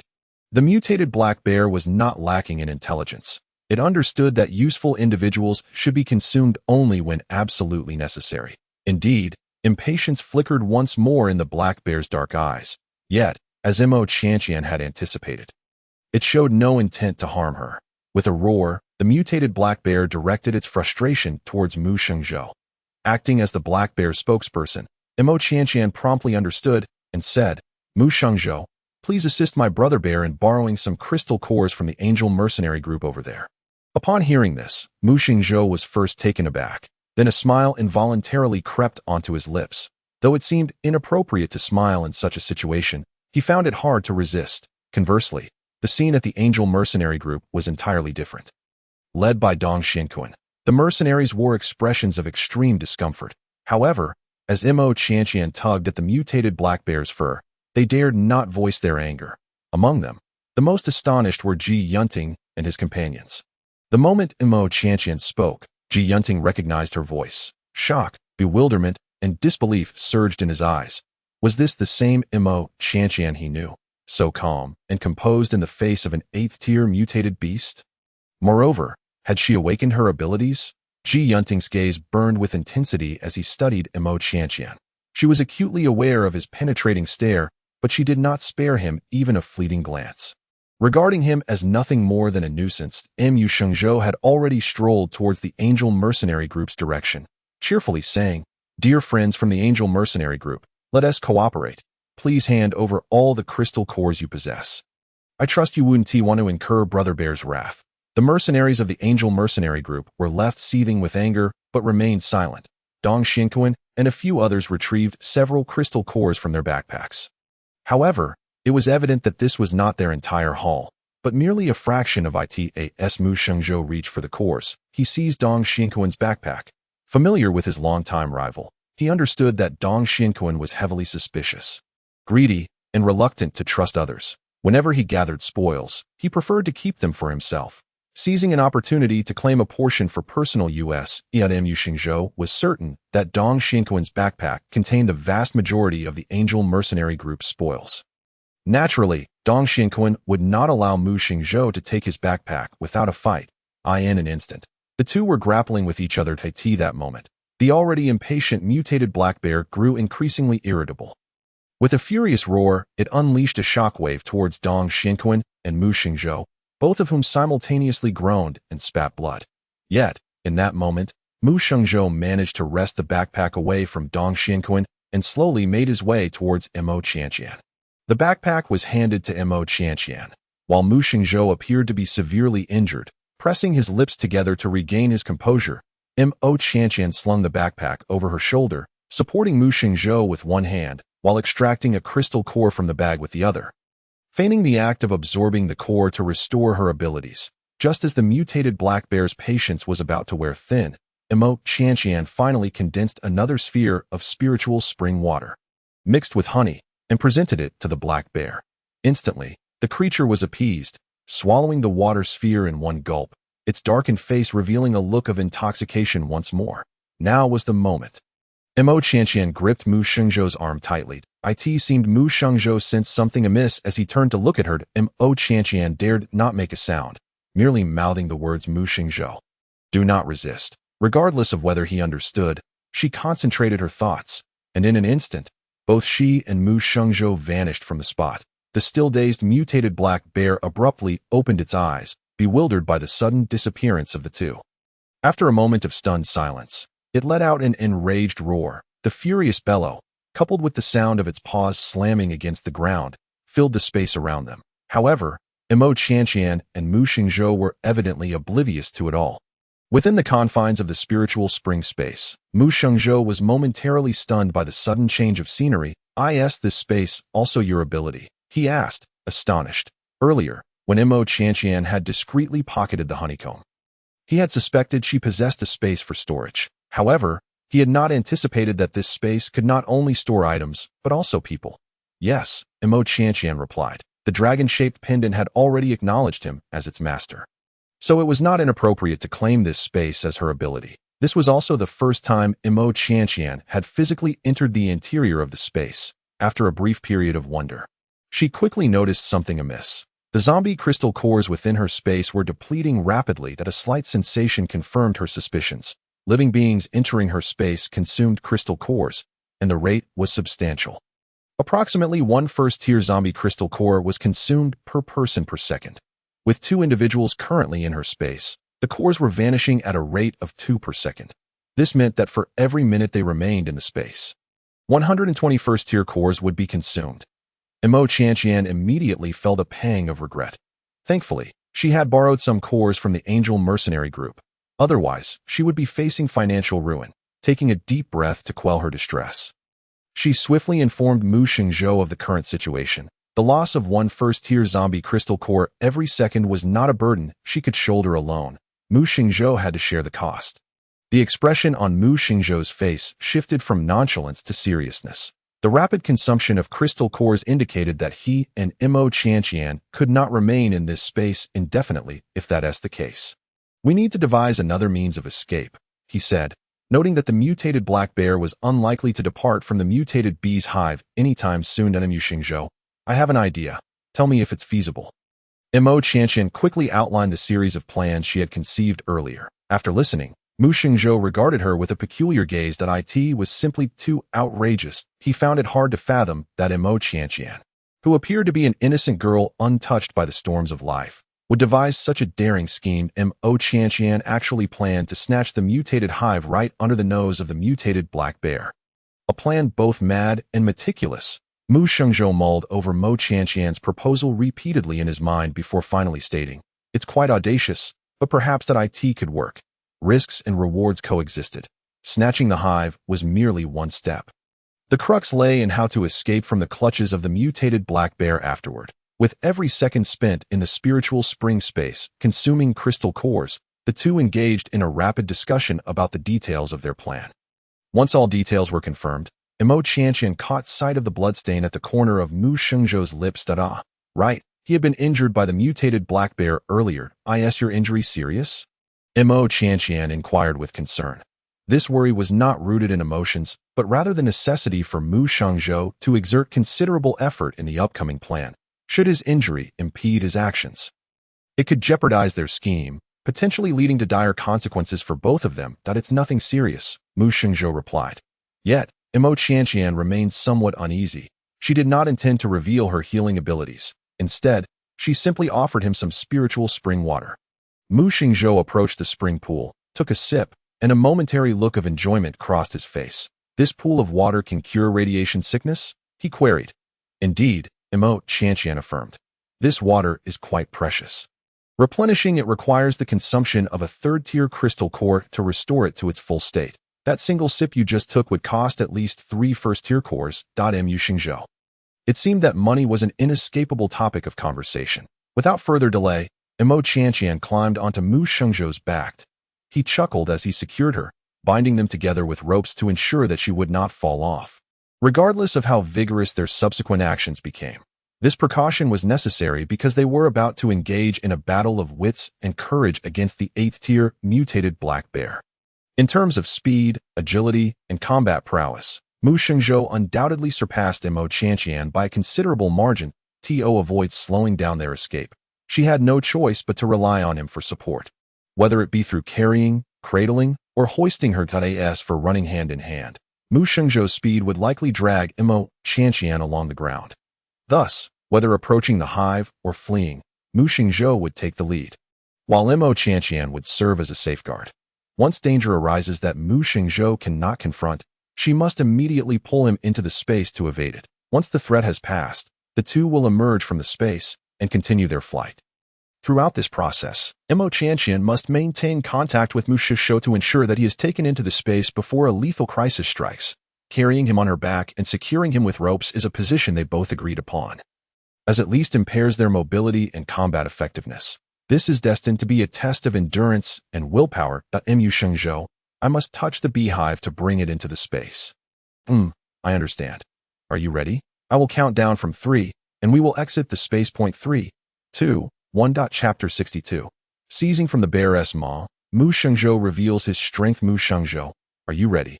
I will count down from 3, and we will exit the space. 3, 2, 1. At the moment they emerged from the space, the two were immediately met with the furious roar of the mutated black bear. Just moments ago, their sudden disappearance had enraged the creature. Unable to locate them, the mutated black bear vented its fury upon the Angel Mercenary Corps, who were also human at this moment. The bear was wreaking havoc among the mercenaries, and Mo Qianqian could hear the sounds of terror and wails echoing in her ears. Without needing to look back, she could envision the horrific scene unfolding among the Angel Mercenary Corps. However, what did that have to do with them? Each fought for their own survival. It was either you or me. Hurry, let us head to the beehive, Mo Qianqian urged softly. While the mutated black bear's attention was still diverted, they needed to secure the beehive quickly. Yes, Mu Shengzhou replied quietly, channeling his strength as he swiftly made his way toward the mutated beehive. Not far away, after devouring a mercenary, the mutated black bear finally caught sight of the suddenly reappeared Mo Qianqian and Mu Shengzhou. Roar! The roar of the 8th-tier, mutated beast reverberated through the heavens.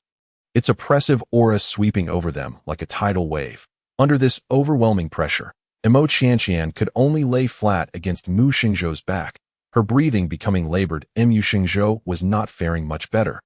Beads of sweat cascading down his forehead. Yet, his pace showed no sign of slowing. Boom! Boom! The sound of the mutated black bear's paws striking the ground reverberated. With each thud, the earth trembled as if experiencing an earthquake of magnitude 7 or 8. Making it difficult for them to remain upright. It was evident that the mutated black bear had not yet unleashed its lethal attack. The shockwaves capable of shattering human and zombie skulls had not been directed at them.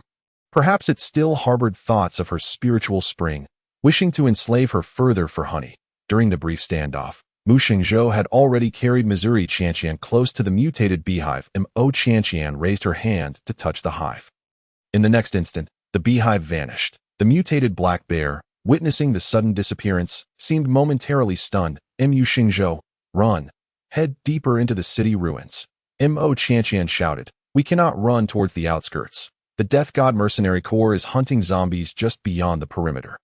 If we lead this mutated black bear to them, it would spell disaster for the mercenaries. Mu Shengzhou had maximized the speed of a 6th-tier ability user, his legs moving so swiftly that they nearly left afterimages. Meanwhile, the mutated black bear, after recovering from its moment of shock, erupted into an unprecedented fury. Its honey, its beehive, had been stolen by those two cunning humans. Roar! Boom! Boom! The furious roars mixed with the sounds of its paws slamming against the ground. The mutated black bear could no longer contain itself. It was finally set to strike at Mu Shengzhou and Mo Qianqian. Just before the shockwaves surged towards them, Mu Shengzhou seemed to anticipate the impending danger and sidestepped. In the direction they had just fled, the invisible shockwaves radiated outward. Mu Shengzhou's sidestep allowed him to narrowly evade the core of the shockwave. Yet even the residual force left them in a dire state. Mo Qianqian stifled a groan. Tasting blood in her throat, Mu Shengzhou appeared undeterred. Though the sweat on his brow flowed more freely, Mu Shengzhou's speed had reached its peak. In just a few breaths, they traversed the entire square and entered the cluster of ruins. During this escape, they endured another shockwave, both spitting blood as a result. The attack methods of this 8th-tier, mutated black bear were peculiar. The intangible shockwaves were nearly impossible to defend against, especially in open areas where they were at a distinct disadvantage. Indeed, once Mu Shengzhou and Mo Qianqian entered the cluster of buildings, the towering structures provided cover, rendering the shockwave attacks ineffective. Mo Qianqian, lying against Mu Shengzhou's back, could clearly hear the angry roars of the mutated black bear not far behind, along with the thundering of its paws striking the ground. The ground shook violently with each strike, causing the already dilapidated buildings to tremble like candles in the wind. Debris rained down like a storm. Mu Shengzhou ducked and weaved, evading the falling rubble as they fled deeper into the city ruins. Mo Qianqian summoned her willow leaf flying daggers, clearing the occasional low-tier zombies that obstructed their path. At that moment, both were grateful that the mutated black bear was not a speedster. Moreover, due to its massive size, it could not maneuver swiftly through the narrow alleys amidst the clustered buildings. It had to crush or squeeze through the structures to pursue them, a scenario that Mo Qianqian and Mu Shengzhou had foreseen. Because of these various obstacles and her spiritual spring space, which could serve as a safety net in life-or-death situations, Mo Qianqian dared to formulate such a reckless plan to seize from the bear's maw. The sounds of the mutated black bear continued to close in behind them as Mu Shengzhou dashed around a narrow alley corner. Just as they turned into a new passage, Mo Qianqian spotted over a dozen zombies wandering towards them from the alley's end. The willow leaf daggers hovering above her head were about to charge forward when, suddenly, Imo Qianqian sensed a mental force far more potent than her own seizing control of her daggers. In her moment of shock, the daggers surged forward with a speed and strength that she could not begin to match, racing towards the group of zombies. Almost instantaneously, the zombies fell, dispatched by the two daggers. Their lethality far surpassed Imo Qianqian's own methods of eliminating the undead. After slaying the zombies, the daggers leisurely returned, resuming their orbit above Imo Qianqian's head. She attempted to extend her mental energy, effortlessly regaining control of the daggers that moment. Imo Qianqian couldn't help but realized that it was Mu Xingzhou who had intervened. It was actually a dual ability user, wielding both spatial and mental powers. No wonder he had been so adept and insightful when teaching her to wield mental energy against foes that it turned out she was not the only one hiding her true capabilities. This guy had kept his depth concealed as well. Without looking back, Mu Shangzhou seemed to sense Imo Qianqian's astonishment. He offered a sheepish smile and said, "In that group of zombies earlier, there was 1 5th-tier and 2 4th-tier zombies that you wouldn't have been able to handle." Chapter 63. Entering the strong radiation zone, Mu Shengzhou had been running for over 40 minutes. During this time, they had narrowly escaped being pursued or attacked by the mutated black bear 5 times. 3 of these instances were due to being hindered by groups of zombies, while 2 were simply a result of their speed being inferior to that of the mutated bear. Each time, at the critical moment, Imo Qianqian had pulled Mu Xingzhou into the spiritual spring space to evade disaster. While fleeing, they were once again targeted by a horde of zombies, 1 6th-tier, 3 5th-tier, and a swarm of lower-tier zombies. Mu Xingzhou halted, watching as the 6th-tier zombie approached step by step.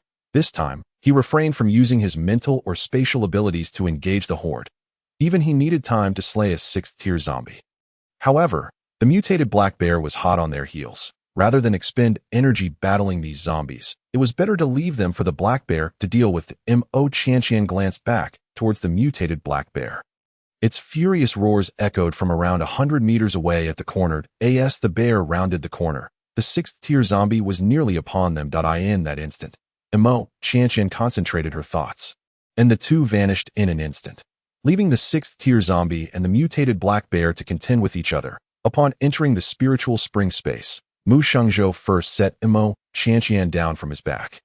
Then he carefully examined her condition. The black bear's shockwave attacks were nearly impossible to evade, and despite the multitude of buildings providing some cover, there were still moments of vulnerability, such as in a straight alleyway. Just moments ago, they had endured the aftershock of another wave. Mu Xingzhou was faring better. Being a 6th-tier ability user, he could withstand more than the 2nd-tier Imo Qianqian. "How are you feeling? Can you hold on?" Mu Xingzhou asked, his gaze filled with evident concern as he noticed the blood at the corner of her mouth. He raised his hand slightly, seemingly wanting to wipe away the bloodstain. Imo Qianqian, oblivious to Mu Xingzhou's gesture, lifted her own hand first, casually wiping her lips with her sleeve. "I'm fine. We've secured the beehive, right? The honey inside can heal wounds. Let us try some." At this moment, Imo Qianqian indeed felt a surge of blood within her chest and abdomen. She couldn't use her healing abilities, as she didn't wish to reveal that she was a healer. Even though she believed Mu Shengzhou was trustworthy, she had no intention of divulging everything about herself. Fortunately, they had obtained the beehive, and the honey within could heal injuries and was quite effective. Mu Shengzhou hastily approached the beehive, and following the spot where the mutated black bear had previously extracted honey, he carefully pried off a small piece of the honeycomb. Subsequently, he utilized his mental energy to absorb a sphere of spiritual spring water, dissolving the honey within. Finally, still feeling uneasy, he employed his identity wristwatch to test the radiation levels of the liquid. Beep beep, pure natural food, no toxins, radiation pollution undetected. Upon seeing the radiation-free display on the wristwatch, Mu Xingzhou's eyes revealed a silent astonishment. Such a wondrous ability, seemingly crafted specifically to contend with this desolate land. Mu Xingzhou divided the spiritual spring water into 2 portions. One he consumed himself, while the other he thoughtfully offered to Imo Qianqian's lips. Imo Qianqian, without any pretensions, swiftly drank the honey water and then closed her eyes to enter a meditative state within this spiritual spring space. Every second they lingered consumed 2 first-tier crystal cores. Neither of them dallied. As they urgently needed to restore their physical condition, 0.5 minutes later, they simultaneously opened their eyes. How do you feel? How much have you recovered? They inquired of each other in unison. At that moment, both of them burst into laughter. The honey has excellent healing properties.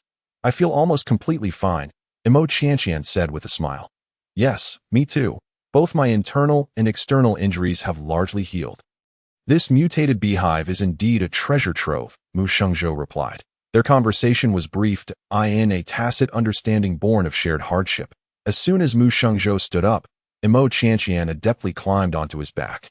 And he secured her with a rope. Confirming that Mu Shengzhou was ready, Imo Qianqian directed her thoughts, and the two exited the space, reappearing at their previous location. The sixth-tier zombies and the horde had transformed into a ground strewn with shattered corpses. Crystal cores, as before, lay exposed in the wreckage of their heads. The mutated black bear was not far from them, venting its frustration on the nearby zombies. The intellect of high-tier mutated beasts is undeniably limited. Unlike humans, who would have quickly deduced the pattern of their sudden disappearances and reappearances, the mutated black bear failed to grasp this clue. Thus, every time Imo Qianqian and Mu Shengzhou vanished, the mutated black bear would go into a frenzy, taking its rage out on the surrounding structures or zombies. This provided Imo Qianqian and Mu Shengzhou with brief moments of respite. Mu Shengzhou quickly gathered nearby crystal cores, dismissing those further away. They could not afford to lose sight of the primary objective, which was to swiftly evade the mutated black bear. The heightened sensitivity of the 8th-tier beast's instincts meant that as soon as Mu Shengzhou and Imo Qianqian reappeared, the bear's roar echoed ominously. Another round of the chase ensued. This was likely the first time the mutated black bear had its prize honeycomb snatched away, and the animosity between Mu Shengzhou and Imo Qianqian and the beast was palpable. Despite their prolonged escape, the mutated black bear showed no signs of relinquishing its pursuit. Mu Shengzhou continued to lead them deeper into the ruins of the city. Imo Qianqian remained motionless on his back, striving not to hinder his movements. The speed at which a 6th-tier ability user could unleash their power was terrifying.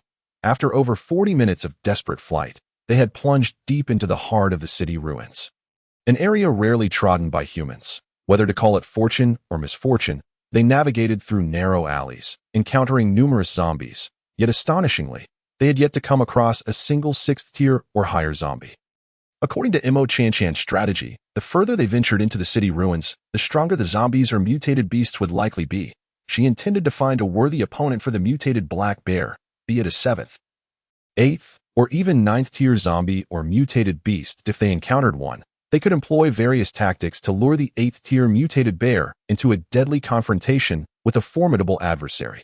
Ideally, they could emerge as opportunistic bystanders in the ensuing chaos. However, after nearly an hour of being pursued by the mutated black bear, they had yet to find a worthy opponent. Moreover, such a relentless escape would soon prove unsustainable, even for Mu Shengzhou, who was as resilient as iron. After running for another 10 minutes, Mu Shengzhou suddenly gasped, "If we go any further, we'll reach the high radiation zone. Perhaps the zombies above 7th tier are all located within that area. We must enter the high radiation zone." Having been chased by the mutated black bear for so long, Imo Qianqian was incensed. The bear better pray they do not encounter a 9th-tier zombie. She had plans for its 4 paws, 1 for braising, 2 for red cooking, and the last one for stir-frying. Chapter 64. The last 5 minutes the moment they entered the high radiation zone, both of their identity wristwatches emitted alarm signals, yet neither paid any heed to the warnings. Continuing to dash deeper into danger, the mutated black bear remained hot on their heels, its furious roars and the sound of its paws striking the ground echoing ominously. The ground trembled intermittently as debris rained down from above.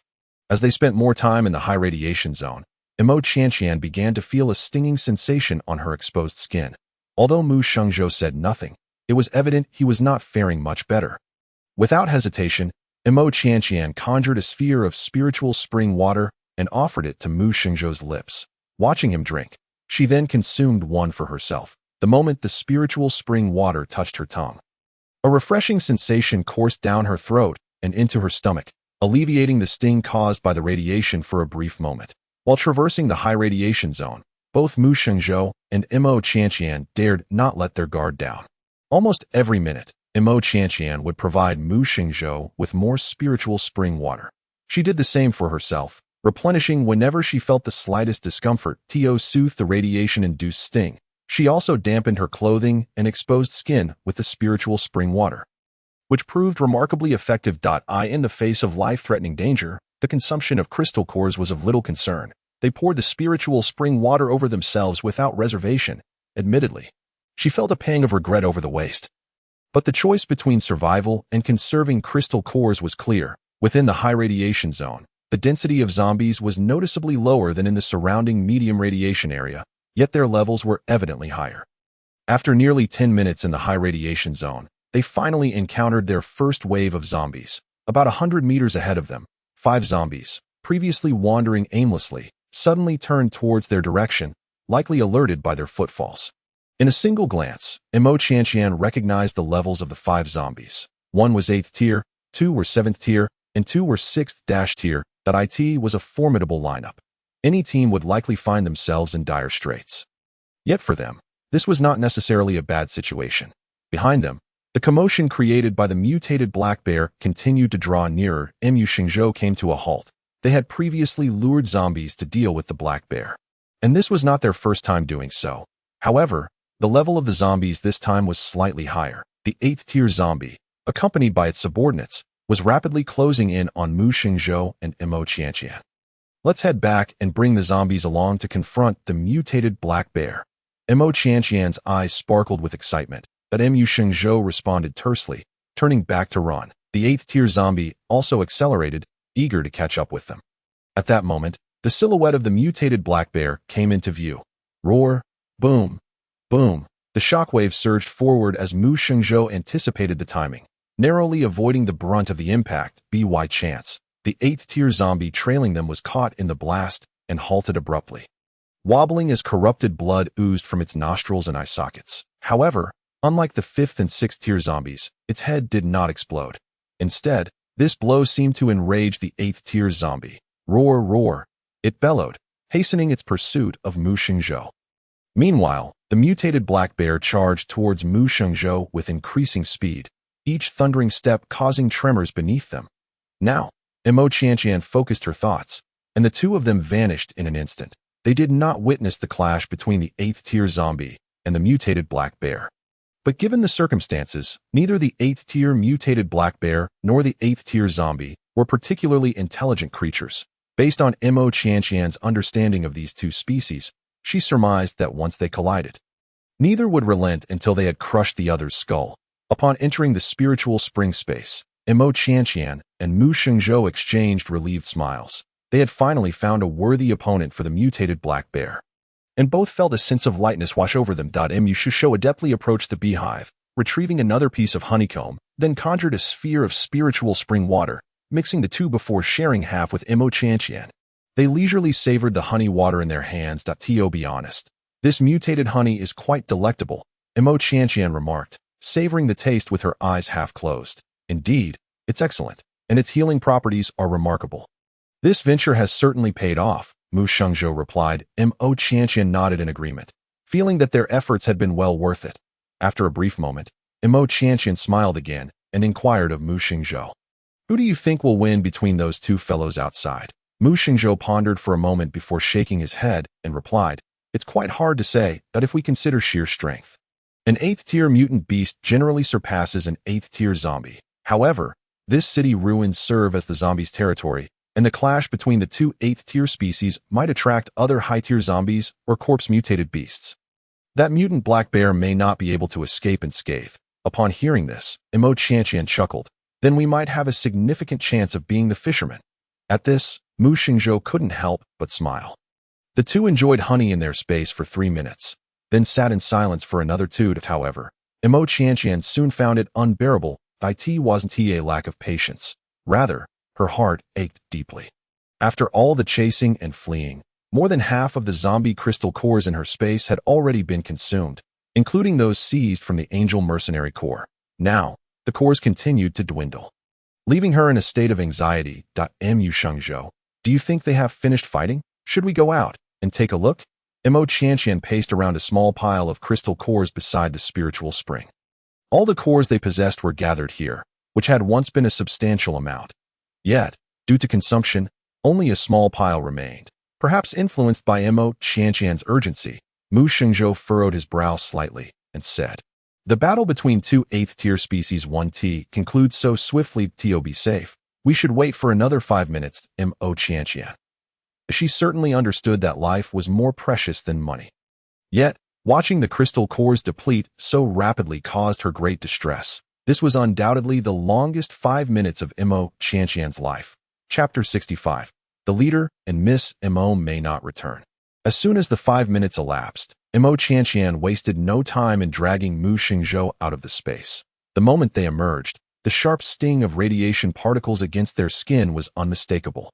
However, this minor discomfort was instinctively overlooked by both. At this moment, the air was filled with the ghastly roars of zombies and the furious howls of the mutant black bear. Mo Qianqian glanced towards the nearby battlefield. The first sight that greeted her was the remnants of collapsed buildings. The destructive force of the clash between two 8th-tier species was evidently far beyond the petty skirmishes of lower-tier zombies. Amidst the ruins, scattered zombie corpses were visible. Exposed crystal cores indicated that these zombies were of considerable rank. On one corpse, the shattered head revealed a striking purple-black crystal core. The purple-black core was a hallmark of 8th-tier zombies. The very zombie that initially faced the mutant black bear had perished on the spot. This aligned with Mu Shengzhou's earlier assessment. In terms of power, zombies of the same tier were indeed inferior to mutant beasts. Yet, the mutant black bear was far from unscathed. The commotion of the battle had attracted other zombies and corpse-mutated beasts. The mutant black bear was now engaged in combat with a corpse-mutated wild boar. The boar was nearing its end, and the mutant black bear bore a gaping, gruesome wound on its chest, blood splattering everywhere. After another violent clash, the corpse-mutated boar fell, and the mutant black bear was nearly at its last breath. At this sight, both Mo Qianqian and Mu Shengzhou's eyes lit up simultaneously. They exchanged a glance, and though no words were spoken, they understood each other's intentions. In this chase and evasion, it seemed they truly had a chance to be the fishermen. Over 100 meters away, the mutant black bear also spotted Mo Qianqian and Mu Shengzhou.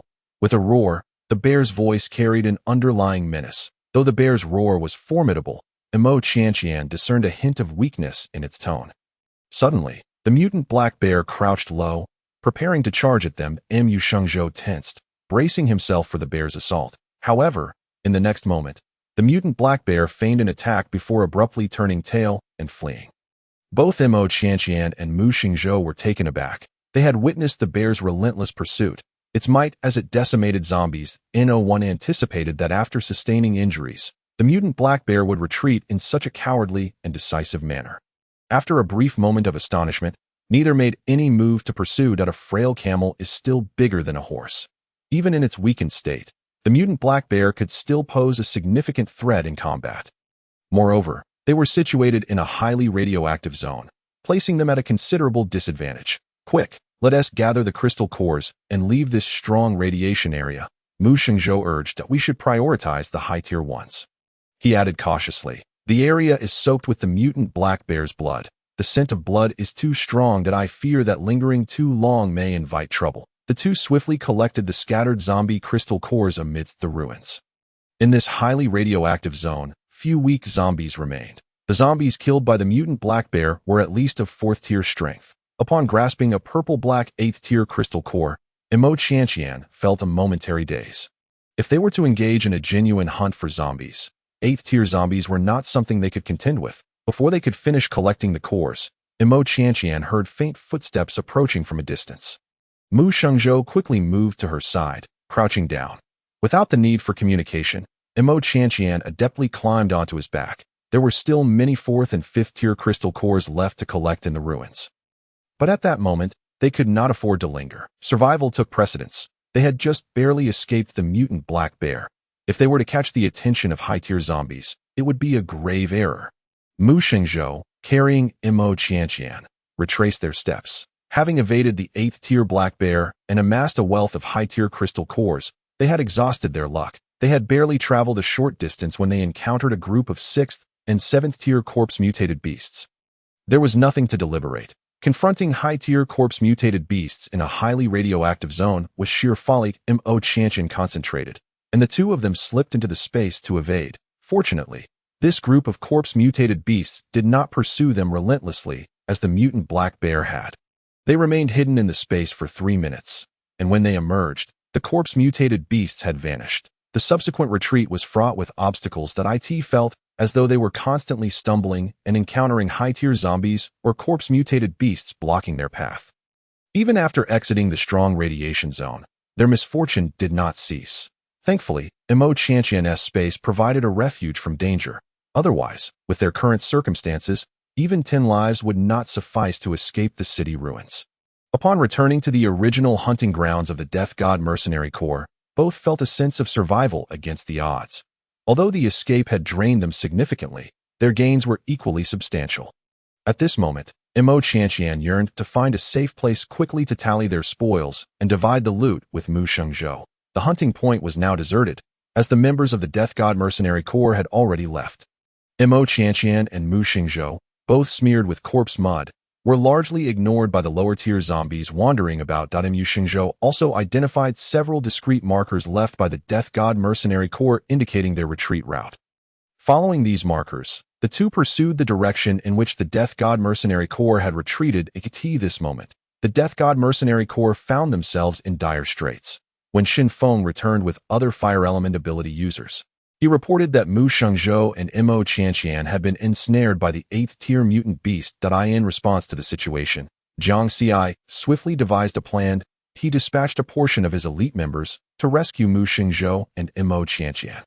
Unfortunately, their timing was ill-fated, as it coincided with Mo Qianqian seizing the beehive and being pursued by the mutant black bear. They witnessed Mo Qianqian collect the hive and observed the frantic attacks of the mutant black bear as it hunted down Mu Shengzhou and Mo Qianqian. At that moment, both Jiang Xi and Xin Feng felt a chill of foreboding. Could their leader withstand the pursuit of an 8th-tier mutant beast? They could not comprehend Mu Shengzhou's reasoning for undertaking such a reckless act alongside Miss Mo. Xin Feng and Jiang Xi, accompanied by their elite members, pursued for a while, but they could not keep pace with the mutant black bear nor provide any assistance to Mu Shengzhou and Mo Qianqian. Instead, they managed to collect quite a few zombie crystal cores killed by the mutant black bear along the way. As the zombies' levels increased, Jiang Xi regrettably decided to retreat. He left markers along the route, hoping that if Mu Shengzhou survived, he could follow the signs to find them. The Death God Mercenary Corps withdrew to the outskirts of the city ruins, hunting zombies absent-mindedly while awaiting the return of Mu Shengzhou. They encountered attacks from corpse-mutated beasts and sporadic 5th-tier zombies, all of which were resolved without major incident. However, as time passed, a heavy sense of dread settled over everyone. They began to harbor a foreboding suspicion that their leader and Miss Mo might not return. Chapter 66. Changes in the spiritual spring space. When Mu Shengzhou and Mo Qianqian caught up with the Death God Mercenary Corps, they had already exited the city ruins at that moment. Dusk was beginning to fall. The atmosphere among the Death God Mercenary Corps was exceptionally grave. Over 100 individuals remained silent, quietly clearing the vehicles from their hiding spots. They prepared to depart for the safety zone. As for Mu Shengzhou, it seemed the Death God Mercenary Corps might soon need to appoint a new leader. Jiang Xi sighed softly. Their corps had endured considerable oppression over the years, only recently beginning to regain some vitality. This was largely due to the arrival of Mo Qianqian. The crossbow, the ability-enhancing weapons, and the mildly radioactive mutated food. The members of the Grim Reaper Mercenary Corps have only just begun to awaken a sense of vitality and cohesion. He has only just glimpsed a flicker of hope for the future, yet this glimmer seems as ephemeral as a soap bubble, shattering into nothingness. The dimming twilight obscured the figures of Mu Shengzhou and Mo Qianqian. Cloaked in an unremarkable shade of murky green, it was not until they approached within a striking distance that a mercenary finally spotted them. "2 individuals are approaching us," a voice whispered uncertainly. Jiang Xi and Xin Feng abruptly turned their heads. "Captain, it's the captain and Miss Mo. The captain and Miss Mo have returned." Cheers erupted, and some mercenaries even discreetly began to choke back tears. Amongst the group, Jiang Xi's reaction was notably composed. Upon recognizing the two figures as Mu Qianqian and Mu Shengzhou, his previously dimmed eyes burst forth with brilliant light. Xin Feng, in a surge of excitement. Disregarded the wounds on his chest and arms and dashed toward Mu Qianqian and Mu Xingzhou. Perhaps too exhilarated, he failed to distinguish who was who and intended to give the nearest person a grand bear hug. The moment Mu Shengzhou saw Shen Feng lunging towards Mu Qianqian, his expression darkened. Had it not been for the sight of Shen Feng's injuries, he would have liked to deliver a swift kick to send him flying. Ultimately, that kick was never executed. Mu Shengzhou stepped in front of Mu Qianqian just in time. Shen Feng's bear hug collided with Mu Shengzhou, causing him to stumble back a half-dash step. That Mu Shengzhou's expression grew even darker. If Shen Feng had landed on Mu Qianqian, he could have inadvertently harmed her. Mu Qianqian, observing Shen Feng's genuine excitement and Mu Shengzhou's grimace of helplessness, couldn't help but smile. This expedition into the desolate city proved to be an unparalleled success for the Grim Reaper Mercenary Corps. Far surpassing any previous hunt, the reasons were self-evident. Owing to the corpse grass mud and the crossbow, Mu Qianqian did not shy away from sharing the extent of their findings with Mu Shengzhou. When the mercenaries learned that Mu Qianqian and Mu Shengzhou had retrieved an intact mutated beehive right under the noses of a mutated black bear, their jaws nearly hit the ground in astonishment. Mu Qianqian immediately produced some honey from the beehive, mixing it with spring water to administer healing to the injured mercenaries. Shen Feng, also a casualty, received a honey water ball, half for internal consumption and half for external application. This was Mu Qianqian's first encounter with the miraculous healing properties of mutated honey. If enchanted, it staunched bleeding upon application, and the wound's recovery rate became visibly accelerated. It was no wonder that the mutated beehives were so highly coveted. Their healing effects were astonishingly potent. In a critical moment, they were akin to gifting an additional life. On the return journey, the atmosphere within the Grim Reaper Mercenary Corps transformed from its prior despondency to an exuberant high. Upon entering the safe zone, as was customary, Mu Shengzhou escorted Mu Qianqian to her shack's entrance. Mu Qianqian, ever mindful of the need to divide their spoils, promptly pulled Mu Shengzhou to sit at the stone table. "Let us divide our gains from today," she stated straightforwardly. The entire beehive and the subsequent acquisition of crystal cores were the fruits of their joint efforts. In matters of financial interests, Mu Qianqian was always forthright, believing that clarity and profit-sharing among partners was crucial to avoid future disputes. "What I mean is, the beehive and the crystal cores we obtained later shall be split evenly. What do you think?" Mu Qianqian inquired. "I have no objections." The two reached a clear agreement on the distribution of their earnings. The beehive was divided in half, with the sole 8th-tier crystal core awarded to Mu Qianqian and 2 7th-tier crystal cores allocated to Mu Shengzhou. After concluding their discussions on distribution, Mu Shengzhou broached another topic. "With summer fast approaching, would you like me to exchange your share of this hunt for energy crystals?" he asked. Regarding the matter of energy crystals, Mu Qianqian had gleaned some knowledge from the memories of her original self. Summer in the wasteland brought with it harsh climatic conditions. Many types of disastrous weather rendered even the slightest fortification of shelters utterly ineffective. During such times, energy shields were indispensable. She had the activation device for the energy shield in her shack, when she had previously mentioned her intention to endure the summer in her shelter. Mu Shengzhou had arranged for the installation of the energy shield activation device. However, to activate the energy shield, energy crystals were also required. Based on Mu Qianqian's understanding, these energy crystals were akin to batteries. Many technological artifacts in the wasteland relied heavily on energy crystals. "All right, please help me exchange for energy crystals. This is essential for the summer. It is unavoidable." After Mu Shengzhou departed, Mu Qianqian returned to her shack.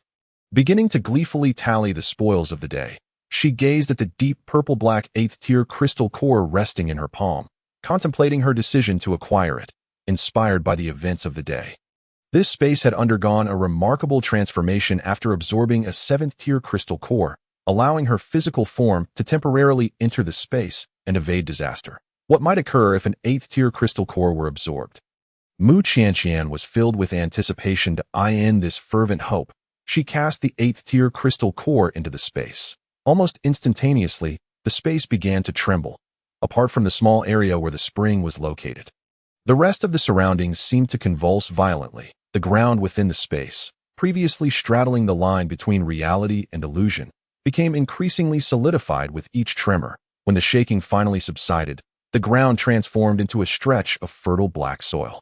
Near the spring's eye, A small seedling began to sprout slowly. Mu Chanshan's consciousness watched as the seedling broke through the soil, unfurling its first leaf, followed by the second and third. It grew until it produced its eighth leaf, as if exhausting the energy of the eighth-tier crystal core before ceasing its growth. The series of changes within the space left Mu Chanshan in awe. That fertile soil should be suitable for planting. And as for the small seedling, Mu Chanshan eagerly anticipated the day it would blossom and bear fruit. This spring space was increasingly becoming a source of excitement for her. Chapter 67. Enclosure and the Thousand Mechanisms Arrow Formation. Aside from the alterations within the spring space, the beehive they had gathered brought her immense joy. The honey was a miraculous healing agent and a rare delicacy in the wasteland. Even more valuable than honey was royal jelly. Consuming it could steadily and effectively enhance one's abilities, offering gentle effects without side effects. With a mere thought, Mu Chanshan extracted a small piece of the royal jelly from the space, mixing it with spring water before drinking it down. As time passed, Mu Chanshan gradually felt her body heat up. It resembled the sensation of her abilities awakening for the first time, yet it was tempered compared to that initial fervor. She felt as if she were enveloped in a hot spring, both comfortable and slightly oxygen-deprived, leading her into a drowsy state. In this peculiar blend of lethargy and comfort, Mu Chanshan drifted into slumber. The next morning, upon awakening, she immediately sensed something was amiss. Her vision seemed clearer, and her hearing sharper. Outside her shack, she could distinctly hear the sound of wind rustling through the sand. After a moment of brief astonishment, Mu Chanshan promptly sat down to examine her physical condition. Perhaps catalyzed by the royal jelly, combined with her own ascension to the peak of the second tier, she had unknowingly advanced in her sleep. Her mental fortitude had broken through to the third tier, and her healing ability had similarly reached the third tier. Upon opening her eyes, a gleam of joy sparkled within Mu Chanshan's gaze. Once her healing ability reached the fourth tier, she would no longer need to conceal it as she did now. As for her mental fortitude, its applications were even broader. Beyond the enhancement of her combat efficacy, the difference between second-tier and third-tier mental fortitude in the realm of mechanisms was immeasurable. When her mental fortitude was at the second tier, she had to exert considerable effort to inscribe intricate mechanisms. By the time she reached the third tier, she might accomplish such feats with ease. Feeling invigorated, Mu Chanshan stepped out of her shack, ready for her morning exercises, only to discover that the small vegetable patch she had meticulously arranged just days prior was now in utter disarray. She had returned late yesterday and had failed to notice the chaos. Now, with a glance, it was evident that while she had been out hunting with the Grim Reaper mercenary corps, no one had tended to the vegetable patch. Consequently, the residents of the Shack district had assumed it was an opportunity ripe for theft. The entire patch had numerous plants uprooted and carelessly discarded. Even those left untouched had undergone radiation level testing and showed signs of damage. Those attempting to pilfer the crops had clearly miscalculated. This small vegetable patch had yet to be watered with spring water. All the plants were highly mutated and radiated to everyone else. They held no value. Although the thieves had gained nothing, Mu Chanshan felt equally disheartened upon surveying the disarray of the vegetable patch. It seemed imperative to promptly encircle this area with the Thousand Mechanisms Arrow Formation. She did not wish to return from her next outing to another scene of chaos. After finishing her morning exercises, Mu Chanshan began crafting the foundation for the Thousand Mechanisms Arrow Formation. As she had anticipated, with the enhancement of her mental fortitude, both the efficiency and success rate of inscribing mechanisms had improved. The first foundation of the Thousand Mechanisms Arrow Formation took her 3 days to complete. The second, however, required less than half a day. The Angel Mercenary Corps headquarters, Deputy Captain Dong Xinquan had just been reprimanded by the captain, and the atmosphere in the entire hall felt considerably tense. The previous day's hunting expedition to the desolate city had resulted in catastrophic losses for the Angel Mercenary Corps. They had set out with over 200 members, yet fewer than 20 returned alive. Dong Xinquan paced the hall with a grim expression, reflecting on the significant losses he had endured since taking on the role of deputy captain. Has that woman's identity been uncovered yet? Dong Xinquan seethed with anger as he questioned the mercenary responsible for investigating the matter beside him. Some information had been uncovered. The woman was named Mo Qianxian, currently residing in a shantytown, and she did not appear to be affiliated with the Reaper Mercenary Corps. The origin of that formidable crossbow seemed elusive. with the Reaper Mercenary Corps tightly guarding their secrets. Thus far, it remained unclear whether the recent series of changes within the Reaper Mercenary Corps was linked to that woman. The mercenary reported every detail he had gathered. Since they were unable to uncover more, they would have to capture her and employ some methods to interrogate her slowly. A murderous glint flickered in Dong Xianquan's eyes. At that moment, Ji Yunting, who had been silently sitting to the side, suddenly spoke. "Captain Dong, perhaps it is unnecessary to resort to such aggressive tactics. I have a certain rapport with Mo Qianqian. Allow me to see if I can persuade her to join our mercenary corps." "Huh? She stole my crystal core and killed my men. Do we still need to invite her?" Dong Xianquan's voice dripped with resentment towards Mo Qianqian. Ji Yunting lowered his gaze slightly and replied, "Before the Reaper Mercenary Corps employed the crossbow, I had seen Mo Qianqian wielding a similar hand crossbow that if our Angel Mercenary Corps treats her with respect, we may receive considerable assistance. 3 days slipped by in the blink of an eye. The foundational bases for the 1,000 machine arrow formation had been completed, leaving only the final one during these 3 days. Although Mo Qianqian seldom ventured out, she sensed that something was amiss. It felt as though she was being watched. In truth, it was not difficult to deduce the situation. She had interacted with very few people in this wasteland. The only grudges she held, aside from a few with Ji Yunting, were with the Angel Mercenary Corps. The ones keeping an eye on her must be from the Angel Mercenary Corps. By evening, the 12th foundational base was also completed. For the final installation, Mo Qianqian summoned Shinfeng and Jiang Xi for assistance. She intended to encircle over 100 acres of open land surrounding her shack as her territory. The shanty town was already a place where everyone relied on their own abilities to claim land. She aimed to create a sanctuary that belonged solely to her. Establishing the 1,000 machine arrow formation's foundational bases required meticulous calculations. Even the slightest error could significantly diminish the formation's effectiveness. That a successful 1,000 machine arrow formation could differentiate between life and death gates. And if Mo Qianqian were within the formation, she could control it to trap, kill, or drive away intruders. Meanwhile, Mo Qianqian led Shinfeng and 19 other mercenaries. Busy with fervor, on the other hand, Ji Yunting, accompanied by his former hunting team members and Dong Xianquan's 2 trusted aides, Dong Kong and Dong Bing, approached the outermost perimeter of the safe zone. The members of the Reaper Mercenary Corps were quite astonished by Mo Qianqian's endeavor to claim over 100 acres of land. Their own base was less than 100 acres. How could Mo Qianqian, all by herself, use these 12 pillars to claim such a vast territory? They found it difficult to comprehend that it is essential to note that establishing a territory requires armed defense. A territory without protective forces would easily be usurped by others. Furthermore, there was a crucial point. This was the outermost edge of the safe zone, the most perilous location within it. They believed that claiming land here was indeed a rather futile endeavor. Mo Qianqian merely smiled in response to their doubts, remaining silent. Just as her 1,000 machine formation was being set up and ready for testing, Ji Yunting and his group arrived. Shinfeng and Jiang Xi were the first to spot a team clad in the Angel Mercenary Corps combat uniforms and immediately positioned themselves to shield Mo Qianqian as the newcomers drew nearer. Shinfeng recognized Ji Yunting as a former teammate of Mo Qianqian. He could not resist taunting. "Oh, who do we have here? Isn't this the former leader of the hunting team who ostracized his teammates?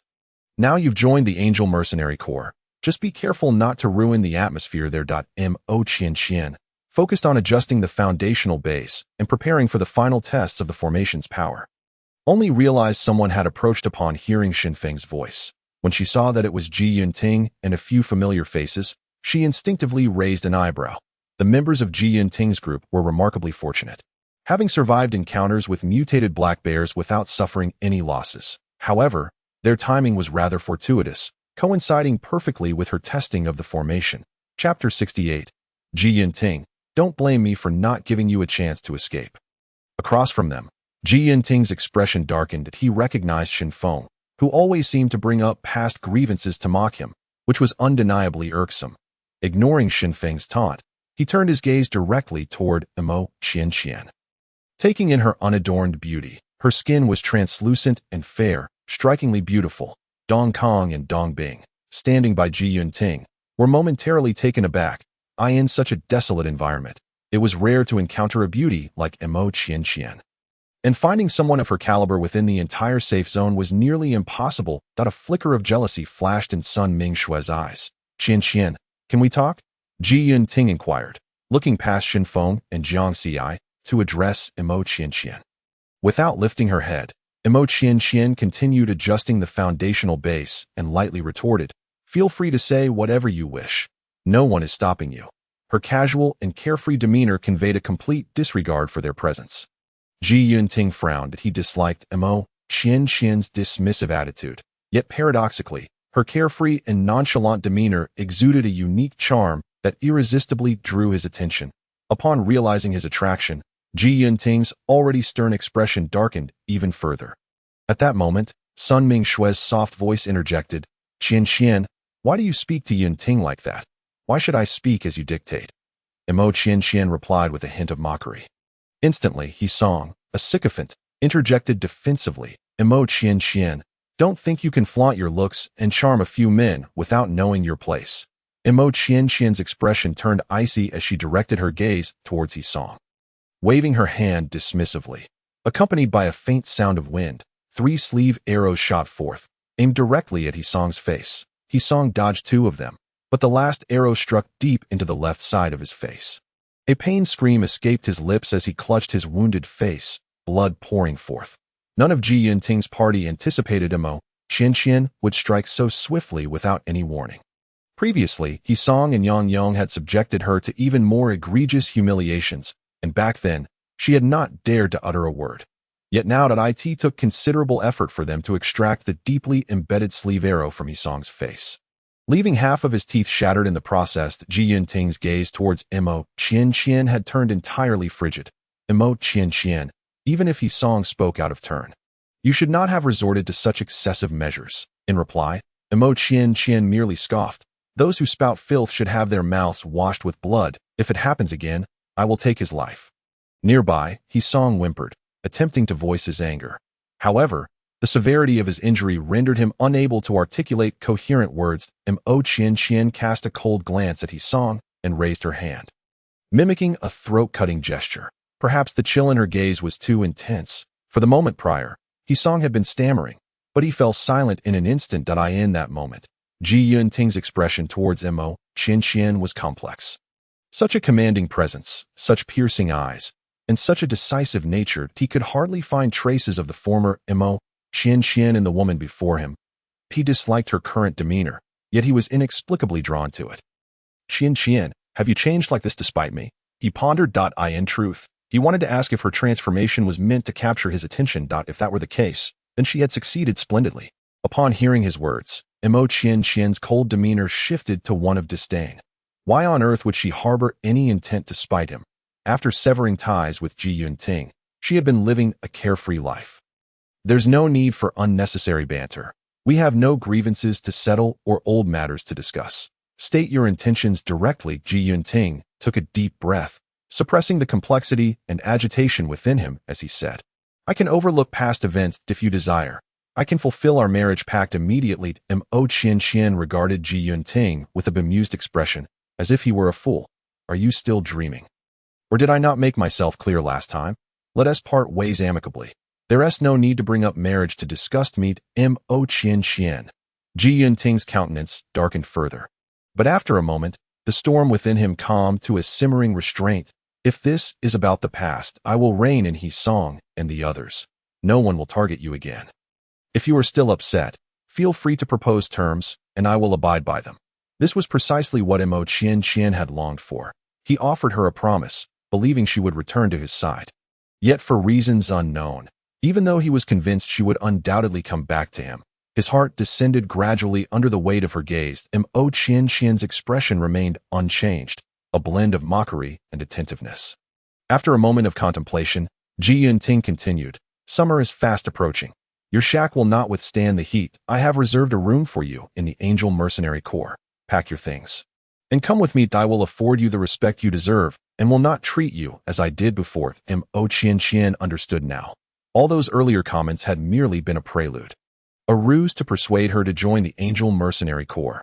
The members of the Reaper Mercenary Corps nearby were equally astonished by this revelation. Originally, Miss Mo was bound by an engagement to the ostensibly virtuous man before her. Shen Feng felt a pang of anxiety, fearing that Mo Qianqian might be easily deceived. He hastily urged, Miss Mo, you must not believe a word from this scoundrel. His character is utterly lacking and pales in comparison to our leader. Mo Qianqian nearly laughed at Shen Feng's antics. Was she truly so gullible? Yet Shen Feng's words were not without merit. Ji Yunting was indeed a rogue, and in terms of character, he could not hold a candle to Mu Xingzhou. But why compare Mu Xingzhou to Ji Yunting? It was an affront to her own worth that I understand. Mo Qianqian replied with a serene expression. However, as she turned her gaze back to Mu Xingzhou, her eyes instantly turned frigid. Ji Yunting, narcissism is a disease that requires treatment. Where I spend my summer is none of your concern. This place does not welcome you, nor does it welcome any members of the Angel Mercenary Corps. Take your people and leave my territory. I bid you farewell. Ji Yunting did not depart. Instead, he held Mo Qianqian's gaze, as if seeking to uncover something. Mo Qianqian smiled. Did Ji Yunting wish to see the admiration and attachment she once held for him reflected in her eyes? He was bound to be disappointed. Are you planning to spend the summer with the Reaper Mercenary Corps?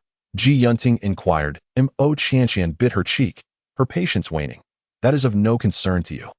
Before I change my mind, take your people and scram. Still, Ji Yunting remained, his gaze unsettlingly fixed upon her. You refuse to leave, do you? Then by all means stay. Upon hearing Mo Qianqian's words, Shen Feng, Jiang Xi, and over a dozen members of the Reaper Mercenary Corps drew their weapons. They assumed Mo Qianqian intended for them to take action to detain Ji Yunting. The 9 individuals accompanying Ji Yunting also adopted defensive stances. The atmosphere grew tense and charged. Observing this, Mo Qianqian raised an eyebrow.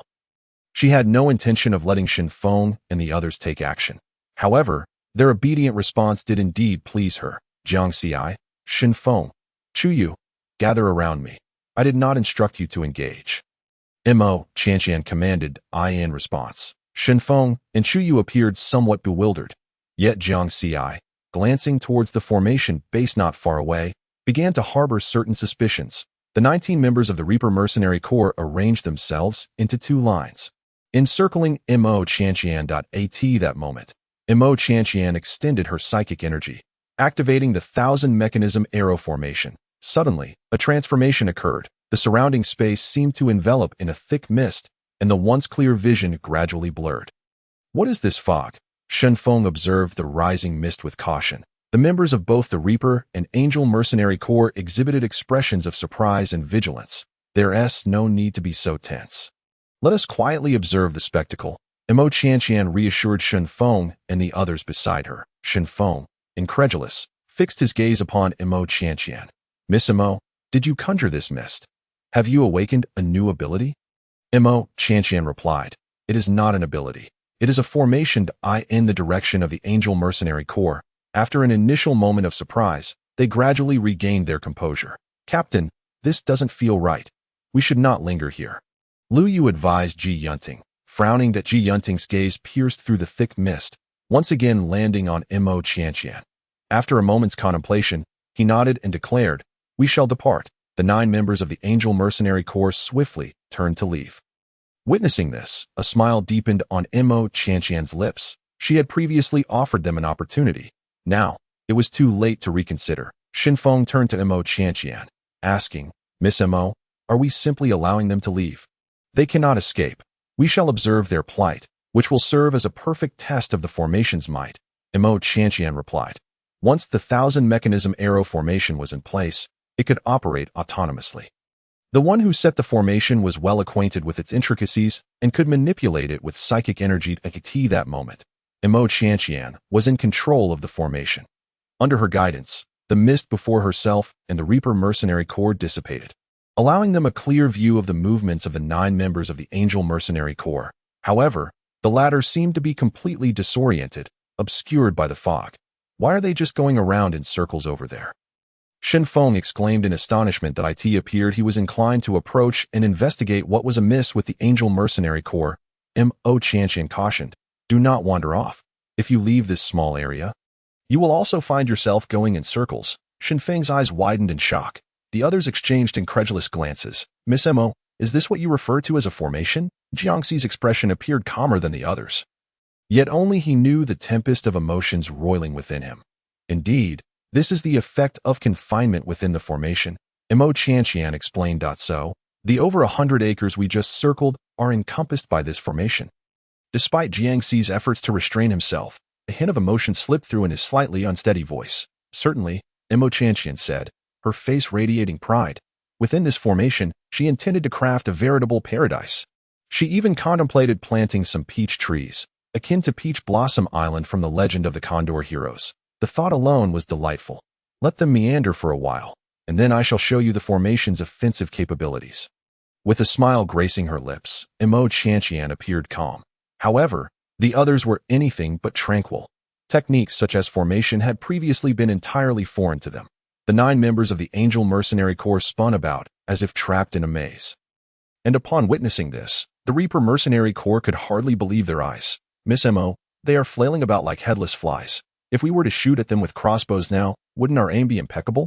Chu Yu remarked. Indeed, at this moment, should we attack them, they would be severely handicapped due to their impaired visibility, Mo Qianqian affirmed. Maze formations, illusion formations, and confinement formations all produced similar effects, rendering those ensnared in a passive state.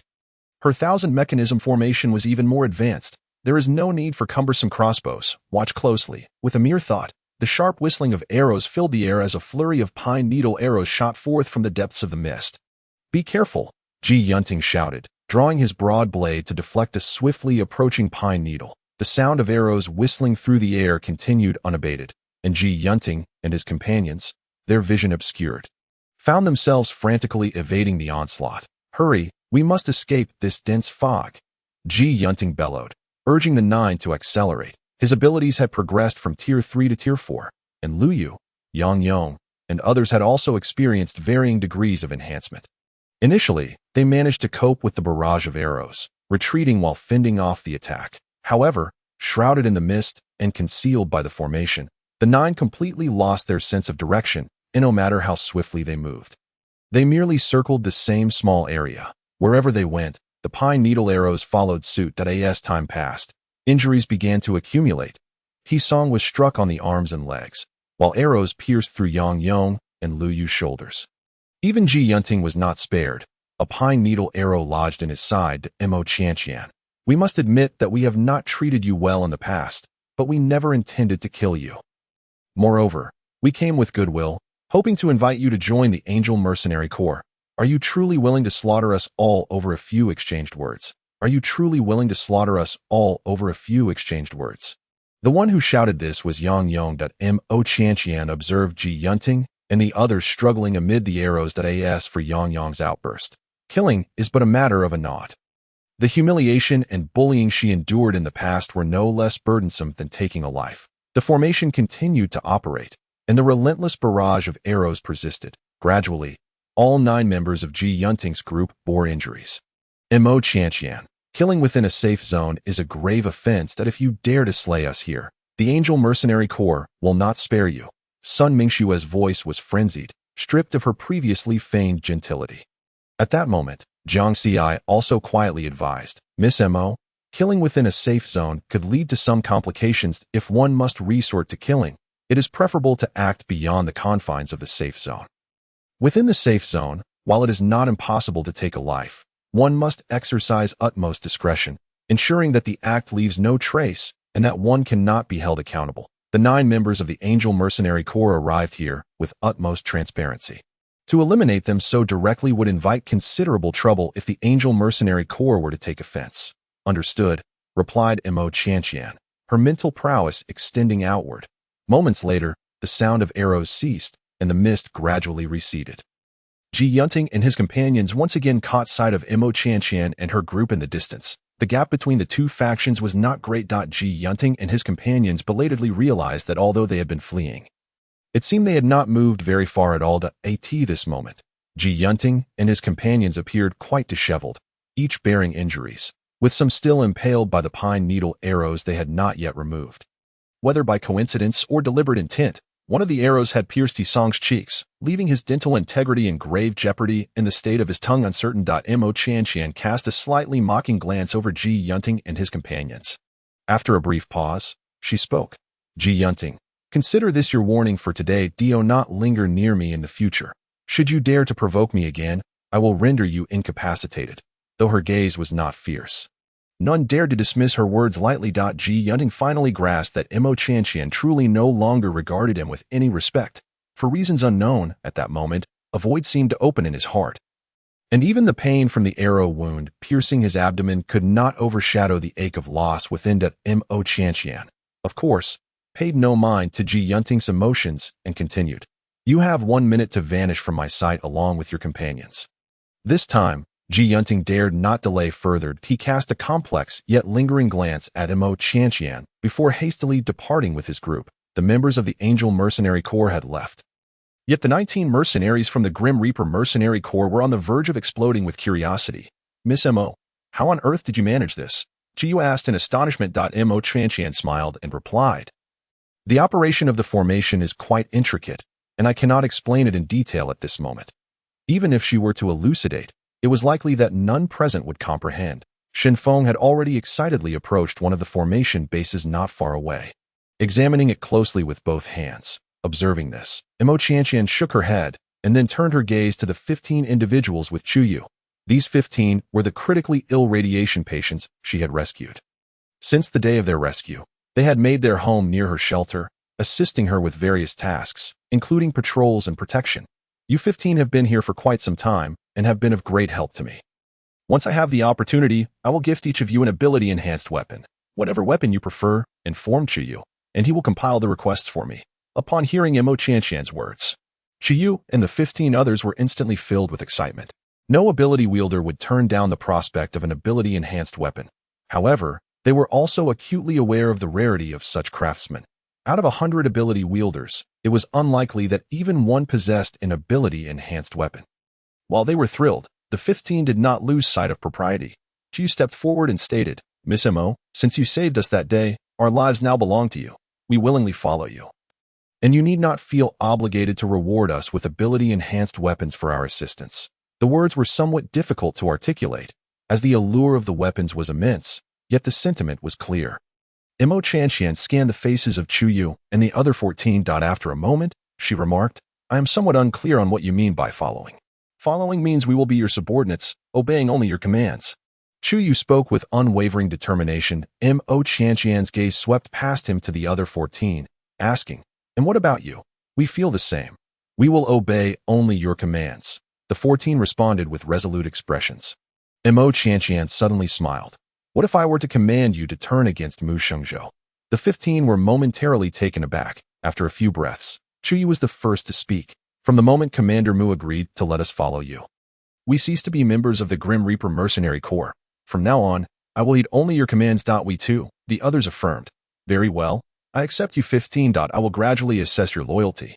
Upon hearing Mo Qianqian's words, Chu Yu and the others breathed a collective sigh of relief. For some time, they had experienced a sense of aimlessness. Now that Mo Qianqian had finally accepted them, their hearts felt settled. At that moment, Shen Feng, who had been nearby, interjected urgently. Miss Mo, what about the 4 of us? Mo Qianqian turned her gaze to Shen Feng, Jiang Xi, Ding Hui, and Zhou Hao, her expression a blend of amusement and seriousness. You 4 have undoubtedly reported much to Mu Shengzhou regarding my activities. The 4 exchanged glances, acutely aware that they had indeed reported frequently. Mo Qianqian chose not to dwell on their situation further. She reached into her pocket and produced a finely carved wooden token. Handing it to Chu Yu. 15 tokens, 1 for each of you. Carrying this token will allow you to traverse within the formation without triggering the formation's defenses. Chu Yu and the others' eyes lit up instantly. Jiang Xi, Shen Feng, Ding Hui, and Zhou Hao stared enviously as Chu Yu and the others distributed the tokens, each receiving 1, while they themselves received nothing. Ultimately, the 4 pairs of longing eyes turned to Mo Qianqian. Chapter 71, Development and Expansion, Seizing Energy to Control All Vital Lifelines. 4 hopeful gazes, akin to 4 eager little hounds, prompted Mo Qianqian to chuckle. All right, put away those pitiful expressions. I never said you would be barred from entering the formation in the future. Mo Qianqian shook her head with a smile. She rummaged in her pocket again, producing 5 tokens of a different design, which she handed to Shen Feng. These are for you four. They have a time limit and need to be replaced every month. Shen Feng accepted the token with a grimace. Despite the time constraint, it was better than having nothing. The 4 divided the tokens among themselves, and Shen Feng, holding the extra one, inquired, "This is for Mu Xingzhou." Mentioning Mu Shishou made Mo Qianqian belatedly realize that the man who had been reporting to her daily had not shown up in the past 3 days. However, his absence did not significantly affect her. Mo Qianqian turned to Jiang Xi and said, "I would like to assign your mercenary group a paid mission." Upon hearing this, Jiang Xi was momentarily astonished, replying, "Miss Mo, whatever you need, just say the word." Mo Qianqian smiled. "My 100 acres of peach orchard have become somewhat desolate. In the future, when you undertake missions, if you come across any edible vegetables or fruit trees, please dig some up for me. I am always in need of those highly radioactive mutated plants. For 10 gene of complete root system vegetables or 1 fruit tree, along with 10 first-tier crystal cores, I will exchange 100 milliliters of spiritual spring water." This was the exchange rate Mo Qianqian had devised long ago. The efficacy of spiritual spring water against radiation sickness was well known. 10 first-tier crystal cores were a price within reach for all mercenaries. Moreover, the 10 crystal cores, once placed in her spatial domain, could yield approximately 300 milliliters of spiritual spring water at a 300 profit margin, along with the acquisition of vegetables and fruit trees, made it a mutually beneficial transaction. Upon hearing Mo Qianqian's proposed terms, Jiang Xi's eyes widened in excitement. Spiritual spring water was of utmost necessity for their mercenary corps. However, they were also acutely aware that enlisting the aid of a purifier was neither easy nor inexpensive. Therefore, even knowing that Mo Qianqian was a purifier, under circumstances where they could manage, both Mu Xingzhou and the mercenaries under him refrained from imposing on her. Relationships and favors were like currency. The more they were used, the thinner they became. In the absence of necessity, they were reluctant to trouble Mo Qianqian. In fact, in their interactions with her, it was perhaps only Shen Feng, with his blunt demeanor, who remained oblivious to the cautious balance they maintained in their relationship with her. "Miss Mo, isn't this exchange rate a bit too generous? You could charge more," Jiang Xi stated earnestly. Mo Qianqian smiled. "This is the price. I won't raise it." For the time being, her collaboration with the Grim Reaper Mercenary Corps had been quite pleasant. She did not wish to disclose excessive information externally. The Grim Reaper Mercenary Corps could serve as her representative, helping her navigate various troubles. Allowing the Grim Reaper Mercenary Corps to thrive would also yield tangible benefits for her. One must think long-term. Between sustainable development and depleting resources, she chose the former. Of course, as the Grim Reaper Mercenary Corps developed, she too could not afford to lag behind. Only by negotiating partnerships with equally matched forces could they endure in the long run. Mo Qianqian then turned her attention back to Chu Yu and the other 15, stating, "I have a task for you as well. Miss Mo, please instruct us." Chu Yu replied respectfully. In the future, if you encounter individuals with formidable abilities who are gravely ill from radiation sickness, you may bring them back, Mo Qianqian directed. Chu Yu pondered momentarily before understanding Mo Qianqian's intent. "You wish to rescue these individuals for your own purposes." Indeed, Mo Qianqian affirmed. However, she recognized that bringing back individuals so casually posed the risk of them harboring ulterior motives. "That will not be a hindrance. I have my own means of controlling them," Mo Qianqian assured. As night fell, Mo Qianqian completed the creation of 2 ability-enhanced weapons and prepared to take a brief respite. Now, her mental strength has reached the 3rd tier, and when crafting supernatural weapons, she finds herself much more adept than before. Within less than an hour, she successfully completed 2 supernatural weapons, and the quality of these weapons is steadily improving. In the past, the weapons she gifted to Shen Feng and Jiang Xi could only be considered defective. Not only did they fail to enhance one's supernatural abilities, but they even weakened them by 30 to 40%. However, the 2 mechanized blades she has created now can be considered a modest achievement. While the enhancement they provide is minimal, it is at least an enhancement nonetheless. When her hands were free, Mo Qianqian couldn't help but think of Mu Xingzhou. Not long ago, he would visit her every night to provide guidance on the practical applications of her mental abilities. Yet, since her mental strength broke through to the 3rd tier 3 days ago, He has not visited even once. She recalled that on that day, Mu Xingzhou mentioned needing to purchase some energy crystals with crystal cores to prepare for the impending summer disaster weather. Mo Qianqian approached the side of the shelter, where a device resembling a fireplace was situated. This was the activation device for the energy shield during the summer when the safety zone issues disaster weather warnings. Inserting an energy crystal allows the energy shield to be deployed, protecting the entire shelter from the ravages of adverse weather. Mo Qianqian opened the energy interface of the activation device and retrieved the remaining energy crystal within. The square-shaped energy crystal pulsed with energy waves that she could distinctly perceive that it shared a common origin with the zombie crystal cores, but bore subtle differences, as if the energy within had undergone a process of refinement and transformation. Holding the energy crystal in her palm, Mo Qianqian's thoughts drifted far away, recalling some experiences from before she entered the narrative. Energy, irrespective of its location, is undoubtedly a vital artery of the economy. In this wasteland, energy guns and energy cannons require energy crystals for firing. To survive the summer unscathed. The energy shield also necessitates energy crystals for activation. In a wasteland so reliant on energy, it is foreseeable that any faction aspiring to ascend must first master the control of energy. Alternatively, at the very least, they must not allow other factions to seize this lifeline. Mo Qianqian sat down at the table with the energy crystal in hand and retrieved a first-tier zombie crystal core from her spatial storage. Placing the two side by side, she extended her mental strength, meticulously discerning the differences between them. For others, distinguishing between these two forms of energy might prove challenging, but Mo Qianqian was different. Her mechanized arts also require energy. If the zombie crystal can serve as energy for various mechanisms, could it potentially become the energy source for energy guns or even energy shields? Chapter 72. A new attempt to recharge energy crystals, given that someone in this wasteland has managed to purify the energy within zombie crystal cores to create energy crystals. Could she not achieve the same through her mechanized arts? Mo Qianqian fell into deep contemplation, a myriad of mechanized runes racing through her mind. After half an hour, she gathered her materials and began to experiment with the mechanized runes that had flashed through her thoughts. That night, Mo Qianqian hardly slept, for those who excel in a particular field often possess an unwavering dedication. She was no exception. Throughout the night, she inscribed nearly 100 mechanized runes, all related to energy purification, transformation, and substitution. Once her mental strength was depleted, she activated her healing abilities to recover, then continued her work by dawn. After an entire night of research, Mo Qianqian finally made some progress. After layering 3 levels of energy purification runes on a 30 square centimeter wooden board, she placed the zombie crystal core into the preset groove on the board, and the energy waves emitted matched those within the energy crystal perfectly. Now, only one final step remained. She needed some emptied energy crystal shells to attempt recharging.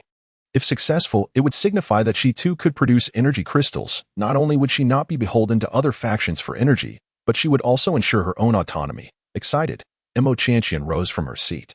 Despite her lack of sleep, a hint of fatigue could not obscure the brilliance in her eyes. Exiting the shelter, she arrived at the training ground constructed by Chu Yu and the others. 19 mercenaries were diligently practicing, their movements lively and spirited. Upon noticing Mo Qianqian's arrival, they paused and greeted her. "Miss Mo, continue your training. Do not mind me." "Chu Yu, Jiang Xi, come here for a moment." Chu Yu and Jiang Xi jogged over. "Miss Mo, what can we do for you?" Chu Yu inquired. Mo Qianqian opened her hand to reveal the energy crystal. Chu Yu and Jiang Xi exchanged puzzled glances after inspecting the crystal, their confusion reflecting on Mo Qianqian's face. "How do you typically handle the empty shells of energy crystals once the energy is exhausted?" Mo Qianqian asked. "The shops that sell energy crystals generally recycle the empty shells for 1 base point each." Chu Yu replied. This recycling price was even more affordable than Mo Qianqian had anticipated. "Chu Yu, take a few people and go out to procure some energy crystal shells for me," Mo Qianqian instructed. Chu Yu did not ask further questions, promptly agreeing and setting off to carry out her request. Jiang Xi observed Chu Yu's departing figure, seemingly lost in thought. "Miss Mo, you need energy crystal shells for." A vague suspicion stirred within him, and he hesitated to voice it, feeling it might be too far-fetched. Mo Qianqian sensed Jiang Xi's unspoken inquiry. She did not provide an answer, but said, please contact Mu Xingzhou and ask him to find time to visit me. If the Death God Mercenary Corps has any exhausted energy crystal shells, bring them along. I have use for them. Mu Xingzhou had been exceedingly busy these past few days. The Death God Mercenary Corps had rented a space in the trade zone of the safety area to sell low-radiation, mutated meat and vegetables. These goods were obtained through hunting and gathering by the Mercenary Corps and processed by Mo Qianqian to reduce their radiation levels before being sold by the Mercenary Corps. The proceeds from the crystal cores were split evenly between the Death God Mercenary Corps and Mo Qianqian. Low-radiation mutated food was always in high demand in the safety zone, and despite the small size of the booth rented by the Mercenary Corps, they earned a substantial amount, even after splitting the profits with Mo Qianqian. The earnings remained significant. However, Mu Xingzhou, despite the daily influx of crystal cores, showed little joy. With summer approaching, he had yet to procure enough energy crystals to endure the season. The market for energy crystals had long been monopolized by the Zhong family conglomerate, which actively sought to undermine the Death God Mercenary Corps. While alternative paths existed for the Mercenary Corps, such as substituting energy guns with crossbows to minimize energy crystal consumption, the impending summer and the energy crystal shortage had them by the throat. Just yesterday, representatives from the Zhang family had approached him, bluntly demanding he disclose the source of the low-radiation mutated meat and vegetables. In exchange, they would continue to supply him with energy crystals. Mu Xingzhou narrowed his eyes, a somber expression crossing his face. Mo Qianqian was his bottom line. He would never betray her. Yet, how would he cope with the energy crystal shortage throughout the entire summer? While Mu Xingzhou grappled with his dilemma, Jiang Xi hurriedly arrived. Mu Xingzhou suppressed his expression and asked, "What brings you here? Did something happen with Qianqian?" Jiang Xi, breathless, quickly replied, "Miss Mo is fine. However, she asked you to come by, when you have time, and to bring along the empty energy crystal shells from our Mercenary Corps." Mu Xingzhou was taken aback. What does she need the energy crystal shells for? Miss Mo did not specify, but she also sent Qiyu out to procure more energy crystal shells, Jiang Xi explained. The implications began to dawn on him. Although it seemed improbable, the extraordinary occurrences surrounding Mo Qianqian were not uncommon. Jiang Huai, go to the storeroom and bring out all the empty energy crystal shells we have. In the shantytown, within the 1,000 mechanized arrows formation, Qiyu returned with 200 energy crystal shells. Mo Qianqian was about to attempt recharging the emptied shells when she sensed an intrusion into the 1,000 mechanized arrows formation. Jiang Xi and Mu Xingzhou arrived at the outermost edge of the shantytown. Perhaps overwhelmed by the shocking nature of their suspicions, Jiang Xi completely forgot to inform Mu Xingzhou about the 1,000 mechanized arrows formation. After exiting the vehicle, they headed directly toward the shelter where Mo Qianqian resided. As they stepped into the formation, Jiang Xi carried a wooden token, unperturbed, while Mu Xingzhou's token remained with Shinfeng. The energy from the crystal had overwhelmed Jiang Xi, causing him to entirely disregard the matter of the formation. When he finally regained his focus, he realized Mu Xingzhou was no longer by his side. As for Mu Xingzhou, he had been walking shoulder to shoulder with Jiang Xi when, in an instant, everything around him changed and a thick fog enveloped him, obscuring his vision within mere breaths. Mu Xingzhou scanned his surroundings, attempting to discern any clues. Yet, all he could see was an expanse of white, devoid of any discernible features. Jiang Xi, are you there? Mu Xingzhou called out softly. Chapter 73. If I were to bring the Death God Mercenary Corps to ally with you, would you accept? Mu Xingzhou called out several times, but there was no response. The eerie silence in the misty space heightened his alertness that he halted, drawing the trident knife from his back, wary of any movements in the vicinity. In this state of complete uncertainty regarding the timing of one's involvement, the most prudent choice is to remain steadfast amidst the chaos. Yet, he harbored some concerns about Jiang Xi's predicament. Meanwhile, as Jiang Xi was preparing to converse with Mu Xingzhou, he suddenly realized that his superior was nowhere to be found. Oh no, he had forgotten. It was only then that Jiang Xi recalled the matter of the 1,000 mechanisms array. Boss, can you hear my voice? There was no response. Boss, I must insist that you do not wander off. For heaven's sake, do not stray. This array will unleash arrows. I shall find Miss Mo to rescue you. Jiang Xi had always been a reliable individual. Such acts of irresponsibility had previously only been characteristic of Shinfeng, but as for today, that if one must speak of it, one could only say that the conjecture regarding the energy crystal had excessively disrupted Jiang Xi's thoughts. causing his typically composed mind to overheat. Jiang Xi hurriedly approached the shelter, encountering Chu Yu and Shen Feng along the way. Their expressions mirrored surprise at Jiang Xi's frantic pace, as his image had long been associated with calmness. At that moment, Mo Qianqian happened to emerge from the shelter. Upon seeing the hurriedly approaching Jiang Xi, she inquired, "What is it? What has happened?" Jiang Xi could barely catch his breath. "Miss Mo, the boss. He has fallen into the array." Mo Qianqian paused, realizing that the disturbance she sensed was indeed Mu Shengzhou. Did he not receive the wooden token? She asked. Shen Feng, still dazed, fished 2 wooden tokens from his combat suit pocket. One was his own, while he had forgotten to hand the other to Jiang Xi for the boss at Mo Qianqian. "Miss Mo, please hurry and save our boss. I fear he will be shot to pieces," Jiang Xi implored with a pained expression. Shen Feng also looked at her with eager eyes. Mo Qianqian chuckled softly, shaking her head. "Do not worry. Mu Shishou will not be turned into a sieve. The 1,000 mechanisms array was primarily defensive in nature. Those who inadvertently trespassed within would first fall into a maze of confusion. Individuals unfamiliar with the array would be unable to discern directions within the maze, and should they wander about aimlessly, they would trigger the array's expulsion directive.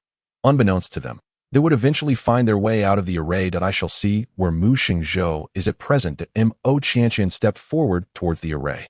Shen Feng, Jiang Xi, and Chu Yu followed closely, eager to ascertain the current condition of their superior. Within the maze, Mu Shengzhou stood silently, gripping a triangular military dagger. He was awaiting an unforeseen change, since he had unwittingly fallen into a trap. Those who sought to ambush him could not remain inactive indefinitely. In a boundless expanse of whiteness, time seemed to stretch interminably. Suddenly, he sensed a slight movement ahead of him. Mu Shengzhou's entire being tensed, poised like a leopard ready to pounce. In such a state, any action taken would be a decisive strike. "Hey, boss, relax. Please do not attack us. Miss Mo is here too. Do not harm her." "Boss, this was an accident. We are on our way to rescue you. Please do not act impulsively." Mu Shishou was taken aback. What was this voice emanating from all directions? Why did it sound somewhat like Shen Feng and Jiang Xi? His mind was filled with confusion, yet he did not retract his poised stance. At that moment, the mist that had enveloped him began to dissipate, revealing the surroundings. Mu Shishou slightly turned his head to see Mo Qianqian smiling and Shen Feng with a troubled expression, alongside Jiang Xi, who appeared rather sheepish, perhaps due to the earlier influence of the fog. He was momentarily uncertain whether the scene before him was reality or illusion. "Boss, it was my fault. I forgot to inform you about the array." Jiang Xi lowered his head and recounted the events. Then, Shen Feng awkwardly handed over a wooden token, saying, "Boss, this is the token Miss Mo specially prepared for you. Carrying it will protect you from the array's effects." Mu Shengzhou accepted the wooden token, his expression one of exasperation. Truly, he had such loyal subordinates. How could such a significant matter as the 1,000 mechanisms array be entirely forgotten? Mo Qianqian led Mu Shishou outside her shelter, where they sat at a stone table. Mu Shishou began discussing the sales of low-radiation mutated meat and vegetables, even presenting an account book for Mo Qianqian to review. This was a collaborative venture for the two, and clear accounts were the foundation of their partnership. Mo Qianqian examined the account book carefully, and after a moment remarked, "It appears to be more profitable than I anticipated." Has the Death God Mercenary Corps attracted any trouble with such a bold sale of low-radiation mutated food? Upon hearing this, Mu Shishou smiled. There will surely be both overt suppression and covert coveting. However, our Mercenary Corps is no mere paper tiger. Other issues are trivial. The primary concern remains the shortage of energy crystals. I heard Jiang Xi mention that you are depleting the energy crystal shells here. The conversation finally turned to the main topic. That Mo Qianqian had no intention of withholding information. "I also considered the energy crystal matter last night. From weapons to daily necessities, many aspects are reliant on energy crystals. The market for energy is vast, and the demand is substantial. At this point, Mo Qianqian locked eyes with Mu Shengzhou, her gaze fervent. "Mu Shengzhou, if I were able to produce energy crystals here, do you believe you could secure a position in the energy market?" Mu Shengzhou's expression froze. Despite having suspected it for some time, he still found the statement utterly astonishing. It was simply too incredible. From corpse grass to crossbows, from extraordinary weapon forgers to purifiers, every time she unveiled another layer of her capabilities, he believed he had seen all her cards, only for her to reveal even greater surprises in the near future. Mo Qianqian observed the changes in Mu Shengzhou's expression without urging him, patiently awaiting his response. Entering a new market is never an easy endeavor. Sectors such as energy and weaponry are particularly exclusionary. Once one steps in, it is inevitable to encroach upon the territories of others. Established powers, their interests threatened, would undoubtedly retaliate against this nascent force entering the market. The wasteland world is still an era of flawed laws. Bloodshed and turmoil are bound to ensue. Mu Shengzhou gazed at Mo Qianqian in a daze, and after a moment, he lowered his gaze and smiled, uttering a statement that Mo Qianqian had never anticipated. Qianqian, if I were to bring the Death God Mercenary Corps to ally with you, would you accept? Chapter 74. The Arrival of Summer and the Catastrophe of Acid Rain. Qianqian, if I were to bring the Death God Mercenary Corps to ally with you, would you accept? Mo Qianqian was taken aback, seemingly not expecting Mu Shengzhou to voice such a proposition. Yet, she soon smiled. Of course. Why would I refuse? I am in dire need of personnel here. However, if it were up to me, I would undoubtedly venture into the energy market. Mu Shengzhou also smiled, stating, the Zhong family conglomerate has long dominated the energy market. It is indeed time for a change. Their gazes collided in the air. As if some undercurrent were swirling between them, Mo Qianqian led Mu Shengzhou to her workspace. Although her shelter was not particularly large, it was quite comprehensive, featuring a reception area, a bedroom, a sunroom, and a small workshop for mechanisms. Upon entering the workshop, Mo Qianqian showcased her research findings to Mu Shengzhou. While you were ensnared in the array, I was contemplating whether I could utilize zombie crystal cores to recharge the depleted energy crystals. On a wooden panel inscribed with intricate mechanisms, for energy recesses were preset. 3 of these housed zombie crystal cores, while the last, slightly larger recess was designated for an energy crystal. Mo Qianqian placed the 3 zombie crystal cores into position, then inserted the depleted energy crystal shell into the center recess. The moment everything was set, the mechanism's inscriptions sprang to life, and a gentle wave of energy began to circulate. Mu Shengzhou watched in amazement. Filled with intrigue, Mo Qianqian observed quietly as time ticked by. Approximately half an hour later, the energy from the 3 first-tier zombie crystal cores was drained, their impurities reduced to dust. Mo Qianqian lifted the energy crystal from the center recess. Upon touching it, she immediately sensed that it had likely succeeded. Nevertheless, as she had limited experience with energy crystals, she merely sensed it briefly before handing it to Mu Shengzhou. Take a look, Mo Qianqian said. Mu Shengzhou held his breath as he received the energy crystal, and just like Mo Qianqian, the moment he touched it, he perceived the familiar energy fluctuations. The success of the recharge was indisputable. The next step was to test the energy value of the energy crystal. In the market, the price of energy crystals is determined by the energy value contained within. The average price for 100 energy value points is equivalent to 1 third-tier zombie crystal core. An energy gun expends approximately 10 energy value points with each shot, which translates to using 1 second-tier zombie crystal core for a single shot. Energy is costly, which explains why many mercenaries are equipped with energy guns, yet seldom utilize them. Mu Shengzhou employed his identity watch to test the energy value of the energy crystal. After a moment, he stood there, utterly stunned by the data displayed on the watch. What's wrong? Is there an issue with this energy crystal? Mo Qianqian inquired. Mu Shengzhou struggled to steady his breathing. This energy crystal contains an energy value of 300 points. Mo Qianqian blinked, not fully grasping the significance. Typically, energy crystals available on the market do not exceed an energy value of 100. Energy crystals with a value exceeding 100 are classified as high-energy compressed energy crystals. Mo Qianqian. This truly delves into her cognitive blind spot. This particular energy crystal possesses an energy value of 300, equivalent to 3 times that of a standard energy crystal. Its worth is at least 5 times that of an ordinary energy crystal, and it is extremely rare in the market.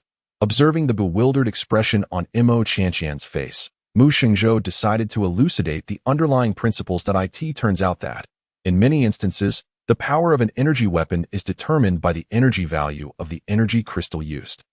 For instance, an energy gun loaded with a crystal valued at 100 will emit an energy beam with a power of 10. However, if it is loaded with a high-energy compressed energy crystal valued at 300, the power of the emitted beam will increase to 30, thereby tripling its potency. The same principle applies in defensive applications. Yet, extracting high-energy compressed energy crystals is significantly more challenging than that of standard energy crystals. which is why they are virtually absent from the market at this juncture. Mu Xingzhou's voice momentarily faltered. His gaze instinctively fell upon the workbench, specifically on a small wooden board. The consensus is that high-energy compressed energy crystals are exceedingly difficult to refine. However, just moments ago, the process of refining and charging tea seemed to have detected little difficulty. Mo Qianqian was equally taken aback, realizing that her efforts this evening had inadvertently yielded significant results. Acquiring an energy crystal with a value of 100 is quite simple. It should suffice to charge a zombie crystal core. Mo Qianqian stated. To validate this hypothesis, she made a deliberate attempt, and as expected, it was successful. Mu Xingzhou, you just mentioned that a 100 energy value crystal is priced at a third-tier crystal core? Mo Qianqian inquired. Indeed. Mu Xingzhou replied. In an instant, Mo Qianqian found herself struggling to breathe. Here, a first-tier crystal core could yield 100 energy points, while its market price equates to that of a third-tier crystal core. How many times the profit is that? 100 times. Even if we engage in a price war, we need not fear. In the following hours, the entire Qianji array intensified efforts to charge the vacant energy crystals. While the pace of entering the energy market could be moderated, the impending summer would undoubtedly lead to casualties if energy crystals were scarce. Furthermore, when Chu Yu, Jiang Xi, and Xin Feng observed Mo Qianqian carrying a stack of wooden boards and instructing them to charge the empty energy crystal shells, as she had done, their expressions reflected profound skepticism. During this period, Mu Shengzhou entrusted the entire financial affairs of the Reaper mercenary group to Mo Qianqian. He constructed a storage room not far from her shelter, where the wealth accumulated by the Reaper mercenary group over the years was stored. It is said that even a starving camel is larger than a horse. After all, this group had once reached the pinnacle of success. Even now, in their diminished state, they merely faced a constriction of liquid assets and various resources, while their foundational strength remained unmatched by ordinary hunting teams. A torrential downpour heralded the arrival of summer. At that moment, Mo Qianqian was engaged in sparring with Mu Shengzhou, practicing techniques for utilizing mental energy to combat foes. The sudden, large raindrop struck her, causing a sharp stinging sensation against her skin. It was acid rain. Quickly, we must return to the shelter. Mu Shengzhou removed his combat uniform and draped it over Mo Qianqian's head, then hurriedly pulled her towards the shelter. The shelter was less than 100 meters away. Not far at all. However, the downpour was so intense that Mu Shengzhou was thoroughly soaked by the time they traversed that short distance. Mo Qianqian, shielded by the waterproof combat uniform covering her head and shoulders, found that the rest of her body was not spared.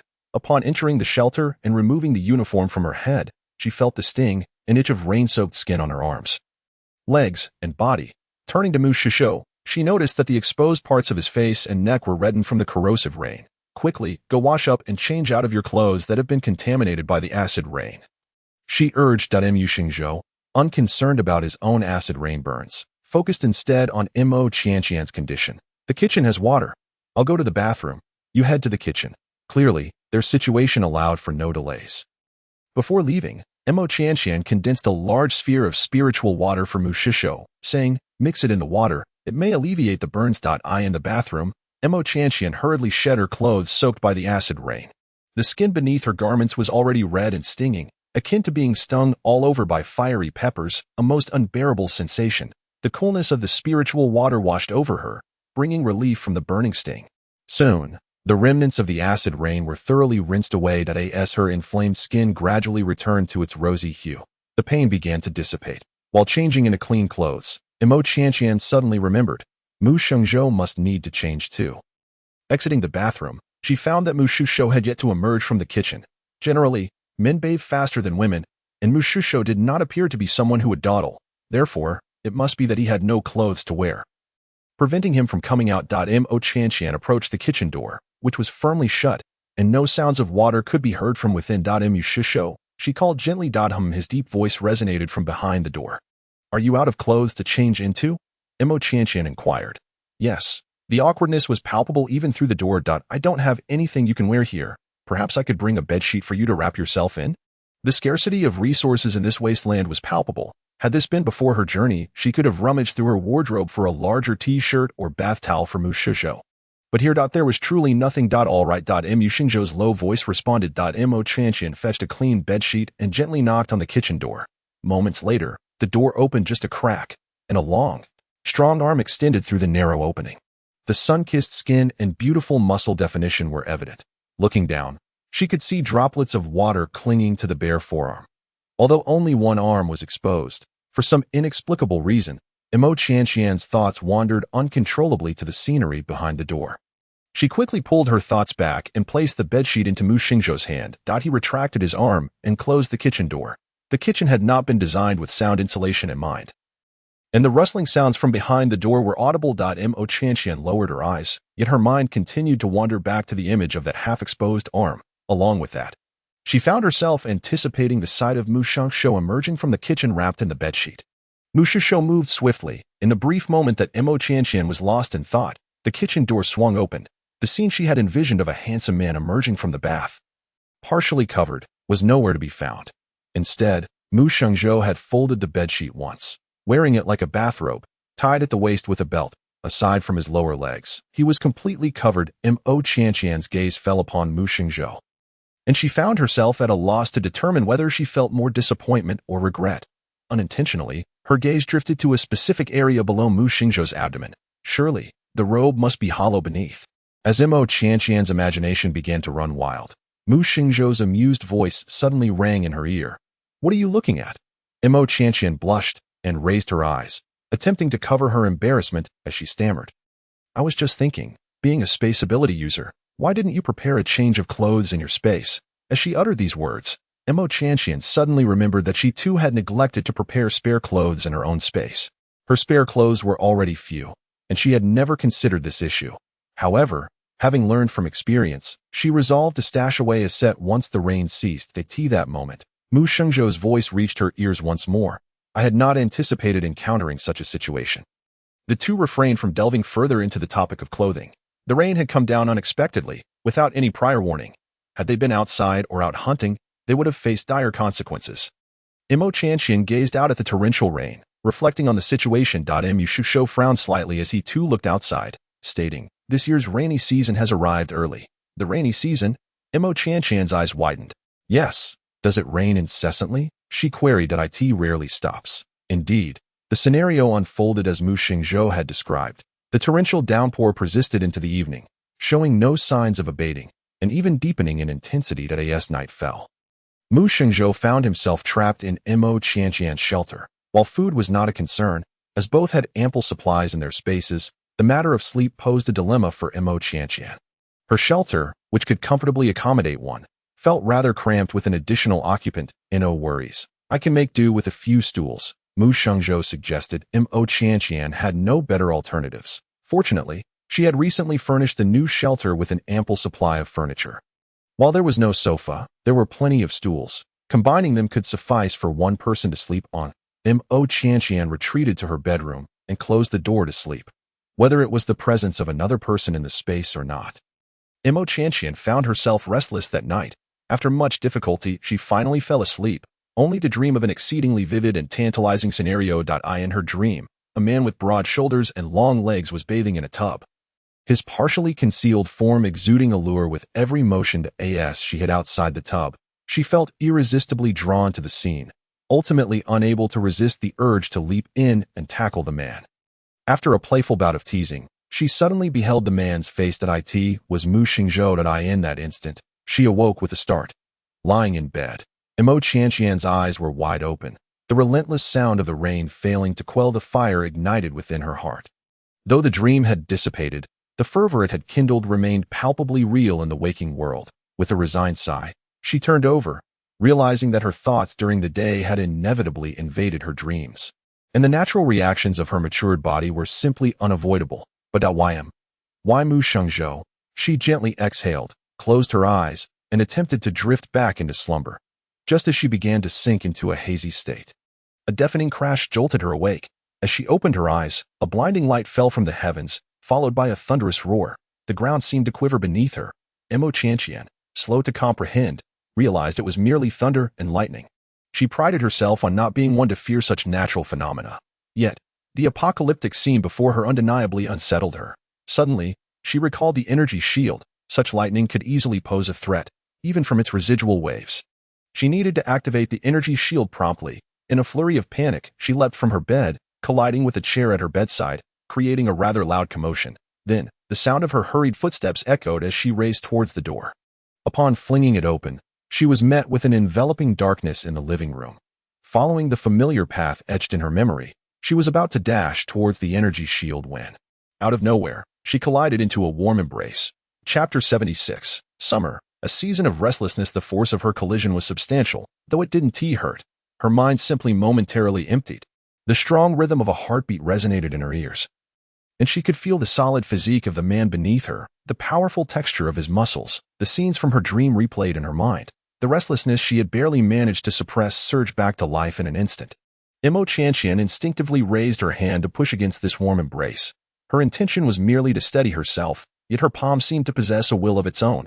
Instead of offering support, it squeezed gently where it rested. The sensation registered vividly in her mind, firm, solid, and slightly yielding. It was an undeniably captivating tactile experience. As her awareness returned, Mo Qianqian finally registered the reality. She had just taken liberties with Mu Shizhou. Where exactly had her hand ventured? At that moment, another flash of lightning sliced through the sky, illuminating their bodies pressed closely together. Mo Qianqian's head rested against the man's chest, her hands inadvertently resting upon him. The ground reflected their ambiguous silhouettes. In a sudden panic, Mo Qianqian recoiled. But just then, another thunderous sound erupted, causing the ground to tremble again. Mo Qianqian lost her balance and fell backward. Mu Shizhou seemed momentarily stunned. Whether by the lightning or the preceding intimacy, it was unclear that he could have caught her had he reacted in time. However, this fleeting delay resulted in him being unable to grasp her before she fell.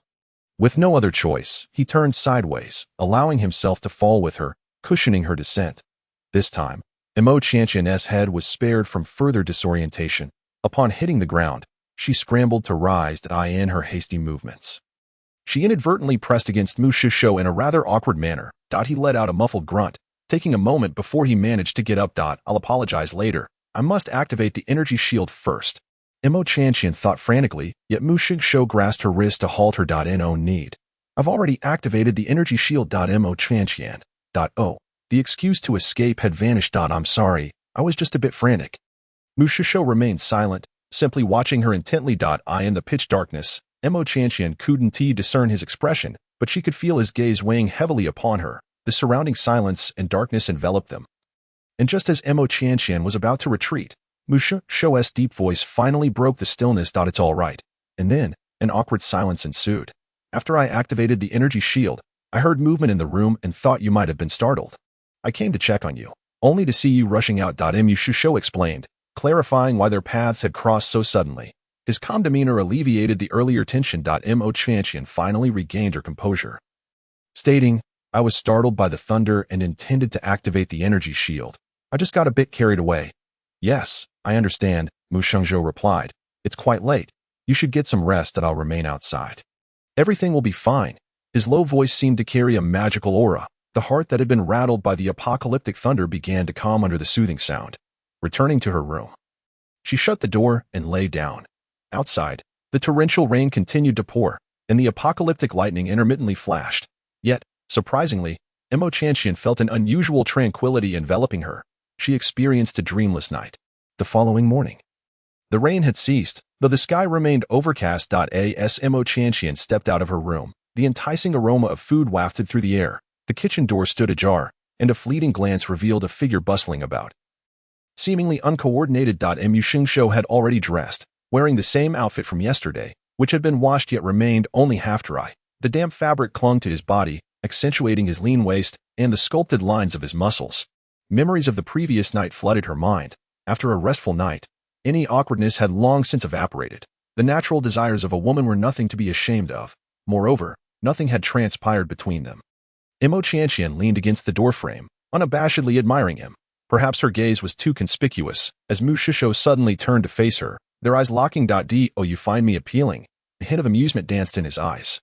Quite delightful, Mo Qianqian replied with a playful smile. Their gazes lingered in the air until the scent of burnt food jolted them back to reality. In the wasteland, wasting food was an unheard of concept. Even charred remnants were still deemed edible. Ultimately, most of that scorched breakfast ended up in Mu Shizhou's stomach. The torrential rains persisted for several days, with occasional breaks. Whenever the downpour ceased, Mu Shengzhou ventured outside to inspect the drainage within the Qiankuan array. Ensuring that Shenfeng, Jiangxi, and Chuyu's shelters remained intact, the rain fell suddenly and ferociously, often accompanied by corrosive acid that could burn the skin. Thus, Mu Shengzhou found himself trapped in this place without a shelter of his own. Consequently, he began a transient existence. Whenever the rain poured unexpectedly, he would find refuge in whichever shelter was nearest. He had stayed in Shenfeng's shelter, squeezed into Chuyu's, yet more often than not, he found himself confined within Mo Qianqian's dwelling. Many times, he would visit her, only for the rain to fall coincidentally and without respite. Another morning arrived, the rain momentarily halted, yet the sky remained a somber gray. Mo Qianqian sat in her workshop, lost in thought. Perhaps summer was indeed a season that stirred restlessness. For the past few days, her inner fire had been particularly intense, yet the wasteland offered no remedy. She longed for something to cool her down. With a soft sigh, Mo Qianqian pushed aside her scattered thoughts and immersed herself once more in the intricacies of mechanism crafting. Her mental acuity had advanced to the 3rd tier. When practicing with the willow leaf blades alongside Mu Shengzhou, she could even manipulate force simultaneously, attacking from various angles and directions. At this level, she could begin attempting to create mechanized beasts with a graceful wave of her hand. A skeleton materialized in her workshop. Since learning of her need for mutated beast bones, Mu Shengzhou had graciously provided her with numerous specimens. This particular skeleton belonged to a sharp-toothed rabbit. She skillfully assembled the bones and proceeded to carve the intricate patterns along its spine. The 3rd-tier mental acuity was the threshold for crafting mechanized beasts, primarily due to the complexity of the patterns required, which far surpassed those of lesser mechanisms. Moreover, one could not use carving tools while etching these patterns. It necessitated the exclusive use of mental power. Chapter 77. Never discuss love with Mu Shengzhou. Half an hour later, beads of sweat glistened on Mo Qianqian's forehead, and it was fortunate her mental acuity had reached the 3rd tier. Otherwise, she would struggle to endure such exertion.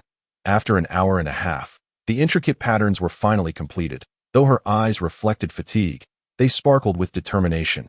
She separated a thread of mental energy and attempted to manipulate the skeleton. Under her hopeful gaze, the skeleton wobbled and took a step forward, only to collapse into a heap. Version 1.0 of the mechanized beast had failed. Individuals like Mo Qianqian typically possessed a resilient spirit. One failure was inconsequential. Mo Qianqian closed her eyes to recover her mental energy. After more than 10 minutes, she retrieved another skeleton from her space.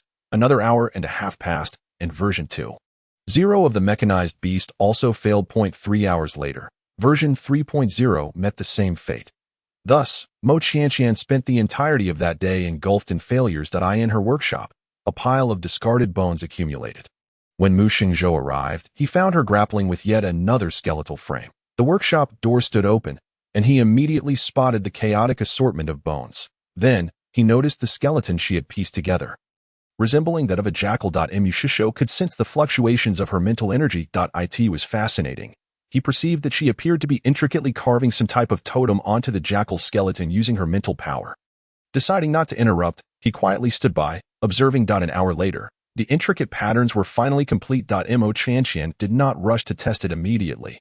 Instead, she glanced at Mu Shengzhou beside her, raised her hand, and said, "Come, grant me a bit of luck." Mu Shengzhou was taken aback. How could one possibly give something as ethereal as luck? He attempted to place his hand in Mo Qianqian's palm. In the next moment, Mo Qianqian firmly grasped Mu Shengzhou's hand, and then extended a thread of mental energy, beginning to manipulate the mechanical dog skeleton. Effortlessly, the mechanical skeleton took a step without collapsing. It continued to walk, taking 2, 3 steps, even leaping and running, showing no signs of disintegration. Mo Qianqian was so delighted that she nearly jumped for joy. "Mu Shengzhou, I succeeded. I succeeded," Mo Qianqian exclaimed, rising to give him a bear hug. Flinging herself onto him, from Mu Shengzhou's perspective, which Mo Qianqian could not see, his Adam's apple bobbed up and down. Indeed, summer was a restless season. Not only was Mo Qianqian agitated, but Mu Shengzhou felt the same. After sharing the joy, Mo Qianqian released Mu Shengzhou as if nothing had happened, engrossed in playing with the mechanical skeleton like a child with a new toy. She was completely unaware that her unconscious gesture of sharing joy had ignited a flame of desire within a certain man. Mu Shengzhou felt troubled, yet he remained silent. He suppressed that flicker of desire and turned his attention to the remarkably agile skeleton. Is this a creation of the undead? Mu Xingzhou inquired. Mo Qianqian's manipulation of the mechanical dog paused. What on earth? This is called a mechanical beast. You may refer to it as a mechanical dog. Mu Shishou listened with partial understanding, observing as Mo Qianqian commanded the mechanical dog to charge and leap, even striking an attack pose. Moments later, he seemed to grasp something and asked, "Can this mechanical beast be deployed in battle?" "Clever." Mo Qianqian replied. Mu Xingzhou's eyes appeared to brighten slightly as he continued. "Can I control this mechanical beast?" Mo Qianqian turned to see Mu Xingzhou's eager demeanor. "You should be able to. Try using your mental energy to manipulate it like threads." Under Mo Qianqian's guidance, Mu Xingzhou began to control the mechanical dog. Initially, his movements were quite clumsy. However, given his level, after familiarizing himself with it for over 10 minutes, he surprisingly maneuvered it even more adeptly than Mo Qianqian. For the following half-month, torrential rains remained the prevailing theme. Mo Qianqian rarely ventured out of her shelter, as the sudden downpours of acidic rain were something she did not wish to experience again. Especially not the stinging sensation of being attacked by the relentless acid rain. She had also had the misfortune of witnessing hailstones the size of human heads 3 times. Fortunately, she was not lacking in energy crystals, and her energy shield remained activated. Otherwise, such large hailstones would undoubtedly have smashed a hole in her roof. During her leisure time, Mo Qianqian spent most of her hours in the workshop, crafting mechanical beasts. For when she immersed herself in the art of mechanics, she could momentarily forget the restlessness that had been accumulating within her. The summer in the wasteland typically lasted around 3 months, with the rainy season occupying 2 of those months. In the final month, although it rained less frequently, radiation storms and the swarms of insects bred by the rain posed great calamities. In comparison, the acidic rain became the least significant disaster of the summer. For many denizens of the wasteland, summer felt prolonged and tormenting, with days counted meticulously. Yet for Mo Qianqian, summer turned into a rare period of leisure. She lacked neither energy crystals nor food. Immersed in the vast ocean of mechanics, she hardly felt the passage of time. The only unpleasantness was the occasional flare of restlessness that emerged within her. Throughout the entire summer, Mu Xingzhou was ensnared within the 1,000-machine arrow array, and the frequency with which he appeared before her was somewhat overwhelming. She was not a dull-witted person. She could vaguely sense something indefinable flowing between them.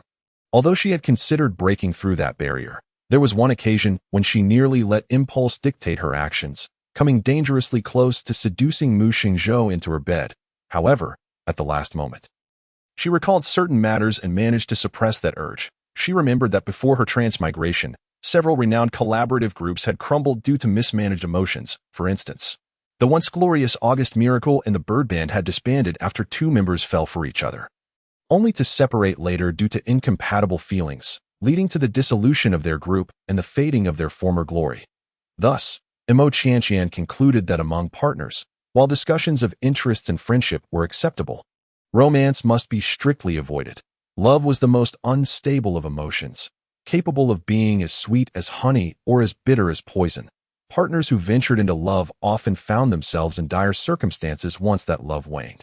Conversely, like the legendary Phoenix, 2 members who shared equal benefits and remained good friends, each with their own families, could sustain a lasting collaboration.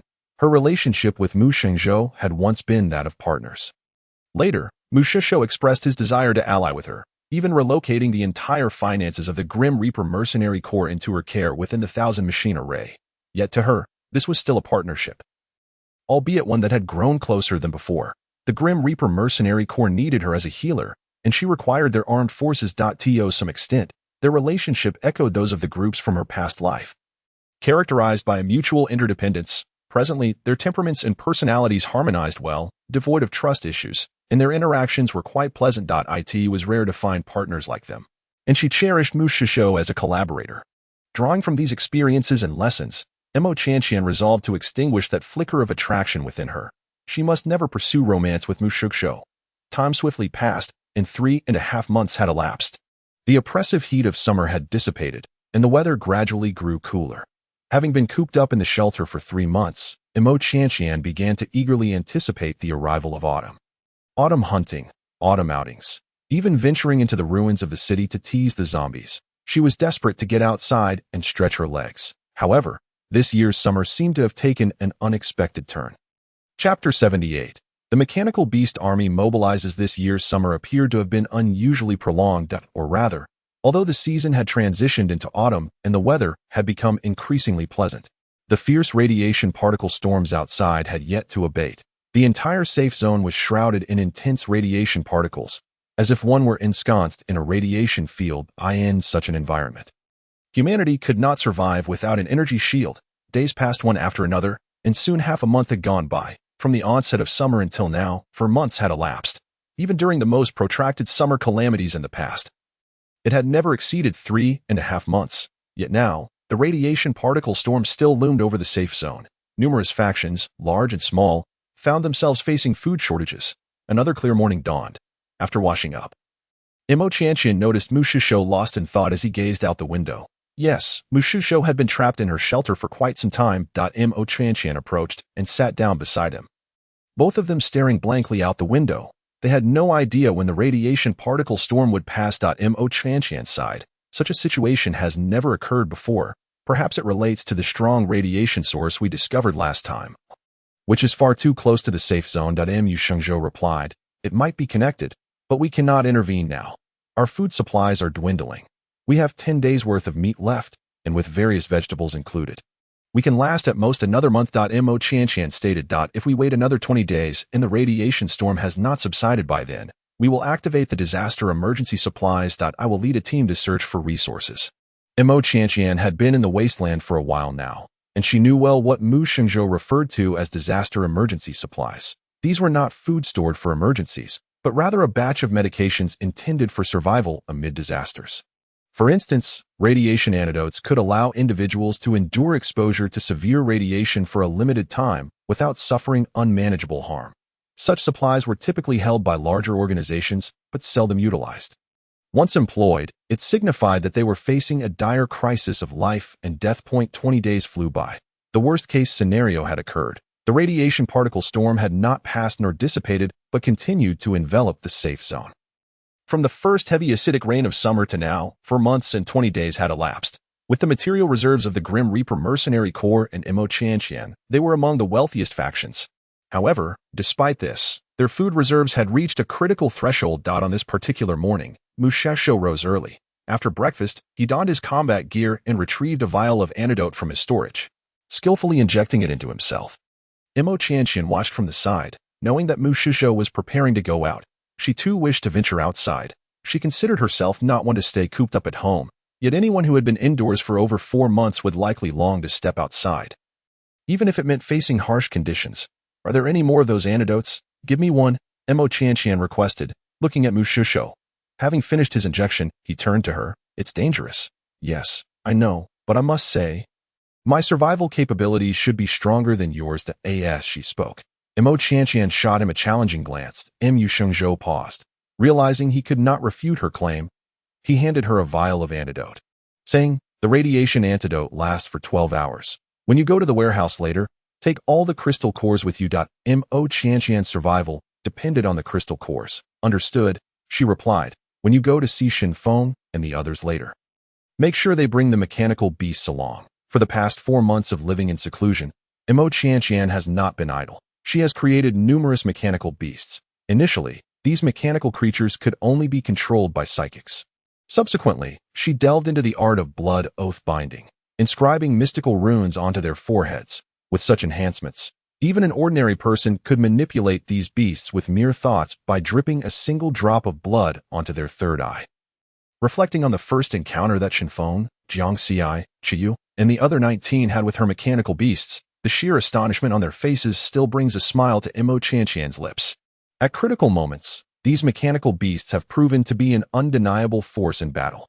After both individuals injected themselves with anti-radiation serum, they stepped out of their makeshift shelter and Mo Qianqian headed to the storage room to retrieve spare crystal cores, while Mu Shengzhou made his way to the shelter of Shen Feng and his companions, as well as Chu Yu and his group of 15. Simultaneously, he launched a signal flare into the air to establish communication within the ranks of the Death God Mercenary Corps. Once everything was in order, Mo Qianqian, Mu Shishou, and their entourage departed from the Qianji Great Array, heading towards the safety zone's exit. Notably, each of them was accompanied by a creature entirely composed of a skeletal structure. resembling toys as they meticulously followed in their footsteps. Had there been onlookers, the lifelike movements of these skeletal animals would surely have left them in shock. At the exit of the safety zone. The convoy from the Death God Mercenary Corps arrived almost simultaneously with Imo Qianqian and Mu Xingzhou. However, it was not just the Death God Mercenary Corps that had arrived. The Angel Mercenary Corps had also made an appearance. Judging by the number of vehicles, it seemed that the Angel Mercenary Corps had deployed significantly more personnel than their counterparts. The convoy of the Death God Mercenary Corps came to a halt as Jiang Huai stepped down from the lead vehicle. His expression was far from pleasant as he approached Mu Shishou. Upon noticing the skeletal creatures beside Mu Shishou's group, he paused momentarily, but refrained from inquiring about them. He felt that the matter at hand was of greater urgency. Shengzhou, our people encountered the Angel Mercenary Corps convoy as soon as they left the base. I wonder if it's merely a coincidence or his words trailed off. Yet everyone present understood the implication. Whether it was a stroke of luck or an insider had leaked the Death God Mercenary Corps movements, encountering the Angel Mercenary Corps in this situation was far from fortuitous at that moment. The convoy of the Angel Mercenary Corps also came to a stop. Dong Xinquan elegantly descended from the lead vehicle, his gaze instinctively darting towards the skeletal creatures scattered about. With a smile, he remarked, "Captain Mu, what a coincidence it is to run into you at this juncture." Mu Shishou merely smiled in response, acknowledging the serendipity. Subsequently, Dong Xinquan's eyes fell upon Imo Qianqian. Upon seeing her visage, a flicker of astonishment crossed his features, quickly replaced by a smirk of intrigue as he addressed her. "You must be Miss Imo Qianqian. Last time in the city ruins, you certainly gave our Angel Mercenary Corps quite the trouble."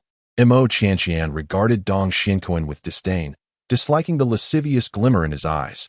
It made her feel as though she were being leered at by a middle-aged man from the Mediterranean. Before she could articulate her thoughts, Dong Xinquan's voice interjected once more, "I'm not one to hold grudges. Let bygones be bygones." I wonder, Miss Imo, would you be interested in joining our Angel Mercenary Corps for a bit of fun? Chapter 79. The mechanical beasts stir up a commotion in the Death God Mercenary Corps. Mu Xingzhou's expression darkened instantly as he stepped forward to shield Imo Qianqian from Dong Xinquan's gaze. Shenfeng, Chuyu, and the others tensed up, their crossbows drawn. The atmosphere between the two mercenary groups became palpably tense. Yet, at that moment, Imo Qianqian pushed past Mu Shishou. She was no delicate flower sheltered in a greenhouse. And she certainly did not require anyone to defend her against an old lecher doe. Who do we have here? Isn't this Dong Xinquan, who narrowly escaped annihilation at the hands of my brother bear? She taunted. Dong Xinquan's complexion darkened at her words. However, Imo Qianqian maintained her playful demeanor. "Earlier, you were inviting me to join your mercenary corps, right? How delightful. I'll bring Brother Bear along tomorrow, and you all can ensure your heads are thoroughly cleaned. My brother bear has a penchant for cleanliness." Dong Xinquan's expression was now as dark as coal. "Little girl, you have quite the audacity. Do you think that mutated black bear is your pet?" He hissed. "Not my pet. But do you believe I could unleash Brother Bear to decimate your entire squad today?" Dong Xinquan fell silent. The events of that day had become a nightmare for all surviving members of the Angel Mercenary Corps. Imo Qianqian met Dong Xinquan's glare with defiance and bravado. Underneath his brooding stare, she even smiled slightly, mimicking a throat-cutting gesture. What a shameless old lecher, daring to provoke her after being outsmarted before. A minor uproar concluded with Imo Qianqian's audacious retort. The Angel Mercenary Corps convoy departed the safety zone ahead of the Death God Mercenary Corps. Meanwhile, unnoticed by anyone, Imo Qianqian discreetly controlled a small mechanical mouse to infiltrate the Angel Mercenary Corps convoy, where it nestled beneath one of their vehicles. Before long, the Death God Mercenary Corps also departed from the safety zone, heading into the wilderness. Jiang Huai shared a vehicle with Mu Shishou, Imo Qianqian, and the others. Although Jiang Huai had limited interactions with Imo Qianqian, he frequently heard her name mentioned by Mu Shengzhou, Jiang Xi, and Shen Feng. He nodded slightly at her, then inquired about the skeletal creatures. "Did Miss Imo create these animated skeletons?" he asked. The Death God Mercenary Corps had no such skilled artisans, so the conclusion was somewhat predictable. He was merely curious about how these skeletal creatures had come to life despite being mere frames. Upon arriving in the wilderness, as everyone disembarked, the mechanical beasts accompanying Shenfeng, Jiang Xi, and Chiyu instantly drew the attention of many mercenaries. "What are those skeletons beside you? How do those bone structures even move?" Questions flooded in. Before Imo Qianqian could respond, Shenfeng eagerly jumped in to explain on her behalf. Come, let me tell you, these are the latest inventions from Miss Imo. Don't underestimate these skeletons." Their combat prowess is formidable. This one here is just the bones of a mutated wolf, now dubbed the Mechanical Wolf, boasting nearly Tier 4 combat strength. Shenfeng theatrically manipulated his Mechanical Wolf, making it perform acrobatics while dragging Chuyu along for a mock battle. The spectacle left onlookers utterly astonished, garnering envious glances from all around. Look, every mercenary following Miss Mo has a mechanical beast. But what do we have here among those who stayed at the base? Nothing at all particularly. The 40 or so mercenaries who had suffered from mild radiation sickness and were later treated by Mo Qianqian felt an even deeper pang of regret. They lamented why their radiation sickness had not been more severe, observing Chuyu and his group of 15, who were now accompanied by mechanical beasts and wielding wooden weapons. Everyone in the Death God Mercenary Corps was aware that such wooden weapons were considered supernatural. In that moment, their hearts were filled with envy. Mo Qianqian, oblivious to the mercenary sentiments, had a collection of mechanical beasts stored in her space, crafted during her confinement at home in the summer. Rather than let them languish unused, she decided to distribute them among the mercenaries. Once they became adept in their control, they would become valuable assets in battle. Looking at the throng of mercenaries circling the mechanical beasts, she announced, "I have some more mechanical beasts here that if anyone is interested, feel free to come and take one." Before she could finish her sentence, she was surrounded by a horde of mercenaries with shining eyes. "I want one. Miss Mo." "Me too." "And me." Among the 50 mercenaries who had come from the base, not a single one declined her offer. Even Jiang Huai stood at the periphery of the crowd, his expression filled with anticipation as he gazed at Mo Qianqian. The mercenaries' exuberance momentarily took Mo Qianqian by surprise. However, it soon dawned on her that it was hardly unexpected. Mechanical beasts were indeed a novelty, both intriguing and practical. "All right, one by one, I shall distribute the mechanical beasts." Mo Qianqian began retrieving them from her space. Hey, don't snatch. There are plenty for everyone." The mercenaries dared not seize them from Mo Qianqian. In her presence, they maintained a semblance of decorum. They had to at least pretend to be courteous. However, once Mo Qianqian began handing out the mechanical beasts, any further attempts to snatch them would no longer be directed at her. Although Mo Qianqian assured them there were enough to go around, they still yearned for a more imposing skeletal creature. Amidst the commotion, the atmosphere was lively but harmless. 10 minutes later, the excitement subsided as the mercenaries shifted into hunting and gathering mode. Regardless of radiation levels, gather all varieties of vegetables from the civilized era, ensuring not to damage the root systems. Mu Shengzhou instructed that in the wilderness, mutated animals were not always present, but wild vegetables were abundant. The scarcity of food stemmed from the fact that most were highly radiated and mutated. However, for Mo Qianqian, this was not a concern. The mercenaries worked efficiently, occasionally encountering mutated animals to hunt for meat reserves.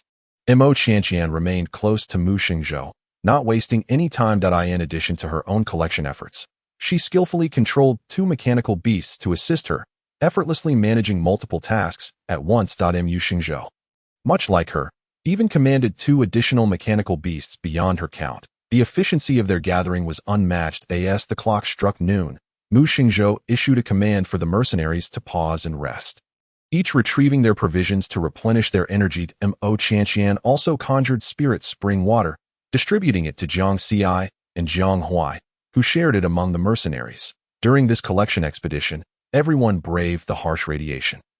The anti-radiation serum merely mitigated the detrimental effects of the radiation on the body, failing to completely negate it. Without the restorative properties of spirit spring water and low-radiation food, the radiation levels within each individual would have surged by at least 100 points after this operation. As Mo Qianqian savored the jerky handed to her by Mu Shengzhou, her movements suddenly froze. Members of the Angel Mercenary Corps were approaching. Chapter 80. Striking at the root. Mo Qianqian aims to cut off the Angel Mercenary Corps retreat. The Angel Mercenary Corps were indeed drawing near. Mu Shengzhou glanced at Mo Qianqian, seemingly inquiring how she had become aware of this. "I placed a mechanical mouse beneath the Angel Mercenary Corps vehicle at the exit of the safe zone," she explained. Throughout the morning, the mechanical mouse remained beyond her sensing range, but just moments ago, it had abruptly entered her perception. Upon hearing this, Mu Shengzhou's demeanor shifted to one of heightened vigilance. The enmity between the Reaper Mercenary Corps and the Angel Mercenary Corps ran deep. The vast expanse of the wilderness should have provided ample space, yet the Reaper Mercenary Corps was inexplicably advancing towards them, and he could not afford to be careless. Without hesitation, Mu Shengzhou commanded, "Everyone, be on alert." load the crossbows and charge the energy guns. The mercenaries of the Reaper Corps were highly trained. Mere moments after indulging in food and drink, they swiftly stowed away their provisions and armed themselves. Maintaining a vigilant stance despite the absence of any immediate threat. "Captain, I'll investigate the situation," Scout Zhang Yuan volunteered. Zhang Yuan's abilities were particularly suited for speed and stealth, making him an exceptional scout. "Head in that direction," Mo Qianqian directed, indicating where she had sensed the mechanical mouse. Zhang Yuan nodded and quickly vanished into the shadows. The distance to the mechanical mouse was too great for her to control it, only allowing her to sense its general location. Meanwhile, Mu Shengzhou was organizing the mercenaries to take advantage of the terrain for cover. Knowing the advantage of foreknowledge, they had planted a tracker within the Angel Mercenary Corps convoy, unbeknownst to them. The Reaper Mercenary Corps, utilizing the landscape and cover, had a high probability of catching the Angel Mercenary Corps off guard. Once Mu Shengzhou had made all necessary arrangements, Mo Qianqian remarked, "The position of the mechanical mouse is likely where the Angel Mercenary Corps is concealing their vehicles. Is your ability spacious enough to store the vehicles? Otherwise, shall we bring a few more people to seize them? If all else fails, we could blow them up." Vehicles in the wasteland could be considered substantial assets. Even for factions like the Reaper and Angel Mercenary Corps, losing a single vehicle could be quite painful. If an entire convoy were to be obliterated, the repercussions would be deeply detrimental to the Mercenary Corps resources. Moreover, if they could seize the Angel Mercenary Corps vehicles, it would effectively sever their escape route. Under normal circumstances, as long as one recognized the direction, they could return to the safe zone on their own. However, the efficacy of the anti-radiation serum lasted merely 12 hours. Since their injection over 4 hours ago, they had little time left for a confrontation, even if the Angel Mercenary Corps managed to retreat unscathed. The remaining time would not suffice for them to return to the safe zone. Upon hearing Mo Qianqian's suggestion, a spark of intrigue flickered in Mu Shengzhou's eyes. He turned to Jiang Huai beside him and said, "You take charge of the battlefield here, Shen Feng, Jiang Ci.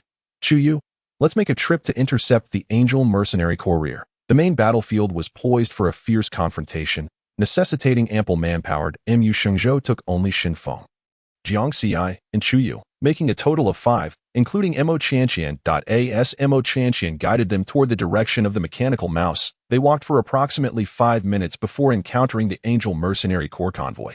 Forewarned, the 5 concealed themselves within the underbrush, remaining undetected by the approaching Angel Mercenary Corps. Once the mercenaries had moved further on, the 5 continued towards the mechanical mouse's location. After another 7 or 8 minutes, Mu Shengzhou halted the group once more, hiding behind a thicket of weeds. This time, he refrained from speaking, instead using tactical hand signals to communicate with Shen Feng, Jiang Ci, and Chu Yu. During leisurely summer days, Mu Shengzhou had taught Mo Qianqian these tactical gestures. The signals indicated that there were over 10 hidden sentinels ahead, along with their respective locations. The 4 then divided their roles, with Mu Shengzhou planning to silently eliminate the sentinels. As for Mo Qianqian, they would not allow her to take risks in such close-quarters combat. The 4 stealthily approached the sentinels, and the initial few were dispatched with remarkable ease. However, as the number of sentinels increased, some inevitably made noise. A few sentinels sensed something amiss and fled, one of them attempting to signal for help. Coincidentally, his escape route led directly towards Mo Qianqian's hiding spot. Without hesitation, she commanded a mechanical cat to pounce on the fleeing sentinel.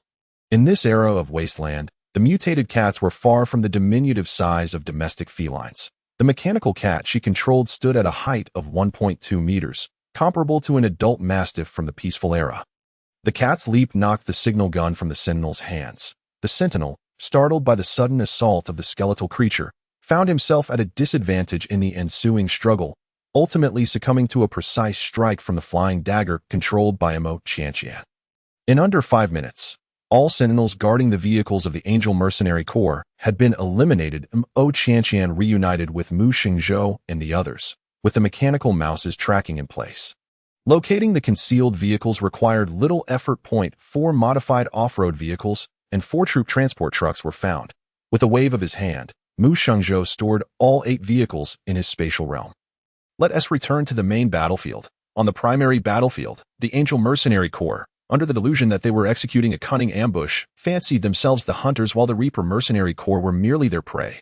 Yet, as the battle erupted, they abruptly realized that the Reaper Mercenary Corps had been well prepared and had initiated a counter-ambush. The identities of hunter and hunted were instantly reversed. The Reaper Mercenary Corps unleashed a volley of crossbow bolts, inflicting severe losses upon the Angel Mercenary Corps. Subsequently, the Angel Mercenary Corps, disregarding energy expenditure, retaliated with energy guns. However, the Reaper Mercenary Corps, seemingly unconcerned with their own ammunition, engaged them in an energy gun battle, exhibiting a firepower that appeared superior to that of their adversaries. The Angel Mercenary Corps had deployed over 200 personnel for this operation, nearly 5 times the number of the Reaper Mercenary Corps.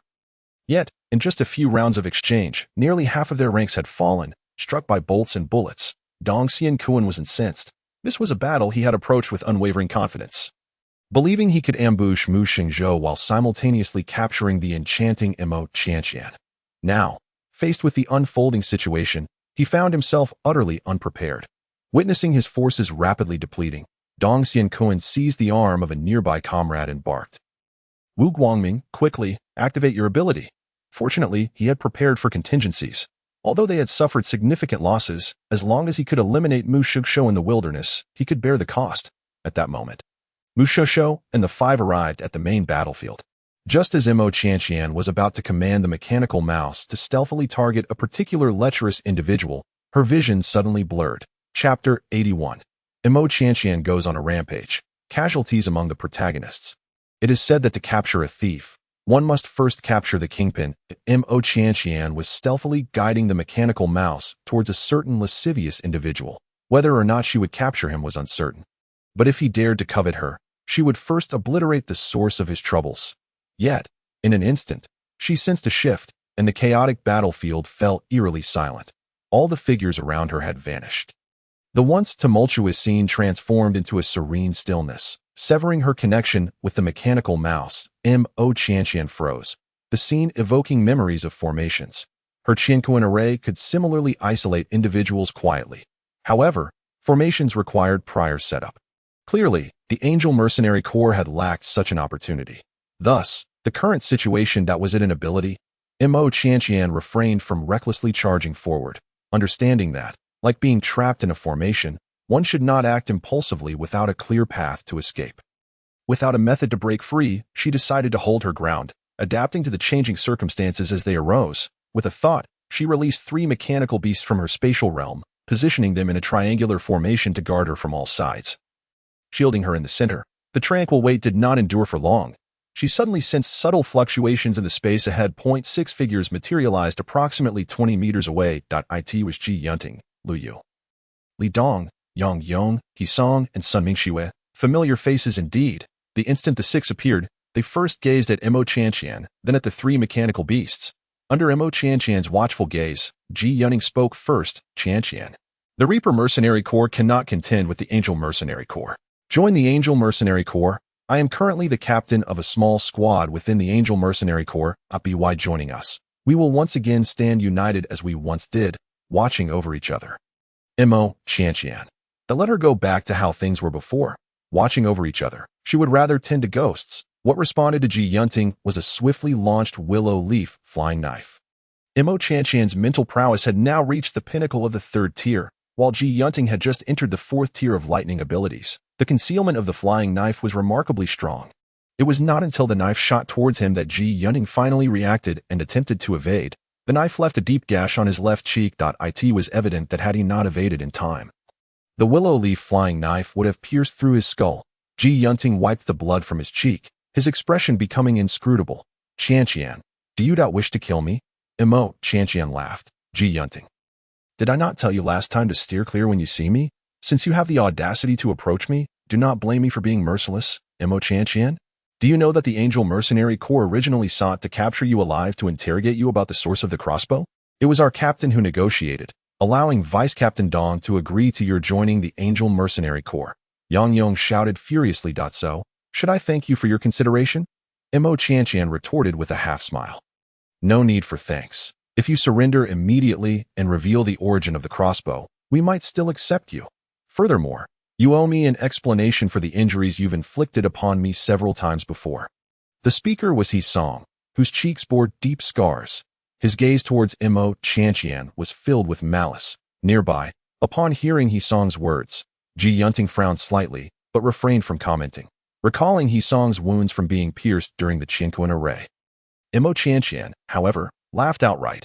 It seems I was too lenient last time, as you dare to come before me and boast .5 willow leaf flying knives shot out in an instant, swirling above her head, creating an ethereal presence that instilled great fear in Ji Yunting and the other six. Indeed, the expressions of the six across from her changed. Imo Qianqian, have you awakened a mental type ability? It was the voice of Sun Mingxue.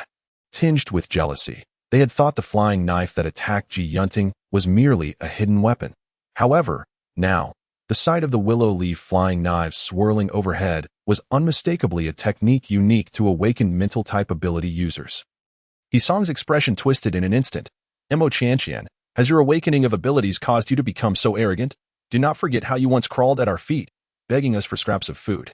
Hisong's words struck at Imo Qianqian's sore spot. These were the experiences of the original self, not something she had personally endured. But now, she had claimed this body as her own. She would naturally seek to reclaim the dignity of the original self.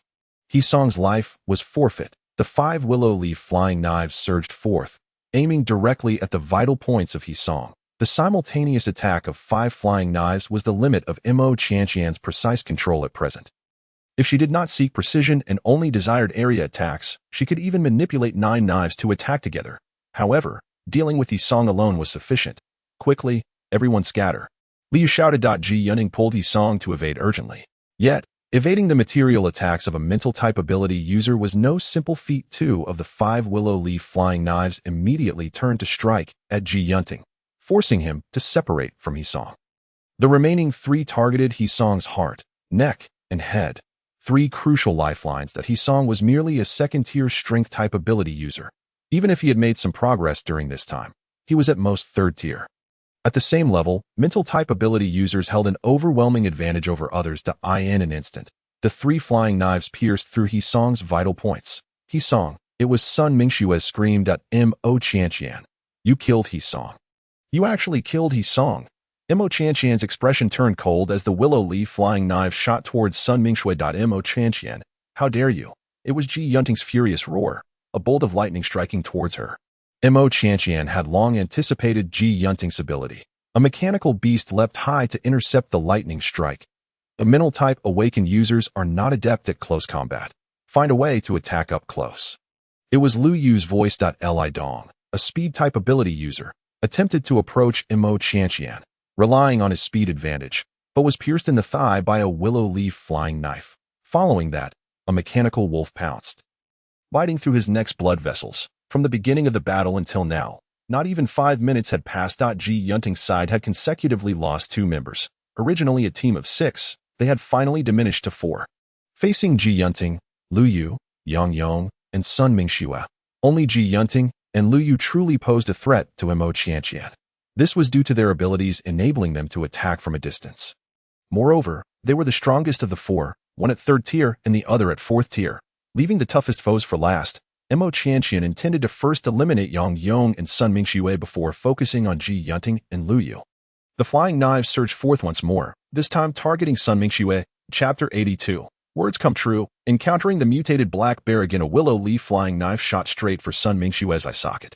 Even now, Sun Mingxue was merely a 1st-tier water-type ability user, faced with the assault of Imo Qianqian, a 3rd-tier mental-type ability user. She was not even in a position to evade, let alone counterattack.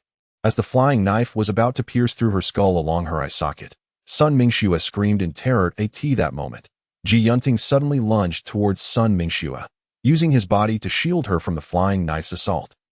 Sun Mingxue narrowly escaped death as the knife pierced through Ji Yunting's shoulder. A smile curled at the corners of Imo Qianqian's mouth. This was even better, for compared to the inept Sun Mingxue, Ji Yunting was the greater threat. Since he had delivered himself to her, she would first deal with Ji Yunting, using one mechanical beast to hold Lu Yu at bay and another to restrain Yang Yong. 3 willow leaf flying knives surged towards Ji Yunting's vital points. Ji Yunting dodged left and right, narrowly avoiding several strikes at that moment. However, Imo Qianqian's eyes sparkled as she shifted tactics. There exists a strategy in Sun Tzu's art of war called attack, where the enemy must rescue. Since direct attacks on Ji Yunting were proving difficult, she would attempt to strike at Sun Mingxue instead.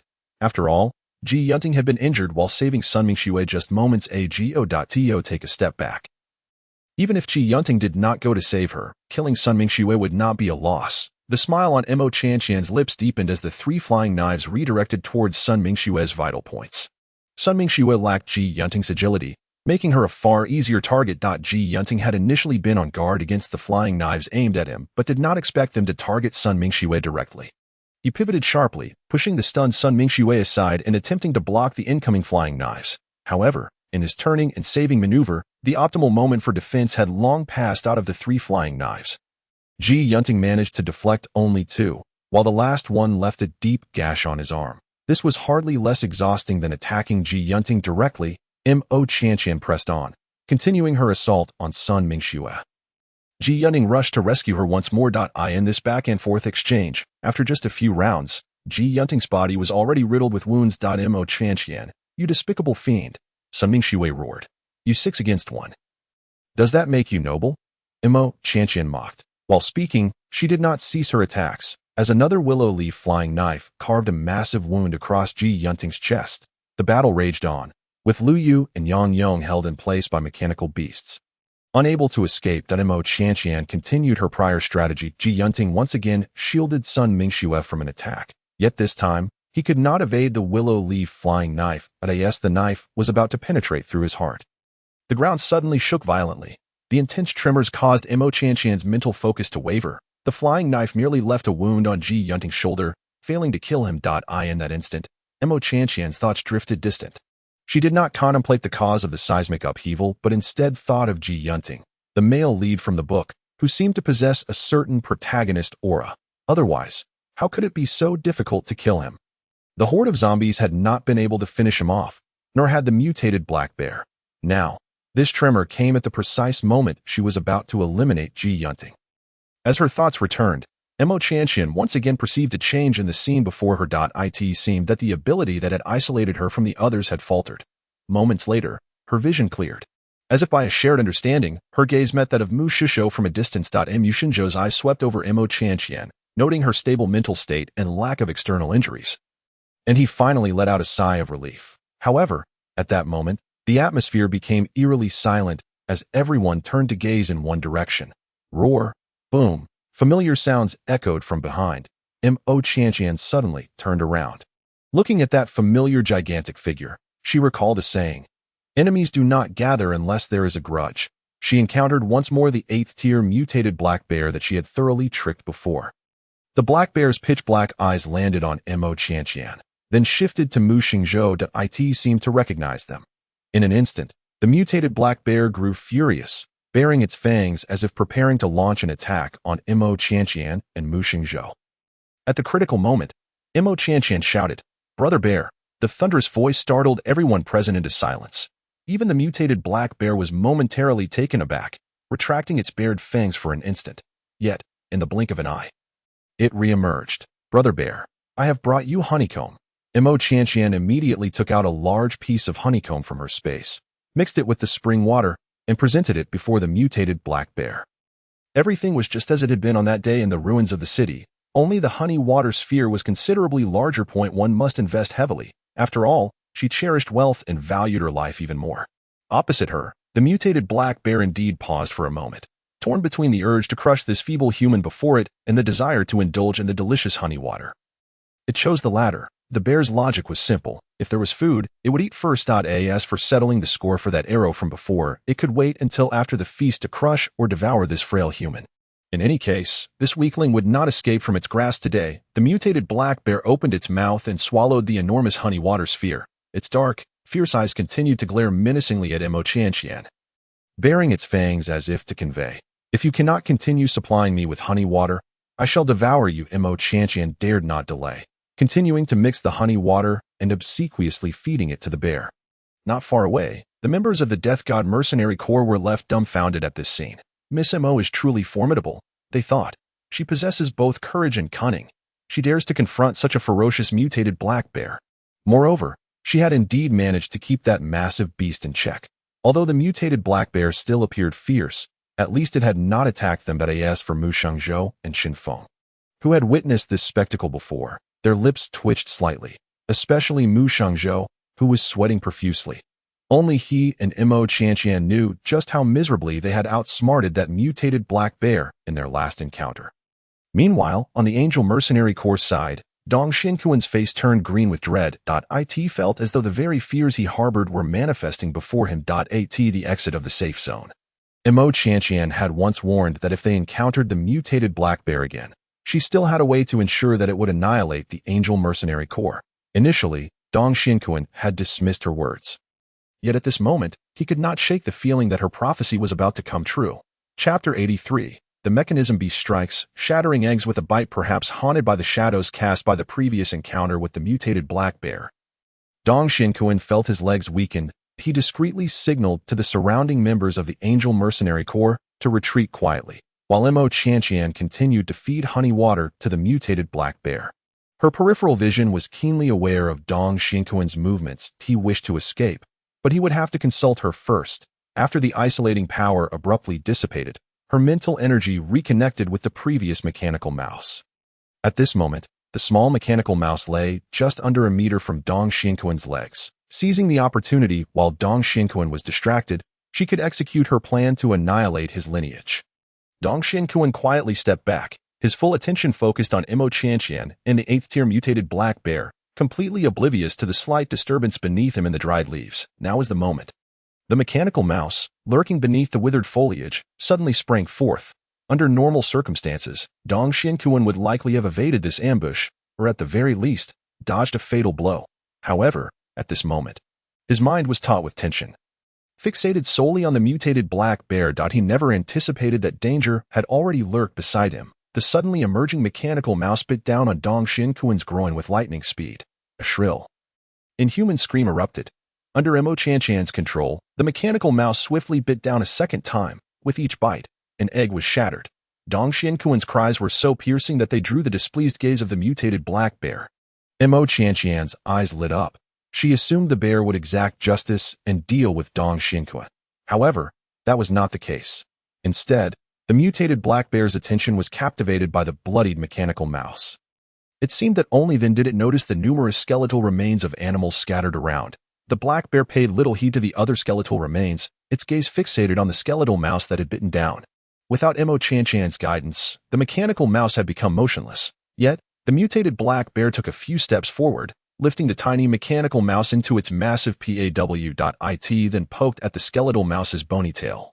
Seemingly attempting to provoke a reaction, Mo Qianqian's eyes darted, and with a slight mental push, the mechanical mouse turned its head, its hollow eye sockets meeting the bear's dark eyes. In that moment, Mo Qianqian distinctly saw the immense body of the mutated black bear shiver. As if startled, the bear lifted its massive paw once more, seemingly intending to poke the empty eye sockets of the mechanical mouse. Under Mo Qianqian's influence, the mechanical mouse turned its head again. Presenting the back of its skull to the mutated black bear, the bear's eyes brightened, and it prodded the mechanical mouse's spine, as if urging it to move once more. Yet, the mechanical mouse remained still for an extended period. The mutated black bear grew anxious, scratching its ears and face in frustration. That moment, Mo Qianqian finally sauntered over to the mutated black bear, sweetly saying, "Brother bear, do you wish for that skeletal mouse to move?" The mutated black bear turned its head towards Mo Qianqian, its dark eyes suddenly fierce. Baring its fangs, Mo Qianqian quickly offered the honey water sphere. Once the mutated black bear drank, she continued, "Brother bear, look at this one." Mo Qianqian elegantly commanded the mechanical wolf before her to walk with feline grace. The mutated black bear's gaze was indeed instantly drawn to it. The mechanical mouse was carelessly tossed aside, and the bear dropped to all fours, locking eyes with the skeletal wolf's hollow eye sockets. The mechanical wolf continued to move gracefully, occasionally leaping elegantly. The mutated black bear's eyes fixated on the mechanical wolf, as if it were astonished by the sight. Mo Qianqian's smile deepened. Initially, she felt quite unlucky to encounter the mutated black bear under such circumstances today. However, now, not only had she devised a means of escape, but perhaps she could also ensnare the Angel Mercenary Corps once more. A twofold achievement. No, perhaps a threefold one. Under Mo Qianqian's deliberate guidance, the mechanical wolf ceased its movements. The mutated black bear remained on the ground, waiting for the mechanical wolf to move again. After a while, sensing that the mechanical wolf had no intention of continuing its movements, it began to grow anxious. just as it had done with the mechanical mouse. It extended its paw to poke the mechanical wolf's body, signaling it to resume its movement. Yet the mechanical wolf remained motionless. The mutated black bear started to fidget. Finally, it seemed to recall something. Directing its gaze back at Mo Chantian, it was she who had prompted it to observe the skeletal wolf, and now that the wolf had ceased moving, it needed to seek her out. Roar, roar, roar. The mutated black bear called out to Mo Chantian several times, not in anger, but as if attempting to communicate. Unfortunately, Mo Chantian could not comprehend. Nevertheless, she could roughly guess its intent. Brother bear, do you wish to command the skeletal wolf? To make it move when you say so, and to stop when you command, Mo Chantian coaxed. The mutated black bear appeared intrigued, its dark eyes sparkling as they fixate on her, with a flick of her mental energy. The mechanical wolf stepped forward to stand before the bear. Brother bear, as long as you follow my instructions, this skeletal wolf will heed your commands. The bear's eyes gleamed even brighter. Roar, roar, roar. Once more, a series of bear sounds erupted. Filled with excitement and anticipation, Mo Chantian beamed widely. Then, brother bear, shall I say one step, and you take one step? Roar, roar, roar. The black bear nodded eagerly. Please, brother bear, raise your esteemed paw. The bear obediently lifted one of its paws. Now, brother bear, extend your other paw, showing a noble claw. The mutated black bear raised its other paw, extending a claw. Now, esteemed brother bear, please use your noble claw to prick a small wound on your esteemed paw. Allowing a drop of blood to fall on the forehead of the skeletal wolf, the bear hesitated for a moment. Yet, perhaps due to its overwhelming anticipation of the mechanical wolf obeying its commands, it eventually pricked its paw with its claw, letting a drop of blood fall onto the mechanical wolf's forehead. At that moment, Mo Chantian withdrew her control over the mechanical wolf. Brother bear, give it a try and see if the skeletal wolf will move.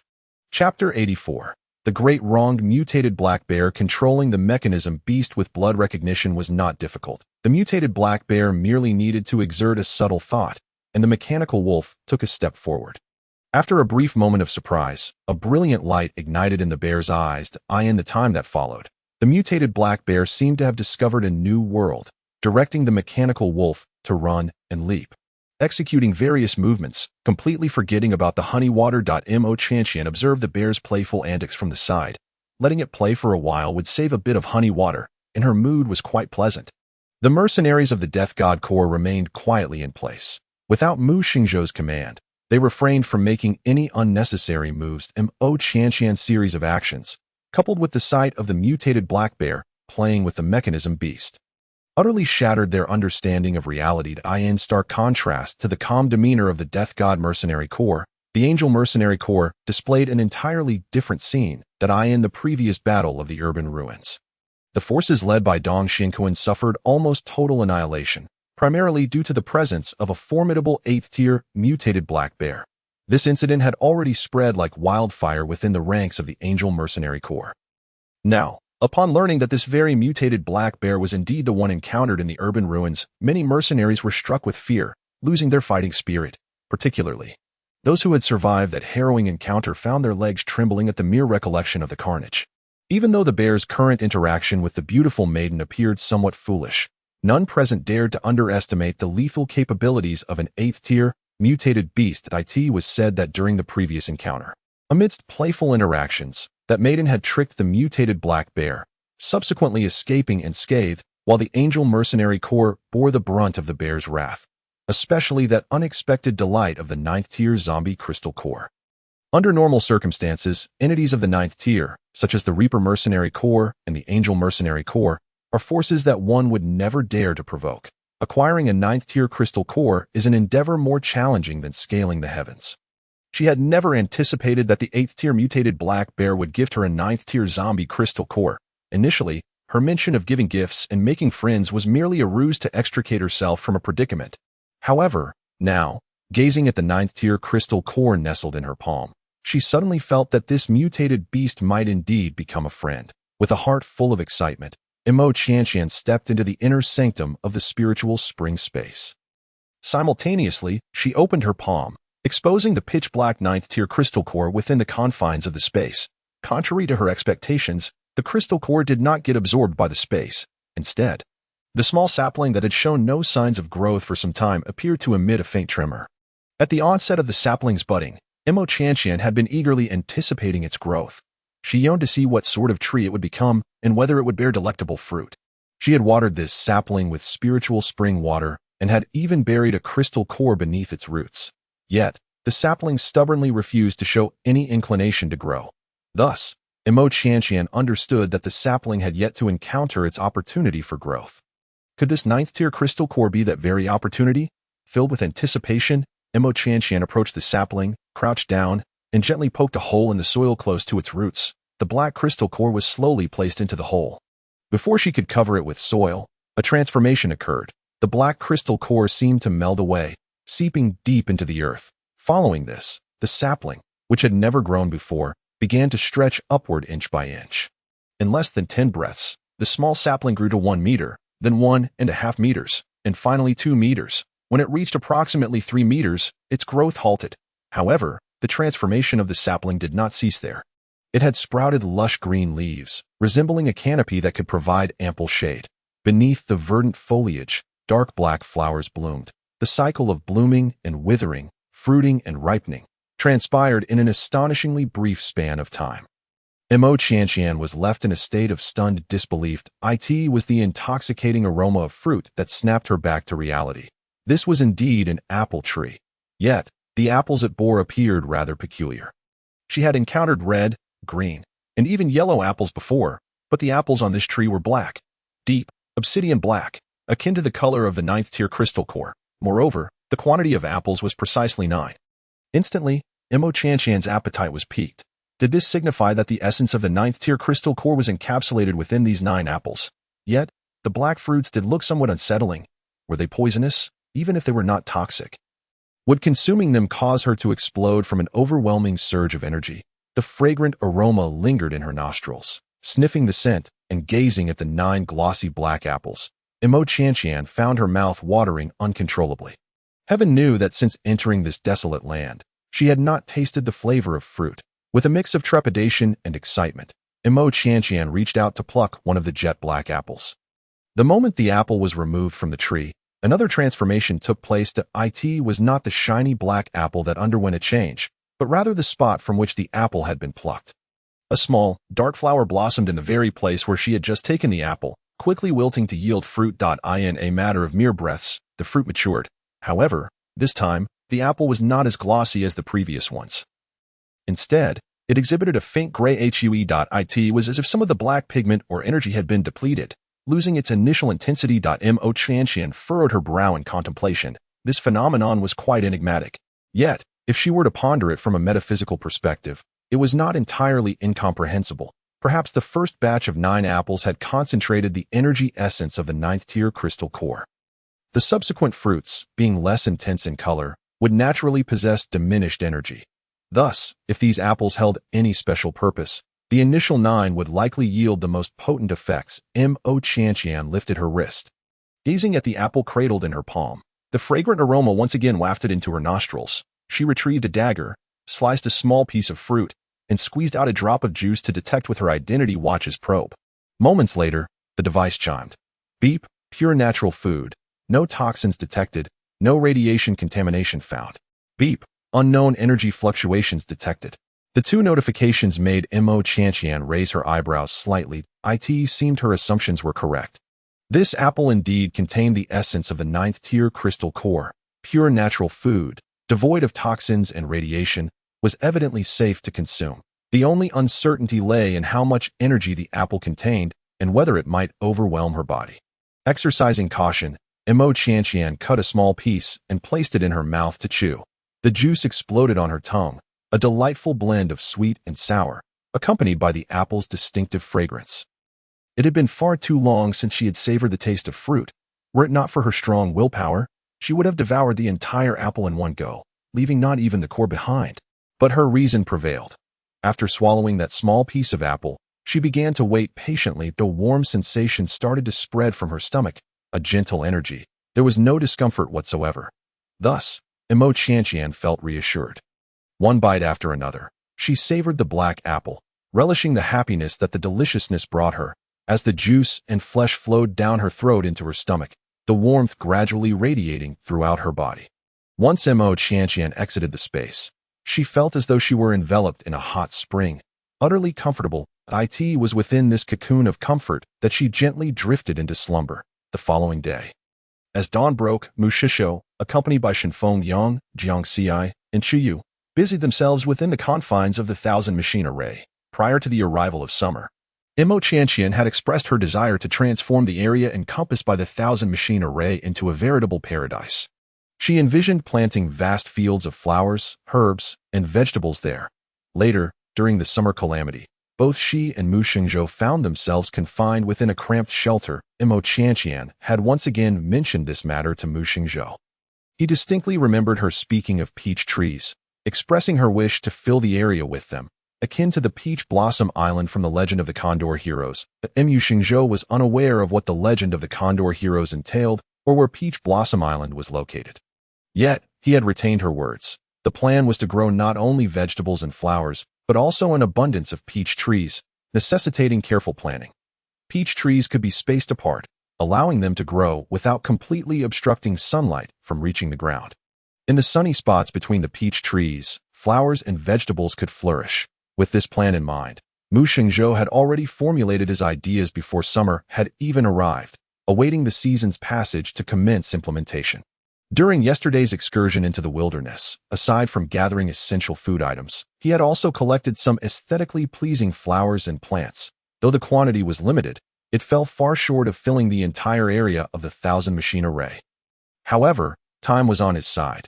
He would gradually populate the 100 acres of the Thousand Machine Array with her beloved flowers and trees. Inside the shelter, Mo Qianqian's usually punctual biological clock was unexpectedly delayed. It was not until the sun was high in the sky that she finally stirred awake. Upon awakening, she sensed something amiss. Her hearing was sharp, her vision clear, and her entire being felt invigorated. Her mental strength and healing abilities had once again ascended in rank, both reaching the 4th tier. The transition from 3rd to 4th tier marked a significant threshold. 4th tier power no longer rendered one a weakling, no matter the context. Moreover, with her healing abilities now at the 4th tier, she no longer needed to conceal them as she had before. A light smile graced Mo Qianqian's lips, for the proverbial sword of Damocles that had loomed over her was no longer a source of trepidation. After freshening up, Mo Qianqian stepped out of the shelter. The first thing she noticed was the newly constructed flower bed encircling her dwelling, adorned with an array of vibrant blossoms. Though recently planted, the colors were harmoniously arranged, instantly imparting a sense of vitality. Further afield, Shenfeng Yang, Jiang Xi, and a group of over 10 individuals were busy cultivating vegetables. As for Mu Shishou, Mo Qianqian observed him toiling beneath a newly transplanted large tree, pruning its branches and leaves. As she approached and recognized the familiar shape and leaf pattern of the tree, a flicker of surprise flashed in her eyes. Was this a peach tree? Indeed, it was a highly irradiated mutated peach tree, discovered by chance during yesterday's gathering. Mo Qianqian was filled with delight as she circled the peach tree several times. How wonderful it would be if this tree bore fruit come autumn. Though the blossom season had passed, the tree bore some fruit. However, after being transplanted, it remained uncertain whether the fruit would mature. Mu Shengzhou remarked, "Next time we go gathering, let us dig up more peach trees to fill the Thousand Machine Array." Indeed, Mu Shengzhou replied with a smile in his eyes. Once the planting tasks were completed, Chu Yu and the others began reinforcing the shelter. During the summer, the 15 of them had been crammed into 2 shelters, one accommodating 7 people and the other 8. While such tight quarters were manageable for a short period, it was evident that they would be living with Mo Qianqian in the Thousand Machine Array for the long haul. Thus, they planned to construct several additional shelters. As they busied themselves with the construction, Mo Qianqian sat beneath the peach tree, crafting mechanical beasts. She was in the process of creating mechanical bears.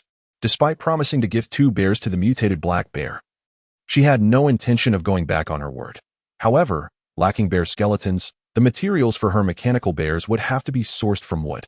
Underneath the peach tree, Mo Qianqian immersed herself in the art of mechanization, losing herself entirely to the task at hand, oblivious to the world around her. In the midst of his busyness, Mu Shengzhou's gaze occasionally fell upon Mo Qianqian. He had heard it said that a man dedicated to his craft is undeniably charming. Yet at this moment, he mused that a woman who earnestly engages in her endeavors is equally captivating. Chapter 87. Mu Shengzhou's confession after toiling all day within the Qianji Grand Array. Mu Shengzhou, as evening approached, found no pretext to linger any longer and, for once, returned to the headquarters of the Grim Reaper Mercenary Corps. Jiang Huai was taken aback upon seeing Mu Xingzhou's return. Having known each other for over a decade, they were confidants who could entrust one another with their backs. Furthermore, they were well acquainted with each other's nuances. Although Mu Xingzhou said nothing, Jiang Huai discerned some of his thoughts. He speculated that during the summer, when Mu Xingzhou was trapped within the Qianji array, it was likely by his own design that a mere drizzle of acid rain could hardly confine Mu Xingzhou in one place for over 4 months. Even if he were genuinely trapped, after such a lengthy period, opportunities to return would inevitably arise. Thus, the only plausible explanation was that he simply did not wish to leave. At this moment, Jiang Huai noted that Mu Xingzhou's mood seemed rather dismal. However, some truths are better left unsaid. A good brother must maintain a sense of boundaries. Since Mu Xingzhou chose silence, Jiang Huai resolved to feign ignorance. Just as he was about to take his leave, Mu Xingzhou called out to him. Inside the single dormitory, Mu Xingzhou retrieved his cherished cactus thorns and brewed tea for Jiang Huai. They sat facing each other, and suddenly, Jiang Huai smiled, inquiring, "What troubles you?" Mu Xingzhou sipped the tea infused with cactus thorns, finding it a stark contrast to the refreshing sweetness he had enjoyed with Imo Qianqian. With a sigh, he shook his head in a bemused manner and confessed, "I find myself quite taken with her. Love, with no clear origin, runs deep." Perhaps it was from the very first glance that he sensed her intriguing nature, gradually becoming ensnared by her charm. Jiang Huai listened intently, refraining from interruptions, playing the role of a diligent confidant. Mu Xingzhou did not disclose her identity, yet Jiang Huai could surmise it, through our transactions and my guidance on her mental fortitude in practical combat. I have grown closer to her. The more time we spend together, the deeper my attraction becomes. When we are apart, I yearn to seek her out. When we are together, I wish to remain by her side. In the beginning, she seemed indifferent to any deeper feelings. I, too, dared not reveal my heart, fearing it might drive her away. I shamelessly used ulterior motives to bind her to me. When the summer brought calamities, I sought every opportunity to stay in her makeshift shelter. During this time, I sensed her growing openness. Yet, just as I believed we were nearing a sweet culmination, approximately a month ago, she began to distance herself from me. This estrangement was subtle, not a withdrawal from our collaboration. Our friendship remained intact, and our daily interactions felt natural. It was merely that the delicate, unspoken tension between us, which had yet to be acknowledged, seemed to vanish suddenly. Jiang Huai, what should I do? With his eyes cast down, Mu Xingzhou's demeanor bore an unmistakable air of dejection. This sense of disappointment had been suppressed for over a month. In Imo Qianqian's presence, he dared not show even the slightest hint of it. Now, back at the Grim Reaper Mercenary Corps, in the sanctuary of his dormitory and before his trusted friend, he finally laid bare his discontent.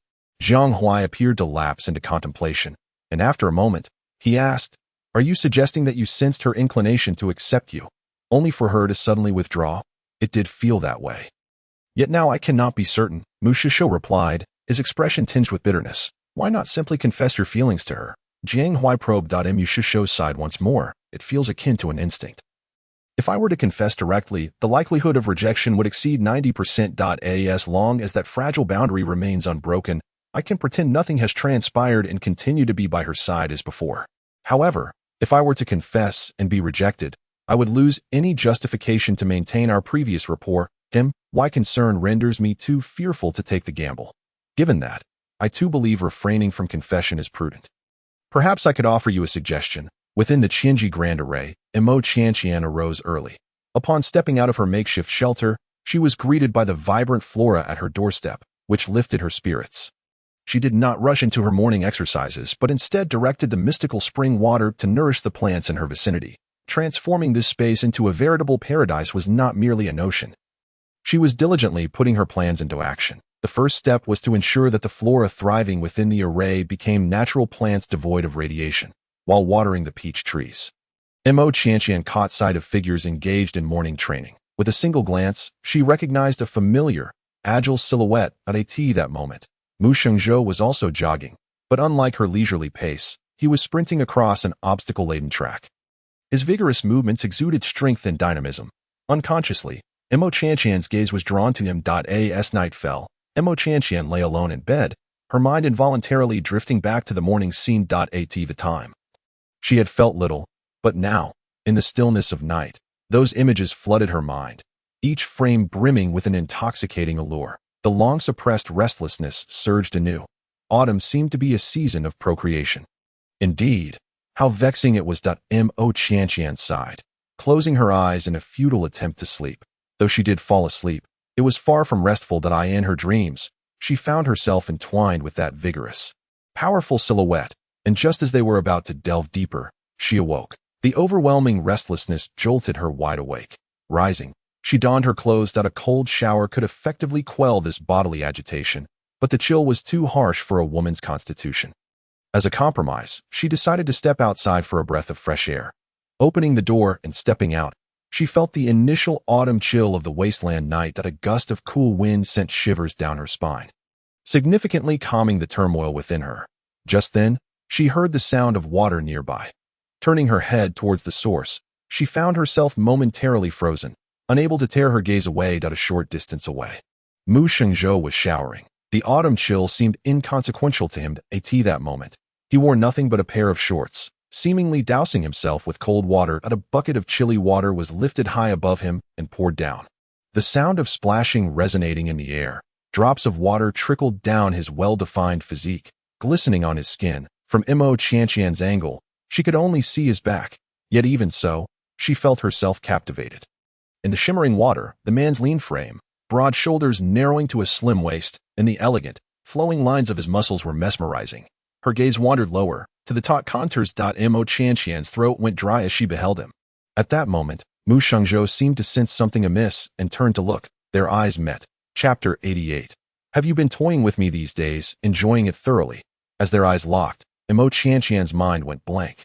A loud ringing echoing in her ears. When her thoughts resurfaced, a flush crept onto her cheeks, yet she did not turn to flee. After all, she was not spying. There was no reason to feel guilty. Mu Shengzhou had chosen to shower outside. If he was bold enough to do so, he need not fear being seen. With that thought, her posture straightened, confidence returning. Not bad at all. Mo Qianqian even quipped, eliciting a hint of discomfort from Mu Shengzhou before she turned and retreated into her room. Upon closing the door and returning to her chamber, however, Mo Qianqian could not shake the vivid images from her mind.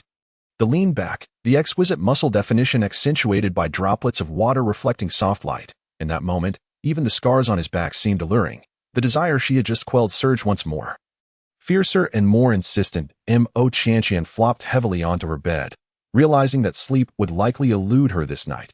She longed to press Mu Shengzhou down onto the bed. Yet, the purity of their collaboration. Once entangled with emotion, another heavy sigh escaped her lips. In the days that followed, Mo Qianqian repeatedly found herself inadvertently witnessing Mu Shengzhou in various situations that exuded an overwhelming aura of masculinity. Sometimes, he was clad in a simple shirt, executing high-intensity training movements that showcased his explosive strength and formidable physique. Other times, he was dressed neatly, yet his clothes clung to him, drenched in sweat, outlining his stunning muscle definition. As night descended, Mo Qianqian lay on her soft bed. Perhaps it was the excessive stimulation from male pheromones over the past couple of days, but whenever she closed her eyes, images of the day's encounters played in her mind like a film. Beneath layers of clothing, a body brimming with masculine allure, the flowing lines of his muscles filled with strength and vigor, the yearning burgeoned, difficult to suppress. She yearned to tear away that thin fabric and indulge in reckless abandon. Suddenly, Mo Qianqian sat upright in bed. This was no way to proceed. The fiery restlessness within her had deprived her of restful sleep for several days. She needed to find a man to quell this fire. Just then, she heard the familiar sound of water outside the shelter. Could it be Mu Shengzhou showering again? Since he had moved in next door after the shelter was completed, the water sound outside might not necessarily indicate a shower. It could also be washing clothes or something else. Yet her mind uncontrollably conjured the images from that night when she had inadvertently caught a glimpse of him. Broad shoulders, a slim waist, and a back adorned with glistening droplets. The firm and powerful contours of his physique, was utterly maddening. The vivid images swirled in her mind. Mo Qianqian's brow furrowed in distress. In recent days, has she not encountered an abundance of hormone-laden scenes rather too frequently? At first glance, they seemed to be mere coincidences, accidental glimpses, or unexpected encounters. Yet, when a series of coincidences collide, can they still be deemed mere happenstance? Is there a possibility that they are a meticulously orchestrated sequence of coincidences? What could be the intent behind this? To entice her, to seduce her, to awaken her desires? Has Mu Shishou, like her, become preoccupied with her physical form? If that is the case, a purely physical exchange devoid of emotional entanglement is not entirely out of the question. At worst, she could endure a little disadvantage, allowing herself to relinquish some benefits. As long as he is willing to share her bed, a transaction of mutual benefit. The more Mu Qianqian contemplated, the brighter her eyes sparkled, and the smile at the corners of her lips twisted into something almost sinister. Rather than languishing and longing without proper sustenance and rest, it would be far better to relinquish a bit of profit and seize the moment. She was the kind of person who acted on her thoughts. The sound of water outside had yet to fade. Mu Qianqian rose from her bed and slipped on her shoes. As she contemplated donning her outer garments, she hesitated for a moment but ultimately set the coat aside. Stepping out in her thin, form-fitting nightgown, upon exiting the makeshift shelter, she turned her gaze towards the sound of water. Indeed, it was Mu Shengzhou taking a shower. That body she had long desired, illuminated by the shimmering water, appeared especially enticing. Mu Qianqian stood at the entrance, arms crossed, openly admiring the view. Perhaps her gaze was too unreserved, as Mu Shishou quickly sensed her scrutiny and turned his head. Once again, their eyes met. Quite an impressive physique, showering outside at night. Mu Qianqian teased with a light chuckle. Mu Shishou averted his gaze slightly. If the light were any brighter, one could discern the hint of embarrassment in his expression. There was no bathing facility within the shelter. Mu Shishou, caught off guard, stammered an explanation. This statement clarified why he was bathing outdoors. However, it did not withstand deeper scrutiny. Mu Shishou could easily have chosen a more secluded spot. Yet, he deliberately picked a location visible from her shelter. Oh, I see. Mu Qianqian smiled, noting the chill in the air. I have hot water. Why not come to my place for a wash, not far away? Mu Shishou swallowed hard, his breathing becoming subtly rapid. In the realm of adults, a single sentence often carries myriad implications. Such was the case now. In the dead of night, with a solitary man and woman. Mu Qianqian invited him to her shelter, and for a bath at that. Having extended the olive branch, she leaned against her arms, smiling at Mu Shishou, eagerly awaiting his response. All right, Mu Shishou replied, his voice slightly hoarse. I'll grab some clean clothes. His movements were somewhat stiff as he entered the shelter. Just as he stepped inside, Mu Qianqian heard the sound of items colliding, suggesting he had bumped into something. The noise indicated a rather forceful impact. A fleeting thought crossed her mind, and Mu Qianqian couldn't help but chuckle. These days, Mu Shishou had been so enticing, and she had thought him to be remarkably composed. Before long, Mu Shengzhou emerged with his clothes in hand, his previously bare upper body now clad in a tactical vest. He walked toward Mu Qianqian with a seemingly relaxed demeanor, yet his entire body was taut. Mu Qianqian guided him into the shelter and shut the door, shutting out the cold wind. Alone together, the atmosphere brimmed with tension. I'll head to the bathroom. Mu Shishou began to move, only to have Mu Qianqian grasp his wrist. Weren't you just showering? Her voice was soft, laced with both allure and playful teasing. Mu Shishou's throat bobbed as he stood frozen, momentarily at a loss for how to respond. Mu Qianqian's eyes sparkled as she leaned closer to his ear, whispering, these past few days, you've been fishing for me quite delightfully, haven't you? As the words fell, she gently blew a breath against his ear. Mu Shishou recoiled as if struck by lightning, his ears visibly reddening. Had Mu Qianqian not held onto his arm, he might have fled on the spot.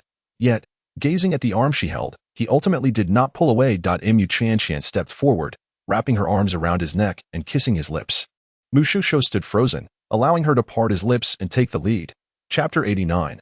I speak of money, not love. The following morning, Mu Qianqian awoke, satiated. Without yet opening her eyes, she let out a gentle sigh. The restlessness that had been suppressed for so many days was released in a single moment. The comfort was indescribable. With both body and spirit relaxed, she found herself reluctant to rise, not wishing to open her eyes. She simply turned over, embracing the warm source beside her, her head nestled against the man's neck, inhaling his refreshing scent. Her hand seemed to have a mind of its own, slipping into his collar and tracing the contours of his muscular form. Recollections of the previous night flooded her mind. Initially, she had taken the initiative, while Mu Shengzhou's responses were quite clumsy. She had teased him for his lack of experience, recalling the embarrassment that had etched itself in her memory. In truth, she too was a novice. However, she had certainly watched her fair share of instructional films. Eventually, that a mentor opens the door, but cultivation relies on the individual. Perhaps it was simply that men possess an innate ability to learn without a teacher in this regard. Aside from the initial awkwardness, she found herself thoroughly pleased with Mu Xingzhou's well-built physique. In the throes of passion, his restrained growls, the surge of his blood, the tautness of his muscles. Even now, the blood coursed through her veins with a faint warmth. Her fingers traced along the smooth lines of his back muscles, mapping their way down to his sculpted abdomen. The well-defined muscles, firm yet yielding, were a delight to the touch, just as Mu Qianqian was about to explore further. Her mischievous hand was caught by another warm palm. Qianqian. Mu Xingzhou's voice was husky. If you continue like this, it will be quite difficult for me. How so? Mu Qianqian teased, her eyes sparkling as they met his fiery gaze. At that moment, Mu Xingzhou's eyes held a mix of restraint, heat, and deeply concealed pleasure. Qianqian, is it all right? Mu Xingzhou gently pecked her lips. The morsel brought to her lips was not something to be refused. Mu Qianqian responded with fervent kisses. The room was filled with romance, passion echoing. As they reached the conclusion, Mu Qianqian kept her eyes closed, relishing a tranquil moment of reflection. Mu Xingzhou embraced her lightly, his eyes glimmering with a fiery light, the joy at the corners of his mouth nearly overflowing. Qianqian, sleep a bit longer. I'll prepare lunch. Indeed, lunch, not breakfast. On this day, the two individuals, whose biological clocks were usually punctual, had failed to rise in the morning. In the bedroom, Mu Qianqian stretched languidly. Her body was somewhat sore, yet compared to the pleasure she had experienced, this discomfort was trivial. Moreover, she was a healer by nature.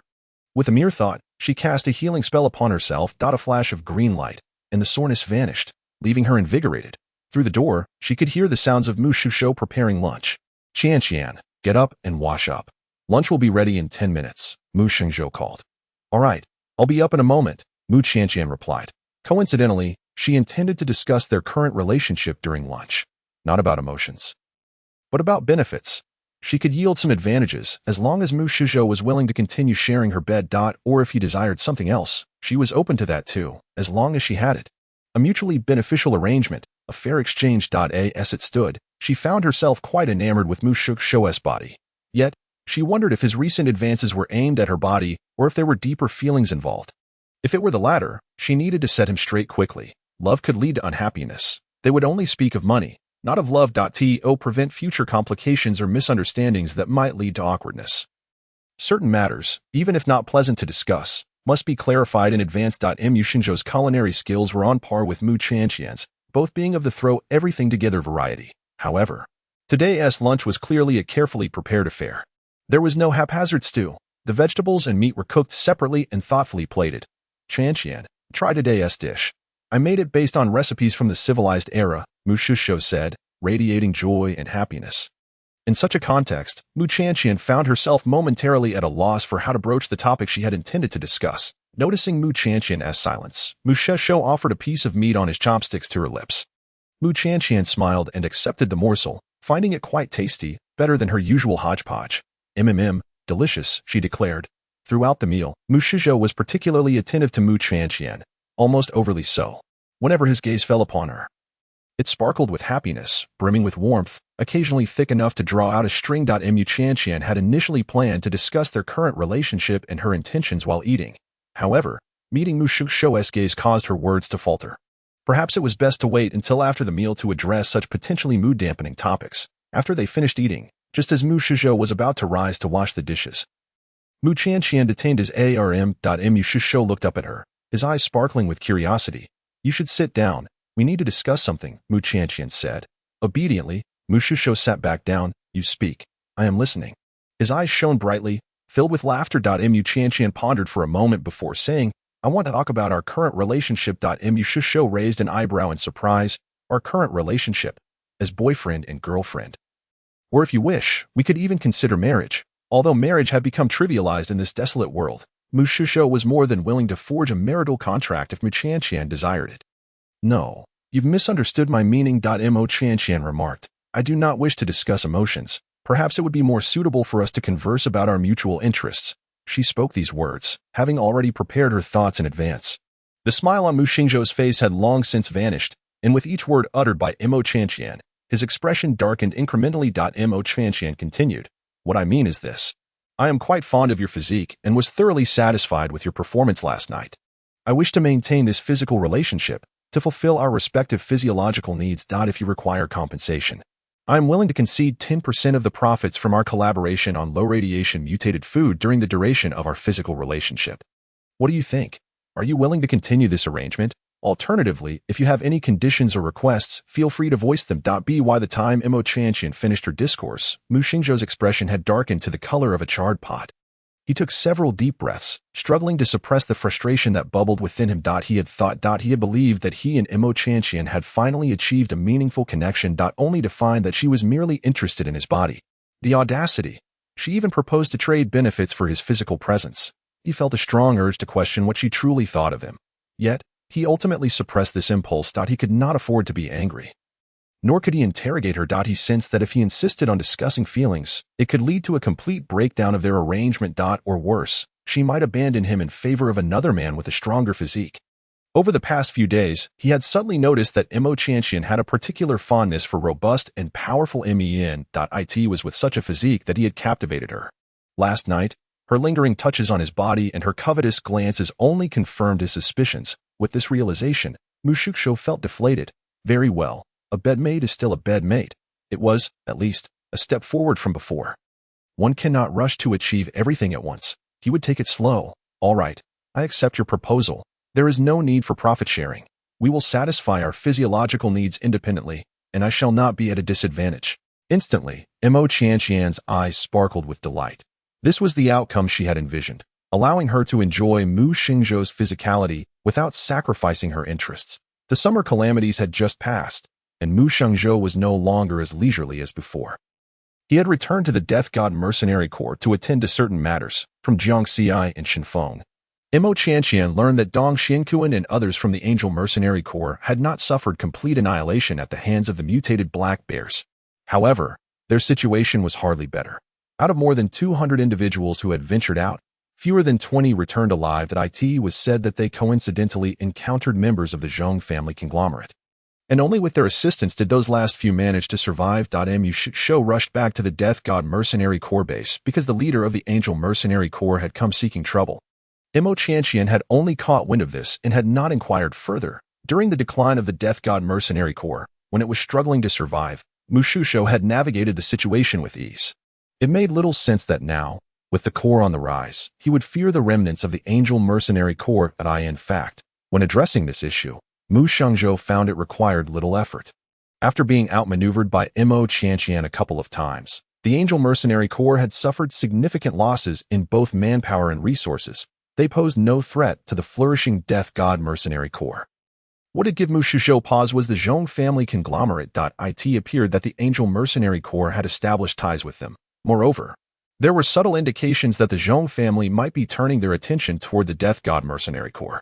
Previously, the Death God Mercenary Corps might have found itself at the mercy of the Zhong family conglomerate, especially considering their monopoly over the entire energy industry supply chain. But circumstances had changed.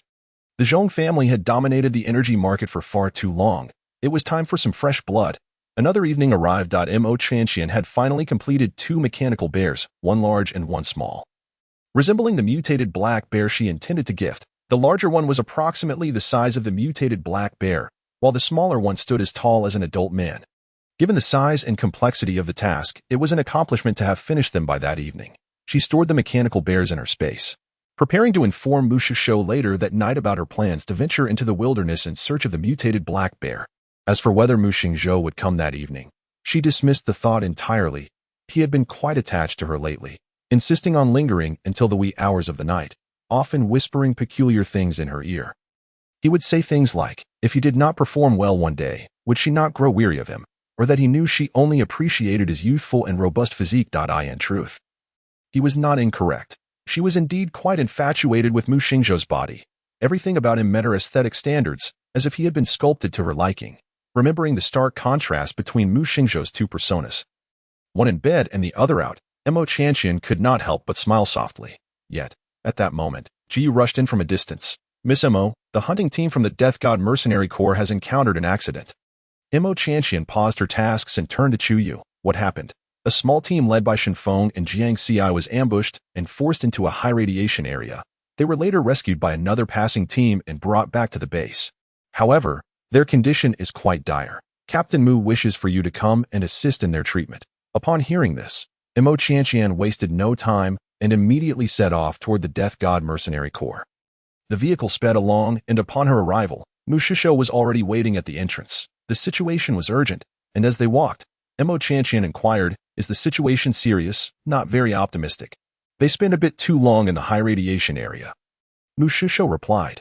Despite Mo Qianqian's mental preparation, upon entering the medical room and witnessing the scene before her, she gasped in horror. This was far from merely not optimistic. It was a matter of life and death. On nearly 20 beds lay more than 10 blood-soaked figures, their appearances resembling individuals slowly dissolving into blood. Their skin, mucous membranes, and even internal organs began to decay, rendering them nearly unrecognizable. The atmosphere in the room was heavy with tension.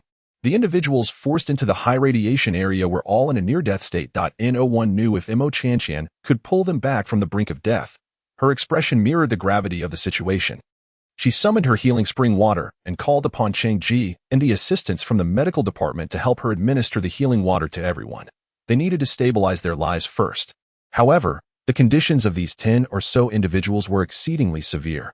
Blood seeped continuously from their mouths and noses, and they had long since lost the ability to swallow autonomously. Cheng Ji, pride, opened Jiang Xi's jaw, preparing to force the healing water into him.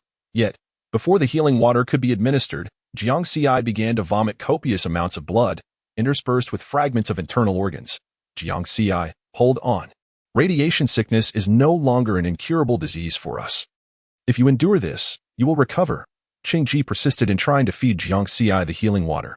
Yet, it proved futile. He could not get any into him. As the volume of blood he expelled increased, Jiang Xi's body began to convulse. He appeared to be on the verge of death. Cheng Ji's eyes reddened, and Mu Xingzhou's eyes too were filled with tears. Even Jiang Huai, who sat silently by the bedside, his head buried, could be seen trembling slightly. Mo Qianqian, witnessing all of this, felt a lump in her throat. Jiang Xi had been by her side for quite some time now. Perhaps it was time to reveal her healing abilities. Having achieved the 4th tier of her healing powers, even if exposed, there would be no foolish forces daring to covet her blood. Mo Qianqian quickly approached Jiang Xi, raising her palm above his heart. A soft, green light flowed from her palm, gradually enveloping Jiang Xi entirely. In an instant, the previously incessant vomiting of blood ceased, and Jiang Xi's convulsing body began to settle into calmness. Cheng Ji stood frozen beside her. Jiang Huai lifted his head as he caught sight of the green glow, equally astonished. The entire room fell into a stunned silence, including Mu Shishou, who had shared the bed with Mo Qianqian in recent days. What did this green light signify? Surely, none of the mercenaries present were oblivious to its meaning. A healer. Miss Mo was indeed a healer, capable of directly treating radiation sickness on the verge of death. Her healing abilities must be at least at the 4th tier. Amidst the astonished and bewildered gazes, Mo Qianqian continued to channel her healing powers. She did not completely heal Jiang Xi all at once. It was not that she did not wish to save him, but rather that she could not afford to waste her abilities. There were many wounded in the room, and Jiang Xi was not the only one in critical condition. Since her healing powers had been revealed, she would naturally aim to save as many lives as possible. First, she needed to stabilize their lives. Further treatment could come later, once she withdrew her powers. Mo Qianqian noticed the room full of curious eyes fixed upon her. She smiled gently and said, "No one should be in shock anymore. Cheng Ji, please assess the injured and rank them by the severity of their conditions. I will stabilize the lives of those in critical condition first. Oh, right?" Cheng Ji replied, rising to take action. In his haste, he accidentally bumped into the corner of a bed, causing it to shift violently. He winced in pain for a moment, but did not pause in his efforts, calling upon several assistants to quickly sort the injured according to the severity of their wounds. After a brief moment of astonishment, the medical room buzzed with organized activity. Because Mo Qianqian revealed her identity as a healer, the atmosphere in the entire ward seemed to be soothed. Cheng Ji, accompanied by his assistants, organized the mercenaries based on the severity of their injuries. With Mo Qianqian administering treatment from the most critical to the least, she was careful not to waste her abilities, stopping immediately when lives were at stake. Even so, it took her 3 rounds of replenishing her powers to stabilize the conditions of all 17 injured soldiers. Healing abilities are quite different from the spring water. As long as the crystal cores are sufficient, the spring water can be generated almost infinitely. However, abilities are not the same. Each use and replenishment of her powers tangibly drained her vitality. Let's leave it at this for today. I will return tomorrow when my powers are restored to continue their treatment. Mo Qianqian stated, N01 opposed her decision. Even now, many in the room were still in a daze. How unbelievable it was that Miss Mo was actually a healer. This included several injured soldiers who had just regained a bit of consciousness after their treatment, after leaving some spring water behind. Mo Qianqian exited the medical room, with Mu Shusho following closely behind. As they left the ward, Mu Shusho took Mo Qianqian's hand. Their fingers intertwined. Mo Qianqian glanced back, but did not pull away. She lacked the strength to resist, and what did it matter? They had already been through so much together. Did it really matter to hold hands? Are you tired? Mu Shusho inquired. A bit, she replied. Her day had not only involved saving those 10 or so injured soldiers. She had also crafted mechanical beasts and intricately carved numerous mechanical runes. It was indeed a bit exhausting. I'll carry you, Mu Shusho said, releasing her hand, taking a step ahead, and half squatting down in front of her. Mo Qianqian hesitated for a moment. She wasn't so exhausted that she couldn't walk. However, with someone willing to carry her, why bother walking herself? She readily climbed onto Mu Xingzhou's back. Qianqian, you are still a healer? Mu Shusho asked. Yes, Mo Qianqian lazily affirmed, resting her head against his broad back. Why have you never mentioned it before? Upon hearing this, Mo Qianqian laughed. I was afraid you would confine me and bleed me dry. Mu Xingzhou, carrying her, appeared momentarily stunned that he recalled a particular incident shortly after they had met. Their entire team had inadvertently wandered into a highly radioactive area. After escaping, many exhibited symptoms of radiation sickness. Mo Qianqian had asked him whether they should procure the blood of a healer to treat those afflicted with radiation sickness. At that time, he had remarked that only those of lesser stature would hastily resort to using a healer's blood without allowing them the time to recover. It seemed that was when their relationship had drawn closer. From now on, as long as I am here, anyone who wishes to harm you must first step over my corpse, Mu Shusho earnestly promised. All right, I'll remember that. If you dare to go back on your word, I will not hesitate to retaliate. Mo Qianqian responded with a smile. Hearing this, Mu Shusho also smiled. That evening, Mo Qianqian shared a meal with Mu Shusho, Jiang Huai, and Cheng Ji. Jiang Huai brought over a bottle of wine. In this wasteland, wine was a luxury among luxuries. This particular bottle had been a rare find for Jiang, even they, like Cheng Ji, were eagerly anticipating whether the infusion of the spiritual spring water into their bodies would yield any unforeseen effects. Dozens of bright, eager eyes were fixed upon Mo Qianqian, though each of them still bore the ravages of radiation sickness. Their bodies frail to the point of being unable to rise from their beds, there was not a trace of despondency in their gazes. Rather, they brimmed with vitality and hope, reflecting on a few months prior, when anyone afflicted by radiation sickness had lost the will to survive, consumed solely by a desire for death, felt like a distant memory. Miss Mo, we are counting on you, Cheng Ji said with palpable excitement. All 17 individuals had consented to participate in the trial of the spiritual spring water injection. I intend to divide them into 2 groups, 8 for intramuscular injections and 9 for intravenous infusions. Mo Qianqian had no objections to Cheng Ji's experimental allocation. After all, the little lab mice had already agreed, and she was merely to cooperate. She poured the spiritual spring water into the sterile bottles prepared by Cheng Ji. The next steps were Cheng Ji's responsibility, as the room full of people watched him busily prepare. Just as he was about to proceed with the injections, Cheng Ji suddenly remarked, I have not sterilized this spiritual spring water. I tried sterilizing it before, but the essence dissipated. Let us proceed with the injection as is. Miss Mo, please do not leave. If their conditions worsen after the injection, you may need to administer treatment. Mo Qianqian, I have never witnessed such a haphazard clinical trial. However, if the lab mice are unafraid, what is there for her to fear? Chapter 93. Injection of spiritual spring water, purification of the body and spirit. Cheng Ji and his assistants proceeded to inject the spiritual spring water into the 17 wounded. The intramuscular injections were swift, a mere jab to the arm. The intravenous infusions were equally uncomplicated. The 17 individuals serving as lab mice showed no signs of fear. The 8 who received intramuscular injections completed the process without any notable reactions. The 9 receiving intravenous infusions were administered a conservative range of 10 to 90 milliliters of the spiritual spring water, a measure Cheng Ji believed would pose no significant risk, considering they were his own people rather than reckless experimental subjects. Cheng Ji meticulously monitored the bodily data changes of all 17 individuals. Mo Qianqian and Mu Shusho found a spot in the ward to sit and quietly await the results of this experiment. In less than 10 minutes, all intravenous infusions were completed, and the 9 patients exhibited no adverse reactions. Just as Cheng Ji was about to check whether there had been any changes in their radiation levels, Shenfeng suddenly emitted a muffled groan. Among the 9 who received intravenous injections, Shenfeng had the highest dosage, at 90 milliliters. Changji swiftly approached Shenfeng, asking urgently, "What's wrong? Are you feeling unwell?" He pulled up Shenfeng's bodily data. His temperature was rising, and both his heart rate and blood flow were accelerating. At that moment, Shenfeng's voice strained with pain emerged. "My body.it hurts, if that the pain is emanating from deep within the marrow to Mo Qianqian," and Mu Xingzhou hurried to his side, on the hospital bed. Shenfeng curled up, drenched in sweat. Changji furrowed his brow, fixated on the data displayed on the instrument panel. As Mo Qianqian watched Shenfeng tremble in agony, she instinctively reached out to employ her healing abilities. However, just as she was about to release her powers, Changji interjected, "Wait a moment. His current condition may not be detrimental." Mu Shusho and Mo Qianqian turned their gazes toward Changji. He pointed to a line of data on the panel, stating, "The accumulated radiation levels within his body are rapidly decreasing, and all other metrics remain within safe limits. For now, there seems to be no immediate danger. Let us observe further." Hearing Changji's words, Mo Qianqian felt her anxieties ease slightly.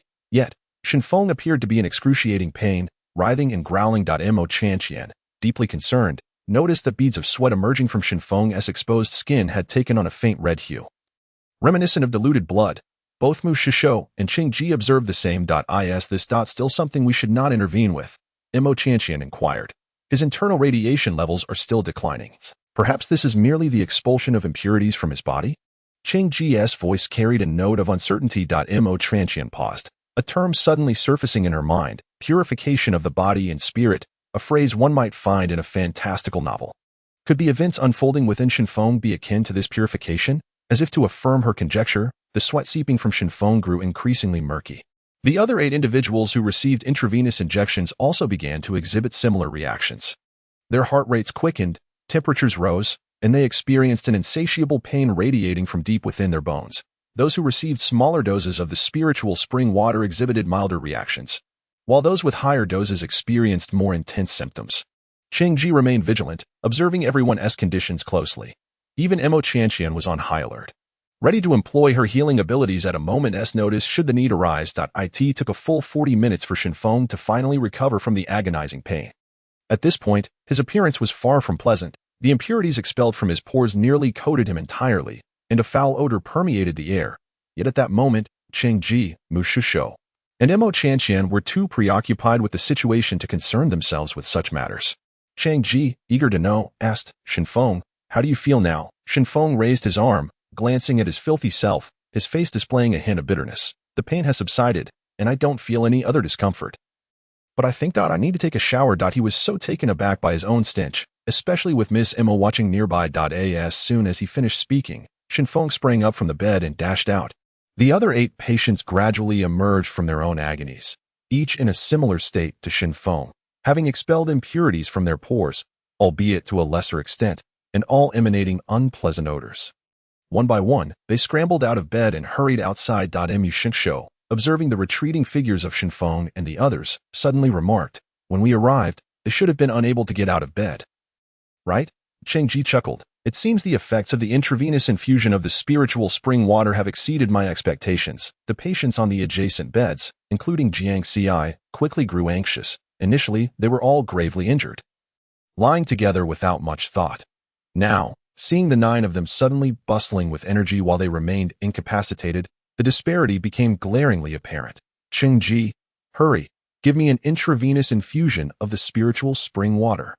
Jiang Xi urged. "Me too. Me too. Quick, inject me." And I point one by one, the bedridden mercenaries clamored for attention.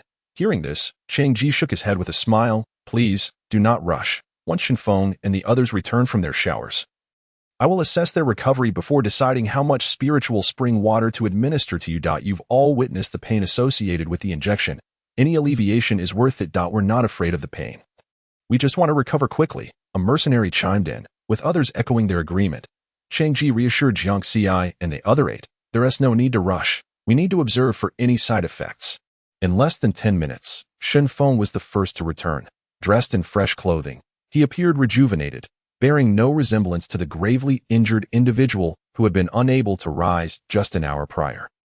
Without further ado, Changji began a thorough examination. The results came swiftly, and Qing Ji's expression was one of utter disbelief. Before the injection of the spiritual spring water, Shenfeng's radiation level was 2,220. Can you guess what it is now? 1,000? Jiang Xi ventured a guess, trying to be diplomatic. No, that's too high. Shenfeng's current radiation level is only 222, a mere fraction of what it was before. As Cheng Ji's words echoed through the ward, a collective gasp filled the air. Mo Qianqian, not being a native of the wasteland, was less attuned to the significance of radiation levels, but Mu Xingzhou, Jiang Xi, and the others understood that within this desolate land, few individuals had radiation levels below 300. Not only had the radiation levels decreased, but the organ damage sustained from yesterday's exposure to the high radiation zone had also healed completely. Qing Ji's voice trembled with barely contained excitement. Shenfeng's current condition confirmed that administering the spiritual spring water as an injection was indeed feasible, although the process had been somewhat convoluted. The outcome was ultimately favorable. The sudden healing from such grave injuries left Shenfeng elated. He scratched his head and grinned, saying, "Actually, aside from what Qing Ji mentioned, there's one more thing I feel compelled to share. After injecting the spiritual spring water, the fluctuations of the energy within my body were quite intense. During the moments of acute pain, my abilities also advanced. I am now a level 5 ability user." Instantly, the room fell silent. Chapter 94. The Grim Reaper Mercenary Corps enters a period of overall strength surge. Mo Qianqian, Mu Shishou, Qing Ji, and the injured soldiers lying in their beds were all rendered speechless. Their expressions filled with astonishment and incredulity. You broke through? Jiang Xi stammered in disbelief. Shenfeng beamed, clearly delighted. "Yes, I did.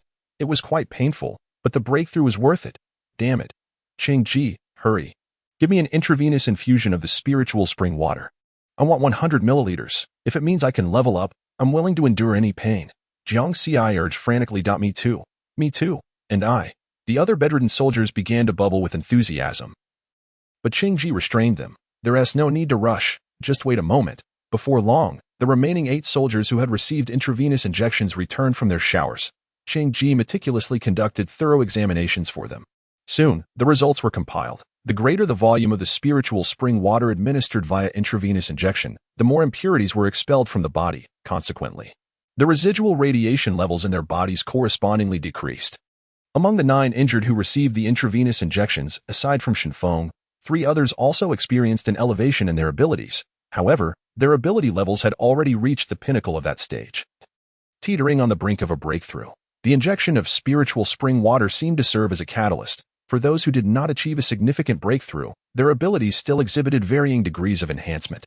Furthermore, based on the current condition of the 9 individuals, there appeared to be almost no side effects. At this juncture, there was no room for hesitation. Under the eager gazes of Jiang Xi and the other 8 injured, Cheng Ji finally administered the intravenous injection of spiritual spring water to them. The discovery that intravenous injections of spiritual spring water could cleanse the marrow, invigorate the abilities, and elevate their levels was an unexpected delight, surprising yet remarkably practical. In the following week, the mercenaries of the Reaper Mercenary Corps entered a phase of dramatic power enhancement. The sole reason for this was the collective administration of spiritual spring water. During this period, Jiang Xi and a few others contemplated whether a second injection of the spiritual spring water could further stimulate their abilities. However, the outcome was disappointing. After the accumulation of radiation within their bodies increased, the injection of spiritual spring water continued to lower the radiation levels. Yet, the effects of cleansing the marrow and enhancing abilities seemed to manifest only during the initial injection. Mu Shishou received the spiritual spring water on the 7th day. Mo Qianqian gritted her teeth and followed suit. She was actually quite fearful of pain. Each day, witnessing the mercenaries in the medical room writhing in agony from the injection of spiritual spring water left her feeling apprehensive. However, seeing their joy from the enhancement of their abilities following the painful cleansing made her covetous.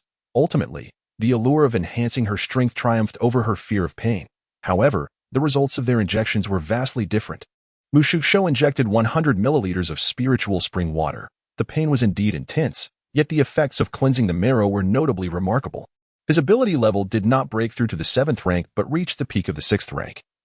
Just a step away from the threshold. As for Mo Qianqian, after the 100 milliliters of spiritual spring water entered her body, she exhibited no reaction whatsoever. No pain, no cleansing. No enhancement of abilities. It was as if she had endured a needle for nothing. Mo Chantian felt dejected for the entire morning. It seemed she was merely a tool. Everyone who injected the spiritual spring water from her space experienced the benefits of cleansing the marrow. Yet she could not. When Mu Shengzhou emerged from his bath, he found Mo Chantian sulking alone. He approached her with a smile, planting a gentle kiss on her lips. Mo Chantian, displeased, maintained a stoic expression and did not respond. Mu Shengzhou was not irritated. He gently pulled her onto his lap, softly coaxing, "In truth, your progress in enhancing your strength has been remarkably swift." Mo Chantian remained silent, prompting Mu Shengzhou to continue. "When we first met, your ability was merely at the first rank. Now, in less than half a year, you have already reached the fourth rank. Chantian, do you know how long it took me to elevate from the first to the fourth rank?" Mo Chantian's interest was piqued by Mu Shengzhou's words, and she inquired, "How long?" 3 years. Mo Chantian was taken aback. "Was it really that long? My speed is already considered fast." Mu Shengzhou replied. "Shenfeng took 7 years to go from the first to the fourth rank. Jiang Xi took 8 years." Mo Chantian's eyes widened in astonishment. Mu Shengzhou chuckled at her rare expression of innocence and planted a light kiss on her cheek, saying, "So now you understand how extraordinary your rate of advancement is." Mo Chantian was indeed comforted. Coupled with Mu Shengzhou's playful hands and the kisses that occasionally landed on her lips and face. Unfamiliar with restraint, Mo Chantian suddenly pounced on Mu Shengzhou. After an hour of playful antics, Mo Chantian emerged with a contented glow. As for Mu Shengzhou, he grumbled, appearing somewhat exhausted, yet his eyes were filled with affection. "Chantian, I truly adore you." Mu Shengzhou's feelings of love and affection were nearly overflowing. The beauty of her, the mystery of her, the more he interacted with her, the deeper he fell, entranced by an irresistible love. "Yes, I like you too, in every possible way. Your face, your body, every inch of your skin seems tailored to my aesthetic." Mo Chantian's fingertips traced the contours of the man's eyes and brows, her gaze imbued with a gentle smile. However, Mu Shengzhou suddenly pulled Mo Chantian into his embrace, fully aware that their definitions of liking were not aligned. His affection was an unabashed admiration, while Mo Chantian merely liked him as a bed partner. "Chantian, you are misconstruing my meaning." Mu Shengzhou's tone held a hint of exasperation. Mo Chantian did not wish to delve deeper into this topic. Instead, she brought up another matter. "Mu Shengzhou, I wish to venture into the wilderness tomorrow." As astute as Mu Shengzhou was, he recognized that Mo Chantian was deliberately changing the subject. Yet, he did not want to pressure her too much. So he followed her lead. "Are you looking to find that mutated black bear?" "Yes, I promised to exchange gifts with it. I have already received its gift, yet mine remains unbestowed." Mo Chantian replied with a smile. "Very well, I shall accompany you to the wilderness tomorrow. However, tonight, I might not be able to stay with you." Mu Shengzhou stated. Mo Chantian was taken aback. Why not? Since they had crossed that threshold and became bed partners. Mu Shengzhou had been closely attached to her, and they had almost been reveling every night. It had become a common occurrence for them to indulge during the day. The novelty of their physical connection and their bodies being so in sync brought Mo Chantian immense joy. Suddenly hearing that Mu Shengzhou would not be staying with her tonight left her feeling somewhat unaccustomed. "I'm planning to absorb a 7th rank crystal core tonight, and attempt to break through to the 7th rank. Mu Shengzhou explained. After injecting the spiritual spring water, his abilities had reached the peak of the 6th rank. If he could break through to the 7th rank at this moment, he would feel more confident in the wilderness. Whether facing the mutated black bear or contending against the joint assault of the Zheng family and the Angel Mercenary Corps, attempting to break through to the 7th rank from the peak of the 6th rank is quite dangerous. "Isn't it?" Mo Chantian inquired. "Advancing as an ability user, each rank beyond the 6th is a significant hurdle. If everything goes smoothly, it is one thing, but if the breakthrough does not go well, it can be life-threatening." "Are you worried about me?" At that moment, Mu Shengzhou's eyes sparkled brightly. "Are you worried about me?" Mo Chantian chuckled, not denying it. "Yes, I am worried about you. Just for that statement, I will certainly cherish my life." Seizing the opportunity, Mu Shengzhou pressed his lips against Mo Chantian's, his hand tentatively slipping beneath the hem of her clothing. Mo Chantian sighed. "Aren't you concerned about overexerting yourself and failing your breakthrough tonight?" "To die under the peony blossoms is to be a romantic spirit," Mu Shengzhou quipped. "Fine, if you die, I will immediately find another bed partner." Mu Shengzhou. "I was wrong. I promised to stay alive." Ultimately, they refrained from continuing such antics in broad daylight. "I won't be staying here tonight. I'll wait for you at the exit of the safe zone when we set off tomorrow, Mo Qianqian stated. At the Reaper Mercenary Corps base, the matter of everyone receiving the spiritual spring water had reached a conclusion. She had not returned to the makeshift area of the Qianji array for several days and felt it was time to check on it. Those flowers and plants had not been watered with spiritual spring water for days. She wondered how they had fared. Before leaving, Mo Qianqian retrieved a pitch-black apple from her spiritual space and handed it to Mu Shengzhou. Mu Shengzhou looked at the dark fruit in surprise and asked, "What is this?" Mo Qianqian smiled. "This is a fruit born from a 9th-rank zombie crystal core. It's quite remarkable when you're ready to break through. Eat this apple in advance, and it might yield twice the result with half the effort." That Mu Shengzhou accepted the fruit with care. "Qianqian, I appreciate your concern for me." That teasing tone made Mo Qianqian's fists clench instinctively.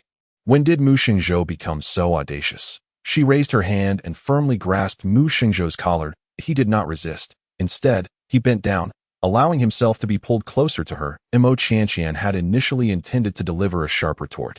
But upon seeing Mu Shengzhou's submissive demeanor, the harsh words failed to escape her lips, and instead, she kissed him fiercely.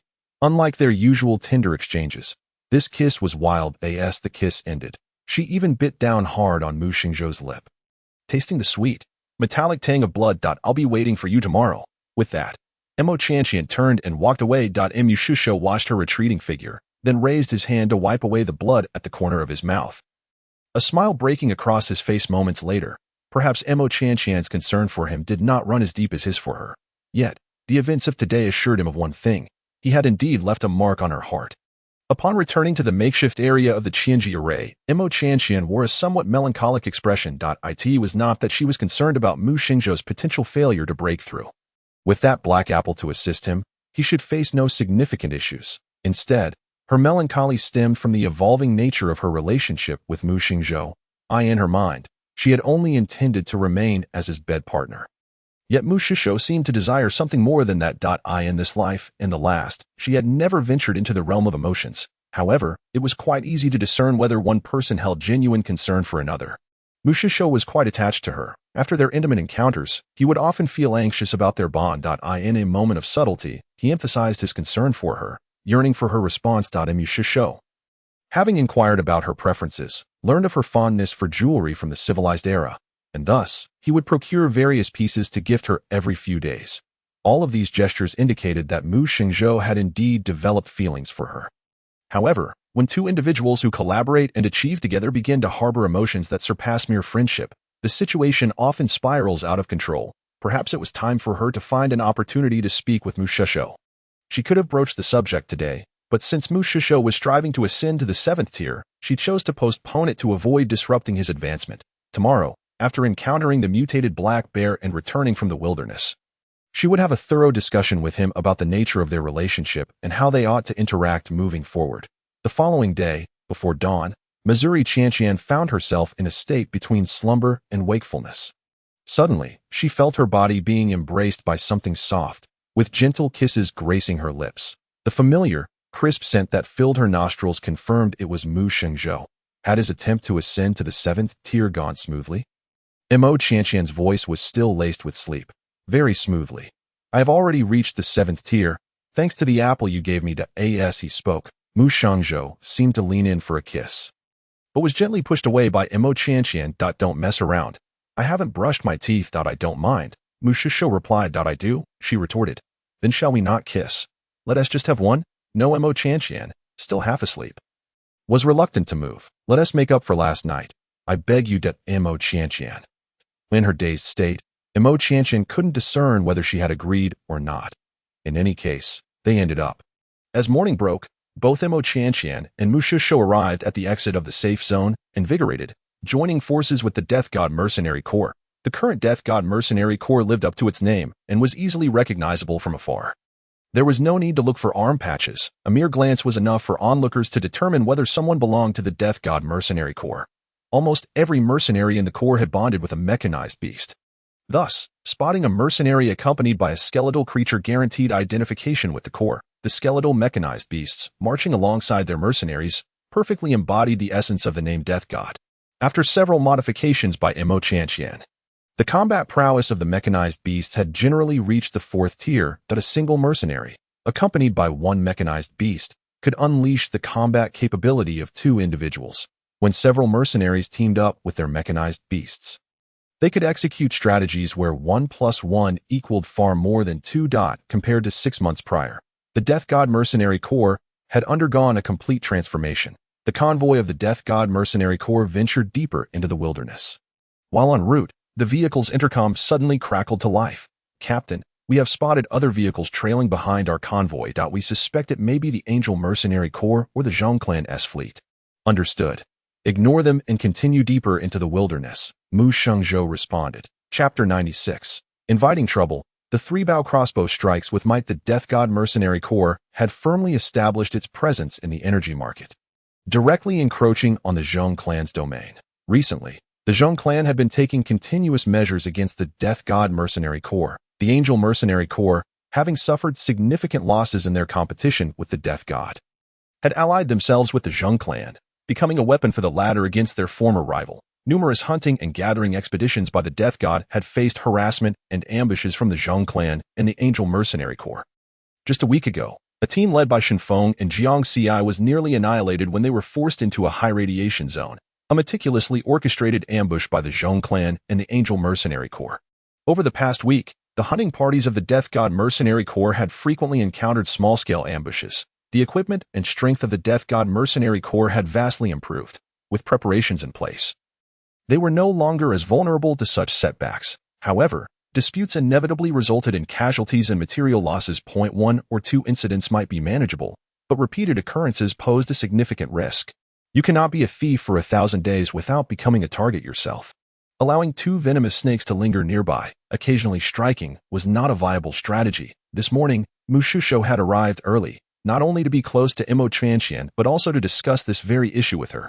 Having broken through to the 7th tier, he planned to use himself as bait, luring the Zhong Clan and the Angel Mercenary Corps into a trap. Striking at their weak points would force them to retreat. When he shared this plan with Imo Chanxian, he intended for her to remain within the safety of the zone today. The gift for the mutated black bear could wait. Today's ambush was far too perilous.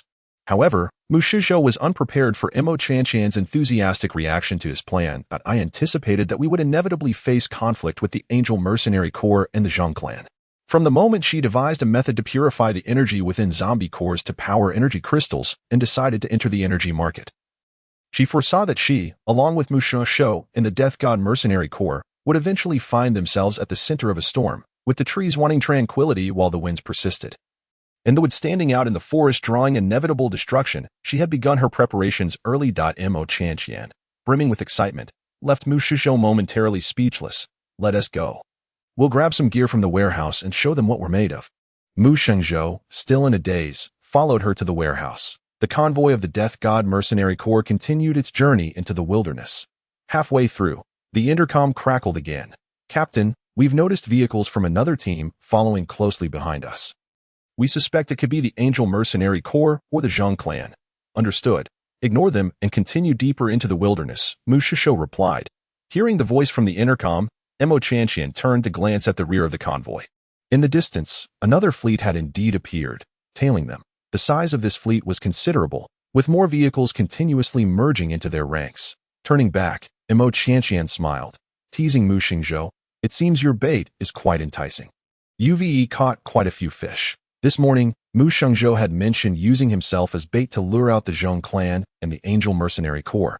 Given the current situation, the baiting seemed to be working splendidly. The Zhong Clan and the Angel Mercenary Corps had long viewed her as a thorn in their side. While she remained within the safe zone, they had no opportunity to act against her. Now that she had ventured out with the convoy, both sides would undoubtedly spare no effort to eliminate her outside the safety of the zone. Mu Shengzhou spoke with a light tone. Unfazed by the looming threat, Imo Chanxian, equally composed, replied, "Drive faster. Before they catch up, let us find a flat area to set a trap and wait for them to fall into our snare." The convoy of the Death God Mercenary Corps accelerated deeper into the wilderness. The trailing vehicles maintained a steady pace, seemingly confident that the Death God Mercenary Corps could not escape their grasp. The open wilderness offered ample space for strategic formations and positional warfare.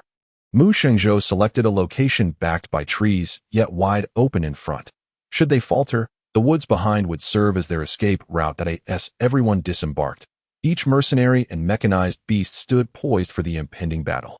At that moment, Imo Qianqian waved her hand, and a row of imposing three-bow crossbows lined up. A total of 15 three-bow crossbows, all modified through mechanization, stood ready to eye in this desolate land.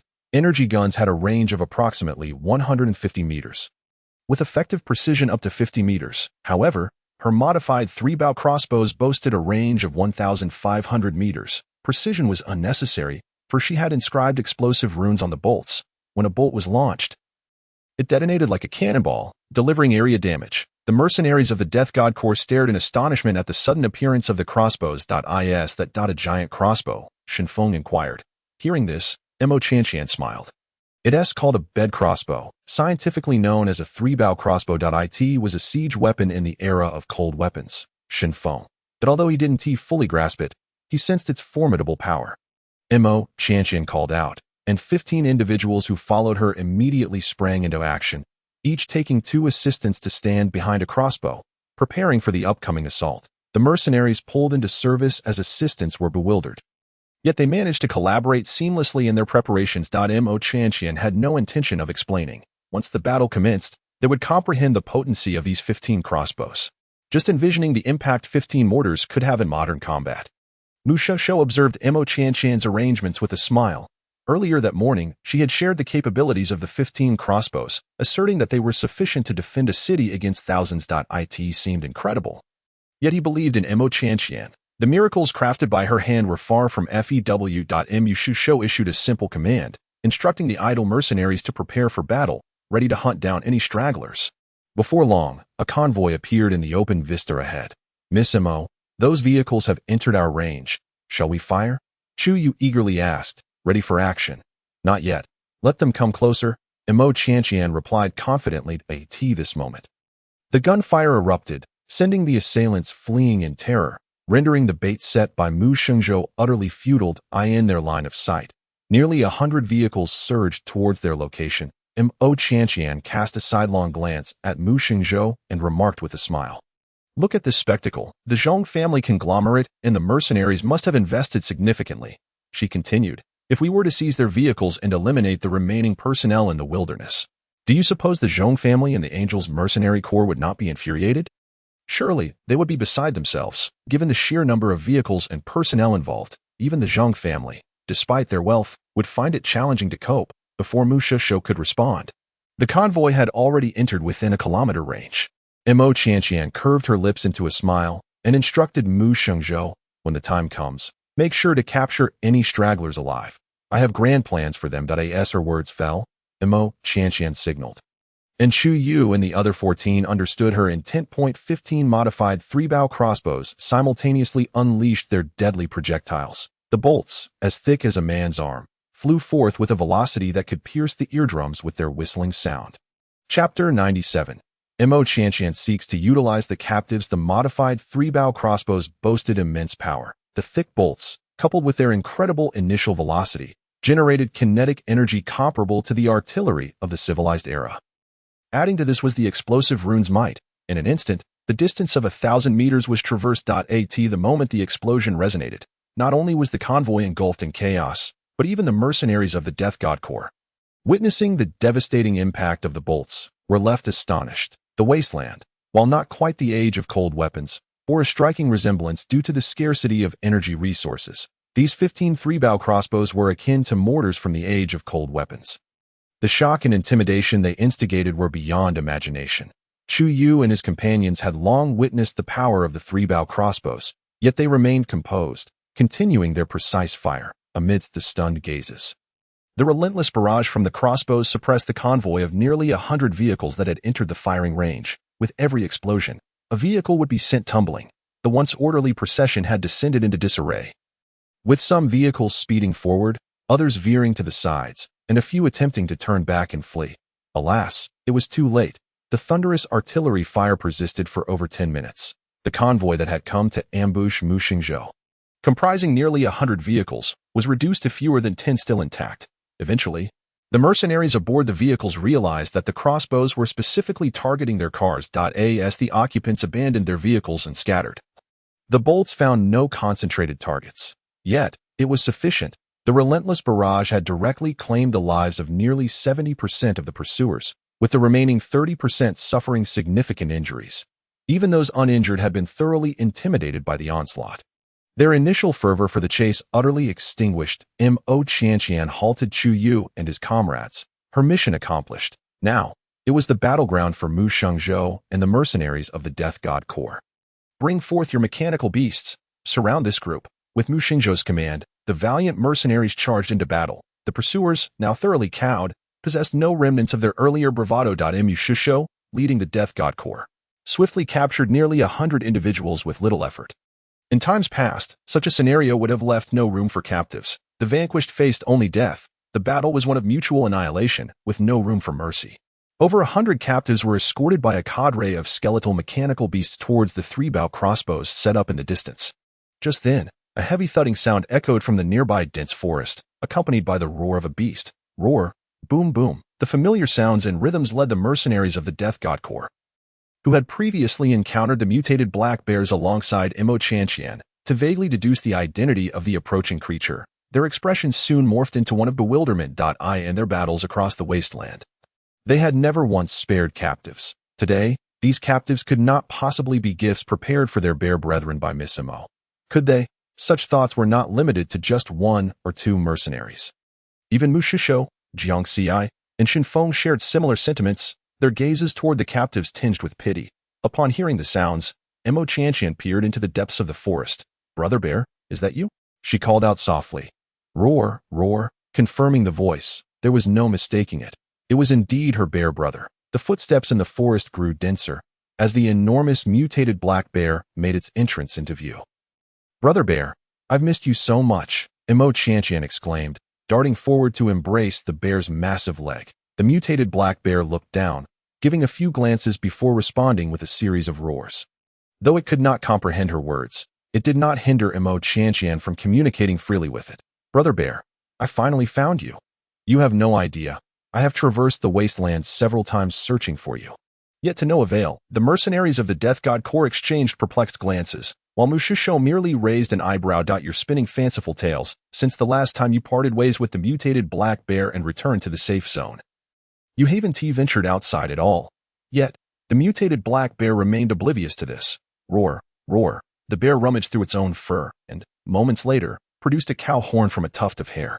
It placed the horn to its lips and blew, producing a deep sound that echoed far and wide. Subsequently, the bear offered the horn to Mo Qianqian. Without a hint of hesitation, Mo Qianqian took the horn, examining it closely before inquiring, "Brother Bear, do you mean to say that when I wish to find you again, I merely need to blow this horn, and you will come?" Roar, roar. "Excellent. I shall blow the horn whenever I wish to seek you out. Today, I have come bearing gifts for you." As she spoke, Mo Qianqian waved her hand, revealing 2 wooden mechanical bears, one large and one small. The eyes of the mutated black bear sparkled with delight. Without needing further instruction from Mo Qianqian, it approached and pricked its paw to draw a small trickle of blood, dripping a droplet onto each of the mechanical bear's foreheads. For the next while, the mutated black bear frolicked with the 2 mechanical bears like a playful child, while Mo Qianqian observed, allowing it to revel in its joy. She then strolled over to Mu Shengzhou's side, where he regarded her with a smile and asked, "So, do you intend to gift these captives to the mutated black bear?" At his words, Mo Qianqian paused momentarily before bursting into laughter. "Of course not. The last time I sent the Angels Mercenary Corps members to the mutated black bear was merely a convenient way to ensnare them. I have no habit of casually offering heads to a mutated black bear as nourishment."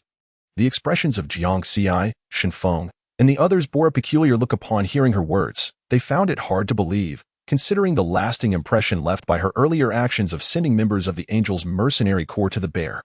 Yet, Mo Qianqian did not dwell on the matter. She glanced at the disheveled captives, then turned her gaze to Mu Shengzhou and asked, "Have you considered utilizing this group for our own purposes?" Mu Shengzhou furrowed his brow in contemplation. "Do you have a means to ensure their loyalty?" His singular query hit the nail on the head. Chapter 98. An unintentional outcome. The collaboration between the Zhong family and the Angels Mercenary Corps falls through. Mo Qianqian replied, "Loyalty is an elusive concept. I cannot control it. However, I can hold their lives in my hands. As Mu Shisho regarded her in astonishment, Mo Chanqian approached one of the captives. The captive, crouched and clutching his head, noticed the feet before him and, yearning to glance up, was met with a kick from Shenfeng, who warned, "Stay still. Who allowed you to move?" As he spoke, he turned to Mo Chanqian and inquired, "Miss Mo, do you intend to offer these captives to Brother Bear?" Perhaps influenced by Mo Chanqian, Shenfeng now referred to the mutated black bear with an affectionate title. Hearing this, Mo Chanqian chuckled. "Those who disobey will be offered to Brother Bear as sustenance, while those who comply shall serve a different purpose." In Shenfeng's bewildered gaze, Mo Chanqian unsheathed a dagger and made a shallow incision on the captive's arm. The wound was not deep, yet the captive shuddered in pain. Refraining from any act of defiance, in another swift motion, she produced a pea-sized miniature mechanical beast from her spatial storage. Mo Chanqian placed the miniature beast onto the captive's wound, and soon it burrowed into the captive's body through the blood vessel. The captive, filled with dread, stammered, What have you done to me?" Shenfeng kicked him to the ground, admonishing, "Who gave you permission to speak?" The captive dared not utter another word, and Mo Chanqian offered him no explanations. She retrieved a handful of miniature mechanical beasts from her spatial storage and handed them to Shenfeng, instructing, "Proceed as I just did. Make an incision in their blood vessels and insert these mechanical beasts into their wounds." Without further inquiry, Shenfeng enlisted the help of nearby mercenaries to carry out the task. Some captives attempted to resist, but they were swiftly subdued. Before long, all the captives had been implanted with the miniature mechanical beasts. Mo Chanqian and Mu Shisho observed from the sidelines, their expressions devoid of emotional turmoil. In the wasteland, human life was as cheap as grass, especially when it came to captives from opposing factions. Mercy towards enemies was akin to cruelty. One of the captives raised his head to gaze at Mo Chanqian. His eyes filled with terror, he inquired, "What did you just inject into our wounds? What have you done to us?" Mo Chanqian wore a faintly amused smile upon her face. She did not respond to the questions posed by the 5 captives. Instead, her gaze shifted to the group of captives squatting uneasily on the ground, urging them to lift their heads. "Look up," Mo Chanqian commanded. Upon hearing her voice, the mercenaries promptly complied. "Everyone, raise your heads. Look up." Instantly, nearly 100 captives, who had been cowering with their heads clasped, altered their position to look up while still squatting. A multitude of numb and terrified eyes fell upon Mo Chanqian. Was it pitiable? Indeed. Was there sympathy? None. Had the roles been reversed, she, along with Mu Shengzhou and the members of the Reaper Mercenary Corps, would have met a fate not dissimilar to that of these individuals in this ambush. It was merely a matter of allegiance, victors and vanquished alike. "Surely, you are all curious about what was just inserted into your wounds. To speak candidly, it was something intended to claim your lives." As her voice lingered in the air, Mo Chanqian snapped her fingers. In tandem with the sound, 5 muffled explosions reverberated. The 5 captives, who had just been pulled aside, had their heads burst open in an instant. Akin to ripe watermelons, they did not even have time to scream before their headless corpses collapsed to the ground, lifeless. Did you witness that? What was injected into your bodies will flow through your veins and take residence in your minds. The captives remained unresponsive, their expressions dulled, seemingly unfazed by Mo Chanqian's words. Perhaps the moment they were captured, they had already anticipated their fate. Mo Chanqian was not surprised by their reaction. Her intention was not to instill fear in these captives. For those in dire straits, when hope is obscured, the efficacy of intimidation diminishes significantly. They had foreseen the outcome and resigned themselves to their fate. However, at this juncture, if a glimmer of hope were to be presented, the majority would grasp it as if it were a lifeline. What she now sought to do was to cast that lifeline. "I shall not make things difficult for you. Shortly, the Reaper Mercenary Corps will release you. You may return whence you came." As Mo Chanqian uttered these words, the numbed gazes of over 100 captives indeed converged upon her. "Really, you will let us go?" one of the captives in the front row asked. "Of course, I have no reason to deceive you," Mo Chanqian replied. "Then what of the substance you just injected into us?" Mo Chanqian merely smiled in silence. Among the captives, there were certainly those of keen intellect. "What do you want us to do?" Another captive inquired. "I want chaos to ensue within the Angel Mercenary Corps and the Zhong clan," Mo Chanqian stated. "But we are insignificant." One protested. "That is of no concern to me. I only care about the outcome. You have 3 days. Those who wish to act may come to the Reaper Mercenary Corps to find me within that time frame. Beyond 3 days, I cannot guarantee what will happen to the substance lodged in your minds." After addressing the captives, Mo Chanqian sought out the mutated black bear. The mutated black bear was still engrossed in play with two mechanical bears. However, upon Mo Qianqian's call, it promptly approached her. The three bears stood in a row before her. "Brother Bear, I must take my leave," Mo Qianqian announced. Roar! Mo Qianqian shook the cow horn whistle in her hand and said, "Next time I come out, I will blow this whistle to find you and bring you some treats." Roar! Brother Bear, remember, those with skull and scythe insignias on their shoulders, accompanied by skeletal mechanical beasts, are all our own. We do not harm our own. Roar! In the distance, the members of the Reaper Mercenary Corps and the captives heard this. "Well then, Brother Bear, until we meet again, goodbye." Roar! Mo Qianqian and the members of the Reaper Mercenary Corps departed. The vehicles that had ambushed them were all confiscated in pristine condition. On the return journey, the mercenaries of the Reaper Corps were in exceptionally high spirits. Mo Qianqian, Mu Shishou, Jiang Xi, Shenfeng, and Chiyu shared a vehicle. At that moment, Shenfeng gazed at Mo Qianqian with nearly adoring eyes. Yet, beyond admiration, he harbored a hint of confusion. "Miss Mo, are we just leaving those captives as they are? What else should we do? Should we escort them back to the safe zone?" Mo Qianqian retorted. "But what if Brother Bear is also present? Wouldn't he devour them all? We aim to incite chaos within the Angel Mercenary Corps and the Zhong clan. After all, that will depend on their own luck. If they manage to return alive and cause some trouble for the Angel Mercenary Corps and the Zhong clan, that would be ideal, even if they are all consumed by Brother Bear. We would not suffer any loss." Time swiftly passed, and 3 days elapsed. Initially, Mo Qianqian harbored little hope that the over 100 captives would indeed create chaos within the Angel Mercenary Corps and the Zhong clan. As she had stated, regardless of whether they succeeded, she would not incur any loss. Yet sometimes, developments unfold unexpectedly, akin to an unintentional stroke of luck, bringing her a delightful surprise. On this day, both the Zhong clan and the Angel Mercenary Corps faced significant events. The warehouse of energy crystals belonging to the Zhong clan was suddenly obliterated, with evidence at the scene pointing squarely at the Angel Mercenary Corps. Chapter 99, a 3-year pact, ascending to the pinnacle, and ultimately becoming one. End of main text. The Zhong clan dispatched individuals to the Angel Mercenary Corps to demand accountability, yet those sent simply vanished without a trace, living or dead. Consequently, the collaboration between the Zhong clan and the Angel Mercenary Corps came to an abrupt end. The Zhong clan commenced a comprehensive assault on the Angel Mercenary Corps, even more intense than their previous campaign against the Reaper Mercenary Corps. While the Reaper Mercenary Corps watched the turmoil unfold from a distance, they found themselves in a position to reap the benefits. In a mere half-month, the Angel Mercenary Corps was reduced to a disarrayed state. Unable to maintain their status as a mercenary group, the Angel Mercenary Corps disbanded. The Zhong clan suffered grievous losses due to the destruction of their energy crystal warehouse during this half-month. In addition to targeting the Angel Mercenary Corps, the Zhong clan also engaged in several skirmishes with the Reaper Mercenary Corps in the wilderness. However, the tide had turned. The Reaper Mercenary Corps had become the hunters, while the Zhong clan was now the prey. With an insider's help, the Reaper Mercenary Corps was able to strategically position themselves ahead of time, catching the unsuspecting Zhong clan off guard.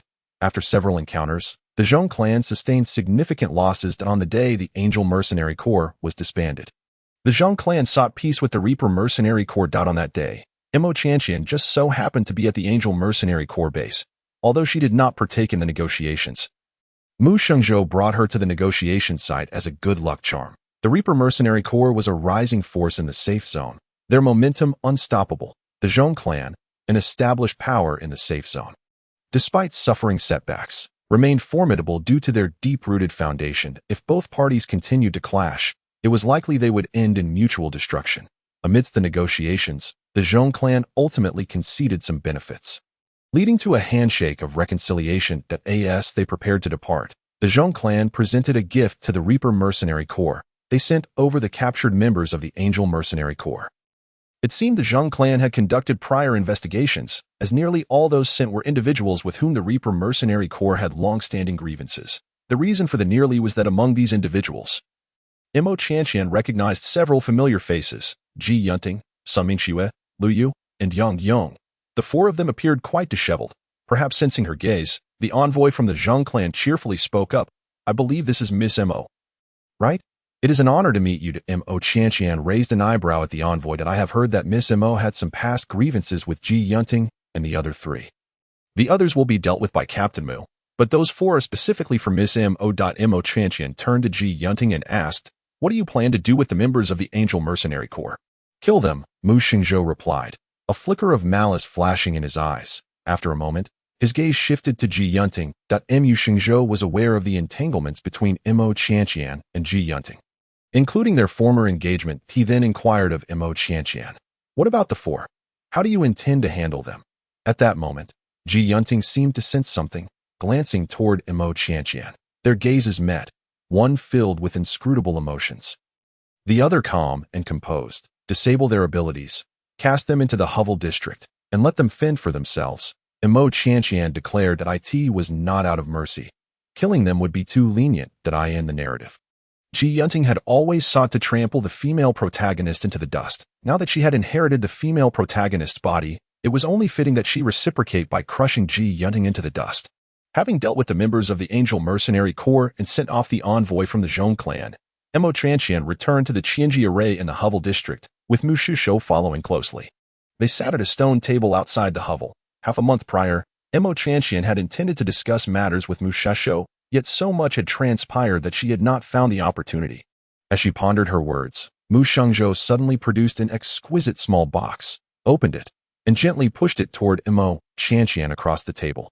Inside the box lay a ring that I read somewhere that in civilized times, when a man proposes to a woman, he presents her with a ring. As he spoke, Mu Shishou lowered his gaze, concealing the apprehension in his eyes, and continued, "Chantian, I love you. I do not wish to be merely your bedfellow. Let us attempt to interact as lovers, shall we?" Mo Chantian regarded Mu Shishou, who in turn raised his gaze, his eyes reflecting both unease and an unmistakable affection. It was Mo Chantian who averted her gaze first. Perhaps because his sincerity laid bare his insecurities alongside his feelings for her. She pondered for a long while before finally confessing her concerns. "Mu Xingzhou, I have always believed that our cooperative relationship should remain free from the entanglements of romantic love. Love is the most volatile of emotions in this world. While it may be sweet when it flourishes, once it fades, the two who once loved may find it impossible to collaborate peacefully as before. I have witnessed numerous couples who developed feelings for one another over time, achieving great things during their passionate moments, only to find themselves at odds and watching their hard-won foundations crumble when the relationship soured. I do not wish for our ending to be one of mutual disdain, ultimately leaving us unable to even remain friends. Mu Shishou listened quietly as Mo Chantian spoke. "Chantian, do you refrain from discussing love because you believe friendship endures longer?" Mu Shishou inquired. "Yes," Mo Chantian replied. "Then, do you harbor even a slight affection for me?" There was a glimmer of hope in Mu Xingzhou's eyes. Mo Chantian smiled. "Yes. If she did not harbor any feelings, she would not have sought Mu Shishou as a companion. Then let us make a pact. When the Qianji formation is filled with peach trees, blossoming with peach flowers, if my feelings for you remain unchanged and you still harbor a smidgen of affection for me, shall we attempt to become lovers?" Mo Chantian suddenly fell silent. The expectation in Mu Xingzhou's gaze gradually dimmed. He hesitated, seemingly wanting to say something to alleviate the tension of the moment, but just then, Mo Chantian softly uttered, "All right." In an instant, Mu Xingzhou's eyes sparkled with light. In the time that followed, the development of the Grim Reaper Mercenary Corps flourished. Mo Chantian did not neglect her own advancement either. The Qianji formation expanded its reach, and she established her own armed forces. Amidst tasks and missions, Mu Shishou frequently tended to the planting of flowers and trees within the Qianji formation. In the name of the Grim Reaper Mercenary Corps, he issued long-term missions throughout the safe zone to gather peach trees. Living peach trees, with roots intact, could be exchanged for substantial energy crystals within the Grim Reaper Mercenary Corps. Thus, he spent 3 years filling the entire Qianji formation with peach trees. Another spring arrived. The Qianji formation, now renamed the Peach Orchard, was in full bloom with peach blossoms. Mu Shishou held Mo Chantian's hand as they walked amidst the radiant flowers. Over the course of 3 years, Mu Shishou had become a peak-level 9th tier ability user. The Grim Reaper Mercenary Corps had established itself as the premier mercenary group in the entire safe zone, while Mo Chantian had risen to become a top-tier 8th tier ability user. The Peach Orchard was now the most enigmatic force in the safe zone, with mysterious formations, cunning mechanical beasts, and the holy spring water capable of curing radiation sickness, all originating from the orchard. As they strolled through the fragrant blossoms, Mu Shengzhou remarked, "Chantian, now that the entire Qianji formation is filled with peach trees and the blossoms have bloomed, isn't it time for you to fulfill the promise made 3 years ago?" Mu Shishou smiled at Mo Chantian. Gazing at the sea of flowers, Mo Qianqian's eyes curved into a smile. She said nothing, merely rising on her toes to lightly peck Mu Shengshou on the lips. Mu Shengshou wrapped his arms around her waist, deepening the kiss. After what felt like an eternity, as their lips parted, Mo Qianqian began to share a story. Mu Shengshou, do you believe in the existence of souls traversing and borrowing bodies to return? Mo Qianqian asked. I believe in whatever you say, Mu Shengshou replied. I am not the original Mo Qianqian. I hail from what you call the civilized era. A flicker of surprise crossed Mu Shengshou's eyes. But it quickly transformed into understanding. In truth, I suspected as much, though not entirely. During their initial collaboration, he had conducted an investigation into her. However, the results were vastly different from the person he had come to know. At that time, he assumed she was merely concealing her true self, but as they spent time together, many things could not be explained by mere concealment. Yet by then, he had already developed feelings for her. Everyone has their secrets. She was unwilling to share, and he chose not to pry, waiting for the day she would open her heart. Today, that day had finally arrived. Qianqian, I love you. End of this section. Support the story, dear readers. Born in the wasteland, where resources were scarce, he had experienced a blissful home until the age of 15. A formidable father and a gentle mother. The upheaval occurred one early summer. It was an ordinary day, as the inhabitants of the safe zone hurried to stockpile food and crystals in anticipation of summer. His parents set out to hunt with a group in the early morning. Before departing, his father promised to bring back a beautiful beast bone to craft into a pendant for him. However, by evening, his parents had yet to return, their bones dissolved, consumed by mutated beasts, the moment he received this dreadful news. He felt as though his entire world had collapsed. In a daze, he learned that the hunting team his parents were part of had been ambushed by a pack of mutated wolves. His father had perished while attempting to save others, ultimately falling victim to the wolves. His mother, witnessing her husband's demise, shattered by the sight of the pack tearing into his corpse, rushed into the fray and met her own end alongside him. A couple approached him, claiming that his father had saved them, promising to raise him as their own son. In that instant, his eyes reddened, not from emotion, but from rage. It was because of these two that his parents had perished in the jaws of the wolves. The fury and hatred within him threatened to consume him, yet he refrained from lashing out. With tear-filled eyes, he stifled all the anger and resentment. He was too weak now. Revenge was beyond him. And without his parents' care, he struggled to survive in this brutal wasteland. He gathered his belongings and followed the couple to their makeshift shelter. Upon arrival, he discovered that they had a lovely daughter named Mo Qianqian. Mo Qianqian was innocent and carefree, embodying the happiness of a loving family. Originally, he too had such a joyful home. He should have been like the girl named Mo Qianqian, surrounded by love, free from worry. Because of this couple, his home was lost, and his happiness shattered. He watched Mo Qianqian, who clung to her parents affectionately, the image of their harmonious family piercing his heart. Each day that followed, every time he saw the light in Mo Qianqian's eyes or the smile on her lips, the darkness within him grew ever more intense. Why should they, having destroyed his happiness, enjoy such a blissful life? He vowed to obliterate their family. At 15, Ji Yunting had found his first goal in life, to kill that couple and avenge his parents. He intended to destroy the happiness of the girl named Mo Qianqian, to make her just like him, a child without parents, without a home. He despised the light in Mo Qianqian's eyes, loathed her smile. He would extinguish any glimmer of hope she possessed. Silently, he lay in wait, amassing strength, until he was powerful enough for revenge. He concealed his hatred well. At 18, he awakened his lightning abilities. By 20, he met Lu Yu. He possessed strength. Lu Yu had intelligence. The two collaborated for a year, forming a 6-member hunting team. At 22, he considered himself ready. After enduring for so long, it was time to set his revenge plan into motion. End of the first chapter of the side story. Dear readers, please support.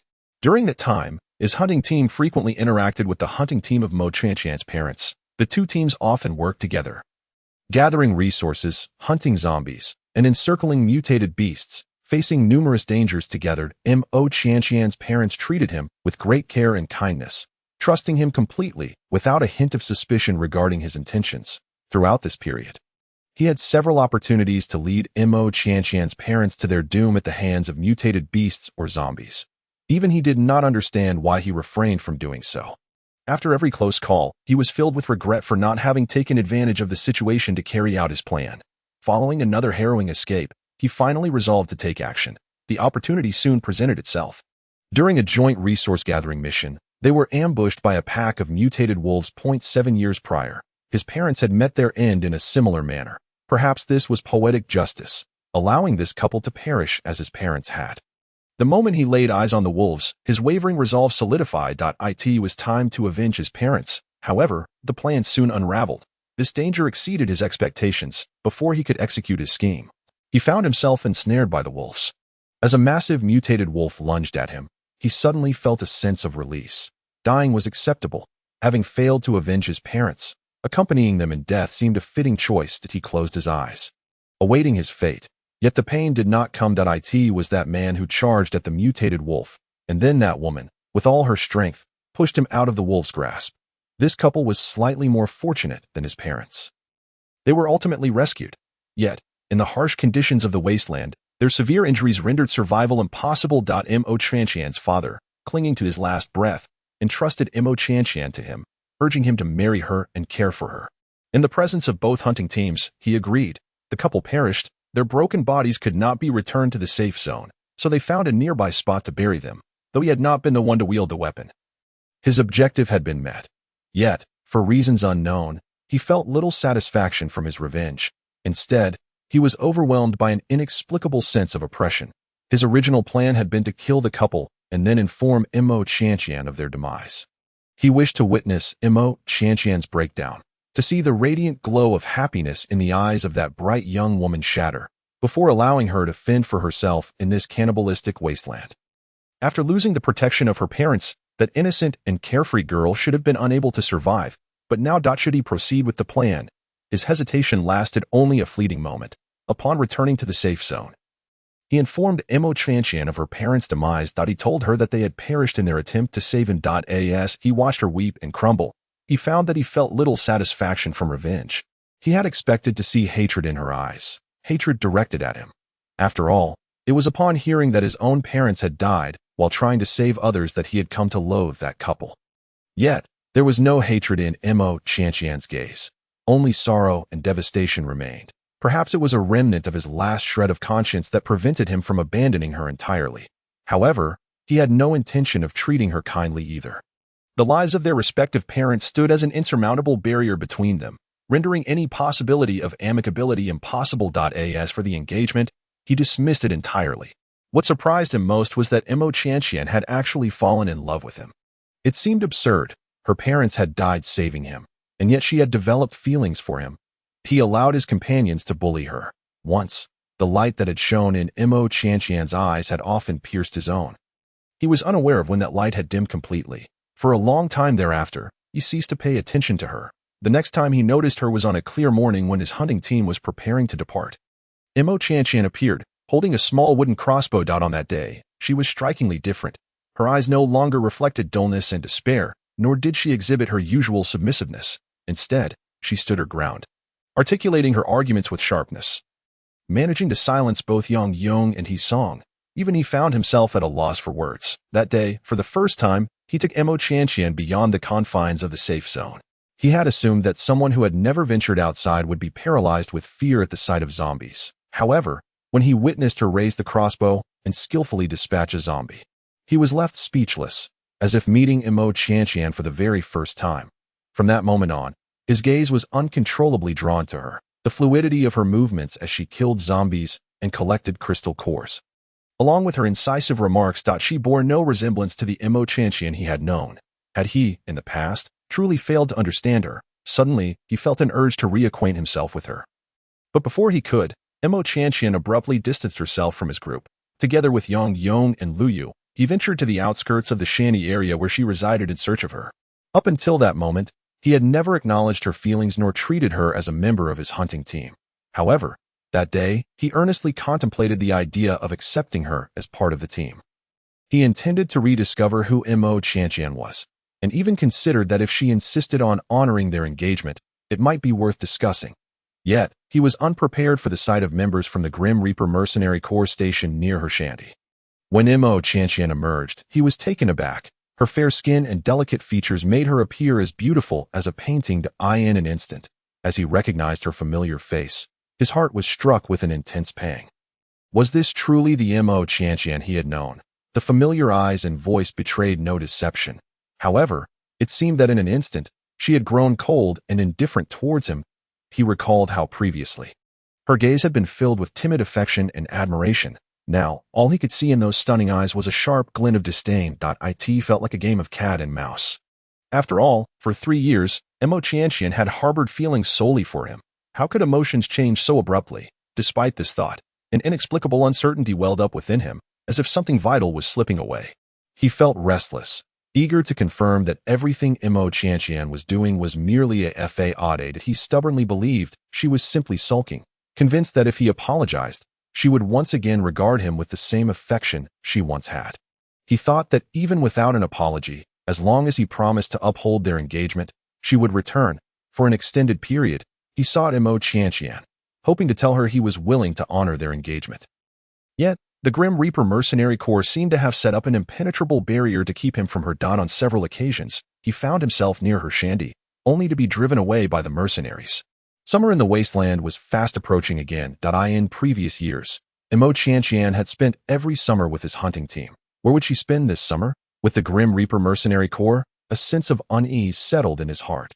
The next encounter with Imo Qianqian occurred amidst the ruins of the city. At that time, he was hunting zombie crystal cores alongside the Angel Mercenary Corps. Imo Qianqian had come with the Grim Reaper Mercenary Corps, and together, they had driven a horde of zombies towards them. The mercenaries were cloaked in a layer of deep green mud, making it difficult to distinguish one from another. Yet, he recognized the slender figure immediately. Imo Qianqian. He believed she had not seen him. Otherwise, she would never have allowed him to be surrounded by zombies without a care that he watched as she departed with the members of the Grim Reaper Mercenary Corps, closely walking alongside their leader, Mu Shishou, in a manner that suggested familiarity and intimacy. A heavy weight settled in his chest, making it difficult to breathe. The subsequent zombie siege was nearly fatal. Later, he discovered a tunnel created by mutated rats not far from where they were. Along with a few survivors, he managed to escape through the rat hole, but they soon faced the misfortune of encountering an 8th-tier mutated black bear. Yet, fortuitously, he encountered Imo Qianqian once again. To his astonishment, she seemed able to communicate with the bear, which appeared to have a high tolerance for her presence. Her bravery in facing an 8th-tier mutated beast without flinching. It was evident that he knew so little about her. Imo Qianqian and Mu Shishou, leveraging the black bear's might, managed to seize the crystal cores they had painstakingly obtained from the mutated rat's lair. While he was not overly concerned about the loss of the cores, he was far more preoccupied with whether Imo Qianqian had noticed him. He longed for the days when she had been by his side. He wished to tell her that if she returned to him, he would never again neglect her or allow others to bully her. Regrettably, once more, he failed to speak with her, as she and Mu Shishou brazenly snatched the black bear's nest and fled. This time, the Angel Mercenary Corps suffered devastating losses at the hands of the Grim Reaper Mercenary Corps, nearly annihilating their ranks. Consequently, Dong Xinquan became fixated on Imo Qianqian, seeking to capture her and extract information about the crossbows used by the Grim Reaper Mercenary Corps. When he received this task from Dong Xinquan, he felt a surge of excitement. Finally, he had a legitimate reason to approach her as for employing coercion or torture against Imo Qianqian. He deemed it unnecessary. Deep down, he had always held on to the belief that her feelings for him were unique. 3 years of affection could not simply dissipate. If he clarified everything with her, he was certain that she would ultimately return to his side. Yet reality dealt him a harsh blow, forcing him to acknowledge that he had lost the Imo Qianqian who had once cherished him. Within that enigmatic and unpredictable formation, Imo Qianqian showed no mercy towards him or the other members of his team. In fact, he distinctly sensed her murderous intent directed at him. He thought that had they been in the wilderness rather than the safe zone, she would have truly killed them all. In the days that followed, he drifted through life in a daze until one day, the Angel Mercenary Corps fell. He became a captive of the Zheng family, brought before Imo Qianqian to face her judgment, the moment his abilities were stripped away. A violent ache surged through his mind as a flood of unfamiliar, yet familiar memories rushed in. Those memories, Imo Qianqian had not transformed into her current self. Instead, she had awakened healing abilities and eagerly rushed to share the news with him. His response had been cold, even allowing his teammates to extract her blood, treating her as a mere blood reservoir. He watched as her once vibrant visage grew increasingly pale, until ultimately, she became nothing more than a cold corpse. Tears cascaded down his cheeks as he bowed his head, covering his face, until soft sobs escaped through his fingers. Beyond his control, that it turned out they had once shared such a past. He had deeply wounded her. And he had felt profound remorse. Heart-wrenching and soul-crushing. One misstep led to another. Perhaps the divine had shown him mercy, granting him a second chance, yet he had failed to seize it. End of the season. Yun Ting side story. Tomorrow I will write a side story about the main characters. Additionally, I recommend my completed work. I became the first healing guide in the galactic era through ancient music, also known as after time travel to the galactic era. I was sweetly pampered by the Sentinels. The book has received acclaim under the title Soul Healer. Side story. Mu Xingzhou and Mo Qianqian's oath of 3 lifetimes and 3 worlds. 3 years have passed, and Mu Xingzhou's status has finally transitioned from a mere bedmate to Mo Qianqian's official boyfriend. In that fleeting moment, Mu Xingzhou found himself at a loss for words to describe his emotions. Joy, sweetness, happiness. A torrent of feelings filled his entire chest, almost overflowing. Yet, almost immediately, Mo Qianqian began to recount a story to him. In her tale, Mo Qianqian was born in a civilized era, a descendant of the Mo family's intricate machinery techniques. Upon taking the reins of her lineage, she single-handedly revitalized a waning culture, breathing new life into her people. Mo Qianqian revealed that she hailed from that epoch, but for reasons unknown, her soul had drifted to this desolate land, occupying her current body. She inquired whether he believed her narrative, whether he accepted that she came from the flourishing civilization of the 21st century. He did believe. Long ago, he had discerned the uniqueness of Mo Qianqian. The more he engaged with her, the more her distinctiveness became apparent. Suddenly, a wave of panic surged within him. He feared that Mo Qianqian's soul might one day abruptly leave this body. From that day forward, he became even more attached to her, living each day as though it were the last. He took her deep into the wilderness, to the summit of cloud-kissed mountains, to witness the sunrise over the wasteland. They grilled meat atop the peaks and rode on serene lakes. They hung a love lock on the gnarled branches of mutated pine trees. That on the sheer cliffs, he engraved their names, drawing 2 hearts pierced by an arrow between them. As per Mo Qianqian's request, he did not understand why the hearts needed to be shot through by an arrow. Mo Qianqian explained that it was the arrow of Cupid. Days turned into weeks. Mo Qianqian's soul showed no signs of departing from her body. Yet, he felt an incessant urgency. What if Mo Qianqian's soul left the wasteland and returned to that bustling civilization? What would he do? Left all alone? He could not bear such a possibility. Either Mo Qianqian's soul remained in the wasteland to accompany him, or his soul would follow hers to that thriving metropolis, beyond the time he spent clinging to Mo Qianqian. He fervently scoured various texts and records from the era of civilization. He sought to find parallels to Mo Qianqian's situation, a way to ensure her soul remained anchored in this body. Alternatively, if her soul departed, his must follow. From an obscure tale within a book, he discovered a snippet about the red thread of fate, spun by the deity of love, capable of binding 2 souls together, intertwining their destinies across 3 lifetimes. He was struck by a profound epiphany. 3 lifetimes were merely insufficient. When the 3rd lifetime arrived, he would bind her once more, and the cycle would continue indefinitely. He desired to be with her for eternity. Coincidentally, the story provided instructions for crafting the red thread. 1 must nourish it with heart's blood for 49 days, while the other willingly binds it to their ankle. He found it rather absurd. A red thread binding the ankle and heart's blood. The technology of the civilized era had long since proven that blood from the heart was no different from blood drawn elsewhere. Yet on that day, Mu Xingzhou discovered an exquisitely textured red silk thread, consulting various artisans before weaving it into a delicate anklet. He then brought the anklet to Dr. Cheng Ji. When he explained the process of creating the red thread, Cheng Ji regarded him as if he were a fool. Nevertheless, upon Mu Xingzhou's insistence, Cheng Ji agreed to draw blood from his heart. Yes, it was to be extracted with a syringe, not a knife piercing the heart. He wasn't foolish. Stabbing the heart would result in death. The sharp needle, piercing through the intercostal spaces to reach the heart, was indeed painful. However, it mattered little. After years of struggling in the wasteland, he had endured far worse injuries. The slender needle pricking his heart was hardly a concern. It was merely a matter of drawing blood daily. On the evening of the 49th day, Mu Xingzhou, with the nurtured anklet in hand, strode confidently to Mo Qianqian. He solemnly inquired, Qianqian, if there were a red thread of fate from the deity of love that could bind our destinies across 3 lifetimes simply by adorning your ankle, would you be willing to wear it? Perhaps Mu Xingzhou had never been so earnest before her, for Mo Qianqian appeared taken aback. After a moment, she smiled and replied, I would at that instant, he knelt before her. Adorning her right ankle with the anklet he had woven with his own hands and nourished with his heart's blood for 49 days. Finally, he pressed a gentle kiss upon her exposed ankle.